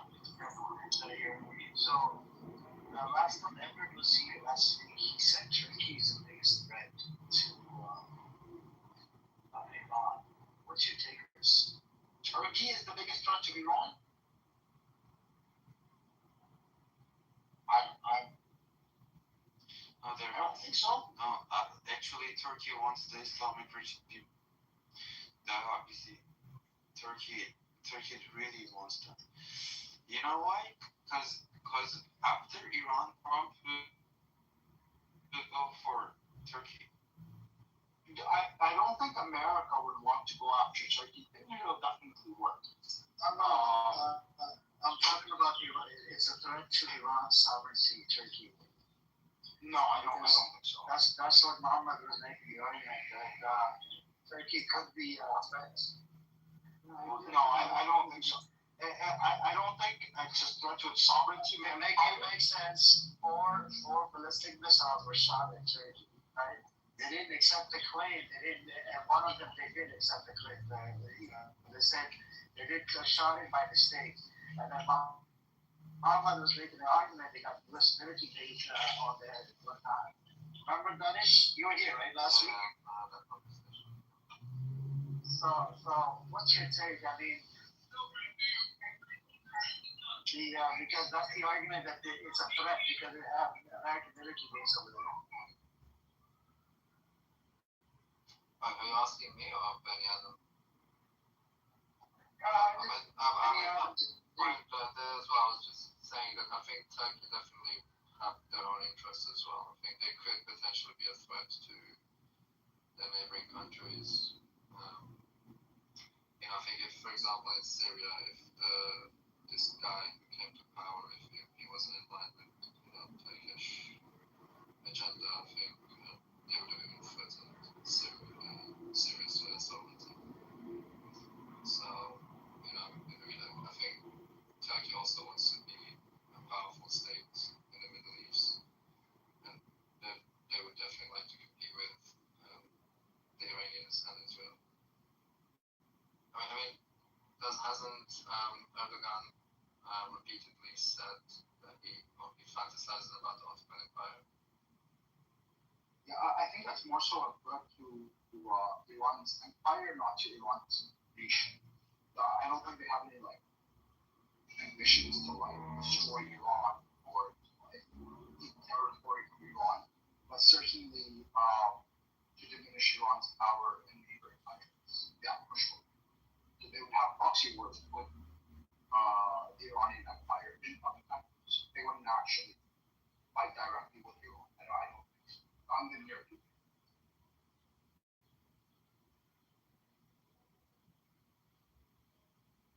Just as they did in Syria. Yeah, but to be honest, that was just not very well. I don't have great insight into Turkish politics to know what they want. But again, with that Syria situation, I feel like they could potentially pose a threat to the neighboring countries. They definitely have imperialistic ambitions on Syria, Lebanon, Palestine, Iraq, and possibly the Gulf as well. Long term. Yeah, I mean, I think that's kind of the issue. But Iran itself, I don't think Iran is too big to vassalize, and they're too independent. They would definitely curtail Iranian imperial ambitions. You get what I'm saying? Do you mean literally taking land from Iran? Is that what you're literally taking land or subjugating Iran? Yeah. Because look, at the end of the day, I don't know. With these people, I feel like if the opportunity came, they would do it. It's like, I don't know. I feel like wouldn't they mine some more resources, some more land for themselves? Especially when you have people who are fantasizing about their nostalgic empires from before. Do you think Azeris would be a good problem for Turkey? I don't know about the Azeris, but I'm just saying with the Turkish, they could potentially pose a threat to the neighboring countries. But then again, I don't know. I don't really know about Turkish politics. I'm just saying based on the pattern of how they speak, in particular about Syria. Like I said, with the Syrian situation, I think if this guy didn't come to power, who's pretty much a close ally of Erdogan, you could say.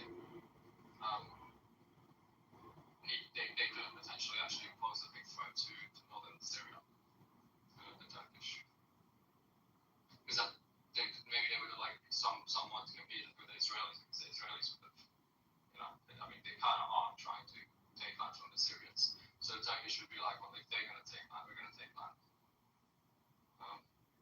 There's somebody from Syria in this room. They was like, I feel like we don't really understand what's happening in Syria. Like this country is basically like the multiverse of multiple countries that doesn't like this. Like this Syria makes no sense right now. What does it make? The country. Why? Like there are multiple regions in the country that don't really live together. Nobody has control over the country. Multiple groups, and the president wanna basically like the country is united, but it's not. I don't even know if he has control over this part of the country. I mean, he has control over most of the country. There are parts that are like still. I mean, and it's just like any other country that's recovering from a civil war. Still has some issues, but it's still kind of mostly held together. Are you sure they really are recovering? Yeah. Why would what is I think the latest count is like 1.5 million refugees have returned to Syria.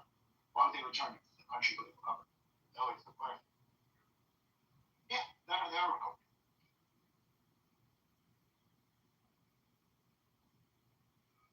Where is it? I'm supposed to know.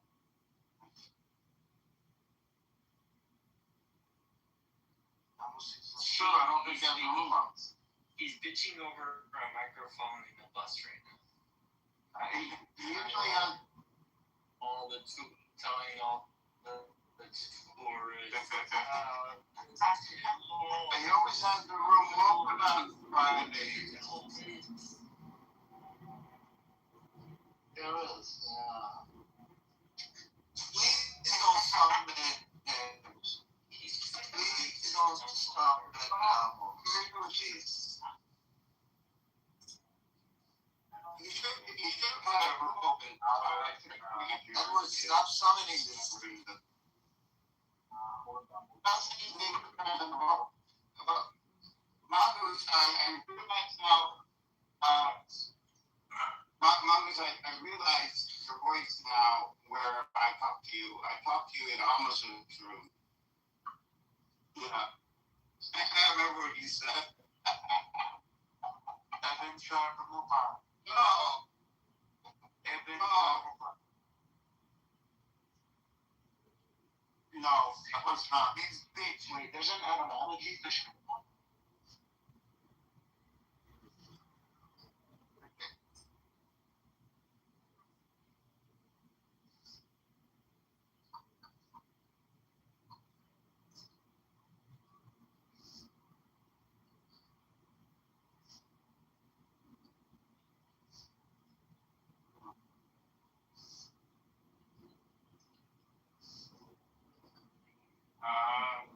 I'm good.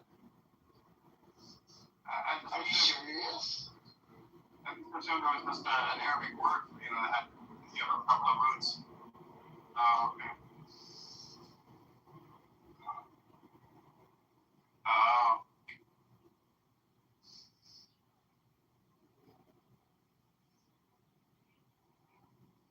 Yeah, because in like actual Arabic, it's like ahira, right?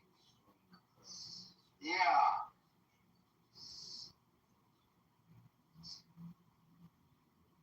Yeah, perfect. But no, there are other things that you say when you can't help from my French. Like, yeah, there are like chapeau and stuff like that. Pantalon. Yeah. So like there are other like mundane words, right? So it's not surviving. We throw a spice in it. we throw our little. Yeah. Because why I'm thinking about it's because like those Arabized French words they tend to be more common in like Syria, Lebanon, maybe Tunis, places like that. Yeah. They would not be common in the Gulf. No, they're not common in the Gulf. They're not. No, but sharuba is common in the Gulf. No, and taught them it. It was Gahwa Maybe. before. Yeah, Yeah. that's We true. taught It's them it. Gahwa. It was Yeah, Gahwa. you're right. You're right. They still use Gahwa. They still use Gahwa though. They say That big bit. bowl. Well, that bit means you're going to support. No, it's totally different, Taco. Gahwa is different from Gahwa. But not coffee, bro. That bit. I thought you said Gahwa. No, that bit means coffee. That's what I'm Arabic. Gahwa. So in the Levant, we drop the G. We don't do the hard G. We say ahdi. That's not as common though. No, it's not. It's mostly Sham. We say ahdi. I say ahdi instead of galdi. Why don't you pronounce Gahwa? Albi sounds like heart. Aldi. We say in the Levant aldi. They say galdi. I know, I understand. Albi, like for heart. Why don't the Lebanese pronounce Gahwa? It's not supposed to be a gut. It's supposed to be a pub. Baseball right there. Yeah, we don't. So in the Levant, it depends on where you go, but like a lot of places, especially in the cities, we don't pronounce the pub. We say instead. Yeah. Yeah, like in the West Bank, if you're Falah, you say the Conmore. But Yeah. I think that's being blended now. It's not as much. No, even in Syria and Lebanon, like in the villages, they would say the pub. Especially the Druze. The Druze are known for saying that. What do you say? You say taxi or تتكلم? احكي. تحكي. You know what? Yeah. You say احكي. Yeah, it's like Fallahi almost, like country. Yeah, Fallahiyin, they replaced the kaf with a cha. Yeah. Iraq. And we don't say kahwa, we say ahli. We say both though. Like the Palestinians will find both ahwa or Wala cafe. cafe. I don't know. Cafe, because that's our complicated relationship Ace with the French, is that we have this colonial mindset where we really didn't. We know they were our colonizers, right? And we borrowed but words we from still them. These are loan words. romanticize. Yeah. We romanticize them. There's still this romanticized in the general population. That's what I call it. Yes, there's still a romantic. I think that's more a Lebanese thing, by the way. Yeah, it's Lebanese. It's a Lebanese thing because of the Maronites. It's because of the Maronites. No, even among the Shia and the Muslim, please, when I go to Bir Hassan to my sister. No, I know, but it came into the Lebanese culture through the Maronites. But even if you go to the villages, everybody speaks. It's very French. No, but we do that too. That's pretty normal. Yeah, it is romanticized. It's romanticized. The Iraqis, look, the Iraqis have loan words from the English. You know what the Iraqis call rice? They don't look at. I know Tinman. No. Tinman. Yeah, we say Tinman. Because that was the brand of the. But no, exactly. It's romanticized.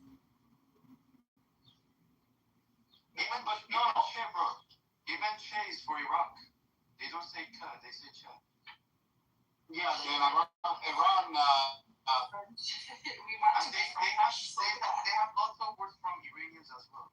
For Allah Akbar, I've seen some videos from Iran. Allahu Akbar, they say. No, that's what certain cities have that accent. But when it comes to French, I don't know, Danish or Taco, maybe you can help me with this. Why do we have French words in Farsi? He was very culture, Paris and stuff. Yeah, Kerabat, Asansor, Ananas. We have a lot of French words. Yeah. But we really like the French culture. They like the Parisian culture. Well, actually, so the reason for this, a lot of people don't know this, but up until the age of revolutions and the birth of republics and stuff like that, the French was the lingua franca amongst the aristocratic class of Europe. All of the kings and queens, the princes, and all of that, aristocracy, all spoke French. And so it was seen as like the But that's also very much in Lebanon too, is when you can speak French and you mix it in with your yeah, but that's for a different reason. You're like, ooh. Yeah, but that's for a different reason though. That's because of the colonization and the Maronites specifically. Because like the Maronites were in charge for a long time, right? They were the aristocrats. It's more of like even like I'm gonna tell you, even in southern Lebanon, like you talk to like a woman, like, and if she's been educated, mostly she's gonna speak a lot of French within her languages, unless you get somebody like totally filet, like a total farmer, total person. But you're going to like because the Maronites guided.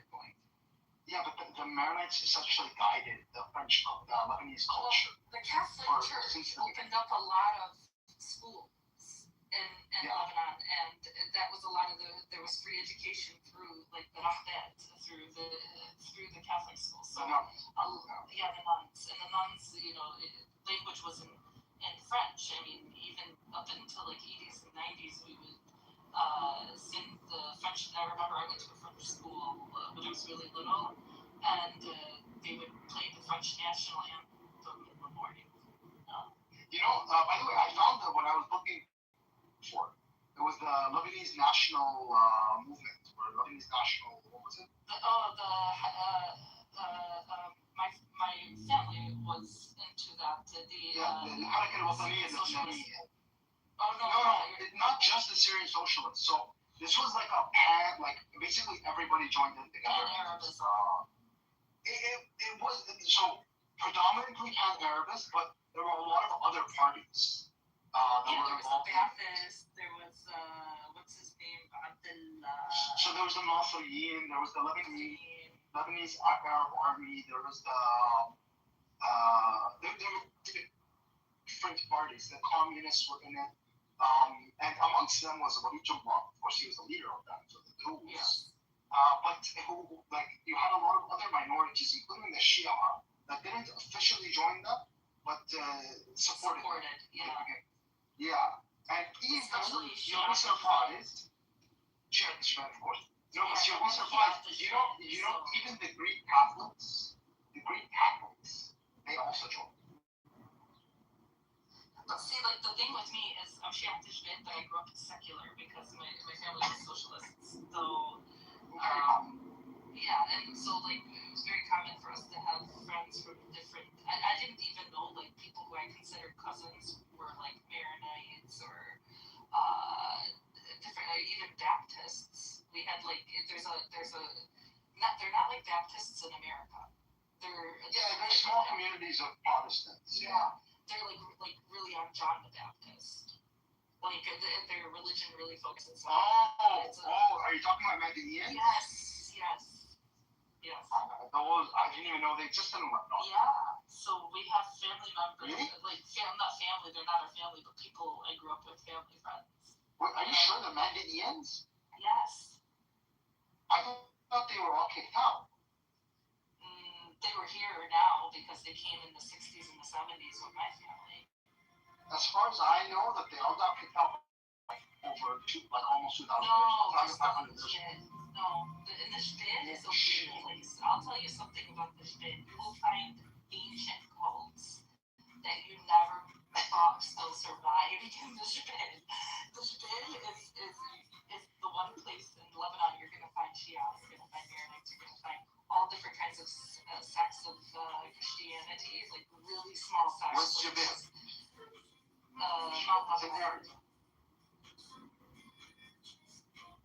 And pretty much even during the Civil War, there was a lot of coexistence. Are you sure we're talking about the same people? The followers of John the Baptist? Yes, followers of John the Baptist. They even have a church here in Michigan. I went to a wedding. My friend married one of them. Because I didn't know what the hell they were. Because I thought, and my dad explained it to me, and I didn't really know. Because we don't really talk about, my family is like, everybody in their religion, just stick to yourself. And it's very much about our Lebanese identity. So when I was educated, I was educated predicated on a lot of pan-Arabism, a lot of books on like this socialist party, a lot of books on socialism, a lot of books on communism. Yeah. Were you a part of the your family? They were part of the Syrian nationalist party. Socialist. Some of the people in my family were either that or Most people don't know the Syrian Nationalist Party started in Lebanon. The Syrian Socialist Nationalist Party, the Pan-Syrian Party, started in Beirut. Anton Exactly. So I mean, this is not a Damascus thing, you know. It's not Syrians trying to impose on Lebanese. I always get shit on this app from people saying, well, they were Nazis. Their side was the Nazis and Nazism. I'm like, not really. It was more about pan-Arabism. It was nationalism and socialism. I mean, yeah, that's what it was. It was more of your nationalist identity, completely secular. People from through a socialist framework. Exactly. That's what Nazism is. That's what Nazism is, by the way.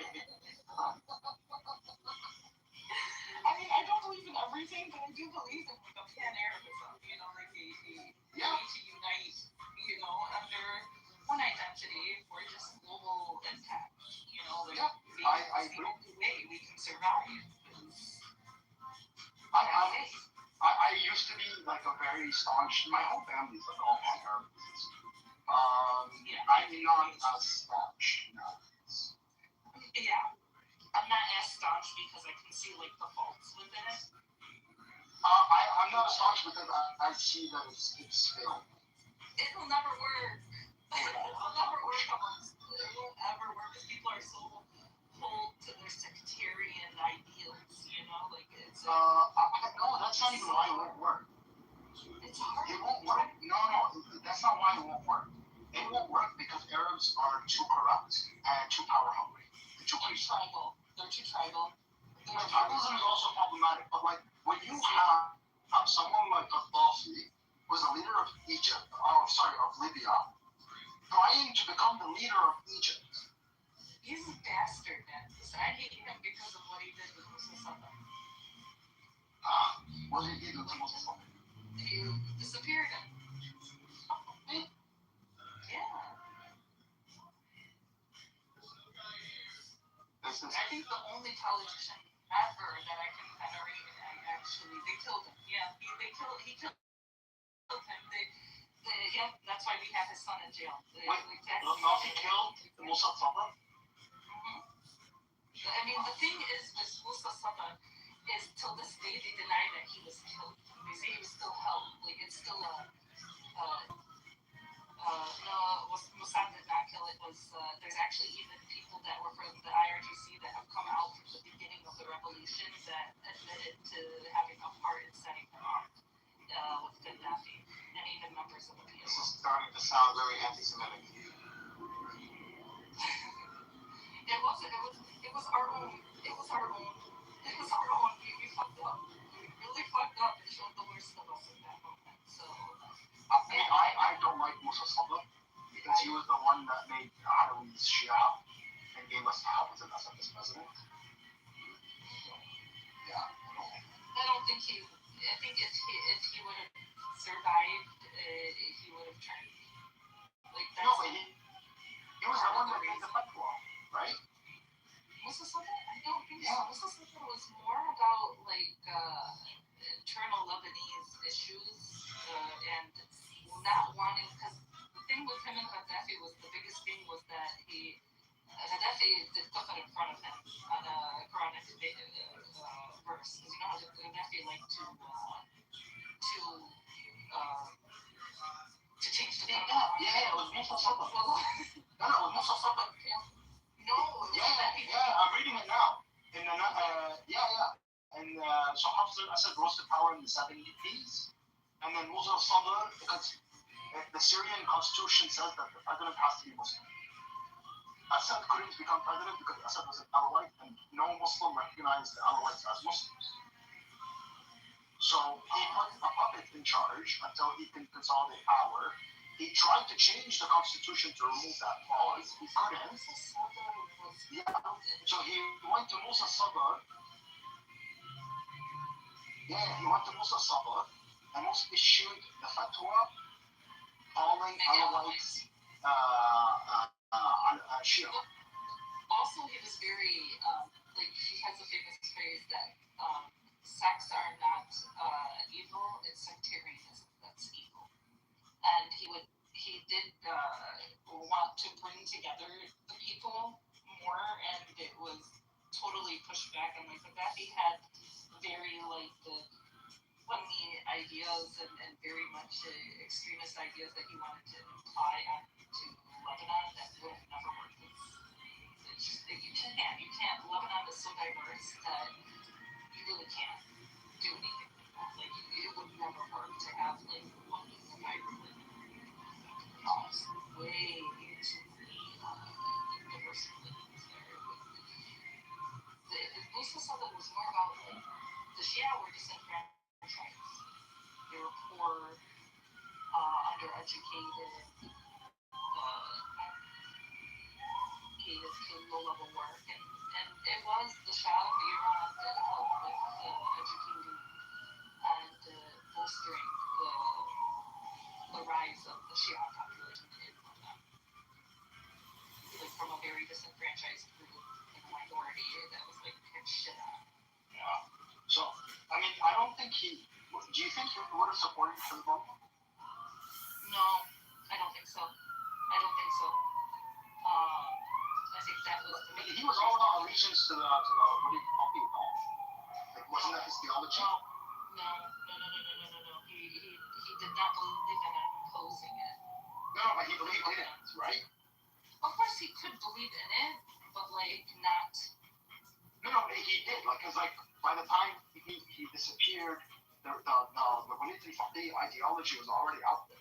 It was already out there, but he did not want it to further within Lebanon. He really was about bringing everybody together. Like, he really was about that. That sounds like bringing it together, like, under one leadership. No, not under one leadership. No. Like, it was more about, like, how can I explain? He was more like a Martin Luther King figure. You know, and with his ideas on resistance, ideas on sectarianism. He was pretty moderate. I don't know. I'll have to look further into it, but I think he would have supported him. I don't think he would have. No, if you were to read a lot of his writings, listen to his speech. I have a few documentaries that I can send to you. They're easy watches too. One is the most recent BBC when they went to go investigate if they could find his body in Libya, and they put it out there, and it was one by Al Jazeera. Those are really two really good ones. I can put them in the chat. Whoa, hold on. So it's saying here, I don't know how credible this is, but it says, according to several sources, tension between Sadr and Khomeini, as Sadr did not recognize him as a supreme leader, supreme authority of the Shia world. The alleged rivalry between the two is what caused Gaddafi to eliminate Sadr at the request of Ayatollah Khomeini. Who regarded Sadr as a political potential rival. Yes. Gaddafi later supported Khomeini in the Iranian problem. Holy shit. He was conveniently disappeared. So Gaddafi did it for Khomeini. Wow. Okay, yeah, never mind that. Yeah, he wanted to. Yeah. You see how they all act like they and after more research done, is when I just lost hope in all these books. Oh, you bastards, all of you are bastards. Like, literally, you guys are all bastards. But I'll put a couple of people who give me. They're good ones. Yeah, I'll check them out. You know, I never really read into him too much. It's just the whole thing about him, the fatwa about the Alawites, that pissed me off. He will inspire you. Like, literally, as a figure, he will inspire you. Like,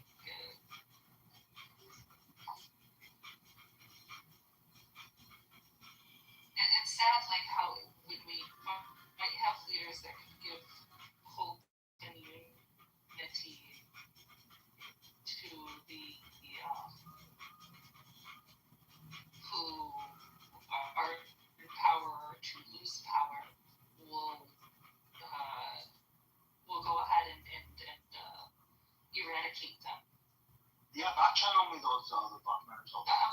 chat right now. Oh, okay, yeah. I put the BBC one and there is one. There's a bunch of them. That one and the Al Jazeera one.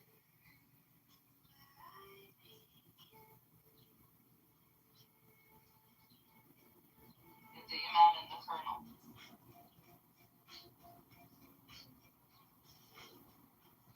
And that talks about that is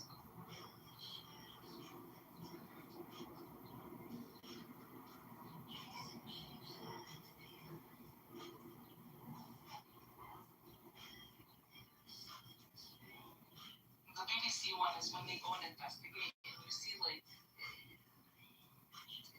it upset me so much because the guy who showed them the body that has been kept in the freezer and that they took pictures of and did analysis on was killed. The morgue keeper. And when they went to go show his son, like the evidence, even Haikatana was in denial that no, that's not him, no, he's still alive. It's like even if he was still alive, he'd be way in his 90s at this point. So I just Haikatana was still saying that he was still alive?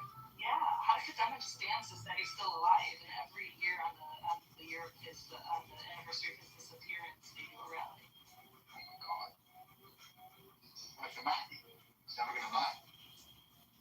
Yeah. It's like, what are you waiting for him to return? He'd be like 95. And that's why we have Gaddafi's son in jail in Lebanon. Gaddafi's son is in jail in Lebanon? Yeah.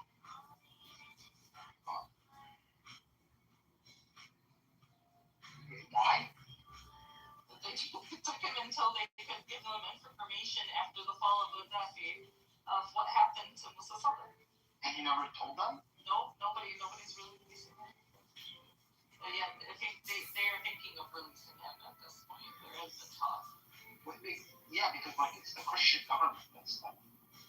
No, it's got nothing to do with that. I mean, should they have really like captured him? No.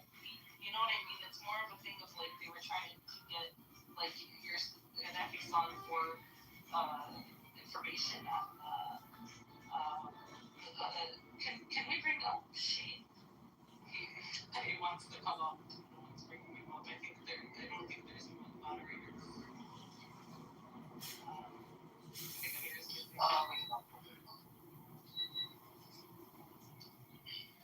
كلنا للوطن للعلا للعالم Bonsoir tout le monde, كيفكم يا جميعا؟ كيفكم؟ bonsoir. Sorry. I was having so much FOMO. That's the most amount of FOMO I've had in this room. Just being locked in the audience while you talk to all things Lebanese. I'm serious. Oh, Benny Adam has fighting words. Look, Benny Adam, you know what we used to do with the Syrians in Lebanon? Remember what they used to do to us on the Hajjaz, please? So you want to know what? I'm gonna tell you. We've all done bad things to each other. Okay. No, but let me explain. Al-Hajjaz, okay?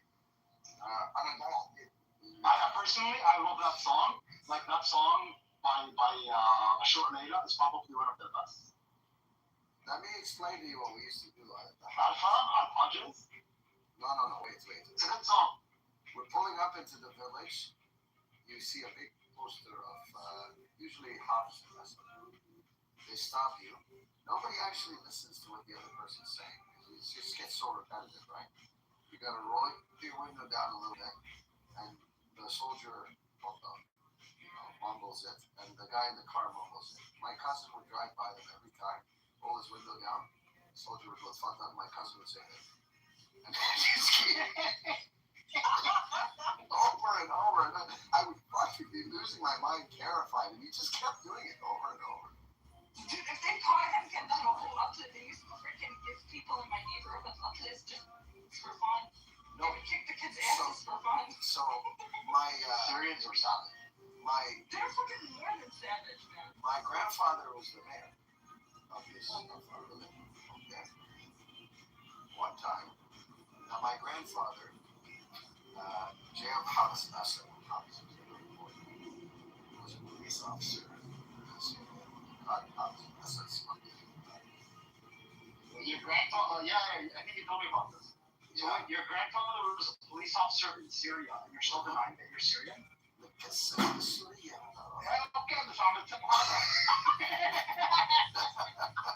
don't understand what we went through. Listen, there's a Hajjus. I lived in Doha. Okay, I don't know. And there was a Hajjus like down when you were trying to get down to Haji.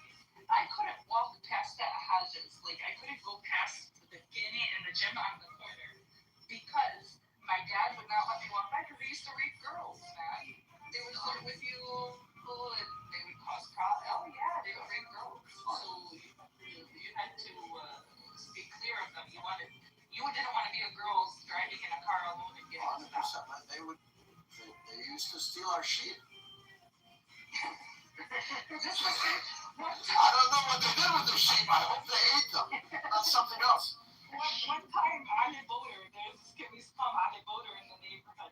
And we used to go down in the summer 3-4 months at a time. I lived there like a year at a time, so here and there. And his mom sent him on the bike to the Decani to get cigarettes, okay? And then he decided to loop around. Unfortunately, I passed by the Hajjus, he had the cigarettes in his hand. So he said, he grabbed him, he took the cigarettes from him and started smoking them. Really? Yeah. So he didn't have money to get another Alvi. He went back and he was like crying at the house and his mom goes, يا علي وين السيجارة؟ هلا أخو شرموط. يا علي وين السيجارة؟ هلا أخو شرموط الله يلعنه. Yeah, I can imagine. He's just like in tears. They kicked his ass too. They were like, get the fuck out of here. So we had, anyway, long story short, the one time they didn't know who my grandfather was. They tried to kidnap him. And they went to go, they took him for a ride. And they took my grandfather. They said, keep driving. And my grandfather was a nice guy. He's like, okay, they're like, drive us here, drive us here. They go and they had them drive to like this valley. And he's like, what are we doing here? And somehow it came up who he was. Now, Hafiz al-Assad became bad company. If you don't live there, then my grandfather, which is actually family for centuries. And these two guys were ready to execute to steal this car he had ever seen. And he told them who he was. They said, sorry. People oppressed us. No, I know. But my people oppressed us too. Yes. We used to get the finger to the whenever we would see, like, when we were going from Halde, there was a big, you remember that one? They did billboard about Hafiz? We took the finger out. By the way, one of the funniest stories I heard on Clubhouse, like by far, was this woman talking about life in Syria, like before the revolution and everything. And she was like talking about how like in Syrian society, that we see more respect for women and whatever. So she was telling the story of how she was working on, I don't know, she was working somewhere. There was a lot of like harassment at her work, like her boss was like always hitting on the women. So she went to the police station to complain, right? And when she got to the police station, standing outside was a bunch of cops smoking a cigarette, and they started hitting on her. Police, probably like Syria, they're like a joke. They're such a joke that they made a show about them. Have you watched it? No, I haven't. Oh, right. Okay, watch Marhaba Dawdi. Marhaba Dawdi, you will be on the floor laughing about the corruption. You will just, the whole, this show, you never seen that guy, you never read like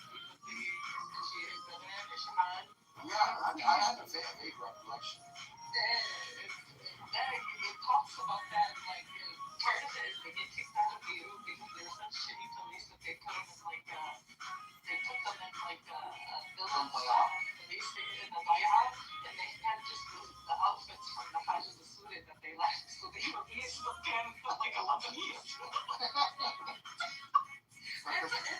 The cops in Lebanon, they're so pathetic. They just sit there all day long, being dirty, like saying, talking dirty, saying dirty things.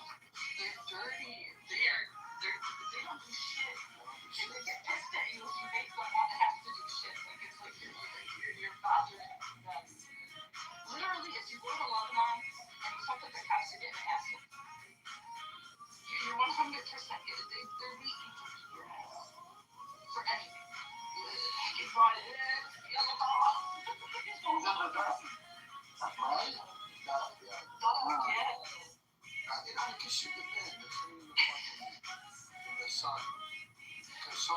Imagine someone trying to direct traffic and nobody's fucking listening. It's just fucking chaos, okay? These guys directing. Yeah, these guys directing traffic. What the fuck are you doing? I feel so bad for the cops. Whenever they caught the cops. الدولة قاعد عليك يشتغل. It's funny when you see one who's actually like trying to seriously hopping up. Yeah, they're like,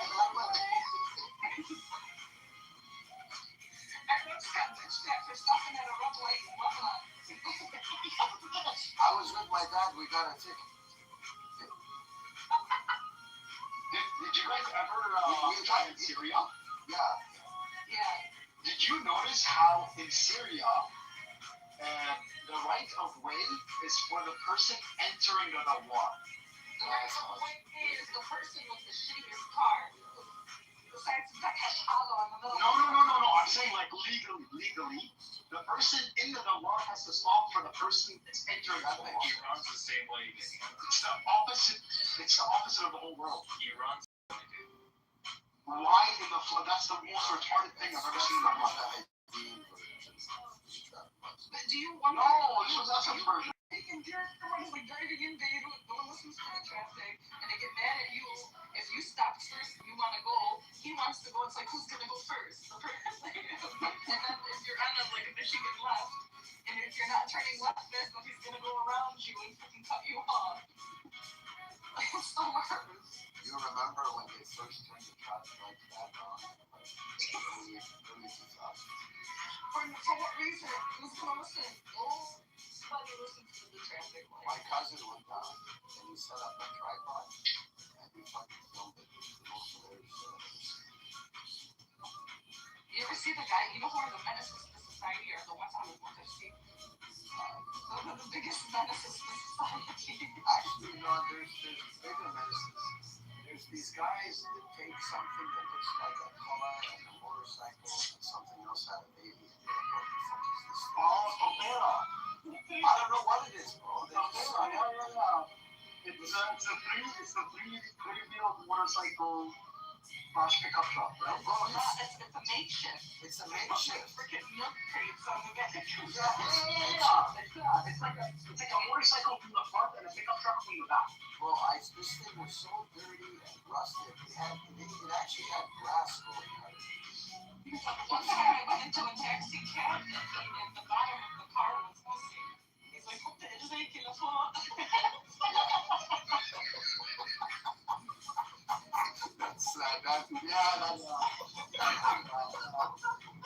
I went with my when I took my wife to, we took a cab, and she sat in the cab for the first time. My wife's not from Lebanon, she's Irish, and she's like searching for the seatbelt. The guy's like, "What are you doing?" She's like, "The seatbelt." He's like, "Don't touch that." I got one better. My mom came to the States when she was 5, so she doesn't basically hear, right? So we go to Japan and we're going to a wedding, and my aunt hails a cab for us. We get into a cab. It's really hot, and we just got out of the salon doing our hair, and she goes to the cab and goes, "Oh, sorry, don't let it in."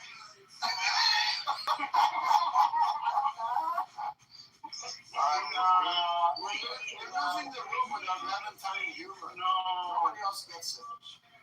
just lost their. Oh my God. Just keep it in English if you can, please. So if you say something like that, like, I'm sorry, it's your fault for getting sexually harassed. And he looked at her through the rear view and he gave my answer.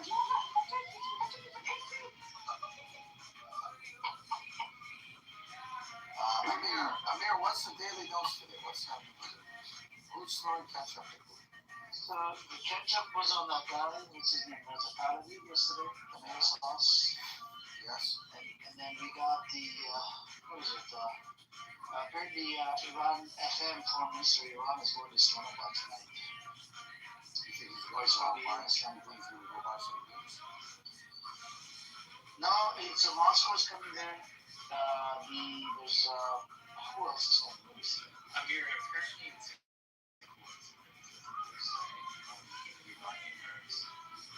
because it's like it's actually to go Pakistan and then go to Russia and go to both countries.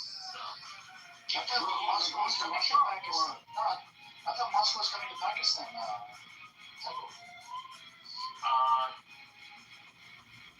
Yeah, I heard that too. I heard that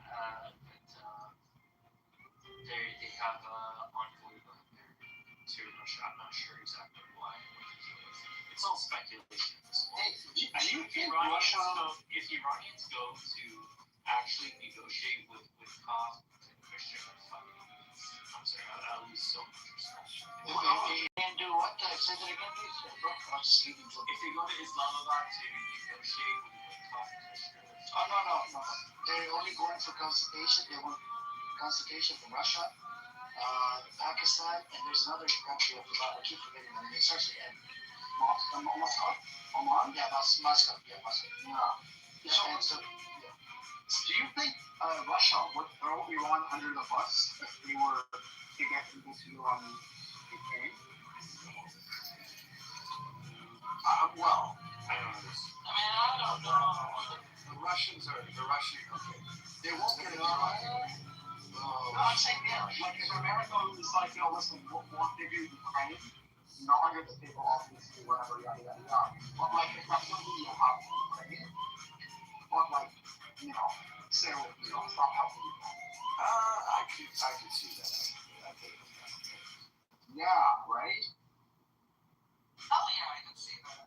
And I don't think it would be a second guess. That's like when I think the Russians would do it. Yeah, they would. That's like when the U.S. Well, that would only work. That would only work if NATO is completely disbanded. No. Yeah. Because Ukraine's not part of NATO. Why do you think Vladimir started this whole war? He didn't want NATO at his doorstep. Well, I mean, he didn't want Ukraine part of NATO. Because NATO's already at his doorstep. That's not it. Yeah. NATO was like.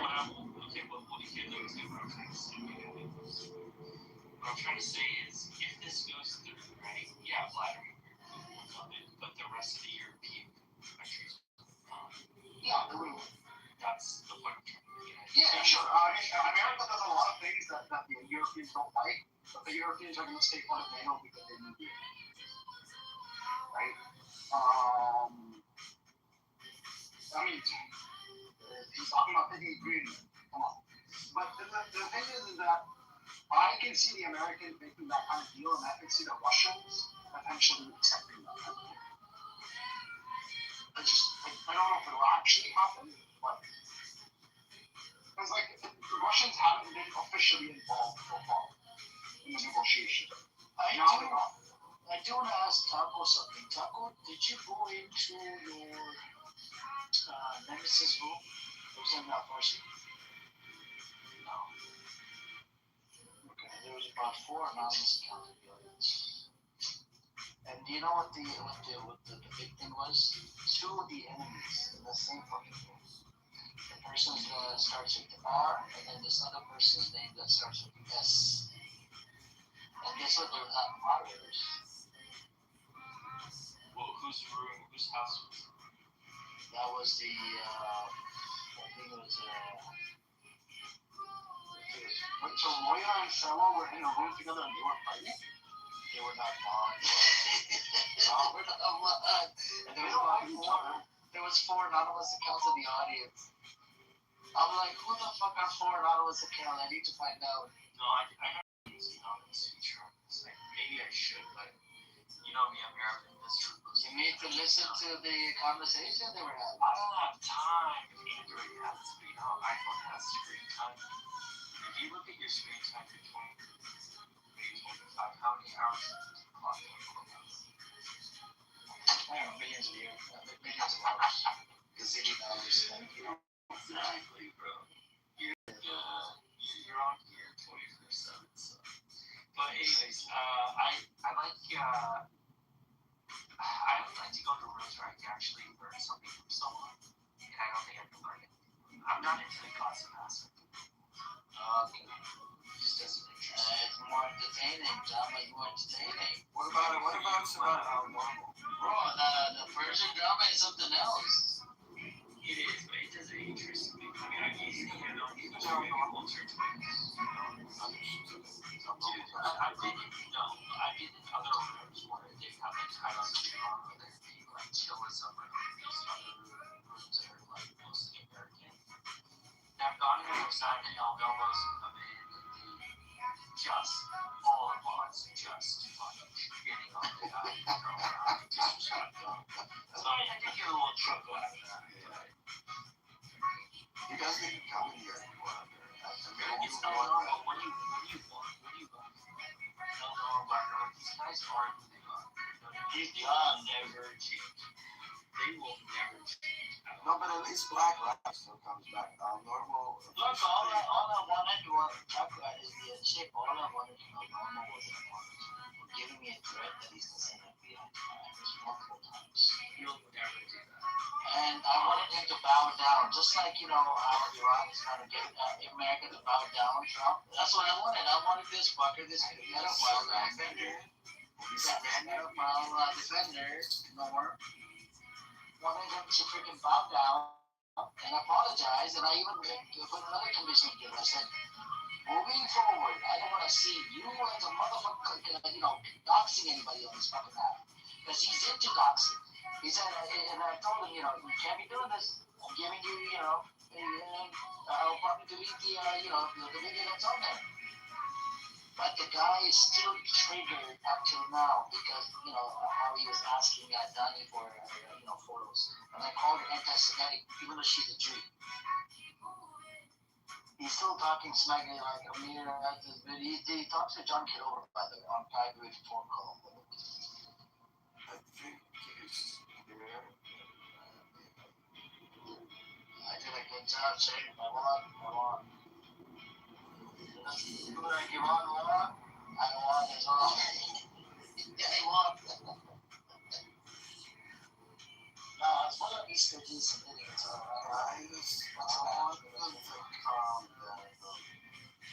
So, Shane, Mangoose, she wants some more time to get this marriage.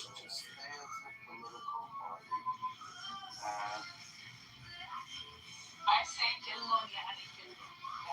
You're one of those. I think that was an honorable move. What's Mangoose? What's your opinion?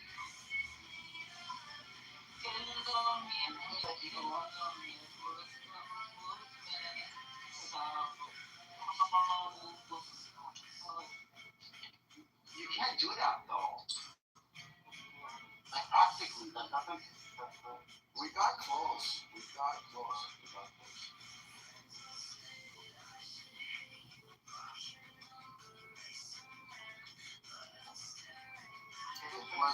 before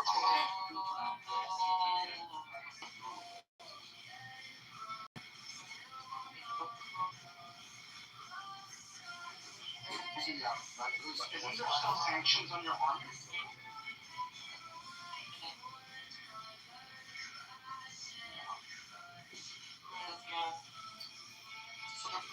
Wait, what's the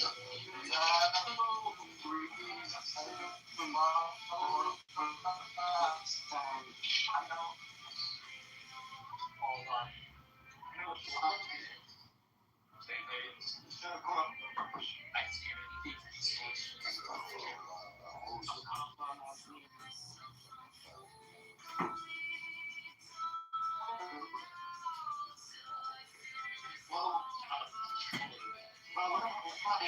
Okay. There is a what? شو هالحكي هذا؟ What?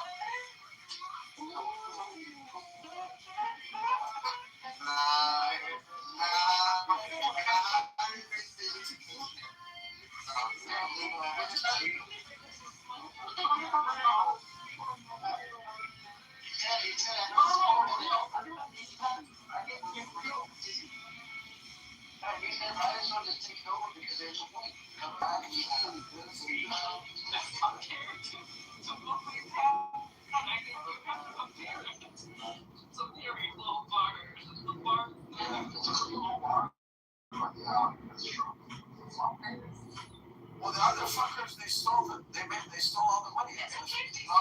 Jose If they steal 50% of the money and still it's an improvement. Yeah, but Magus, you have to admit Jose Fonz. He is. I think his hands are tied and he's lame dog. There's not much he can do. But he's doing enough. Yeah, you heard his. I think he's doing his best. You heard his speech. The first day on his inaugural speech, he said there can be no groupthink. There's weapons on the lefties. Exactly. He said it. I mean, look at any other country. What other country can operate on the world stage and secure itself while it has a militia inside making decisions for itself outside of the government? No, not just that. A militia that is explicitly allied with a foreign nation. Exactly. It's infiltrated. Yeah, it's infiltrated. You can't. That's like the first step. It's like the whole thing is like when Amir said, "I want Hezbollah dismantled." He's trying to like clickbait people. It's I want all of them, every one of them to fight. I want them all gone. You were trying to rage bait people to come up and start their shit. No. I want all of them gone. That's not it. I want this conversation to happen in the space so I can learn. And other people that are in the room, they can learn. Lebanese, just like how I allow Iranians. I have Iranians come from different backgrounds. I said it several times, not just now. No, I know, but I told Shape about your position. I think yesterday. I wanted to see if you're still here so you guys can have that conversation. Because Shape, I still wants that resistance in there a little bit, right, Shape? I look, my background, just so that this knows, I'm Analog. Analog خدام بالشفية مي من الجبل ومي من الشمال. If we could keep it in English, Shape, because I am a Greek. I'm Greek Orthodox. My dad's from the mountains, and my mom's from the north. I'm from the north, so I'm from our industry. Packing all day, eating all out. I'm exhausted. Mostly I want to stay in Kitover. Pastor falls asleep because I'm terrified he's going to have a heart attack. He works so hard to do it. Okay, and just as I think we're finished, he goes outside, and I hear the damn lawnmower start. It's like 8 o'clock. I'm like, have you lost your mind? Like, what are you doing? Orange got it while they got around town that we're selling, so Okay, I was like, so anyway. that's ridiculous. So, he's like, yeah, the issue it really is, was. I was like, get in there and get a hot shower and go to bed. Right? But he's not. They're Lebanese. We cannot. He's still cutting the grass right now? We cannot. No, he's finally sat down in front of the TV, so really, that little lull him to sleep. But I'm just like, what can I say? I'm a man who works, so you should not complain. But then what do we do? Well, do you have Lebanese that are divided into one as well? But this is the issue. If they come and the influence of Iran comes in, do you think the other Lebanese are going to accept the Iranian influence? No, I believe we can work on it.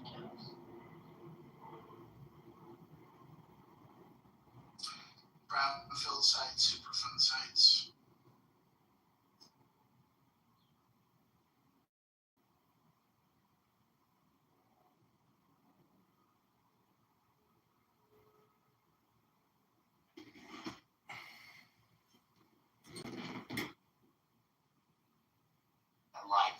infallible on the A factor? You know what I'm saying? Humans What about the gray area? God has it. I'm saying, look, then what you're saying is the gray area can be fallible, right? No, humans' perception. I know, Right. There is a right or wrong, but we did things. Okay, then in some cases you're absolutely right. What makes it clear? Yes, God's revelation makes it pretty clear. Like, wait, Mike. Sorry. Like, can I try and give like the non-religious explanation? No, I don't want the non-religious because I would have that.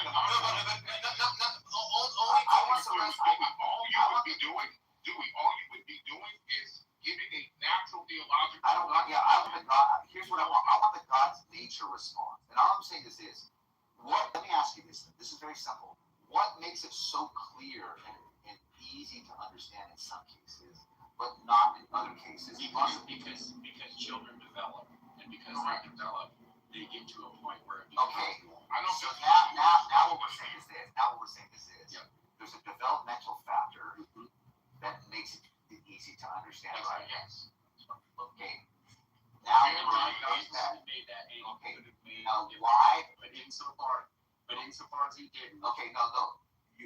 Hold on. We're assuming that God made this, right? Right. You're saying why if it developmental factor goes against God's nature. Because if they're underdeveloped, they are not. It's not. We've determined, and it's true. We've determined. But yeah, people have determined. God has given us the ability to adjudicate this. Okay. We can figure out that there minus the adjudication. Mine is the adjudication. Yeah, right. So you're supposed to do that which is good for others. So the point is, no. What we're saying is this. Yeah. Like the idea is this. Is that like you don't think you're doing something wrong. Yeah. Okay. What I'm saying is this. You're saying, look, there's a developmental understand. Okay. And I'm saying, well, how does the developmental factor work with your argument that it's God's nature? And it seems like what you did was you pushed it back to, we have the ability to understand this, which means that it came down to our ability to assess it. And what you did was you said God gave us the ability. Not yet. Right. That's kind of, to me, it's like, okay, well, if God gave us the ability for that, then how is there a gray area? Why did God give us that ability? Question because God is there. Well, hold on, I want to hear the answer to this. That's not some point. No, it sounds like this. It sounds like the humanly obvious, right? Which is what God gives the ability to assess, right? Is clear. Yeah, it wasn't that God said it. It wasn't that God said it. It's not even God's nature. You're just saying God granted us the ability to do so. However, now let's focus the attention on the gray area. You're like, well, God didn't give us that part. Okay, God didn't give us the part that's the most difficult and the challenging. It's easy to see that a baby, right? But the part where it's like, wherever your gray area is, we don't have that part yet, right? Which is very interesting. It sounds very human. Wouldn't the line be menstruation? Am I totally off here? Well, that's one of the. That's one of the. Again, don't anchor on the pedophilia. That's not the question. Just to be clear, God Nate's question was that God comes down and gives you the exemption the same way he gave what's his name? I already explained why it doesn't work. Hold on. Holy shit, gas you saw. Hold on. I already explained why it doesn't work. Okay, you had the chance. No, wait, Eric. Let me talk to Andrew. The question is that God comes down, and it is God. There's no doubt that it's not God, right? And he gives you a test. I mean, you don't know that it's a test. He commands you to have relations with this mind, right? And it's like he's giving you like the same test that he gave the dude who was going to sacrifice his child. That's not the same test. No, let me finish. It's a similar test, but you don't know that it's a test. And what the question is asking you, would you obey the command, or would you outright flat out say, no, I'm not obeying your command? I would outright say no. You already answered the question. So Andrew, like, you have to explain why you would disobey the and everybody else's answer so far has been either that they're gonna say that it's not God, right, or it goes against God's nature, right? And I feel like Mike has already chopped that up into pieces, right? So Andrew, what is your response to that? I didn't give an answer, so that's not true. No, I didn't. You said everybody's outside. Yeah, but when I say everybody, I gave an answer. I gave an answer. I said protecting the innocent. That's what. So they just want you to go get somebody. Andrew, are you there? Yeah, what's up? Could you answer? Did you answer the same way I'm going? Just answer. Bro, stop poking the well, bro. Stop poking the well. Stop poking the well. This is all that. No, sorry, ask you one more time. Yes. So the question Nate is proposing, right? God comes down, right? And it is God. Like you can get like 100%. Like there is no if and but it's God Himself who comes down. He gives you a commandment, like the same way He gave other people in the Bible, like a test, right? But you yourself don't know it's a test. He's just giving you a commandment. He says, hey, I need you to have relations with this minor. And then the question Nathan's proposing is that do you flat out just obey the commandment, or do you obey the commandment and have faith in God? If God actually gives you a commandment, if it's God, you ought to do it. But the problem is you're proposing a counter possible hypothetical. So God can't command. Why can't He command you to that? Because that's contrary to His word. Thank you. I literally fucking said the same thing. Maybe you niggas need white people to tell you the same fucking shit I already told you. You niggas don't know basic theology. You want to be questioning God's holy like fucking retards. I swear to God, the easiest thing will have you fucking Christians thinking that a fucking demon is God. That's fine. Literally, y'all need white people to tell you the same fucking shit a nigga told you 30 minutes ago. Yellow's not gonna make it. Andrew, you literally said the same shit that I told these niggas 45 minutes ago. There is a revealed revelation. We understand God's nature. God cannot therefore come down and fucking contradict the shit. It makes zero sense. Make you right there. Yelling and over Holy fucking shit. Jesus did yelling and talking is not gonna make you right. All right, and hold on. So you keep saying that to go contrary to God, right? So you're a believer that there's limitations on God's power, right? That's what you're saying. Because like if you're that's not a limitation. Hold on, yeah, it is because God is this all powerful being. Hold on. God is the all powerful being. He can do whatever He pleases, right? So He can make it so, like that something happens, like contrary to what you do, like He told you before, right? Just like the same where there's like instances in the Bible where He told people to do things that is like contrary to what He told other people not to do, right? So it's like you're saying that like I don't know, like have relations with a minor, right? It's like He can do that, right? It's then trivial because so Andrew doesn't believe that God can do every single thing. Like God then he doesn't believe in God. No. All he's saying is that His parameters of God has boundaries, and some of them you might not agree with. But if what you're saying is in the hypothetical, if Andrew had absolute God level certainty that it was God, then he already said, yeah, I would just do it. But he's like, I'm just entertaining your hypothetical, but I don't believe that God. Right. It's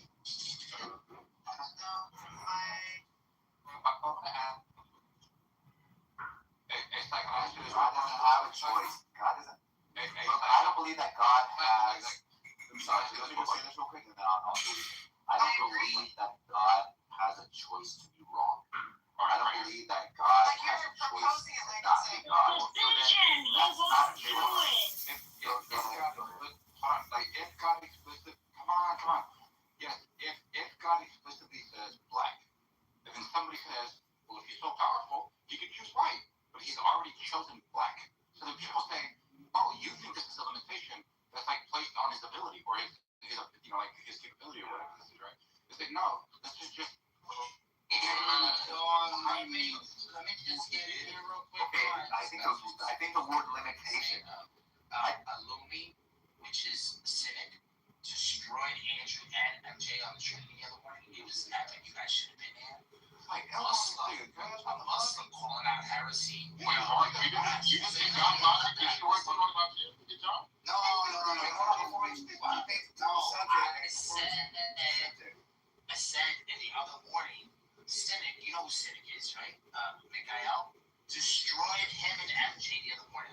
Yes.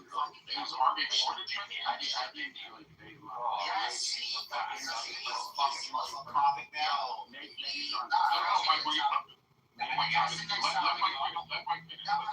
Actually, I was going to respond to what Samoa was saying. Look, I'm saying this. I'm saying, look, the idea of limitation, I think, triggered some. I'm not saying that God is limited. I'm saying that, like, this is something contrary to God's nature. So it's not seen as a limitation. It's just something that God is not able to do, right? So forget about the word limitation. So God, I guess, changed God's mind. Whatever, I guess God wanted to. But the thing is this, is that when you're asking about certain things in reference to the question that was proposed, it handles the position that his God operates in a way, he's going to say, look, like, I'll entertain your hypothetical. Fine. Like, but this hypothetical I'm entertaining is not the God that I hold to be true. My God doesn't do things like this, and is not able to do things like this. That's what he's saying.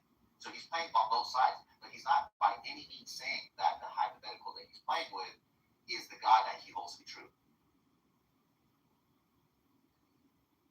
And you believe the same thing as you agree with him? Like when Frank says able to do, are you applying the same meaning to that? God's not able to. Can God not be God? Is God able to be God? Eric, follow the basic, like, bro, calm down. The Bible, right? You're saying like rape is like inherently against God's like nature, so like it can't happen, right? So like in the Bible, is murder also inherently against like God's nature? Murder, the unjustified killing, yes. No. Killing is not. It's common murder. Mike is unjustified killing? I can show you. Mike's a Christian. If you can show it to me, I'll be like, dude, he's right. I'm not going to challenge it. This is just my limited fucking understanding of what it is. When we use the idea of unjustified, to me, I'll tell you why. Because if God does a thing, it's always justified. That's correct. Yeah, so therefore. So my point, look, so if he tells you to do something, right, he clearly has justified reason to do it, right? So I agree with that part, to an extent. Yeah. I agree with that. So like the argument that's saying like, oh, that he can't tell somebody to rape somebody is like idiotic to me, right? Because like there's obviously examples in the Bible where he's never told anybody to rape. You don't have any precedent. No, that's not what I was saying. There's no precedent. You can't be Professor X. You have to let me finish. There's no precedent for it. My point is, I'm drawing. Change your PTR, Jared. I can't take you seriously. I can't. No, I can't. I like it. Look. I'm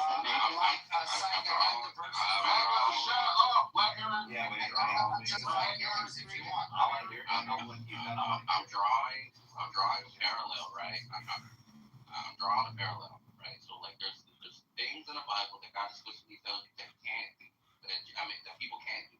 Maybe like one woman argument because it's against his inherent nature, like to tell somebody to do something like murder, right? Prostitution, killing, right? Stealing, all these things, right? But there's also instances in the Bible where he's giving explicit like permission for those things to happen, right? To test people, test their faith, right? So I don't see no difference to like if somebody says, hey, God comes down and tells me to like have a relationship with a minor, like that would be no explicit exemption to the rule. Right? He's gonna be justified, like in reasoning, this argument that like it's inherently impossible just for this one particular thing, which is like sexual relations with this minor. It's like idiotic to me, right? I need a better argument to sound like it's inherently against his nature, right? Because you have to prove every other instance in the Bible of like murder, yeah, that's your problem, not ours. That's your issue. What do you mean? You have realized your issue is you don't have a clarity on morality. You don't see morality the way the scriptures do. You think that there's a relativity to it, and there's not. That's why you're getting confused on God's the quote-unquote inner to do immoral things, or essentially the unholy. You're confused because you have a skewed understanding of what morality is. What do you mean? I don't understand. I can still man our position and understand where we're coming from. It's not. It's a problem though, Eric. You don't understand around the way the scriptures. I do agree with Eric. Yeah, but Mike, you're an atheist. Eric isn't. Yeah, and you can still make our position. Is that like you guys feel like to me it seems like what you guys are saying to me that like there are certain things God cannot do, right? Because it goes against like some like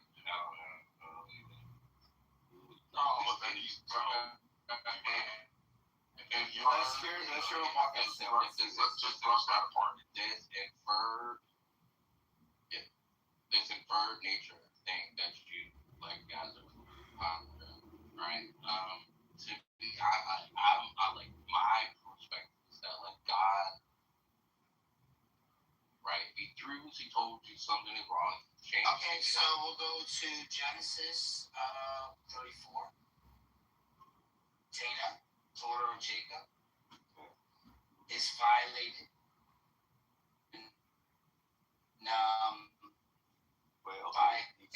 Somebody was violated. A woman was raped, and then after he raped her, he wanted to marry her. He fell in love with her.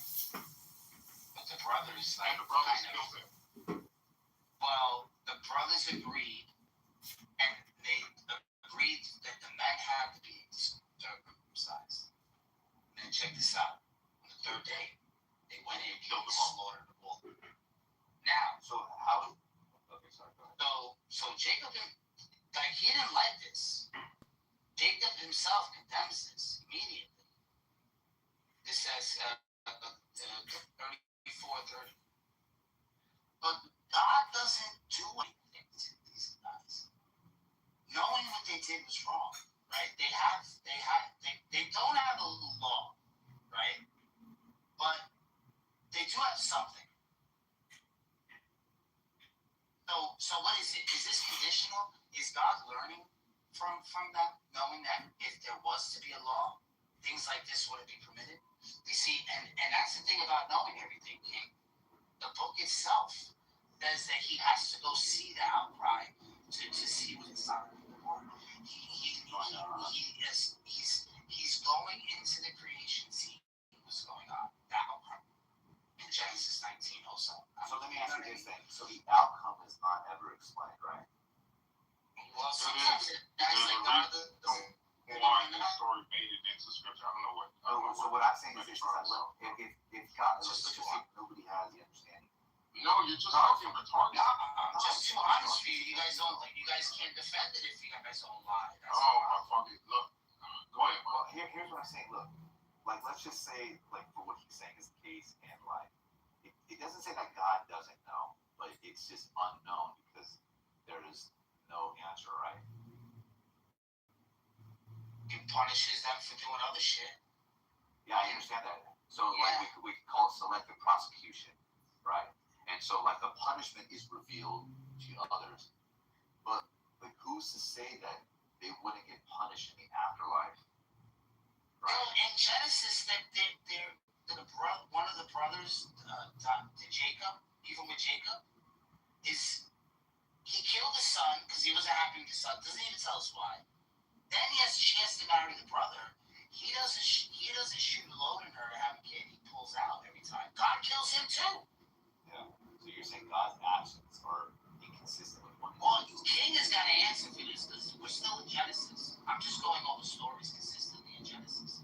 Yeah. So does his God know? I don't know. He's not answering any of the questions. He just keeps going. Yeah, you're fucking retard. So when it comes to, because these questions have been answered for millennia, and the fact that you're a Catholic and you don't know this is quite why can't you answer, buddy? You already know the answer. No, so you don't have the answer. Let's just move on then. At the end of the day, there's a such thing as progressive revelation. God does not. Can you answer the question? God allows because there is free will. You know this is a Marlin. The funny thing is Marlin. What are you talking? Marlin was a Catholic. Just answer these questions, man. I'm in Genesis. We're talking about Jacob. Nigga. God interacted with Jacob. But again, we're trying to read that in in isolation. As if the scriptures doesn't talk specifically about other areas of the Bible. There's a reason why, I can tell you that. That's why you read talk. At the end of the day, when you look at reality, you have to take it as a whole, not as part, especially in places like this, because they use God for his. It's kind of wrong. And that's why, hold on. That is why as Christians, because Christ is the final revelation of Christ. There's no argument that a Christian can make. Because when Christ came down and lived his life, when Christ came down and lived his life as a way for us to understand how we are to live, he was perfect, he was sinless. The reason why that's important is because it gives a final answer to all the things we see in the Old Testament. Right? That's why it's important that we are Christ followers. Look, is there inconsistency in how?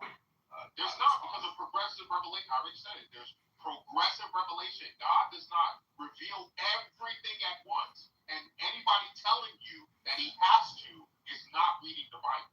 That is not a criterion in the Bible where God says, I'm going to reveal everything about nature all at once right now. That's nowhere in the Bible. It's in the New Testament. There's nowhere in the Bible where God says that. So anybody trying to put that criterion on it is not a Christian. New Testament. Maybe not Christian. Who are you calling? You're not a Christian if you're trying to put your own criteria on God, faggot. Your church that started in 1947. I'm sorry, your church, the Vatican II, started in the 1960s as a response to Protestants whooping y'all asses across the world. Same thing for the Orthodox. You want to get into it? Vatican II was not Vatican I. Vatican II was a different church. You want to get into it? Will just say that Vatican II was a different church. Now you guys are buddy with Antichrist Mohammedans. Now your fucking Pope wants to be in communion with Antichrist Mohammedans. That's not what the Crusader popes were talking about. Andrew, I hope you hear this. Yes, if you do the community, which I doubt. This is what's wrong with these Catholics, Andrew. They think their church, they're right now, the Catholic Church is persecuting real Latin masters right now. The Catholic Church is persecuting them right now. People actually,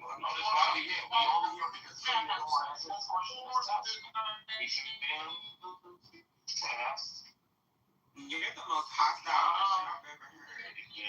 Some official questions about Genesis. I don't understand why you couldn't answer the question. Yo, what's up, Mark? What's up, my brother? It's not my problem. It's not my problem that you're watching this scripture that you don't know about Christian history. That's why progressive concept to you. That's not my problem. Nathan didn't even know how to Andrew know what a definition of holiness is. And that's the number one tribute of God. What am I supposed to do with that? Huh? Act like this nigga know what he's talking about? Behold. Y'all Nathan, like I said yesterday, the only reason why I don't be having high blood pressure is because I intermittent fast. But you niggas be raising my I'm on a 24-hour fast right now. What are you talking about?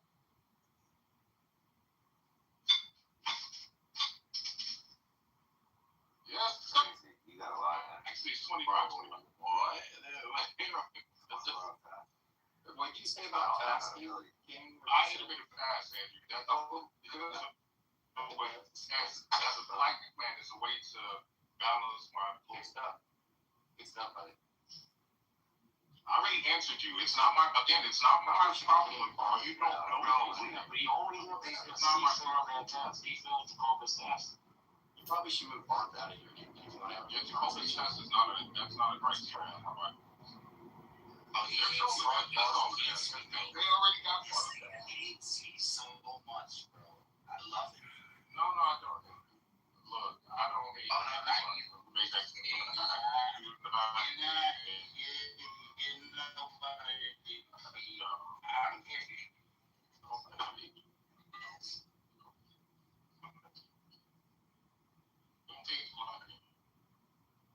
You're just another brain dead happens.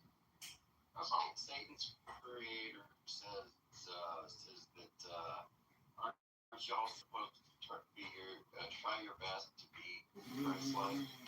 Not one of you that you mean like how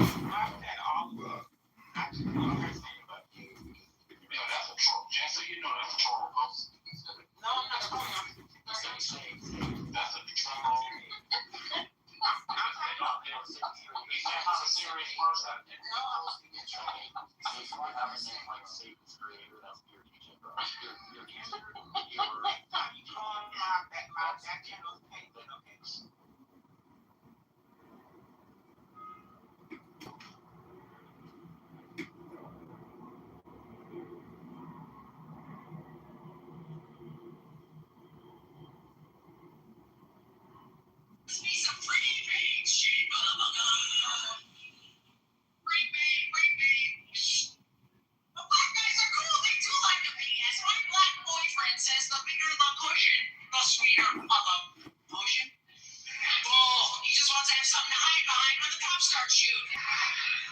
Because once we go black, the cops will attack.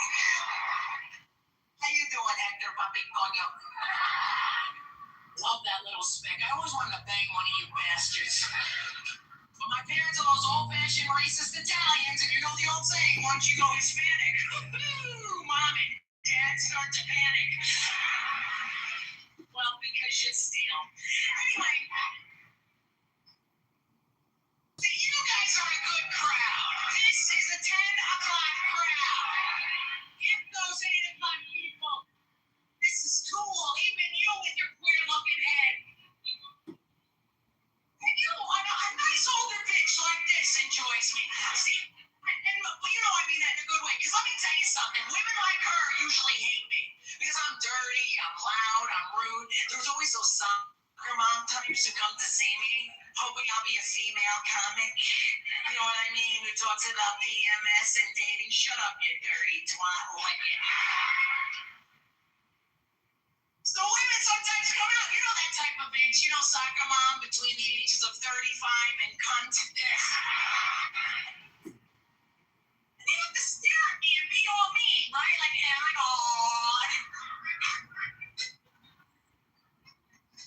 she is the reason we have school shootings.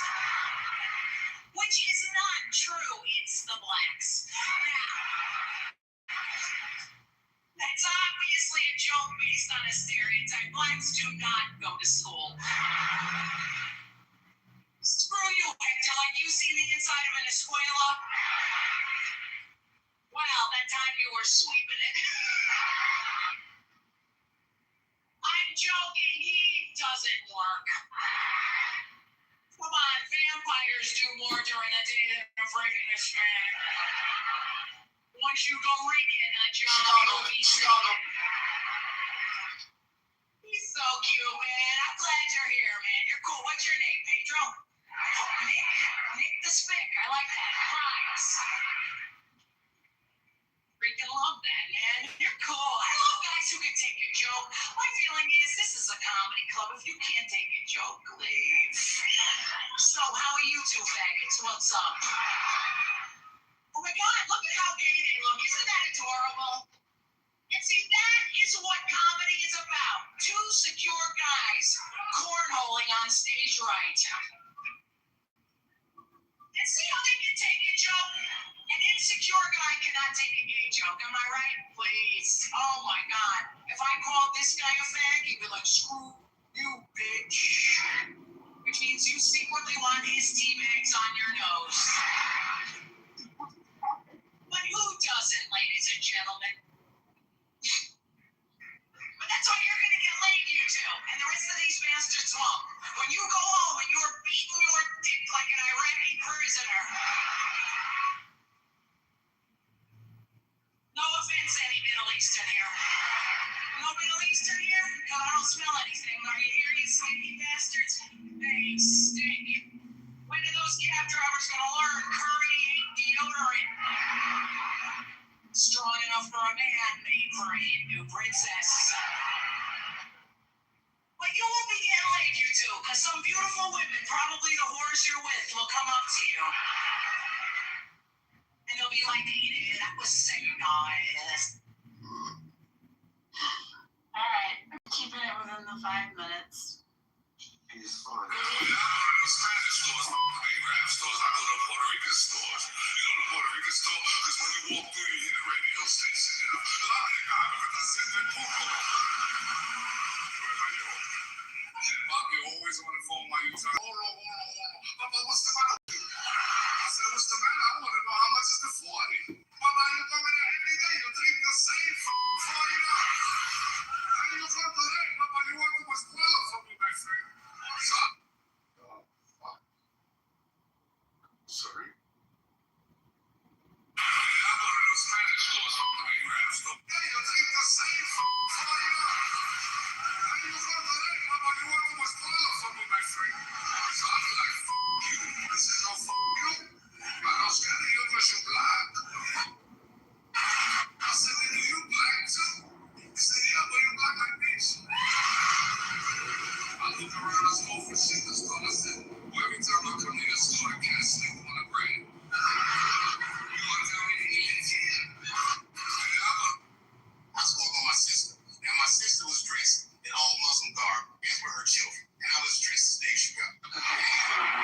walking, just talking about something, and the car spin around the corner, and the window came down, and somebody threw a snowball and hit me right in my shoulder. I didn't know what was going on. Why was this happening? Because I'm black? Because she's Muslim? Because I'm Dave Chappelle? I couldn't tell. But again, I know it's premeditated. Because who the fuck has a snowball in a warm car? But it went around the corner and got stopped at the red light. It was caught in traffic. So I ran out to the street and I just tapped on his window. Hey, my man, can I just talk to you guys for a second? Come on out for 1 second. I just want to talk to you. There's 4 young white dudes in the car. They're like, just chill, bro. Just relax. I just want to talk now. This is an old black trick. Really? I didn't want to talk. I was going to fuck them up. Chill, bro. Just chill. And then the one guy in the back seat, I don't know what, he was just cockier than his friends. He was like, fuck it, man. I'll get out the car. And I started yanking on his door. Let me help him up. Let me see. And he threw a snowball and shit me right in my chest. Wow. He said, fuck you, you fucking nigga. And then the light turned green and he sped off. I smiled from ear to ear. I looked at my sister and she said, I got the plates. I was yelling, a crowd of all white people had formed because it was an all white town. And I was like, oh, I thought I was going to get jumped. Well, I dressed up and I was like, I didn't like that at all. And no white guy was like, yeah, I didn't like it either. And then old white guy stood up and said, hey, man, you're going to fill out a police report. I'd like to come with you. And to this day, I said, you guys would do that for me? And the whole crowd said, hooray! I said, come on, yo. Hour later, we was all just sitting in the police station. Police came in and was like, well, Mr. Chappelle, 16 identical police reports. Tags, 2 women and their mother's car. We have all 4 suspects in holding. The mother is here. It's up to you.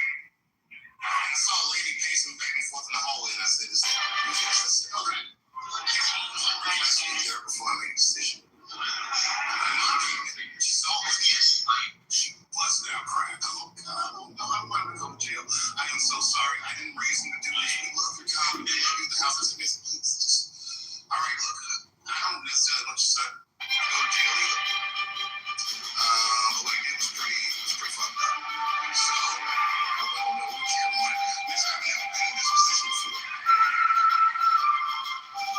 What we could do, I don't know, it was asking too much, but maybe if you could just suck my dick a little bit. I'm not gonna finish. I just wasn't good. I'm telling you, dude. I was walking on my.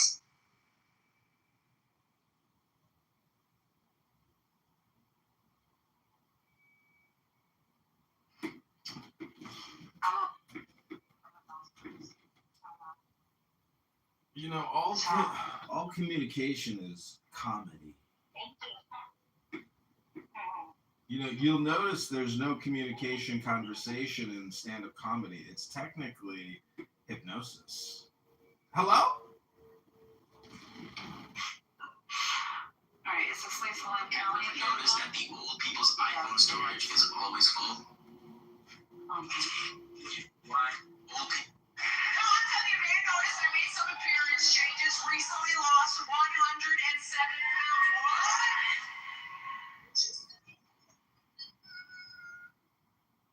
And here's the thing, it's enough of an accomplishment to lose that weight, but I actually kept it off for 3 freaking years. And I know, that's the hard part, right? And you know what? I know you guys look at me like a life coach, a mentor, a role model, and so I'll tell you how I kept it off. I don't hold no freaking secrets. Listen to this shit. If you learn to use bulimia the right way,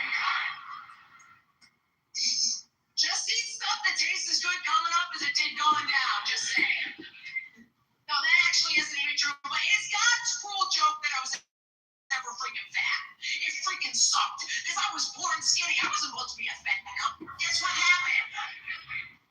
I hit 18, everything went crazy. It did. So I went every goddamn diet in the world. We're going to tell you all about them, because they're all designed to make us fucking failures and hate ourselves more in this diet industry. First of all, that Weight Watchers, they can lick my left clam, okay? Right?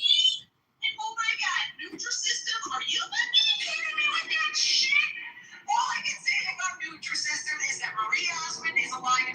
Okay? That black food tastes like Mrs. Thorpe the Bounty Hunter's satchel. Oh, and then this Jenny Craig. I tried that hormone program twice. It don't work. Maybe the reason it don't work is because every time I go there, the counselor who's trying to make me lose weight is still fucking fat. Really? Oh, okay. I'm gonna trust the fat bitch on how to lose weight. Why don't I just call up Bill Cosby for some prevention advice? But seriously, I wasn't even supposed to be fat during my life. Oh my God, when I went away to college, that's when it all started. I was lonely. It's terrible. I used food for emotional reasons. Some of you fat bitches know what I'm talking about. Look at this. No, not by rubbing it on your junk, bitch. I'm talking about use it as a friend. And yes, did I eat an ice cream sandwich in the shower? Yes, I did. But I'm a freaking lady. The one time I ate pork chops on the toilet, I flushed those bones.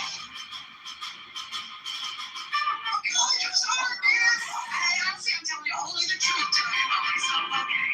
The worst thing that happened to me in college was that I met my identity rapist who took gold from brains. How attractive must you feel when no issues like you can just the fact all the sorority rejected you. You realize that looks like one of the these jobbers in the market can help themselves. Oh my God, Dr. Huxtable, come here! Alright. Does anybody else have one? I'm on the chat, but if you want to do them, you can do one question on stage. If I can pull it up, it's a picture from my Trump or Biden? That's a very good question. It's kind of difficult to use because, I mean, that's Instagram. How will he be remembered? Actually, when you come up here, sir, I'm going to take one of every single claim you make on Palestinians. You're not going to sit here and do stupid claims. Legacy. He's going, who's This class is 36 years old. Your class is only 43 years old. Your class. I was at Queen's Club 23 years ago.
The rebranded gospel and cousin cousins.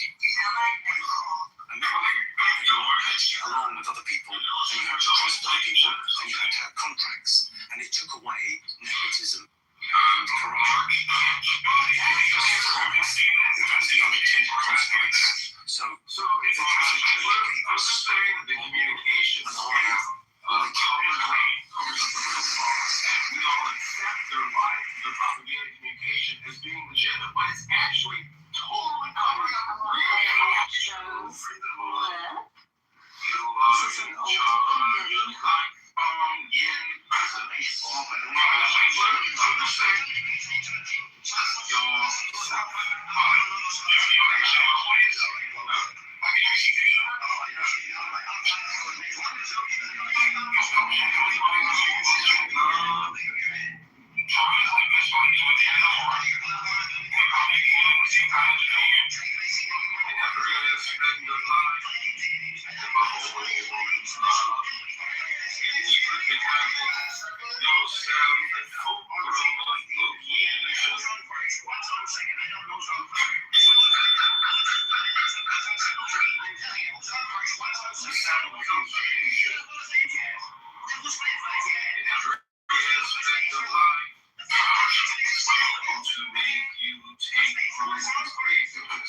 Well, Rabbono Shalom, everybody. Happy Friday night. We made it one more week. Rabbono Shalom. Does anybody here know the Shabbos prayer? Baruch atah Adonai Eloheinu melech haolam asher kiddushanu b'mitzvotav v'tzivanu lahalik neshel Shabbat b'nei bri hagafim. So if you got a little silver cup, pour yourself a little wine. You earned it, Clubhouse. Oh my gosh. Just the energy that this app generates from so many people. It's a little bit like the Matrix, where the AI robots are draining the humans of their vital life energy as they're incubating in like gelatin pods on giant energy harvesters. That's kind of the way I look at Clubhouse now. Or I kind of look at it as like a plantation. And every house is on a plantation, and there's just people out there working all day long. And I have, 50 cell phones pointed at it while people just keep going and going and going and dying on this hill and dying on that hill. And, I've never heard a room with, I think everybody here is a highly annoying person, a highly argumentative person. And so we live in a hap society, really. The question is, how happening are you? Hello? Alright, I'm gonna finish the last half of this clip. It's just like 2.5 more minutes, so got about 2.5 in.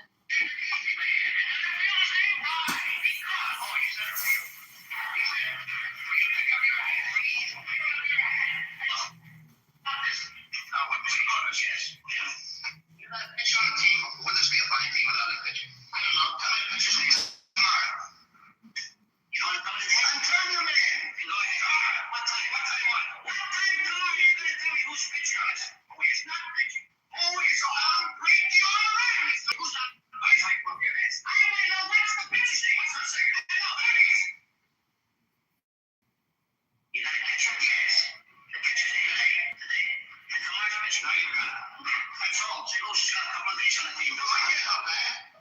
All right. What do you want me to do? Got a catcher? Yes. I'm a good catcher too, you know. I know that. I would like to play for the St. Louis team. I would like to catch. Now, I'm being a good catcher. Tomorrow's pitching on the team and I'm pitching. Tomorrow throws the ball and the guy bunts the ball. Now, if he bunts the ball, he's being a good catcher. I want to throw the guy out of first base. So I pick up the ball and throw it to home. Now, that's the first thing you said, right? I don't even know what I'm talking about. Well, that's all you have to do. Is just throw the first base. Now, who's got naturally? What's naturally? Naturally. Okay, you got it. I pick up the ball, I throw it to naturally. No, you don't. You throw the ball to first base. Then who gets it naturally? Okay, all right. I throw the ball to naturally. No, you throw it to who? Naturally. Well, that's it. Say it that way. That's what I said. You did not. I said I throw the ball to naturally. No, you throw it to who? Naturally, yes. So I throw the ball to first base, so naturally gets home. You throw the ball to first base. And who gets naturally? That's what I'm saying. I'm not saying that. I'm sorry, Fred. No, naturally will say it that way. That's what I'm saying. Don't get excited now. Don't get excited. Ball to first base, and who gets it? Don't get excited. Take it easy. Now I throw the ball to first base, whoever just stops the ball to the guy runs to second. Who picks up the ball and throws it to what? I throws I don't know. I don't throws it back to tomorrow. I'll triple play everything. Another guy gets up, it's a long fly ball to be cause. Why?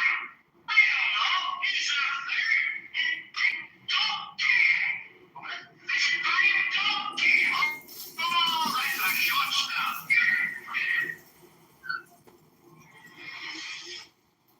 There you go. What a talk. Thank you, Serendipity. That was my favorite one so far. That was a classic. Okay, does anybody else have anything queued up at the moment? Because I was gonna play the little 3-minute clip from Curb Your Enthusiasm. What's Let's so... do that now, and then we'll have to participate if after. I just want to say what's so interesting about your room right now is that we are listening to, clips. And generally, it's just like a free-for-all, on this app. And so, technically, this is like an audiobook.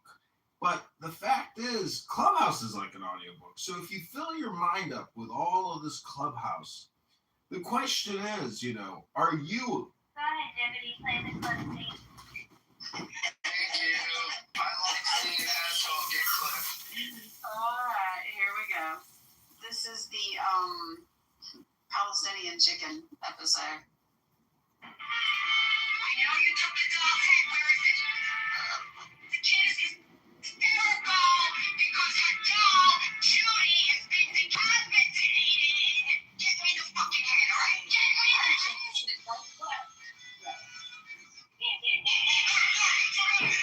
What's this? Watermelon? Watermelon. I love it. I can't eat this shit in front of white people. You can't be here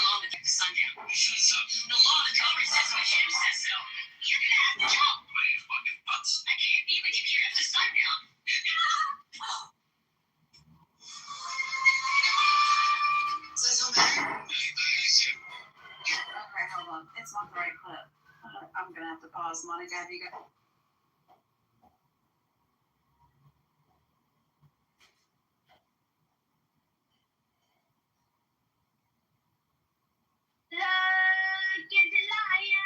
I have something queued up, Monica. Listen to the words from our sponsor, Molly. You want me to have something queued up? Technical difficulties. Go ahead, baby. Thank you. All right. In my hallway, my dog went to the bathroom in the hallway. I see it. I got a decision to make. Do I go get my dog, visit my dog, and clean this up right now? Or do I get back in the bed and deal with it later when I wake up? It's 5:30. I chose to get back in the bed. I'll deal with it later when I wake up. 7:15, my wife wakes up. All I hear is, oh my God, the dog went to the bathroom in the hallway. I sat up acting like I didn't know nothing. You gotta be fucking kidding me. I said, you want me to get it? You want me to clean it up? She was like, no, I'm up now. I'll get it. I was like, exactly. Exactly. You get it? I went to my boy's house, get a little packet on the kitchen counter. I go over, I grab the packet. We get in his car, we head to a restaurant. On the way to the restaurant, I ate the bear. We sit out the restaurant, we order our food. Talking, so now I look at my watch. 30 minutes. Nothing. 35. Nothing. 40. Nothing. Looked at my body, I said, hey, I think you gave me a drug-free bear. So my dumb ass took another one. Whoa, look at all the addicts. Bunch of drug heads here in San Jose. I ain't never seen a hobo crowd go, oh. Got like a table here, a table here, not every little pin here. I think the camera guy stopped filming. That's like two.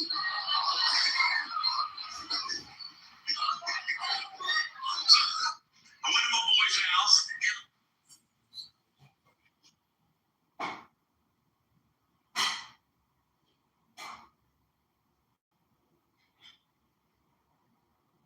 I don't hear it anymore.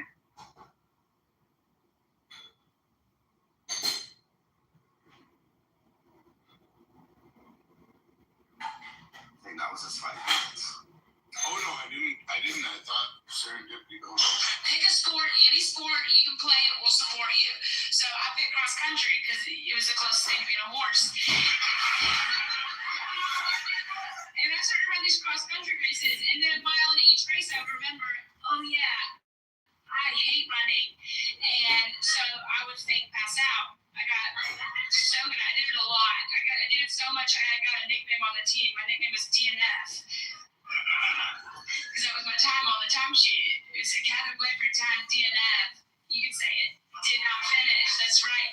And all the girls made fun of me. They're so mean on my team. They said, ooh, there goes DNF. You gonna take your pillow to starting line DNF? They all made fun of me. And then we grew up. And now I'm Facebook friends with them. And I see their husbands.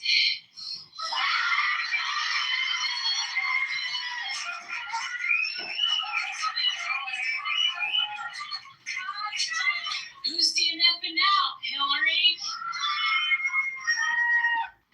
6:38. I get to the reunion. There's a lady at a table, and she's got stickers on the table that say, hello, my name is. And then with a Sharpie, you write your name. I was so drunk, I couldn't even write Gabriel. I wrote Flaco.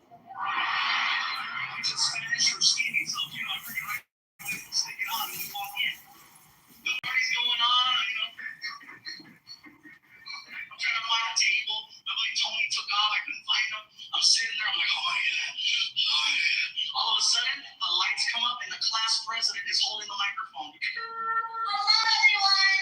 Welcome to the Wilson High School class reunion. Let's just cut to the chase, find out what everyone's been up to, and keep the party rocking.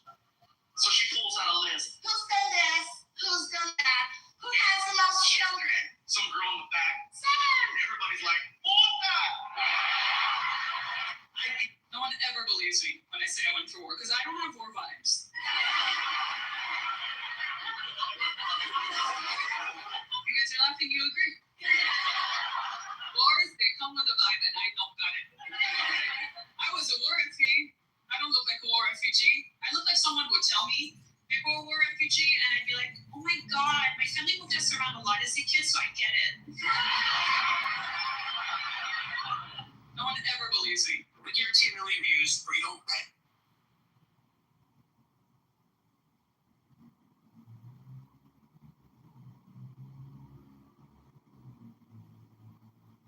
Scarface says that he has a clip in the chat.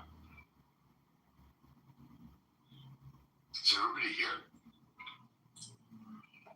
Yeah, I was checking Scarface's clip, but so far it's just music.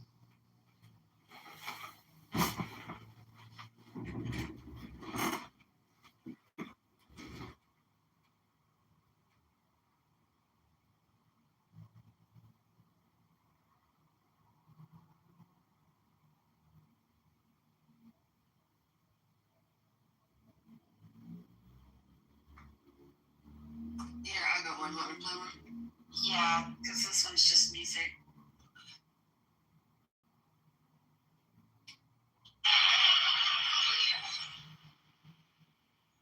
Well, I just tried to do whatever I can for people. I told them on the USA for Africa. Is that great? You guys hear the song? Nice song, eh? Beautiful. Like anybody else on the planet, I'm very moved by World Hunger. I've seen the same commercials with little kids starving and very depressed. And I watch these things on TV and I see those commercials and I look at it and I go, God, how cruel, you know? I see a little kid out there and I go, fuck, you know, I know the film crew could give this kid a sandwich.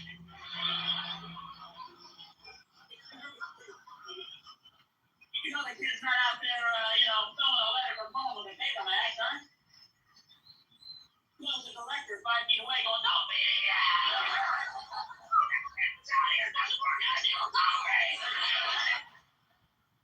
I'm not trying to make fun of Will. As a matter of fact, I think I have the answer. I spent a lot of time working it out. And you want to stop world hunger? Stop sending them food. Don't send these people another dime, folks. You want to send them something? You want to help? Send them U-Hauls. Send them U-Hauls, some luggage. Send them a guy out there that goes, hey, you know, we've been driving out here every day with your food for like the last 30, 40 years. And we were driving out here today across the desert, and it occurred to us there wouldn't be world hunger, and you people would live with a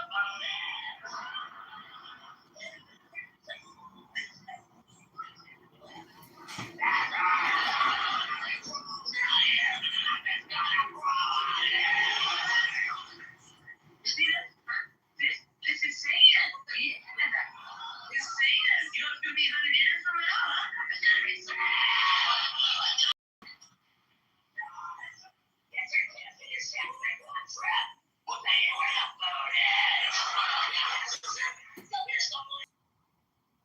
I have one. Hold on 1 second. Okay. Alistair, do you really have? Yeah. Do you know? Yeah, it's 2 minutes, 20 seconds. Here we go. It's called Vice President. What do you expect to do about unemployment?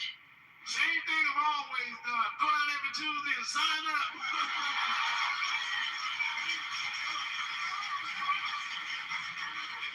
Mr. White, this is David Brinkley. What are some of your favorites or your priorities if you become vice president? Well, the first thing I'm going to do is I'm going to integrate the space program. You mean to appoint a black astronaut? Cool on the moon by June.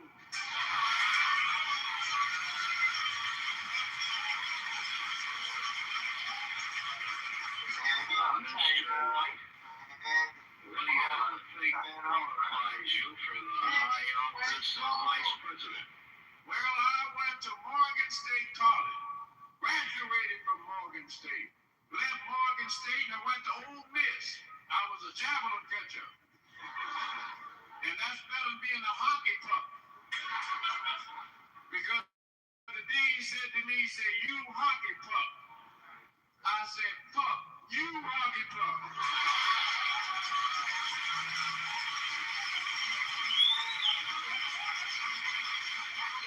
I'm curious about welfare.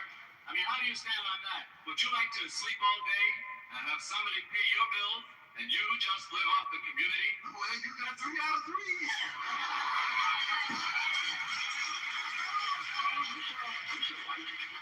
Are you going after the 18-year-old vote?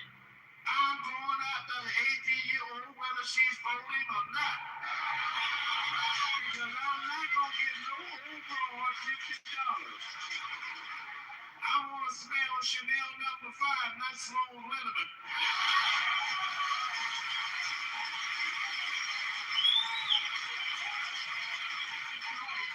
If elected, how will you handle the mafia? Very carefully.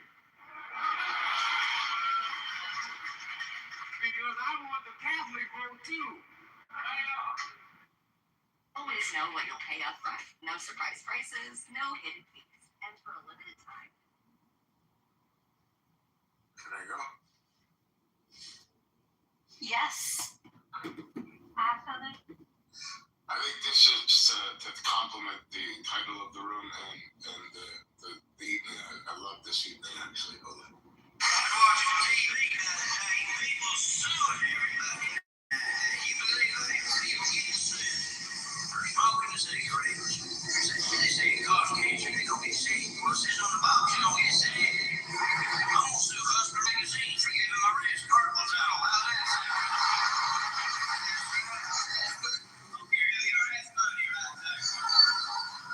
They want to take the windshield out of NASCAR. You know that? They say that's offensive. Well, what in the world? Who's gonna sponsor NASCAR? Stay free man pay? That'd be pretty good race, look.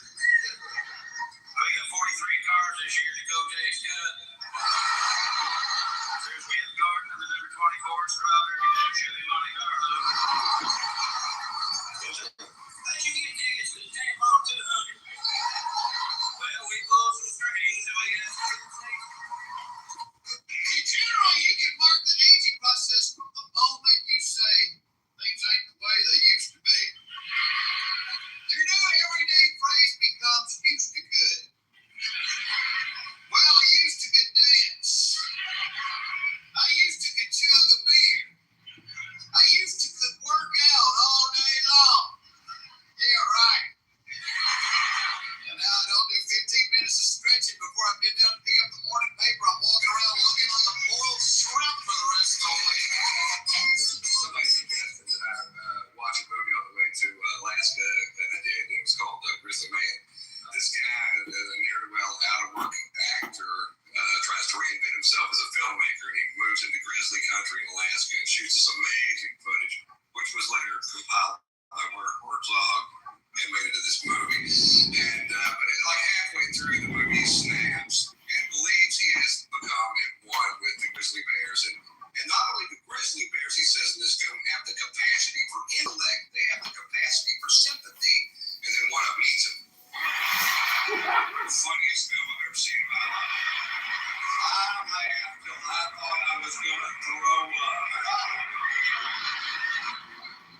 I just thought, I'm begging you, stop asking this. That was the largest comedy movie in history. Mother-in-law comes to live with him.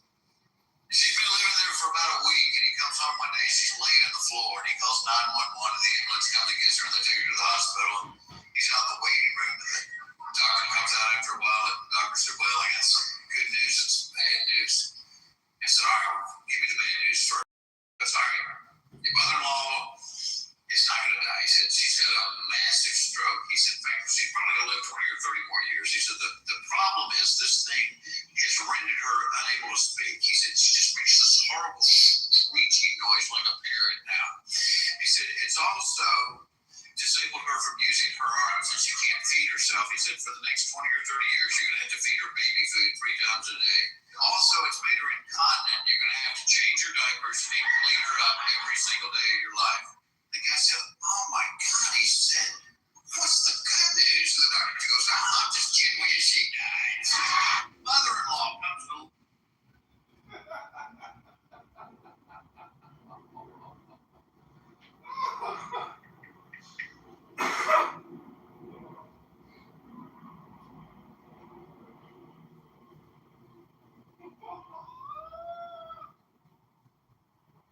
It was a definite type of bedside manner.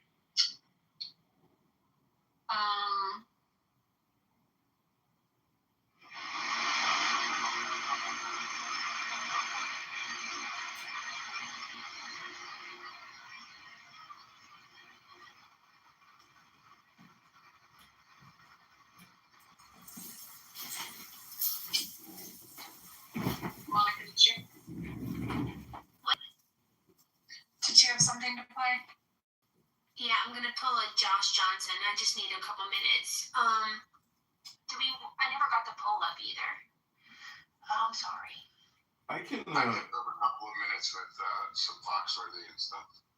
What was that joke that you just played where he's? You may not know if you're a redneck, but they asked me to do it for you. I'm trying to help you out. If you own a home that is mobile and 14 cars that aren't, you might be a redneck. If you take your dog for a walk and you both use the tree at the corner, you might be a redneck. If you refer to the 5th grade as my senior year, you might be a redneck. If you prefer parties to Q-tips, you're wrong, but you know what I'm talking about. If the most common phrase heard in your house is somebody go jiggle the handle, you might be a redneck. If you've ever taken a beer to a job interview, you might be a redneck. If you see a sign that says say no to crack and it reminds you to pull your jeans out, but bro, I grew up in a small town, and the good part of growing up in a small town is everybody knows you. The bad part is everybody knows you. You can't get away in a small town. By the time I would get home, my mom knew everything I had done. I had 16 calls about you throwing rocks into trains. And my only defense was, but Mom, if we were supposed to throw stuff at the train, why'd God make rocks, huh? Her boyfriend. I took my wife deer hunting. What are we doing? We're waiting for the deer to show up right this way. What time do they show up?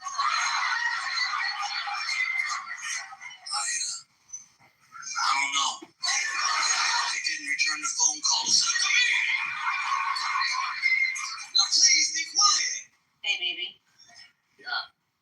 Sorry. No, you're good. Can I pause you for 1 second? Monica? Absolutely. Go ahead. Monica?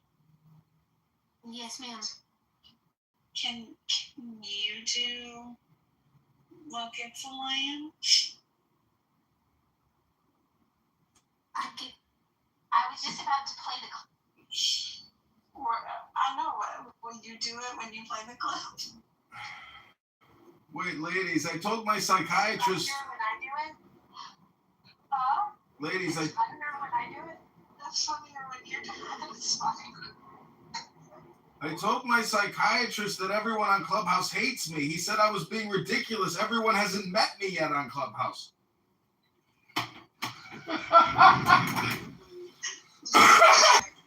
I'm sorry, baby. I'm gonna let Monica talk. You need to shut up. Yeah, baby, I understand. Yeah. That's awesome. That's all I can say. Oh, wait, I messed it up. Oh, no, listen. I watched the line. Oh, no.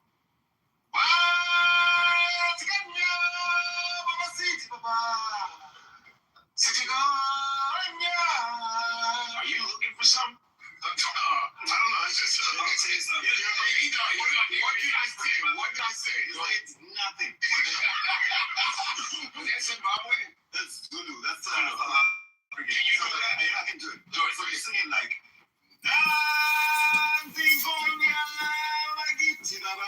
You were way off.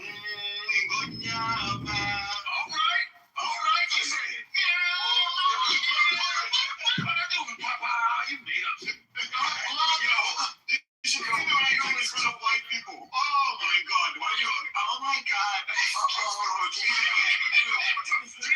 Yeah, what does it mean? It means, look, there's a lion. Oh my God. That's it, joking. That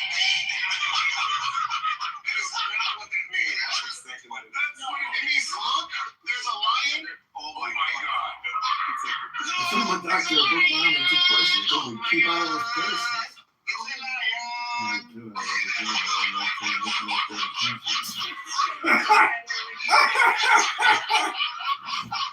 This whole time, I thought it was like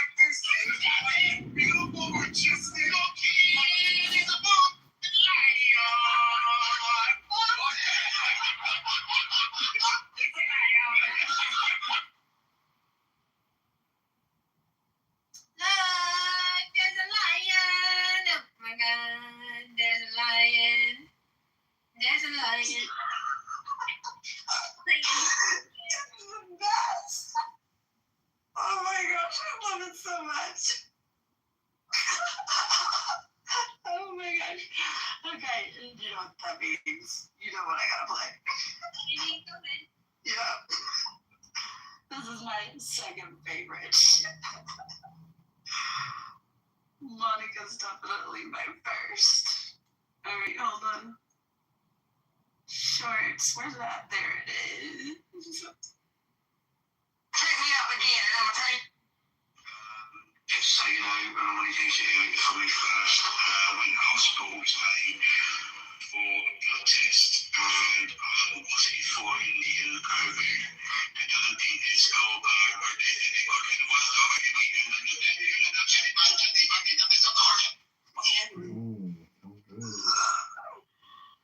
Oh, those are my two favorites.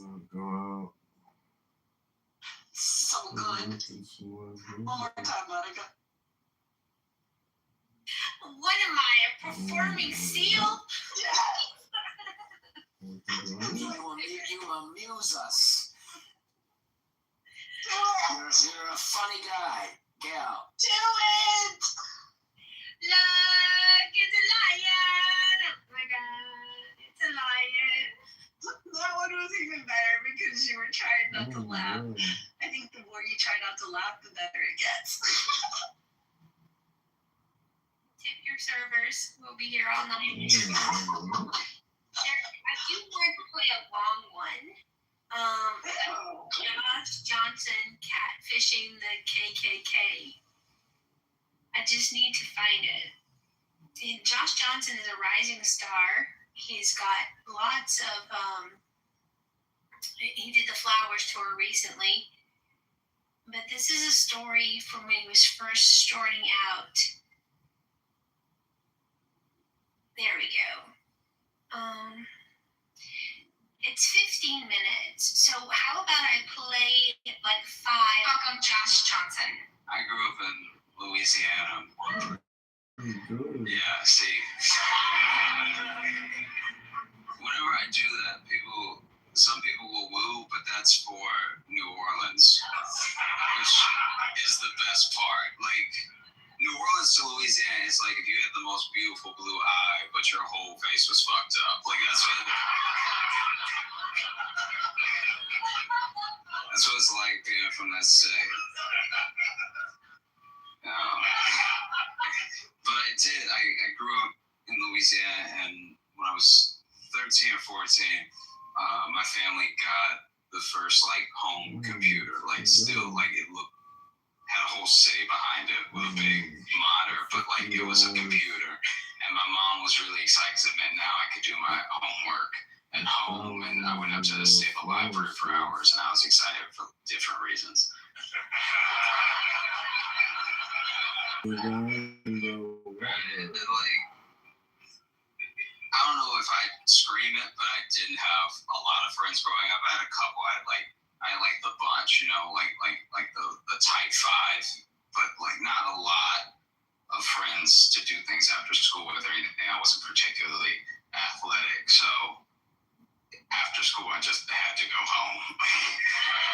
If you're not gonna play a sport or you're not gonna like join a mathletes club, you have to go home. We can't just have you sitting here with the other kids that are doing things. And so I went home, and I was also at a point in my life where I was being left alone at home for the first time. I was 14, and my mom's like, look, if you die while I'm not here, you were never gonna make it. So like,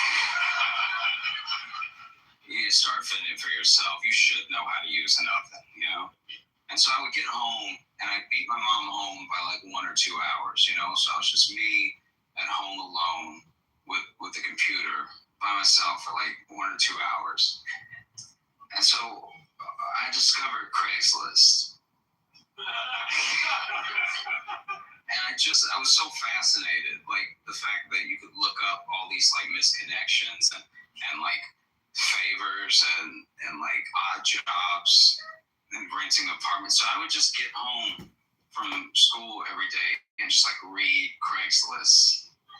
It's nonstop, just like every fast, like men seeking women, women seeking men, like every part of Craigslist, I was just like people selling their car, but like trying to give the backstory so they could use words to somehow overshadow the beat up car that they were trying to sell. It's a lot of history behind it because you don't know this car was the car that like Snoop Dogg rode in the back in once, and he got really sick and threw up. That's why there's that stain there. It's like a Snoop Dogg stain that like no one would have got otherwise. Like you can only get a Snoop Dogg stain in this car.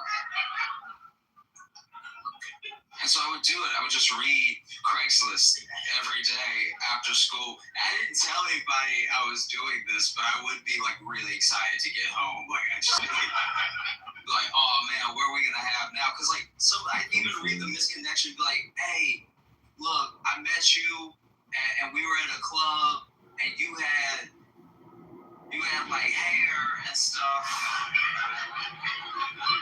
Yeah, I remember you had one eyebrow, which is weird that he didn't start with you had one eyebrow.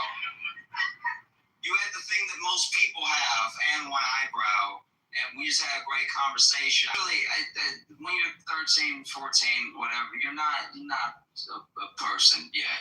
So you're kind of a monster.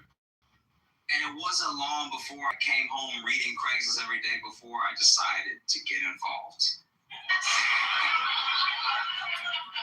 And so I started just like starting these correspondence with people, you know, like on misconnections or what I pretend to be the person that they had the conversation. I was like, yeah, baby, I got one eyebrow and the other one coming in, you know?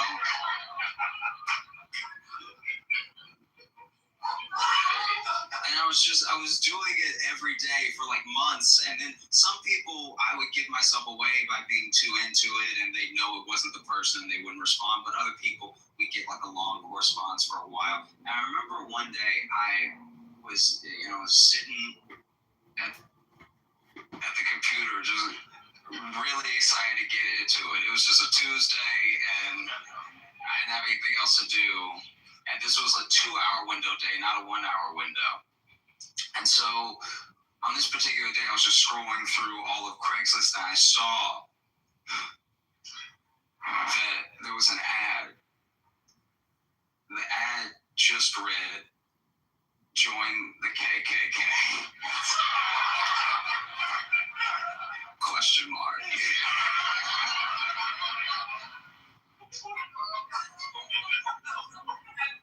And so naturally I was like, dope.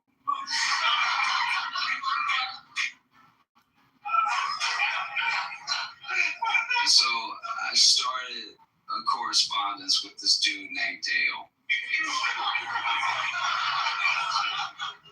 And like, I felt kind of bad because like, if you're hurting that bad in 2004 for recruitment so that you need a Craigslist ad, then we must be making progress.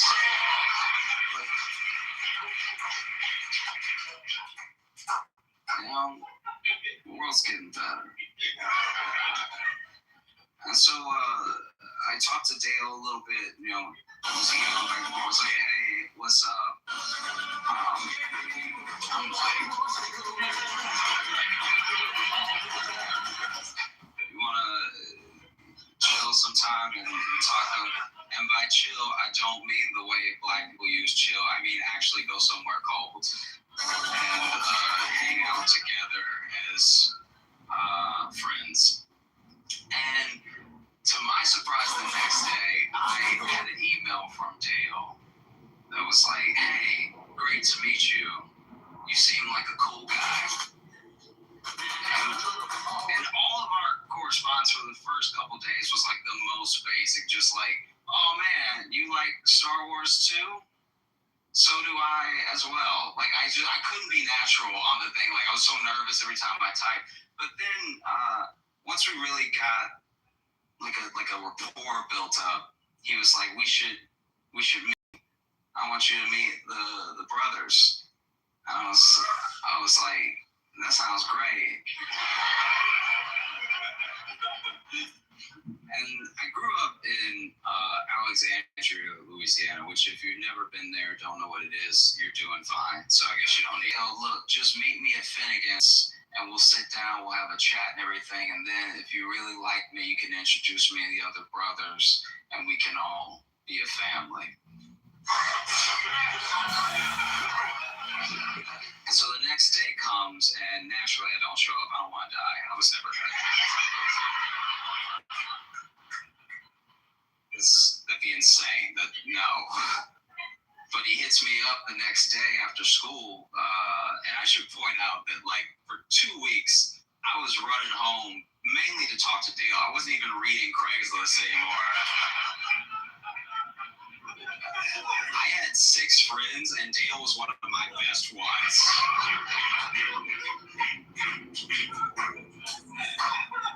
But I came home the other day, and he was like, "Hey, I went to Finnegan's, I waited on you, and you didn't come, man. Why would you stand me up like that?" And I was like, "Oh, dude, I'm so sorry." And so I came up with an excuse, and this is like, you know, we're talking 2004, we're talking before, like, everybody had a cell phone, you know? So it's like some people still, you know, didn't have a cell phone, and they made plans, and they went out and they did them, you know?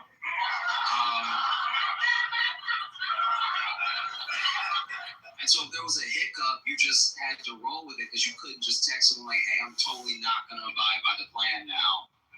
I've chosen a different plan. I'm letting you know now." So for a week, I just, like, kept getting Dale to eat and shop alone. Like, and each time I had a great excuse. Like, each time I was like, "Oh, no. And like, I just had to be there with her and everything. And every day he understood. And he was like, "You know what? You did the right thing, brother." You know? And I remember one day especially, he was particularly upset because he had come home, emailed me that evening, but I didn't see it till the next day. And he was like, "You never came to Target. I was in Target by myself for 3 hours. I bought a popcorn maker. I don't even need a popcorn maker. I was just in Target by myself and bored, and I was waiting on you. Now I got a popcorn maker in front of me, and what are you going to do about this popcorn maker?" And I was like, "Bro, I'm so sorry." And by bruh, I do mean shorthand for brother, not the way that black people use it. I'm so sorry. I just, you know, my girlfriend, she tripped. And it was always women falling. Like, I'm surprised that he never caught on. Every time it was like, "Oh, yeah, my great aunt just hit a stair." Or, like just the worst lies as a 14-year-old idiot. And even now, I'm like, wow, like, I was alone with a computer, and I just catfished the Klan. I can't think of anything dumber or more porn would have been better. Porn would have been normal. You thought you were about to hear a story about porn. And instead, it just took a wild turn. And then finally, you know, after, I think it was a week and a half, he was very resilient. He must be hurting for numbers. Nike is looking for people to... Because after a week and a half, he was finally like, "Okay, you know what? Ball's in my court now. I'm going to set a time. I'm going to set a place. And if you don't come, then don't ever talk to me again." And I was like, "Fair enough, okay? You've been so patient with me. I really just want to be part of the brotherhood. Just let me know where I need to be."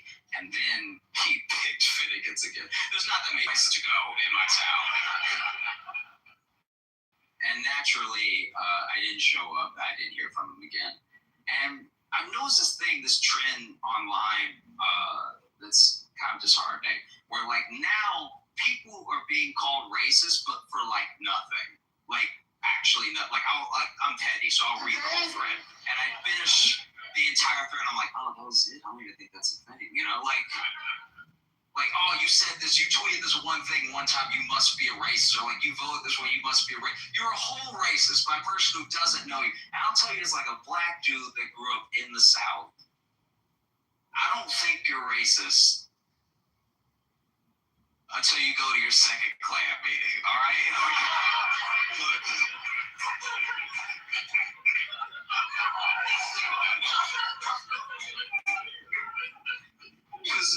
Because maybe the first one, maybe your buddy Dale's invite you to a barbecue, all right? Everybody loves barbecue, okay? You get there, there's delicious barbecue. There's dry rib, there's sloppy, it's all happening. You see somebody put on white hood, you're like, I don't know, costume barbecue, that's a little odd. But you just keep eating.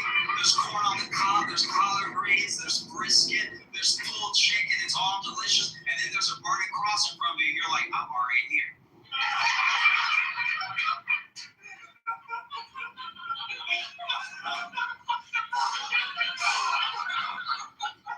I say this because it happened to my friend Jordan, okay? He accidentally went to a Klan rally because without knowing what I was doing, my buddy Jordan, who was about 3 years older than me, actually met Dale. And got invited to a barbecue. Turns out Klan rallies don't just start, they ease you in with a barbecue.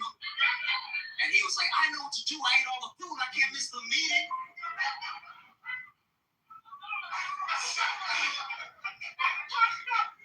So he stayed for the entire Klan rally and went home immediately, called me, I came over, we talked about it. Turns out a Klan rally is exactly the thing a Klan rally is like. There were no spoilers.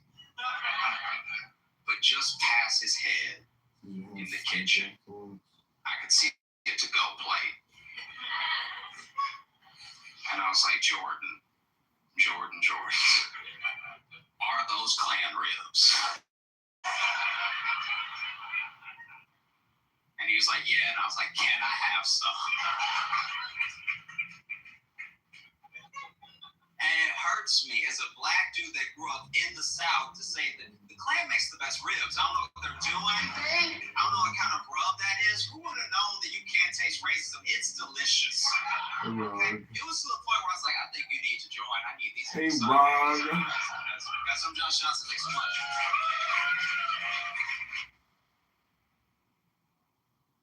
That was fucking awesome. That was really awesome.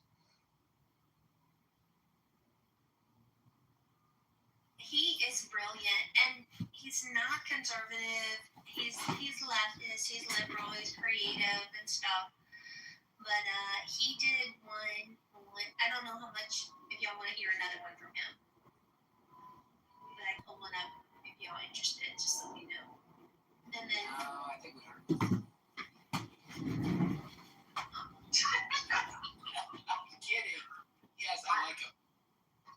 Monica, I only have 10 more minutes. Okay, so let me do one that's an hour and a half. No. Thank you all. There's funny and not funny.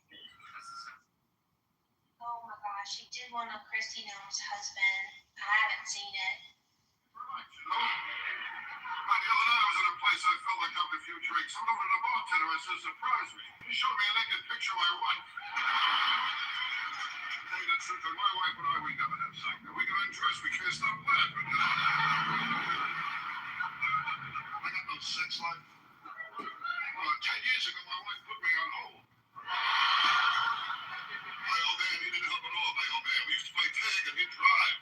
But it's not easy being me. When I was born, the doctor told my mother I did all I could, but he pulled through anyway. I mean, nobody was nice. My mother never breastfed me. She told me she liked me as a friend. So when I was born, after the doctor cut the cord, he hung himself. And I tell you, I can't relax, you know? My dog drives me nuts. My dog. Once when I made him, I wouldn't make him. Let him go through what I go through. Okay, last week was rough. You kidding? Last week I looked up my family tree, 2 dogs were using it. I'll tell you, my wife isn't too smart, you know. One night when I took her, I stole the car. I took her to see what he looked like. She told me he got the license plate number. Oh, my wife. Oh, one night she told me she felt romantic. I took her to a drive-in movie. I spent the whole night trying to find out what car she was in. And this afternoon, my wife cracked up the car again. And I was out driving and she told me she'll make a U-turn.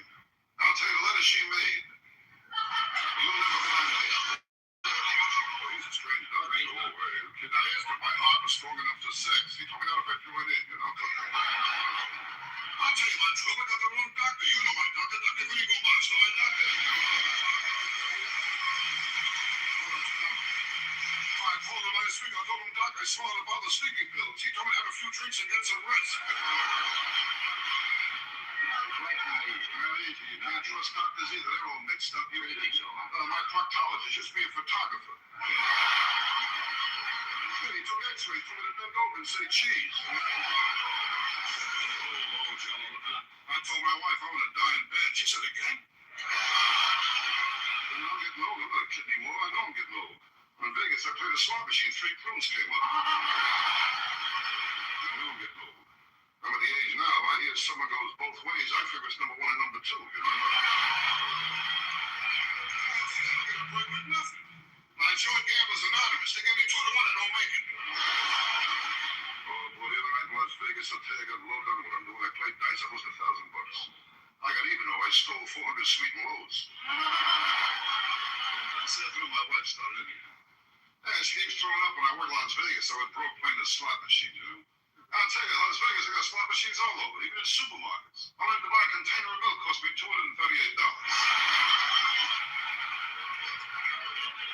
My old man, he didn't help either. The time I was kidnapped, they sent back a piece of my finger. He said he wanted more proof. Well, kid, I know him. I stuck my head out the window, got arrested for looting. I know him. I went to a freak show. They let me in for nothing. Kid, I was an ugly kid, too.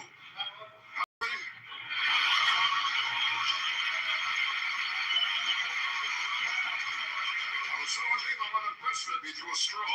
Boss in the kitchen, the roaches hang themselves. I live in New York, on the west side. Rough neighborhood, rough. I'll tell you, I live in the only neighborhood. I tried jogging, I keep running into restaurants. I was so fat when I got my shoe shine, I take the guy's word with me. Obviously, all kinds of exercise is great. You burn up energy, you lose calories. I mean, if my doctor said when a man makes up to a woman, he burns up energy, he loses 150 calories. I looked to a girl once I lost even more. I lost 150 calories, my watch, and my life. And the last time they looked to my wife, it was ridiculous. Nothing was happening. I looked at her, I said, what's the matter? Can't you think of anyone either?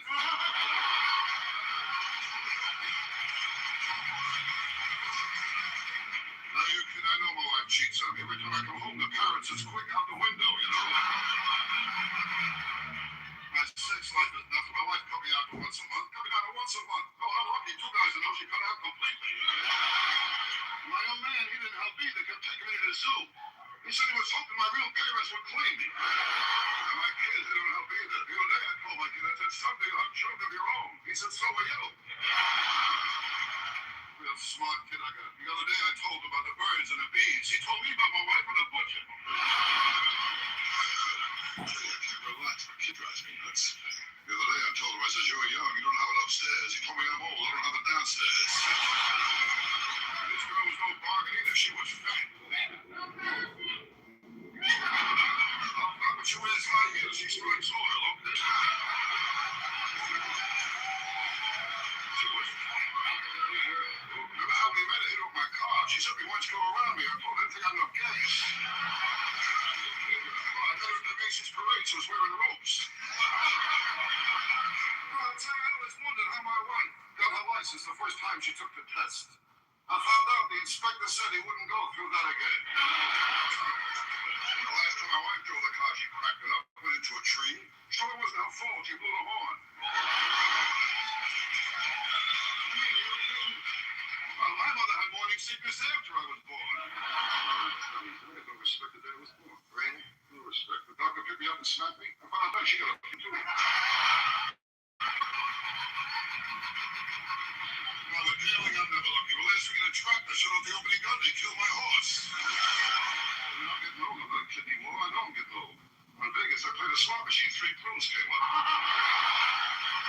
People look at me and figure what type of guy I get drunk and go to the track, right? They're wrong.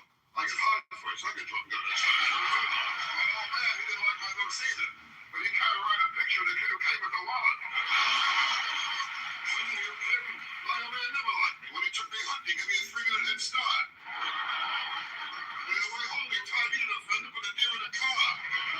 I'm not a kid. Get old and tell you. Oh, you kid. I took a vacation with to Mexico. I got the waltz. My age 3, daily double was prune juice and ale. So last Wednesday, Kate got good blood the candles and he drove me back. Settlement completely changed my life. And it's the same time, it's going to be ignoring the essential populations of the male character. Even if you were just a passenger, you might be entitled to far more than you realize. Here's my story.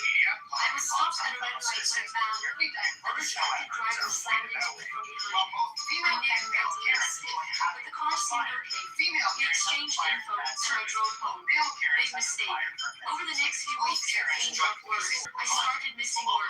My car developed issues I hadn't noticed right away. The insurance company tossed me a tiny offer and basically said, take it or leave it. I almost did. Then my sister's boyfriend Marcus told me about something called free case accounts. He said, dude, just answer the questions. What's the worst that can happen? At first, I thought he was exaggerating, but he had used the exact same tool on his own accident and told me to change everything. So I clicked the link, answered the questions, and in less than 30 seconds, he told me I might actually qualify for a settlement. I figured, yeah, but I had nothing to lose. A couple of months later, I was holding a settlement check that was dozens of times higher than what insurance first offered. And here's where it gets crazy. I shared this tool with 5 people I know who've been in accidents. My coworker Diana, just a passenger in an Uber, thought she had no case. She ended up with a life-changing settlement. My neighbor Kevin thought his accident from over a year ago was too late. It wasn't. My cousin Ashley, a bike accident with a car door. My buddy Ryan swore it was too minor to matter. He was wrong. Even my mom's friend Janet, she's in her late 60s, barely uses technology, but with some help, she fired and was shocked at the result. 5 people, 5 different situations, and all of them discovered they were entitled to way more than they thought. Here's what nobody tells you. Insurance companies have one job: to pay you as little as possible. They count on not knowing your rights. This tool changes everything. You don't need to understand law. You don't need to hunt for some random attorney. You just click the link below this video, answer 4 basic questions, and it instantly checks if your case qualifies. If you do, they connect you with a specialist who handles everything. No upfront fees, no court dates, no finding insurance companies yourself. A year ago, I would have accepted that tiny insurance payout and considered myself a but knowledge is power. Diana was just a passenger. Kevin thought his case was expired. Ryan thought his was too minor. Even Janet, who can barely send a text, discovered what was possible. The craziest part, most accident victims leave massive amounts of money behind, simply because they don't know a tool like this exists. Insurance companies love when you stay in the dark, but you're watching this video right now, which means you don't have to. Whether you're driving, riding as a passenger, walking, cycling, or even in an Uber, if someone has caused your accident in the past 2 years, you deserve to know what you may actually be entitled to. Don't make the same mistake I almost made. Don't let insurance companies dictate what your pain is worth. Click the link below, answer 4 simple questions, and see if your accident qualifies. If you do, the free does the heavy lifting for you. You just wait for answers. Thousands of people across the country have already done this and discovered settlements they never thought possible. Imagine the relief of finally cutting bills, paying down debt, or getting back on your feet after such a stressful experience. But you'll never know unless you check. The clock is ticking. Don't wait until it's too late. Click the link now and discover what your pain is capable of. Free case emails, 30 seconds, 4 questions, start today.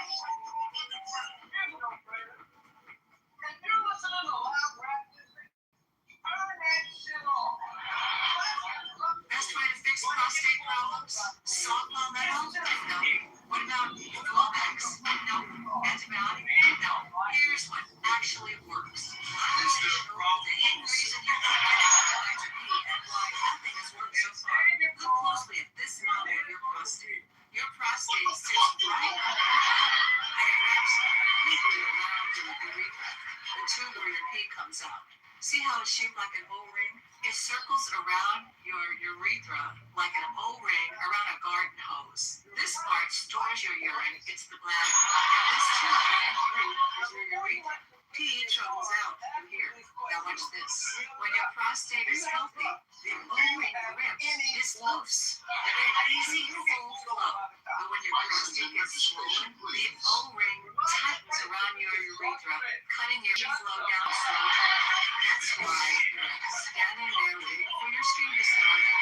Getting up 5, 6, even 7 times a night, feeling like you never fully empty your bladder. And here's the scary part. Every night that O-ring gets tighter and tighter, like someone's tightening a belt one notch at a time. And if you ignore this, it only gets worse. Some guys end up wetting themselves, can't make it to bed in time. Others end up needing risky surgery that can leave you with a broken morning salute and leaking urine. Now here's what doctors don't tell you. According to research from Harvard, the reason your prostate swells, making your O-ring clamp down on your pee flow, comes down to bad bacteria taking over. See, your prostate is supposed to have good bacteria that keep it healthy and keep that O-ring loose. But when bad bacteria take over, often after taking antibiotics or even just getting older, your prostate swells up. The more swollen it gets, the tighter your prostate's O-ring squeezes around your urethra. That's why you keep waking up at night, dribbling in your underwear, and feeling like you can never fully empty your bladder. Once the good bacteria are wiped out, yeast and harmful bacteria move right in, making your prostate swell even more. Meanwhile, most doctors can't prescribe you pills like Flomax and DHT blockers. Sure, Flomax relaxes muscles so it's easier for a few hours, but it doesn't stop the swelling. So your prostate, that O-ring around your urethra, stays tight. DHT blockers might shrink the prostate in months. They'll crush your testosterone and kill your sex drive, which means you'll keep coming back for more pills without ever losing that O-ring that strengthens your pee flow. I go to medical conferences all the time. Last year, Dr. Kyle Stevenson, top surgeon who worked with the Boston Celtics and Harvard Athletics, showed us something different. He figured out how to actually loosen that O-ring without pills or surgery. Takes 30 seconds, does 3 things. First, kills the yeast and bad bacteria so the swelling goes down. Second, releases your prostate's O-ring grip on your urethra so it kills bacteria and dirties. Third, restores your good bacteria so you're not back here in 6 months with the same problem. And lets you finally sleep through the night. I've made a short video where I'll show you Dr. Stevenson's exact 30-second O-ring release method so you can finally sleep through the night. Click below now to watch. No email required. It's super quick and shows you every step. Listen, don't wait until that O-ring is squeezed so tight that barely anything gets through. Some men end up needing surgery, and trust me, it doesn't always go well. Up to 40% of men lose their morning sleep after these procedures. Don't let that happen to you. Click below now to learn Dr. Stevenson's 30-second method that's already helped thousands of men loosen that O-ring and finally sleep peacefully through the night. Because 3 a.m. is for sleeping, not for being. He is Sit back your nights. And those are really interesting points. But I just said that. They're straight white guys. Are you scared that your feelings will be wrong because of your race and your sexual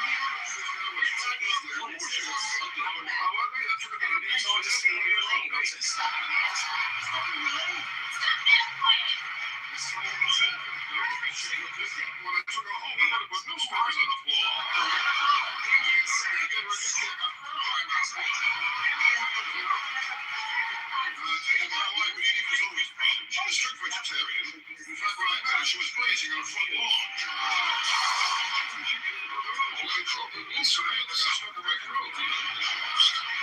tell you one thing, when I have sex with my wife, it's like in the office. As soon as I get to bed, she disappears. But I'll tell you one thing, when my wife does have sex, she's screaming, especially when I walk in there. Oh, yeah, I should be the front door wearing a see-through negligee. You know what trouble is? She was coming home. I can't take it.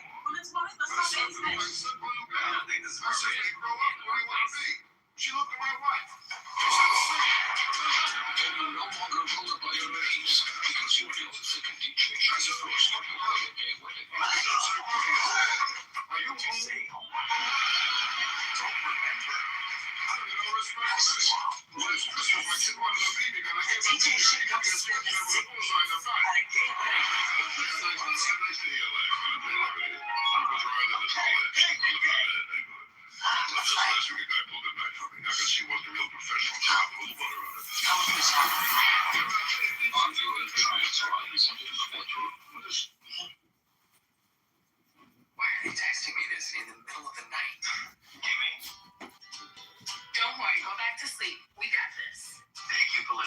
being surrogates. Well, even I'm speak good. English, Cooking dinner.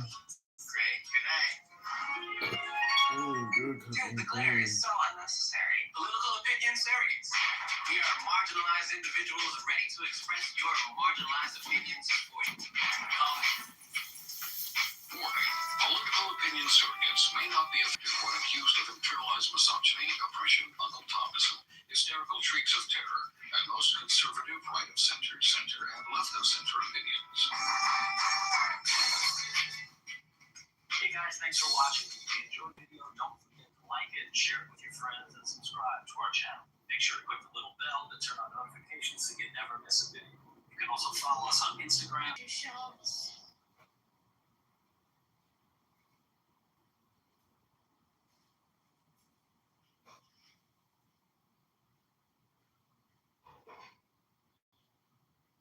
Do you have a child on Instagram, TikTok, YouTube, or Snapchat who spends hours a day scrolling? This is the money glitch that Situation. That's all I'm trying to say. That's all I'm trying to say. Because sometimes life or death makes even the most offensive situation tolerable. Okay? Even racist situations. Like, for example, blackface is wrong. Racist cannot do it. We agree? We agree. Okay, good. Blackface is wrong. Can't do it. Good. Cannot do it. Blackface is wrong.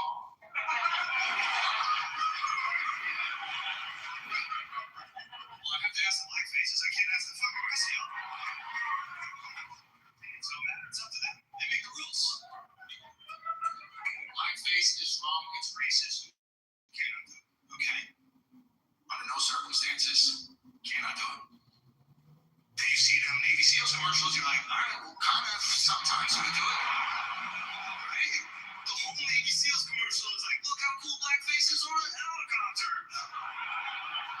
Look how cool blackface is on a boat. Blackface in the water. They can't swim. I don't know if they say that. I might have added that part. That's on me. But I'm just saying, life in this situation to change the states. Let's say, for example, me and you, we're going on a mission to save America from high gas prices.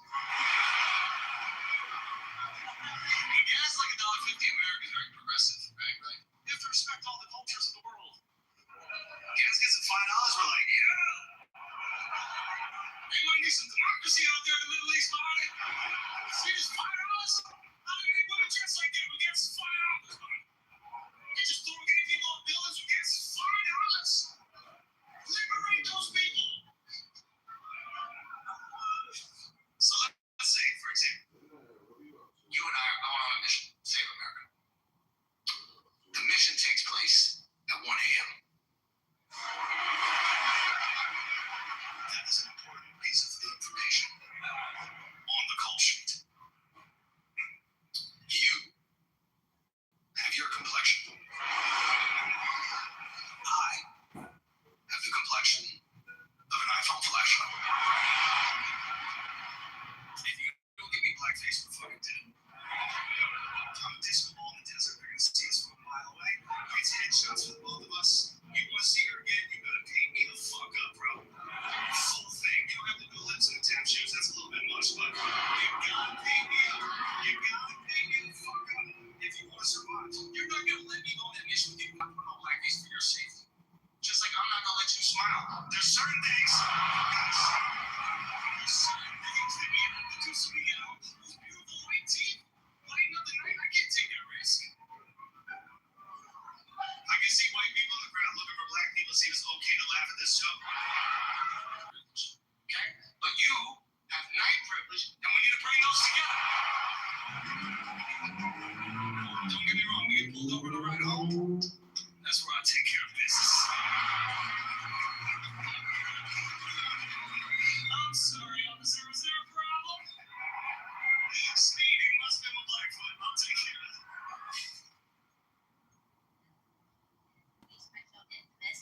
Quick note about that. Netflix didn't want him to do it. They wanted to pull jokes from it. They didn't want him to present his special like he wanted it to. So then he said no, and he self-funded. and he made a lot of money. It was a tough, risky decision, but he did it. He's shy. So, yeah. I'm so sorry I missed the damn comedy. I like it enough, Shy. I was telling Dippity, I think we need to do it once a month. Once a month. How did it go? I think it went well. We do have the replay. They did hear me sing, which is not something that I'm very proud of, but what they heard me sing was so funny that I'm not as embarrassed as I probably should be about it. Did you hear the comedian who translated the words from the Lion King Circle of Life song? No. Oh my gosh, it's so funny. He got in so much trouble. The guy who wrote the song is actually suing him for multiple millions of dollars. Oh my gosh. But the comedian, it's a joke, so it's like free speech. So I don't think he has a case. And they actually, I think, should be thanking the comedian because he made the Lion King relevant again. So the literal translation of the Circle of Life opening song, and then what the cultural meaning of it. The cultural meaning of it, here is the king, all hail the king, look at the king, etc., etc. The literal translation of the opening song of the Lion King is, look, it's a lion. Oh my God, it's a lion. It's a lion. Oh my gosh, that's hilarious. It's so funny, Shy. Okay, I cannot not tell people about it. And it's like amazingly relatable and charming and funny, and the guy is pissed. And I'm like, you should be thanking that guy, not suing him. But anyway, we got a bunch of links, bunch of different comedians. We actually listened to Who's On First, the old Abbott and Costello, and it was really charming and funny. And closing thoughts, anything? We're gonna wrap it up and save the replay, and we're gonna come back next month. I really do think we will. What's your favorite? What's my favorite what? Comedian. Norm MacDonald. Hands down. You want me to find a clip and end the room with it? Because we had. You know I don't mind. Okay, let's see. So I know the one about him coming out of the closet. Do you like that one? You can play that one. Yeah. Israel needs committed friends. If this were a memoir, Yeah. I would put juicy things from my own life. Right. Like what kind of things would you put in there that nobody knows? Well, I guess the biggest thing that nobody knows about me is I'm a deeply closeted gay man. What? You're a gay man? I'm not gay. I said I'm deeply closeted. Yeah. It means a man who will not acknowledge that he's gay. Yes. So I'm telling you, I'm not gay. I got a wife. You got a wife? I just got married because I thought go through that charade, keep appearances up. Oh, yeah. That's the kind of thing you can tell. Yeah. It's for a man. It is for a man. Right. No, I need one more though, because Shy's right. Norm MacDonald. He's Had a way fucking with it. hilarious. Go to the 9/11 bit. It's pretty short, but it's a lot.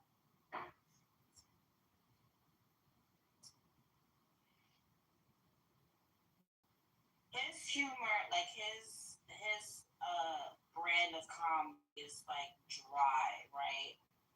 Like it's more of like a dry humor type of deal. Yeah, I love him. He's hilarious. And okay, I'm gonna do the 9/11 one, but I'm gonna also do the Professor of Logic, because that one is so good. And then we're gonna wrap up the room. Okay, I've been posting the links in the chat, so let me make that happen, and then I'll play it. This is a perfect ending to this, Shashai. Thanks so much for I knew a lot of potholes. And I think probably the New York City. Before 9/11, that was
Manhattan trying to find my brother. Jesus, yeah, he was in northern Canada. I just rings a bell. The one in 1911. Where the plane. When they took down the towers. Yeah, all the stories came crashing down. You know. Well, I like it when we tried to write on the Norm Show. We tried to write stories that would all come crashing down. You were the guy that was laughing and joking about it. Like only 4 weeks ago when I told you my story about walking ankle deep in blood and bone to try to find it. That was kind of funny. That does sound. I was blood and bone everywhere. You were